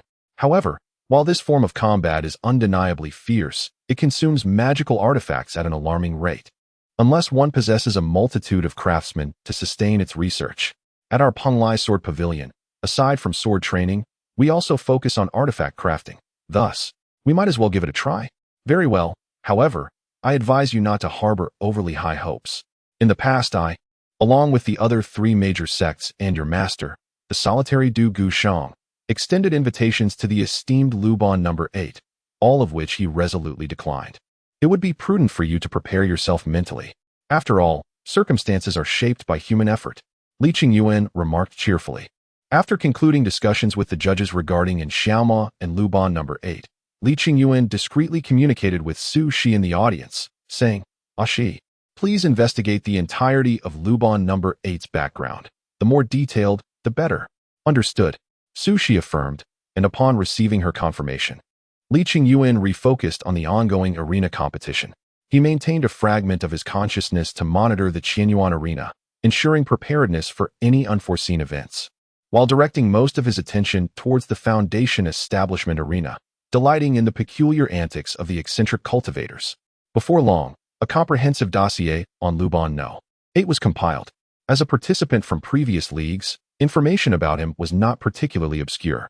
Su Shi relayed to Lin Xi through their mental link. Husband, Luban No. 8 hails from the minor sect Yubao sect. Due to his initially poor cultivation talent, he was mocked by his peers. Later, he apprenticed under the renowned craftsman Luban in the Immortal Realm, fusing the mundane with the techniques of the Yubao sect to carve a unique path. This led him to develop liquid armor and the self-detonation technique for treasures.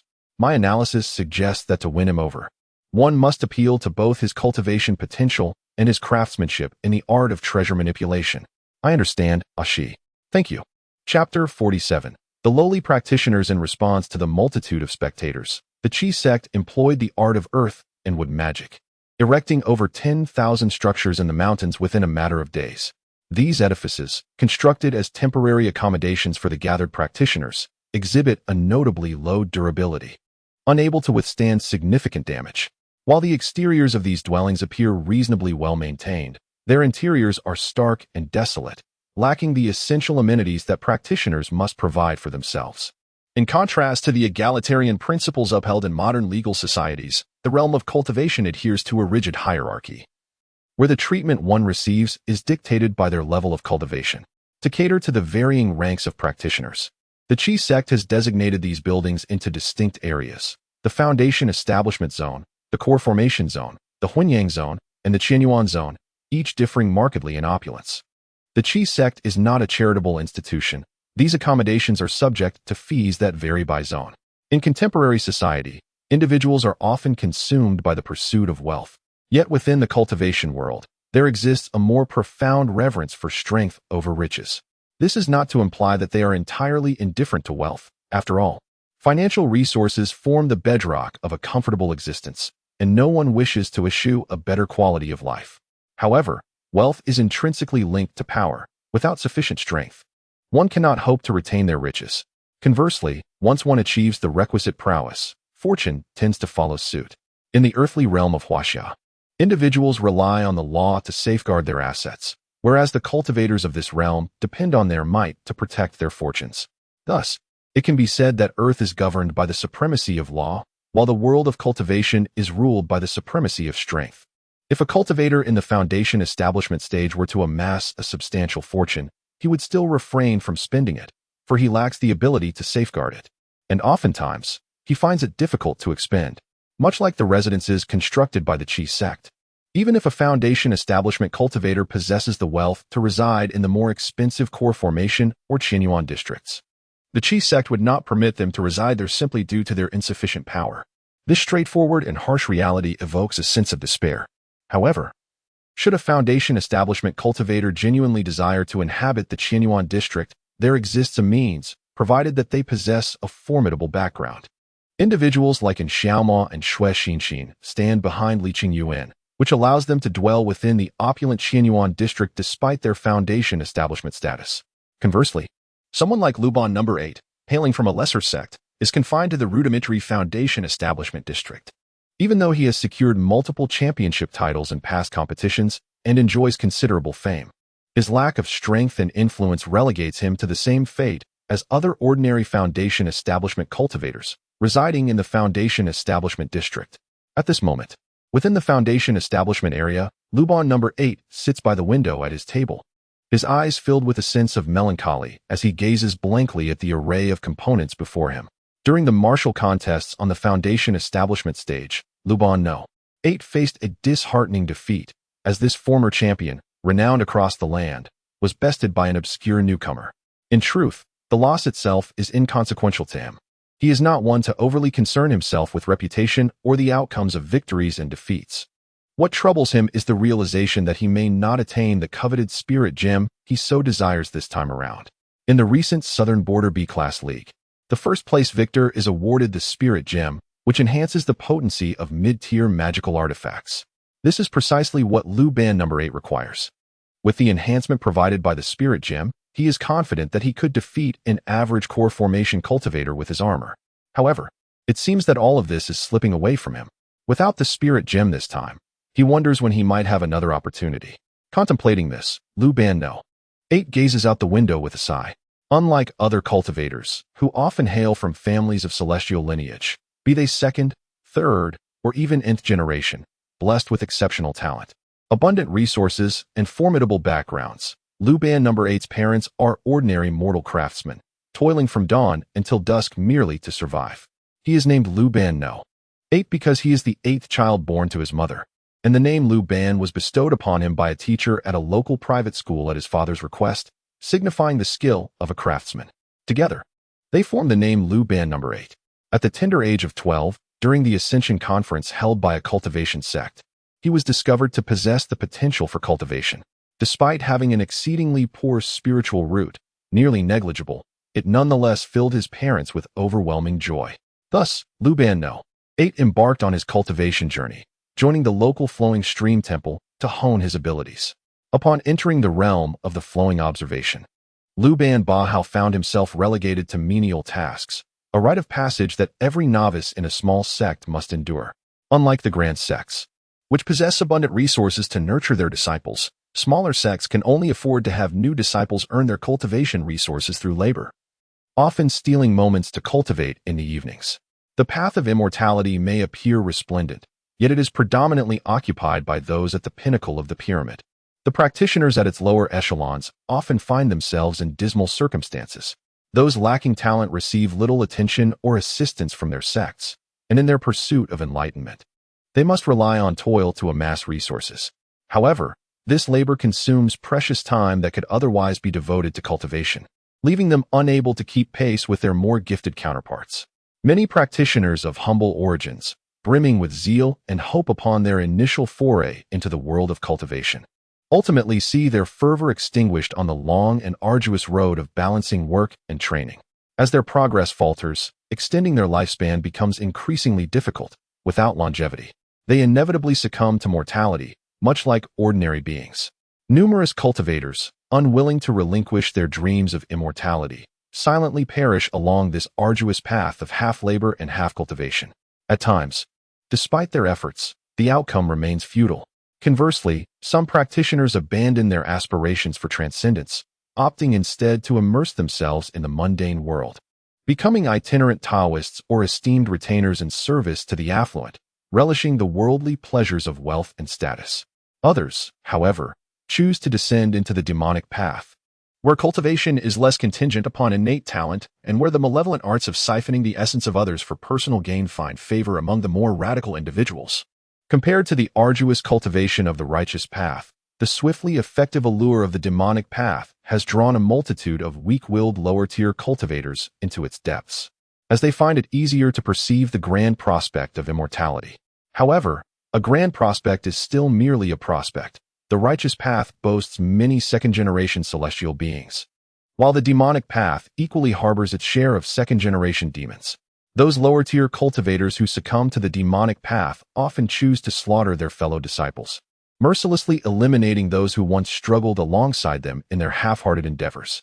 After committing such atrocities, these fallen cultivators become the sharpening stones for the second-generation celestial beings and the sustenance for the second-generation demons, revealing a cruel and dark facet of the cultivation world. Lower-tier cultivators are not devoid of opportunities for advancement, yet the space for their ascension is exceedingly limited. Their origins largely dictate their fates. and their subsequent efforts often prove insufficient to bridge the gap. The most agonizing plight remains that of the lower-tier cultivators who struggle in their endeavors. Chapter 48. Recruitment in anticipation of tens of thousands of spectators. The Lin Xi sect constructed over 10,000 temporary houses in the mountains within a few days using earth and wood cultivation techniques. As these structures were hastily erected to accommodate the myriad cultivators, their durability is rather low and cannot withstand significant wear and tear. Externally, these houses appear satisfactory. Yet internally they are stark and desolate, lacking essential living supplies that cultivators must provide for themselves. In contrast to the egalitarian principles of modern legal systems, the cultivation world is governed by a strict hierarchy of respect and status. The treatment one receives varies greatly with their cultivation level, to cater to cultivators of different realms. The Lin Xi sect designated these houses into areas for foundation establishment, core formation, Hunyuan, and Qianyuan, with the opulence of the accommodations differing vastly among these zones. The Lin Xi sect is not a welfare institution. The residences here are, in fact, subject to fees, which vary by region. In contemporary society, individuals pursue wealth relentlessly. However, in the realm of cultivation, there exists a notable indifference towards riches, with a far greater emphasis placed on strength. This is not to suggest that they possess no desire for wealth. After all, prosperity is foundational to a good life, and no one wishes to forego a better existence. Yet, wealth is intrinsically linked to power. Without sufficient strength, one cannot protect their riches, and once strength is attained, wealth will naturally follow. In the earthly realm, individuals safeguard their wealth through legal means, whereas the immortals of the cultivation world rely on their prowess to defend their fortunes. Thus, while the earthly domain upholds the supremacy of law, the world of cultivation prioritizes strength. If a foundational cultivator were to amass significant wealth, they would hesitate to spend it, for they lack the means to safeguard it, often finding themselves unable to expend it at all. Take the residences constructed by the Lin Xi sect.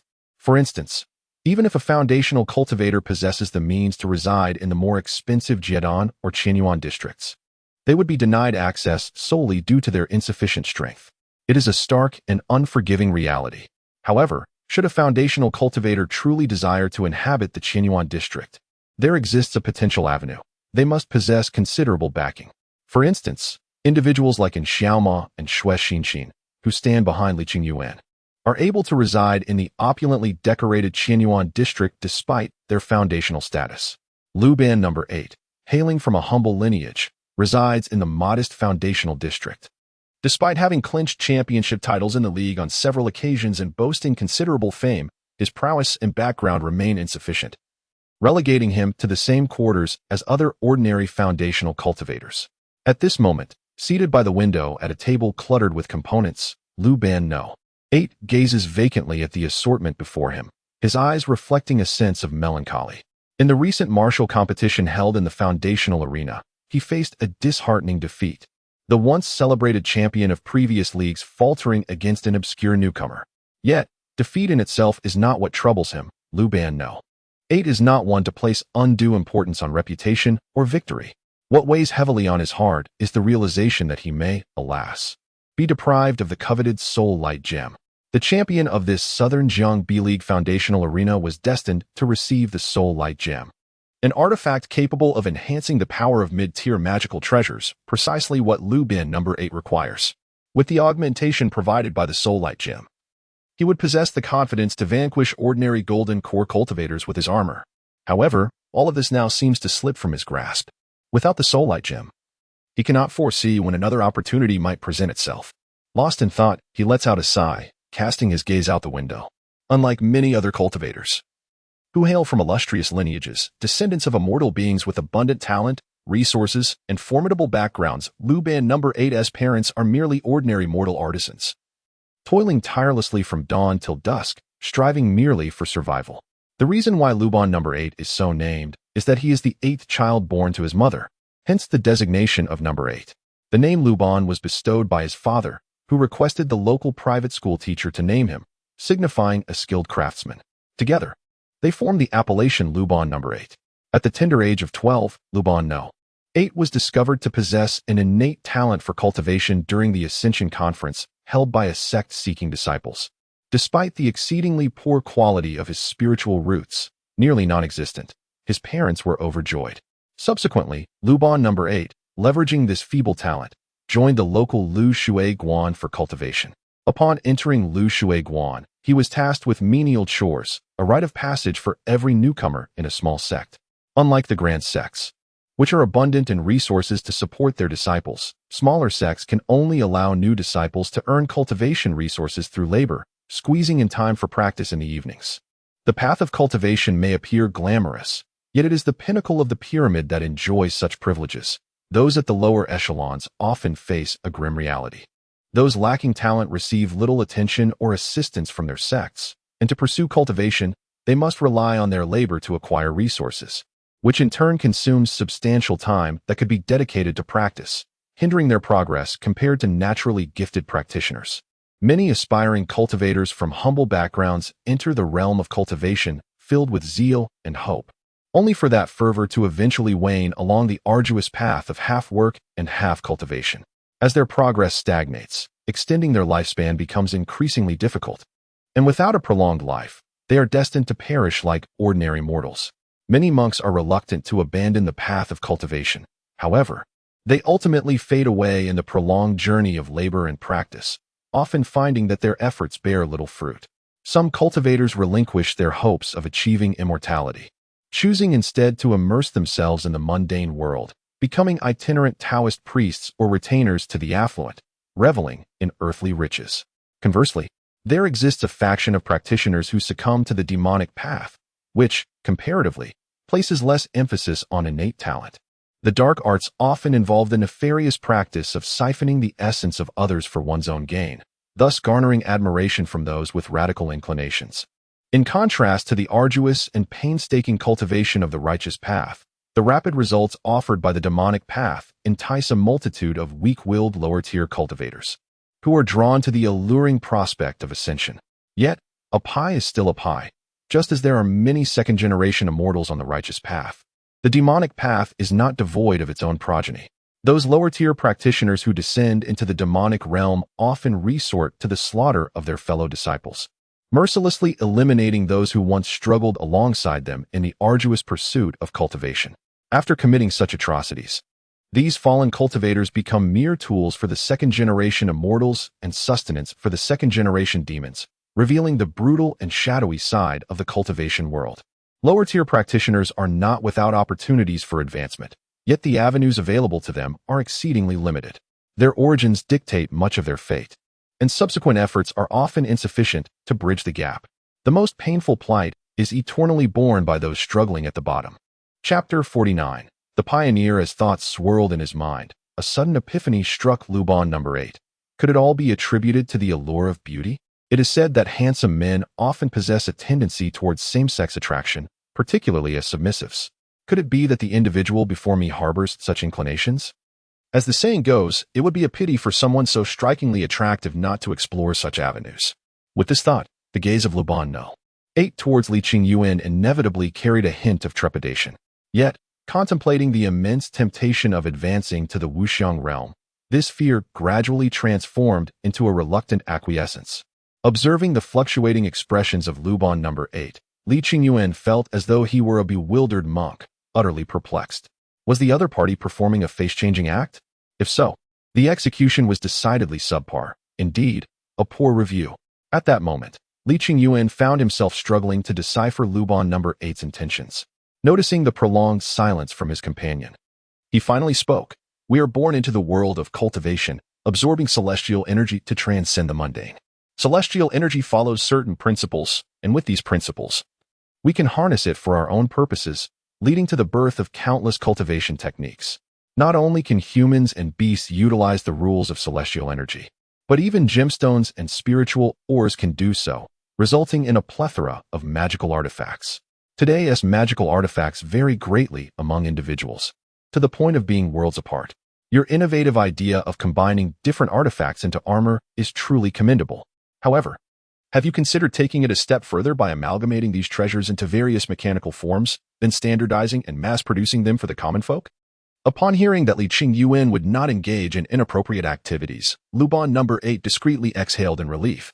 As long as he need not sacrifice his dignity, everything else would be manageable. Contemplating thoughtfully, Luban number 8 slowly articulated. The reason I have chosen to combine magical tools stems from my insufficient cultivation talent. My limited realm prevents me from crafting powerful artifacts. Thus, I contemplated merging lower-tier treasures into formidable ones. Since you refer to it as machinery, let it be so. I never anticipated your recognition of my mechanical studies. It is truly a sign of a kindred spirit. As for your notions of standardization, mass production, and making it accessible to mortals, do you intend to assemble a celestial-guided mechanical legion akin to mere mortals? While the idea is admirable, I doubt the celestial realm would consent. In response to Luban number 8's inquiry, Lin Xi smiled gently, gazing out the window as if peering into the boundless galaxies beyond. Had he not assimilated Su Xi's memories, the thought of establishing a celestial-guided mechanical army would have never crossed his mind. However, with the influx of Su Xi's experiences, Lin Xi's perspective broadened, revealing the existence of other realms. The notion of Earth implies the potential for a second Earth, and with the second comes countless others. In that moment, Lin Xi's gaze transcended the confines of his native world, reaching toward the vastness of the cosmos. Conquering his homeland seemed trivial. A true man should aspire to conquer the stars and the universe. In light of the expansive universe, the formation of a legion became imperative. Although in the future, as Lin Xi grows in strength, he may conquer a world single-handedly. The governance of such a world would still require oversight. Promoting the untrustworthy individuals from the original world would yield no loyalty whatsoever. To thoroughly conquer a world proves to be both arduous and time-consuming. No one willingly submits to the dominion of outsiders. Thus, the adage holds true. It is easy to seize a realm, yet challenging to govern it. However, with a formidable legion at his disposal, Lin Xi could assist in unifying those worlds, preventing the traitors of the original realm from rising in rebellion upon his departure. Presently, Lin Xi remains considerably weak, far from possessing the strength to conquer the vast cosmos. Nonetheless, this does not hinder his preparations, and the Luban No. 8 serves as his initial step toward that end. Contemplating the future, a faint smile graced Lin Xi's lips as he addressed Luban No.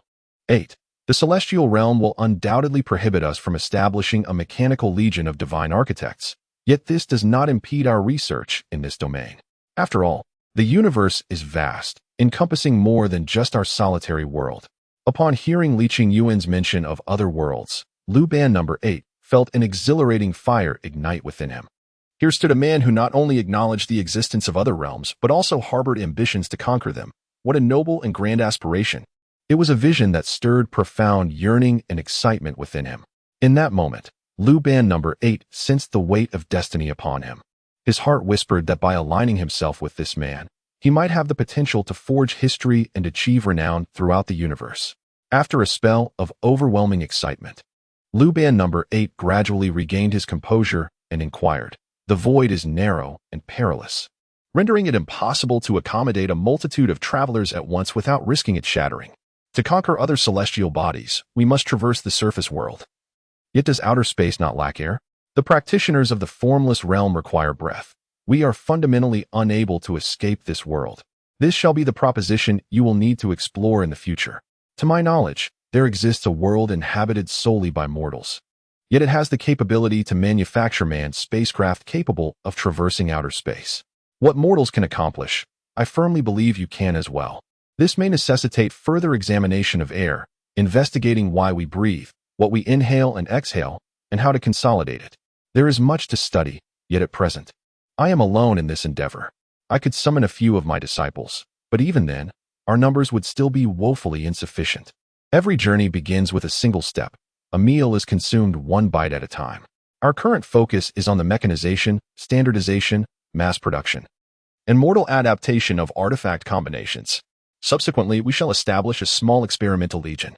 For this particular research direction, we do not require an excessive number of hands at this moment. As for the cosmic celestial guiding vessel, that is a matter for the future. Resources and personnel, I shall gradually assist you in procuring. Very well. Since we have painted such grand prospects for the Luban number 8, it is only natural that Lin Xi should also instill within him a glimmer of hope for achieving these ambitions. Mere persuasion is insufficient. Thus, Lin Xi addressed Luban No. 8. The future stretches far ahead, and what we must focus on now is elevating your realm and power. As he spoke, Lin Xi extended his hand. and the magical energies of yin and yang began to coalesce within his palm. Sensing the pure demonic aura emanating from Li Qingyuan's palm, Luban No. 8 was immediately gripped by a profound terror that resonated deep within his soul. He gazed at Li Qingyuan, his expression a mixture of fear and incredulity, and stammered, This is indeed the essence of a true demon. It is entirely unlike the modeled energies of those demonic cultivators. Are you, perchance, an ancient demon born at the dawn of creation? Since we share a common goal and pursuit, we are comrades. And as comrades, it is only fitting that I reveal to you my identity. I am the ancient demon Yuxuan. Upon uttering these words, Li Qingyuan's gaze towards Luban No. 8 bore a subtle, yet unmistakable hint of danger. Realizing the precarious situation he found himself in, Luban No. 8 understood that climbing aboard this proverbial ship was simple. Yet disembarking would prove to be a formidable challenge. Chapter 50. Submission. The dual forces of yin and yang govern the rules of magic. Yin represents ice, while yang embodies heat. The union of these two energies gives rise to all things. Given Luban No. 8's poor spiritual roots and understanding of the Tao, Li Qingyuan resolved to transform him into a being akin to a fragment of his own essence. This new existence would not conform to traditional methods of splitting one's spirit. Rather, Luban No. 8 would retain his own wisdom, personality, soul, and creativity. He would remain himself, albeit his life and death would be entirely under Li Qingyuan's control. Observing the anxious yet exhilarated Luban No. 8 before him, Li Qingyuan spoke gently. Are you prepared? Indeed, I am ready. I have awaited this day for a long time. Be forewarned, there may be a modicum of pain. Endure it. Upon uttering these words, the mystical power of yin and yang swiftly escaped from Li Qingyuan's palm, gradually merging into the body of Luban No. 8. During the initial fusion of this ethereal energy, Luban No. 8 experienced a delightful sensation of both coolness and warmth. An exquisite dichotomy akin to the duality of ice and fire, enveloping him in unparalleled comfort. However, this bliss soon metamorphosed into agony. The refreshing cool turned into an icy chill, while the warmth transformed into searing heat. The relentless oscillation between these extremes relentlessly tore at Luban No. 8's body, causing suffering to proliferate.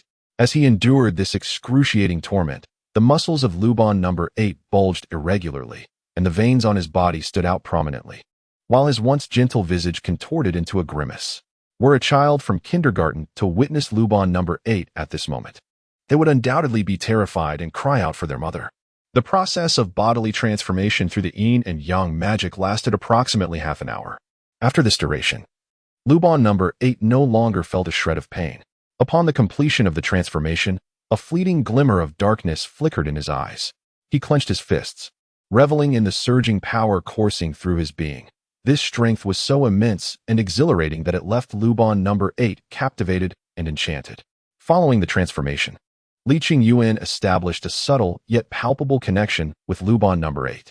He sensed that with merely a thought, Luban No. 8 could be rendered lifeless. And from that moment forth, Luban No. 8's existence lay entirely within Li Qingyuan's grasp. As he gazed upon the Luban No. 8 before him, Li Qingyuan spoke softly. Indeed, after your transformation, you have instantly transcended to the core formation realm.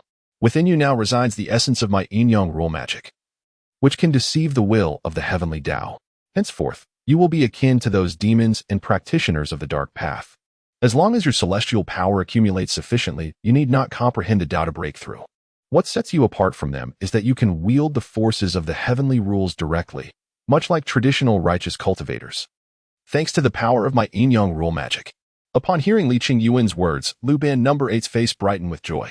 However, as he sensed the subtle connection between himself and Li Qingyuan, a wave of reverence surged within him, compelling an instinctive worship towards Li Qingyuan. Luban No. 8 realized that the man before him held dominion over his very existence. With a somewhat complicated expression, he asked, I can feel my life is now in your hands. How should I address you, Master? Observing the conflicted expression on Luban No. 8's face, Li Qingyuan responded with a warm smile. He extended his hand and gently replied, Master, do you truly believe you are merely my pet? I do not see it that way.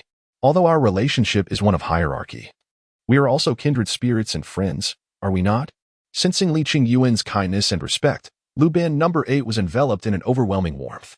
He grasped Li Qingyuan's hand tightly, a radiant smile illuminating his face. Yes, We are friends, united by shared goals and ideals. After successfully recruiting Luban No. 8, Li Qingyuan took him away from the foundation-laying district and arranged for him to reside in the superior Qianyuan district, conveniently placing him as a neighbor to Xiaoma. At this point, Luban No. 8 could be considered one of Li Qingyuan's own, and he had no qualms about extending additional benefits to his allies. As it was but a trifling effort for him, a representative judge of the Penglai Sword Pavilion. Once Luban No. 8 was settled, Li Qingyuan sought out Xiaoma, and during his conversation with Luban No. 8, he found himself inspired with new ideas. The essence of celestial power follows certain principles, and the formations built upon it also adhere to discernible patterns. Li Qingyuan pondered whether it would be feasible to integrate the path of formations into celestial machinery, which he believed to be entirely possible. While formations possess their own mystical qualities, Li Qingyuan was not particularly adept in this area, even if he were. He could hardly seclude himself to study celestial machinery alongside Luban No. 8, for he lacked the time and leisure for such endeavors. Regarding his future aspirations to conquer the stars and seas, Li Qingyuan recognized his role as a leader, one who need not be an expert in every field but merely possess a foundational understanding. His primary focus lay in assembling the right personnel for various tasks and orchestrating the overarching strategy. In this moment, Li Qingyuan subtly began to cultivate himself in the direction of leadership, seeking in Xiaoma's assistance to explore matters related to formations. As for why he did not directly seek out Yingfeng of the Good Fortune Array, it is because Yingfeng embodies the essence of a recluse, possessing a heart inclined towards seclusion and leisure.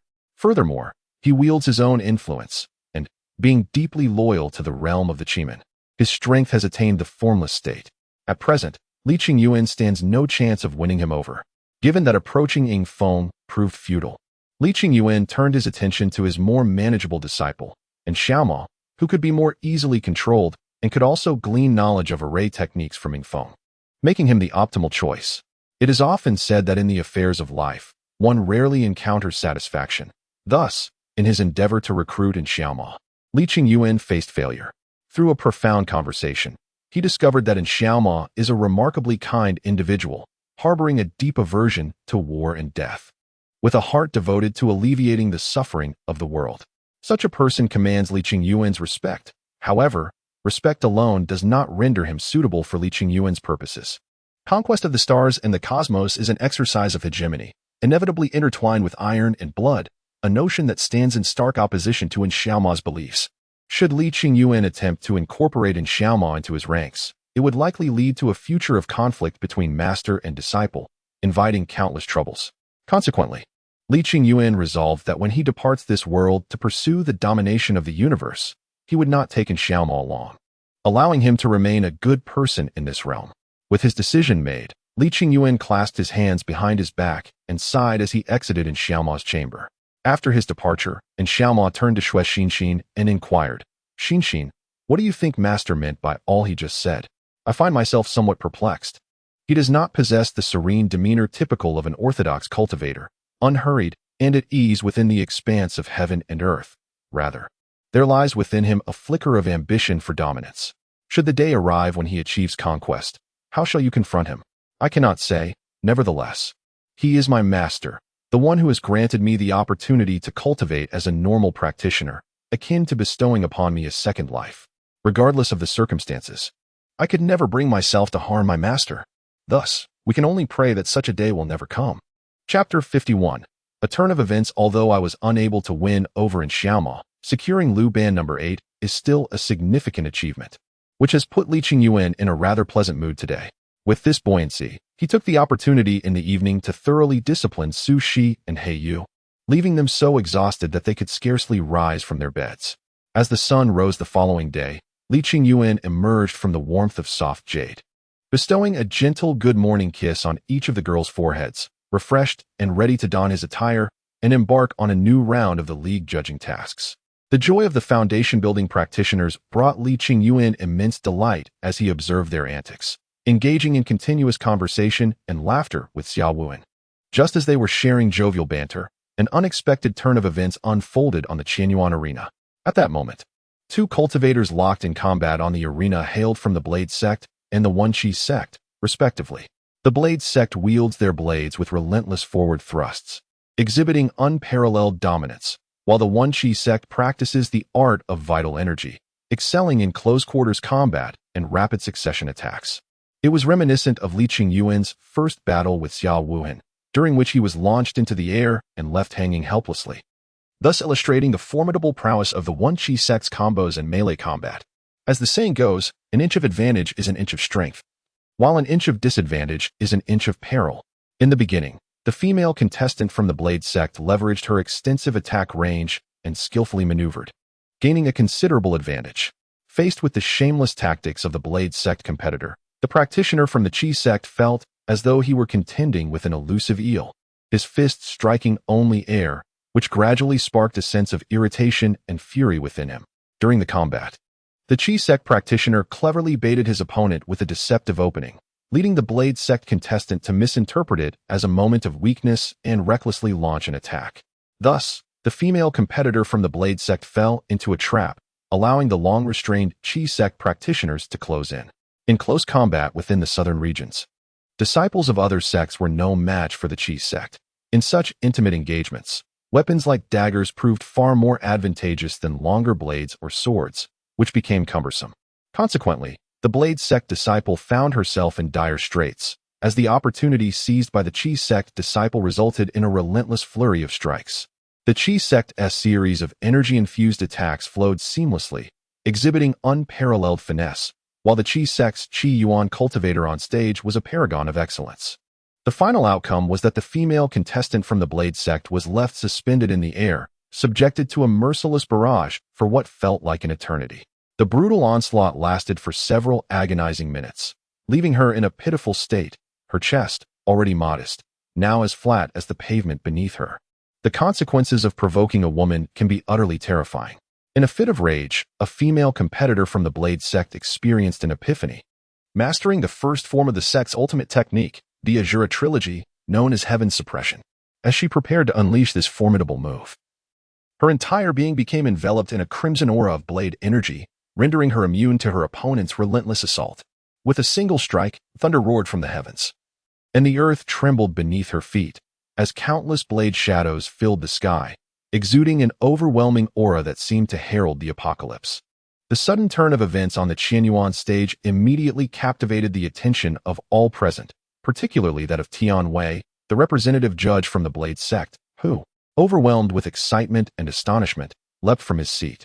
It is known that this is the supreme skill of the Blade sect, the Azura trilogy.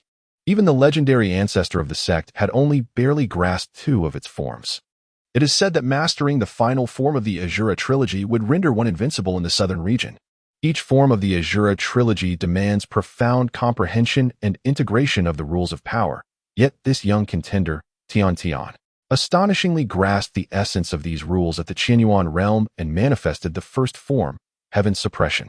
Her extraordinary talent was evident. However, despair gnawed at her as she feared she might perish in this very moment. As the competitor from the Lin Xi sect seemed destined for a tragic end beneath the onslaught of blade light, Li Qingyuan, responsible for the safety of the Qianyuan arena, swiftly waved his hand, sending forth several petals of sword energy, ignited with divine flames, hurtling toward the stage. In comparison to the terrifying array of blades that filled the sky, these few blossoms of sword energy appeared pathetically insignificant, akin to ants standing before an elephant. Their size disparity truly colossal. However, what was astonishing was that when these diminutive sword blossoms, ablaze with divine flames, collided with the multitude of massive blade lights, the latter were swiftly devoured, vanishing without a trace within mere seconds, and the various celestial phenomena subsided into tranquility. Though merely a handful of sword petals, they transformed into something extraordinary after Li Qingyuan integrated multiple powers of the rules, manifesting such a breathtaking spectacle. Witnessing Li Qingyuan effortlessly dismantle the formidable heaven-subduing blade technique, all present were left utterly astonished, their eyes nearly bulging from their sockets. The heaven-subduing blade technique was already fearsome enough, and for Li Qingyuan to neutralize it with such ease, one could only ponder the extent of his formidable strength. At that moment, a profound fear enveloped everyone. They all turned their gazes toward Li Qingyuan, collectively thinking that this individual was not to be trifled with. In the face of their unified scrutiny, Li Qingyuan maintained an unperturbed demeanor, as if this were the simplest of tasks.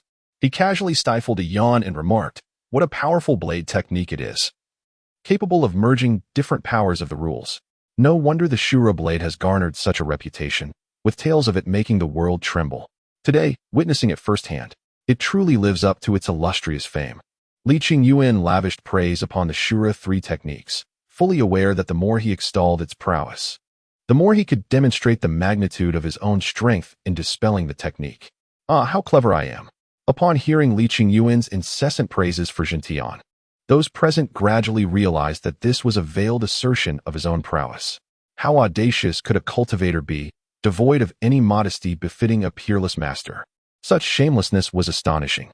While they expressed disdain for Li Qingyuan's self-aggrandizing behavior, all present were compelled to acknowledge his formidable strength, as he effortlessly neutralized the terrifying Zhun Tian blade technique.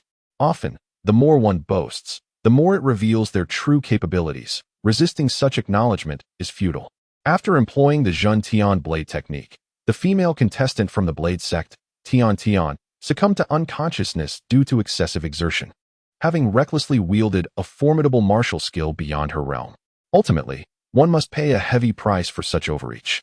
Witnessing Tian Tian's plight, Li Qingyuan resolved to assist her, not out of chivalry, but because his life principle is to love oneself before extending that love to others, without compromising his own interests.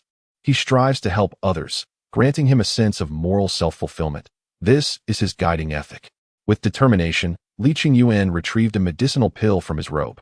Secretly infusing it with yin-yang magical energy, he presented it to the representative judge of the blade sect, Tian Wei, stating, "This is an ancient high-grade divine pill I fortuitously acquired, known as the Juju pill, also referred to as the 10 complete restoration pill, Hercules pill, or kidney treasure tablets.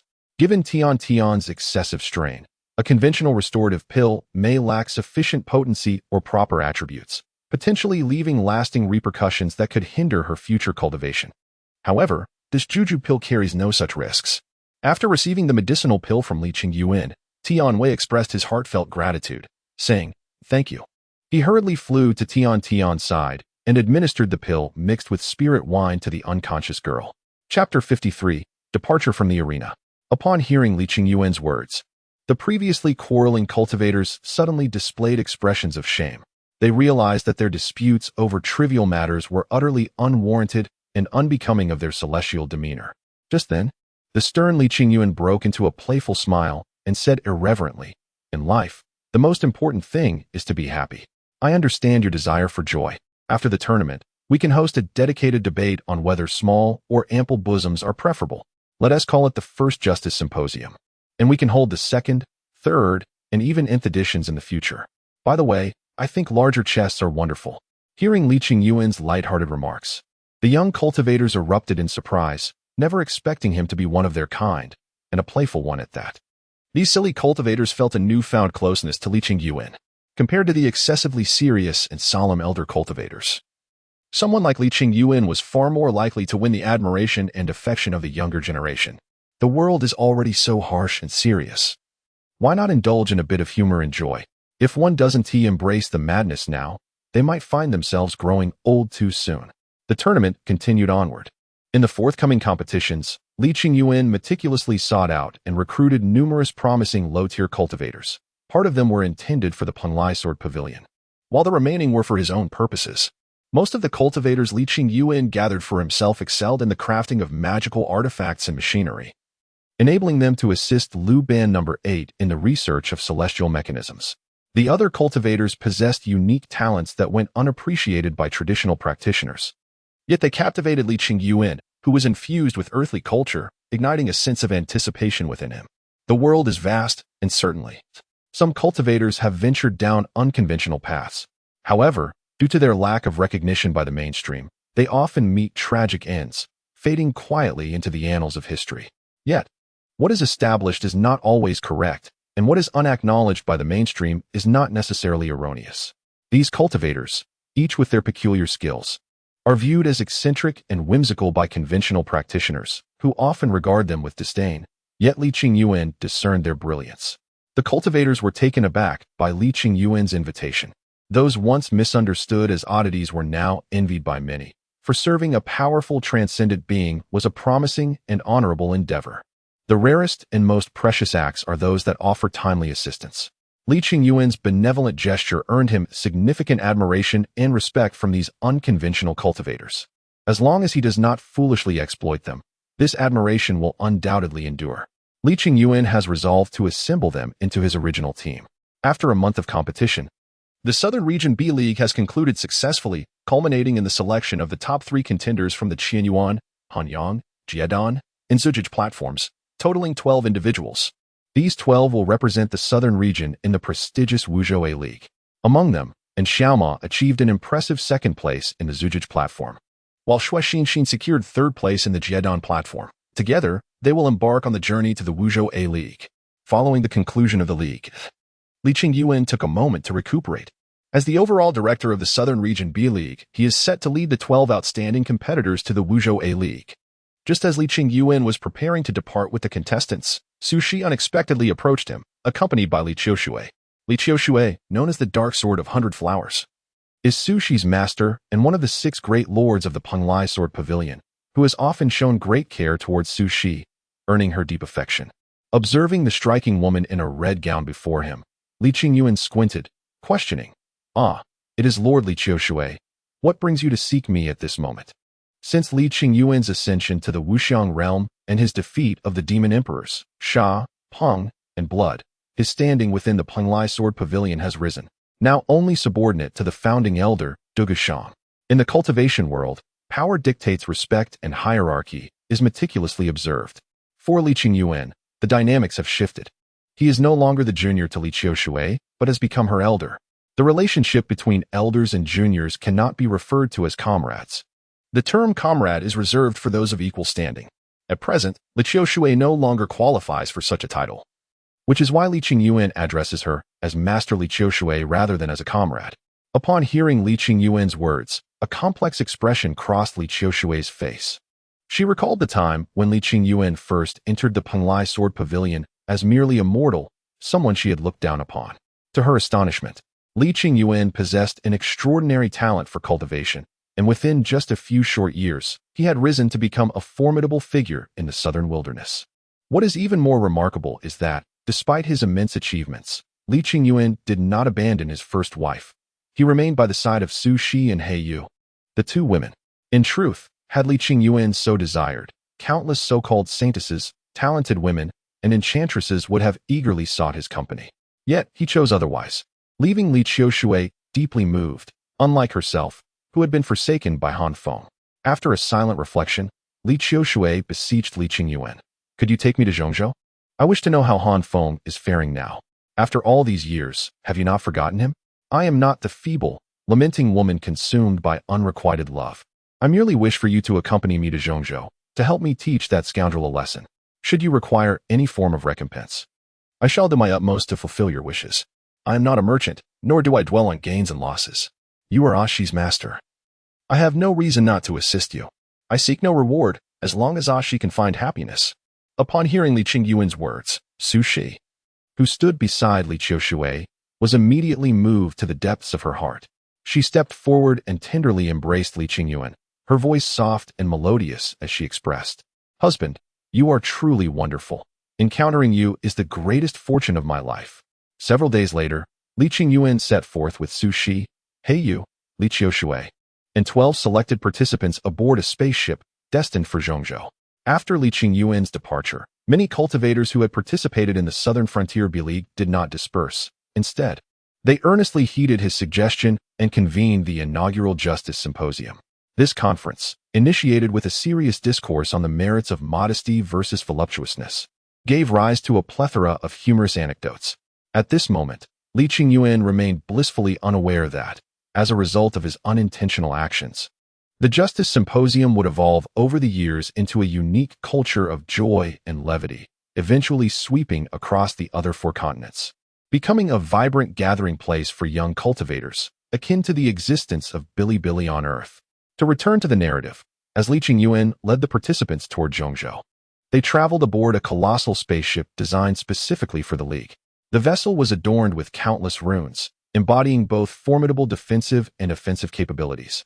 and was equipped with palatial chambers, artificial mountains, azure lakes, and flowering groves, resembling an earthly paradise.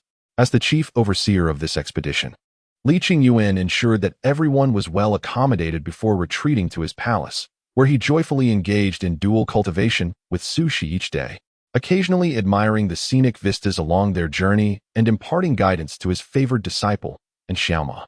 Life, indeed, was a delightful bliss. Chapter 55. The show, however. These are merely antiquated relics from ancient times. What is there to boast about? The words of Lai Qianqiu from the eastern continent left Hai Lan rather displeased. She swiftly turned cold, disdainfully remarking, "Antiquated relics? Ha ha ha. May I inquire if you possess any? Truly, it is the sour grapes of one who cannot partake. You. Such things are beneath the eastern continent," Lai Qianqiu retorted, a hint of anger flickering across his face as he waved his sleeve, exasperated. Observing the ire on Lai Qianqiu's countenance, Hai Lan felt a surge of satisfaction. With a broad smile, she chimed in her silvery voice, "How amusing that you, a supposed sage, are so easily provoked, no different from those mundane folk. He. Sisters, let us depart." With that, Hai Lan led the contestants from the northern continent, treading across the bridge of seawater towards the ground. As the northern continent revealed its splendid descent, Lai Qianqiu, representing the eastern continent, was naturally unwilling to be outdone. He grasped his cosmos bag and spoke a few words to the little fairy within. Soon, a multitude of flames erupted from his bag. Before the eyes of the assembled crowd, the flames coalesced into a magnificent fire phoenix, which, with an open beak, unleashed a bridge of fire that cascaded down to the earth. Upon witnessing this fiery phoenix, Ouyang Mu exclaimed, "Indeed, it is the ancient spirit of the phoenix. Compared to the water immortal vase, it is equally impressive. Brother Qianqiu, what a grand display you have presented. In light of this, I too must unveil some of my treasured abilities." Having spoken, Ouyang Mu silently chanted an incantation, and the space beside him suddenly began to swell, subsequently tearing open a gaping rift. From this spatial crevice emerged a colossal black python, slithering forth with a languid grace. This immense serpent was truly magnificent. With each scale the size of a palm, its frigid black eyes gleamed with an unsettling intensity, and atop its head sprouted a pair of formidable horns, between which lay enshrined a mysterious black gemstone. Observing this creature, Li Qingyuan in the sky remarked with a hint of intrigue, "It is indeed a mature ancient variant. The black venom python. I am astonished that it has not faced extinction even to this day." Upon hearing Li Qingyuan's words, a fleeting smile of pride crossed Ouyang Mu's face as he replied, "Her name is Guya, my esteemed companion. Little Ya has mastered the modern incantations that bridge the ancient and contemporary, having consumed countless toxins in her training, rendering her far more fearsome than the ancient records suggest. How fascinating. Seeing your calm demeanor, it is evident that you possess even more formidable treasures. I must pay my respects shortly." With that, Ouyang Mu summoned Guya to carry the contestants from the west continent down to the ground. At present, representatives from the north, east, and west continents had all showcased their formidable prowess, leaving only Li Qingyuan from the south continent, yet to reveal his abilities. On the ground, individuals from the east, north, west, and the welcoming central continent engaged in hushed discussions. Among them, Hai Lan gazed at Li Qingyuan in the sky with a covetous glint in her eyes, jestingly stating, "According to past customs, the leader of each continent's representatives is typically the second strongest within their ranks. Would you say he relies on strength or perhaps his striking appearance?" Several years ago, there were no legends surrounding this man in the southern wilderness. In such a brief span, I find it hard to believe that a peerless master could have emerged so swiftly. The Azure Fairy, yet indeed he embodies the formless. Cannot you feel it? The realm of formlessness does not necessarily equate to formless power. Such a strikingly handsome man. I cannot fathom how Xiao Wuhan would remain unaffected. With Xiao Wuhan's involvement, who in the southern wilderness would dare to oppose? Upon hearing Hai Lan's words, Lai Qianqiu immediately countered, saying, "Just because the men of the eastern continent cannot thrive on soft power does not imply that those of the southern wilderness cannot. With such striking beauty, how could he possibly have risen through sheer strength?" He chuckled. "I never imagined such a stunning man existed. Even the most handsome man in our northern continent pales in comparison to him." At that moment, Lin Yuan, the representative from the central continent, interjected with a laugh, "Elder Xiao Wuhan is not of such a nature. Your Majesty Hai Lan, if he truly ascended through underhanded means. It would be wise for you to temper your penchant for seduction. Should you act thus, Elder Xiao Wuhan would undoubtedly exact a severe retribution. Indeed, you speak truthfully, and I shall heed your counsel, Hai Lan replied. Yet her gaze towards Li Qingyuan remained flirtatious, clearly disregarding Lin Yuan's admonition. Standing atop the aerial vessel, Li Qingyuan, though unaware of the discourse below, could perceive the occasional flicker of disdain upon their faces. Ultimately, it is the strength that speaks, with formidable power. All doubts shall inevitably be dispelled. Li Qingyuan addressed the multitude from the 4 continents below, stating, in the southern wilderness, we do not pursue external possessions as you do. Rather, we seek the refinement of our own selves. Thus, I have little in the way of artifacts or companion beasts to showcase. Upon hearing this, Hai Lan displayed a knowing expression, as if to say, of course, such a handsome individual could hardly ascend through mere strength. However, the subsequent events shattered Hai Lan's preconceived notions entirely. Li Qingyuan continued, the greatest strength of the southern wilderness lies not in our artifacts, but in our innate prowess. With that, he extended his hand and waved it forward. The advanced power of the Earth's rules surged forth, causing the soil beneath to rise and form a bridge ascending into the sky. Initially, the onlookers were unimpressed, after all. Who among them had not mastered 1 or 2 forms of advanced rule power? Yet, the next spectacle left them utterly astounded. Under Li Qingyuan's command, advanced water rules and advanced thunder rules manifested in the air. The advanced water rules drew upon the moisture from the sky, while the advanced thunder rules harnessed the lightning above. Witnessing this, the crowd was struck with disbelief. This individual possessed 3 forms of advanced rule power. This was on par with the number controlled by Xiao Wuhan, the mightiest on the continent. Truly a fearsome display. If mastering 3 types of rule power was already remarkable, what transpired next compelled the masters from the 4 continents to question their very existence. Before their eyes, Li Qingyuan audaciously fused the advanced water rules, advanced thunder rules, and advanced earth rules together. The elements of thunder, earth, and water have remarkably fused to form a magnificent porcelain bridge stretching across the heavens. At this moment, the hearts of the onlookers resonate with a singular thought. The flawless amalgamation of these 3 advanced forces is indeed a hallmark of the celestial officials, the ascendants. How could one, yet to ascend and receive the blessings of the celestial emperor, achieve such a perfect fusion of these formidable powers? It is utterly astounding. There is simply no competition. In times past, Xiao Wuhan's ability to harmoniously merge 2 advanced rules, and his struggle to integrate a 3rd, had already rendered him a figure of awe across the continent. Yet here stands someone who has achieved perfect fusion, as if a fairy tale has materialized into reality. This is almost too extraordinary to comprehend. As Li Qingyuan unveiled his formidable prowess, the gazes of the crowd shifted dramatically, now filled with fear, reverence, and an overwhelming sense of admiration. In the firmament, Li Qingyuan stood with his hands clasped behind him, his voice steady and calm. Let us proceed. With that, he led the contestants from the southern region across the porcelain bridge.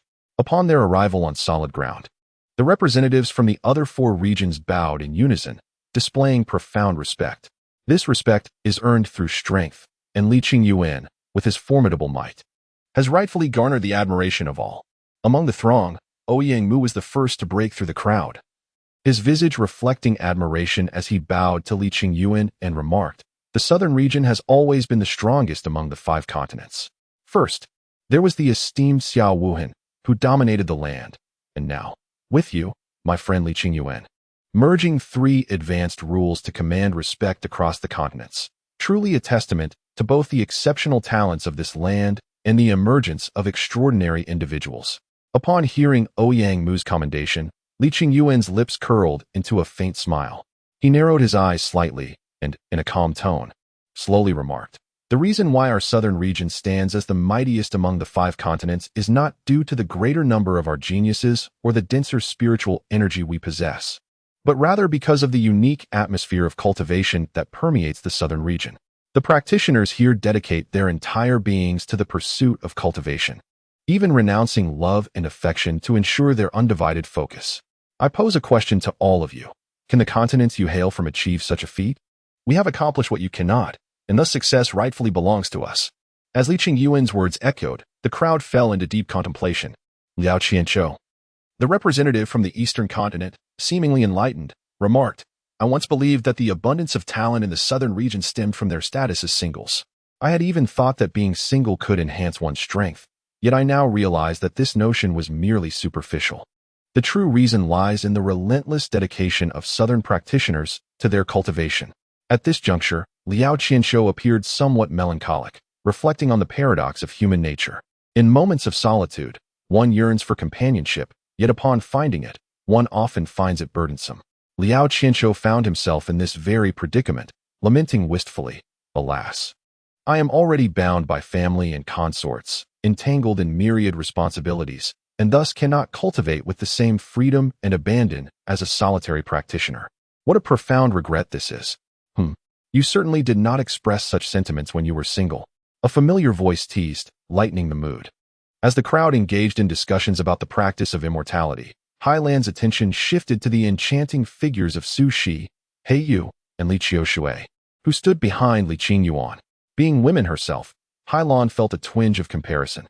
Su Shi exuded an extraordinary grace, her presence akin to a delicate lotus blossom, standing tall and elegant, embodying a serene intellect and natural beauty, reminiscent of pristine waters that give rise to exquisite flowers, unadorned by artifice. In contrast, He Yu possessed a slender and alluring figure, resembling a striking rose with thorns, her elegance intoxicating and her beauty undeniably captivating. Li Qiushui, while perhaps not as stunning as Su Shi or He Yu, carried her own distinct charm. Her beauty intertwined with a hint of sorrow and a blend of strength and vulnerability, bestowing upon her an exceptional allure. Merely gazing at Li Qiushui left Hailan astounded. The woman's beauty was strikingly comparable to her own. However, upon witnessing Su Shi and He Yu, a sense of inadequacy washed over her. It was well known that both Su Shi and He Yu were breathtakingly beautiful, and with Li Qingyuan's daily cultivation alongside them, they had only grown more resplendent, each smile and frown imbued with captivating grace, truly unforgettable and unparalleled in the world. After beholding the beauty of Su Shi and He Yu, a flicker of jealousy ignited within Hailan. With a hint of possessiveness, she remarked, "In the southern regions, many remain single, yet it seems Li Qingyuan is not among them. With such exquisite company of 3 lovely women, why not introduce us?" Her words fell like a stone cast into a tranquil lake, instantly drawing the attention of those present, who had previously been captivated by Li Qingyuan's prowess, now turning their gaze towards the 3 enchanting women behind him. As the crowd became aware of Su Shi standing behind Li Qingyuan, they were immediately captivated by the enchanting beauty of the 2 women, astonished that such exquisite beings could exist in the world. Truly, they were a marvel, blessed by the heavens. Although they were mesmerized by the striking appearances of Su Shi and He Yu, the majority of those present retained a clarity of mind, for they were esteemed individuals who had attained enlightenment and would not exhibit foolishness akin to that of ruffians. Noticing the attention directed towards them, Li Qingyuan positioned the 2 women protectively behind him. As a man, it was only fitting to safeguard his beloved. With a humble demeanor, he spoke, "This is my wife. It would be rather inappropriate for you all to gaze at her so intently." Upon hearing Li Qingyuan's words, a flicker of regret passed through the hearts of the crowd. Such a magnificent flower was already claimed, leaving them with no chance to approach her. "Indeed, your words hold truth. We have been rather presumptuous," they replied, expressing their apologies. "Forgive us. Your companion is simply too stunning, and we could not help but steal a few glances. Our sincerest apologies." Standing there were the foremost experts and elite talents from various regions, most of whom were individuals of high moral standing and self-discipline, all offering their apologies to Li Qingyuan. However, there were a few who, accustomed to their own arrogance and pride, dismissed Li Qingyuan's remarks. These self-proclaimed prodigies, who reveled in challenging authority, found it hard to believe that Li Qingyuan would truly take action. In their view, the deference shown by the formidable cultivators of their families towards Li Qingyuan was merely a reflection of their excessive modesty. As he pondered, several prodigies instinctively dismissed Li Qingyuan's words, secretly admiring the stunning beauty of Su Shi and the Black Moon duo in what they believed to be a concealed manner. Women possess an acute awareness, and sensing the covert gazes upon them, Black Moon and Su Shi promptly tugged at Li Qingyuan's sleeve. In an instant, Li Qingyuan grasped their unspoken intent and released his spiritual awareness, honing in on the peeping onlookers. At that moment, a flicker of fury began to surface on his face. his eyes radiating an unparalleled icy malevolence. His left hand gripped tightly around the red flame's sword at his waist, a posture that unmistakably signified his murderous intent. Had it merely been admiration for his wife's beauty, Li Qingyuan would not have been driven to such extremes. However, after issuing a warning, the audacity of these individuals to continue peering at Su Shi and Black Moon provoked a sense of affront to his authority. Why do some refuse to recognize boundaries? It was a question tinged with both incredulity and lamentation. After voicing this thought, Li Qingyuan suddenly unleashed his magical prowess, manipulating his soul's energy to ensnare the voyeuristic intruders beneath him. In the realm of cultivation, one must comprehend the heavenly principles, and thus, the more formidable the cultivator, the more noble their character. The ones who had dared to spy on Black Moon and Su Shi were, in truth, newly emerged talents of lesser prowess. As Li Qingyuan swiftly apprehended the 10 or so fledgling prodigies, the masters from the 4 continents drew forth their respective magical artifacts, encircling him in a defensive stance. With eyes fixed intently upon Li Qingyuan, they inquired, laced with confusion and frost. What is the meaning of this, friend? Chapter 57. Li Qingyuan's reluctance. The sudden turn of events rendered the atmosphere palpably tense. Surrounding him were the formidable masters from the 4 continents, brandishing their weapons with malevolent gazes, each exuding an overwhelming aura. This congregation of the continent's finest warriors possessed the potential to upend the very fabric of this world. Yet, Li Qingyuan stood undaunted, casting a cold smile, his narrowed eyes reflecting disdain. Had my demeanor been excessively humble, leading you to believe I am an easy target? I have previously warned you to refrain from gazing upon my wife, yet why do you persist in ignoring my words? There are always some self-satisfied fools who delight in disregarding my counsel. Death would be the most fitting fate for such imbeciles. If you insist on shielding these morons, then let us engage in battle. I harbor no fear. As he spoke, Li Qingyuan slowly unsheathed the crimson flame sword. The divine fire, thunder, and wind, 3 advanced principles, swiftly converged and fused upon the blade. The terrifying divine flames blazed upon the sword, while the tumultuous thunder roared within the inferno, and a vibrant azure luminescence shimmered along the blade. Witnessing this spectacle, the surrounding masters could not help but gasp in astonishment. Such formidable power instilled a flicker of trepidation in their hearts. At that moment, they recalled Li Qingyuan's prowess, rivaling that of ascendants. A foe of such terrifying caliber was clearly beyond their capabilities. Amidst the grave atmosphere, Ouyang Mu's brow slightly furrowed.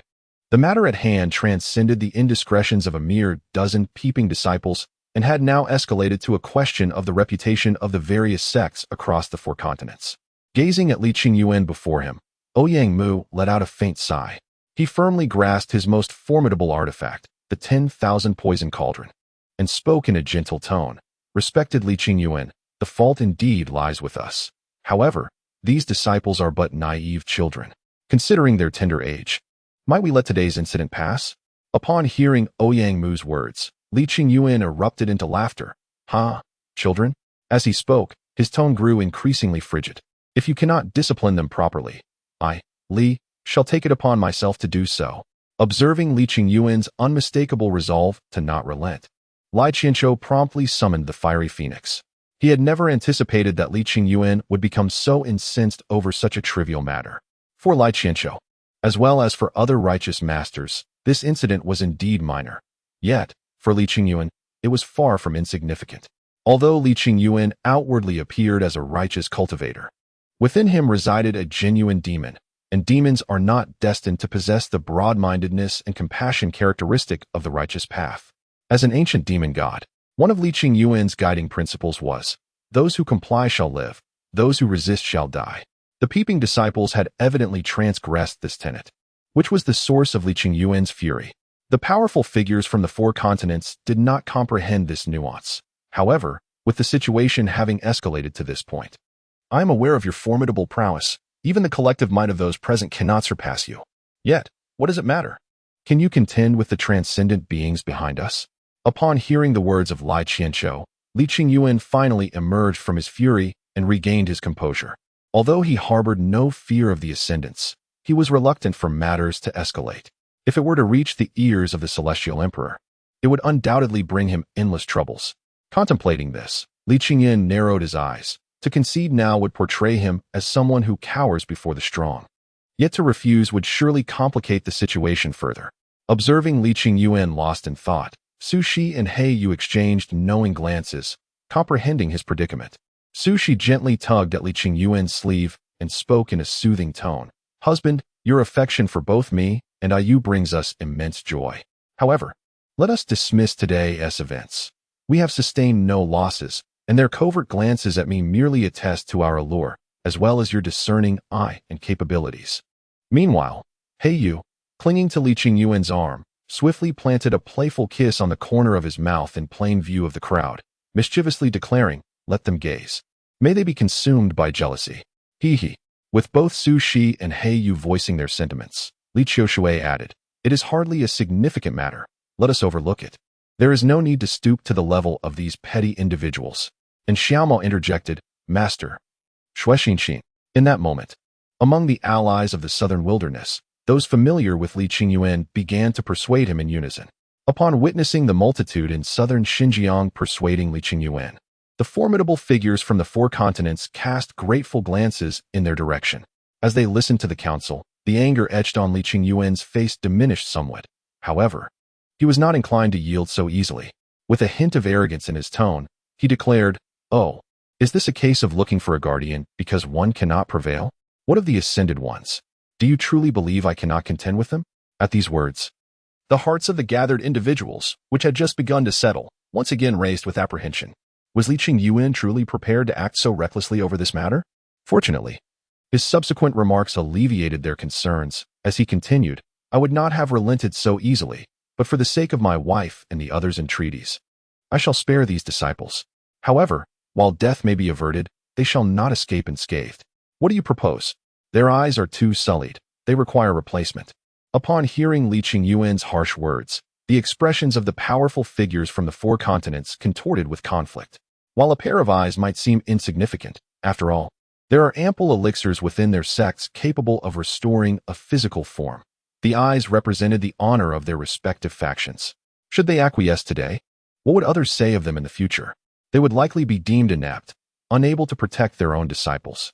Contemplating this, the powerful figures cast glances filled with disdain towards the dozen or so disciples beneath Li Qingyuan's feet, lamenting, why must you provoke this individual? As he contemplated this, the anger on Li Qingyuan's face gradually dissipated, restoring his demeanor of humility and gentleness. He presented a warm smile to the crowd, his voice soft and soothing as he spoke. The Central Continent is home to many talented individuals, each possessing their own unique magical arts.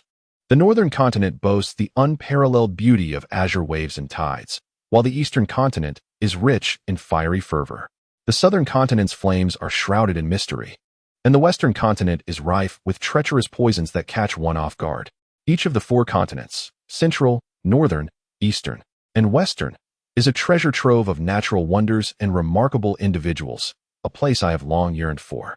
However, even in the finest of places, one may find a few proverbial rotten apples, and this is not your fault. After a brief pause, Li Qingyuan continued. The eyes of these over a dozen disciples must still be extracted. However, in consideration of your esteemed presence, I am willing to offer you several secret treasures to compensate for their losses.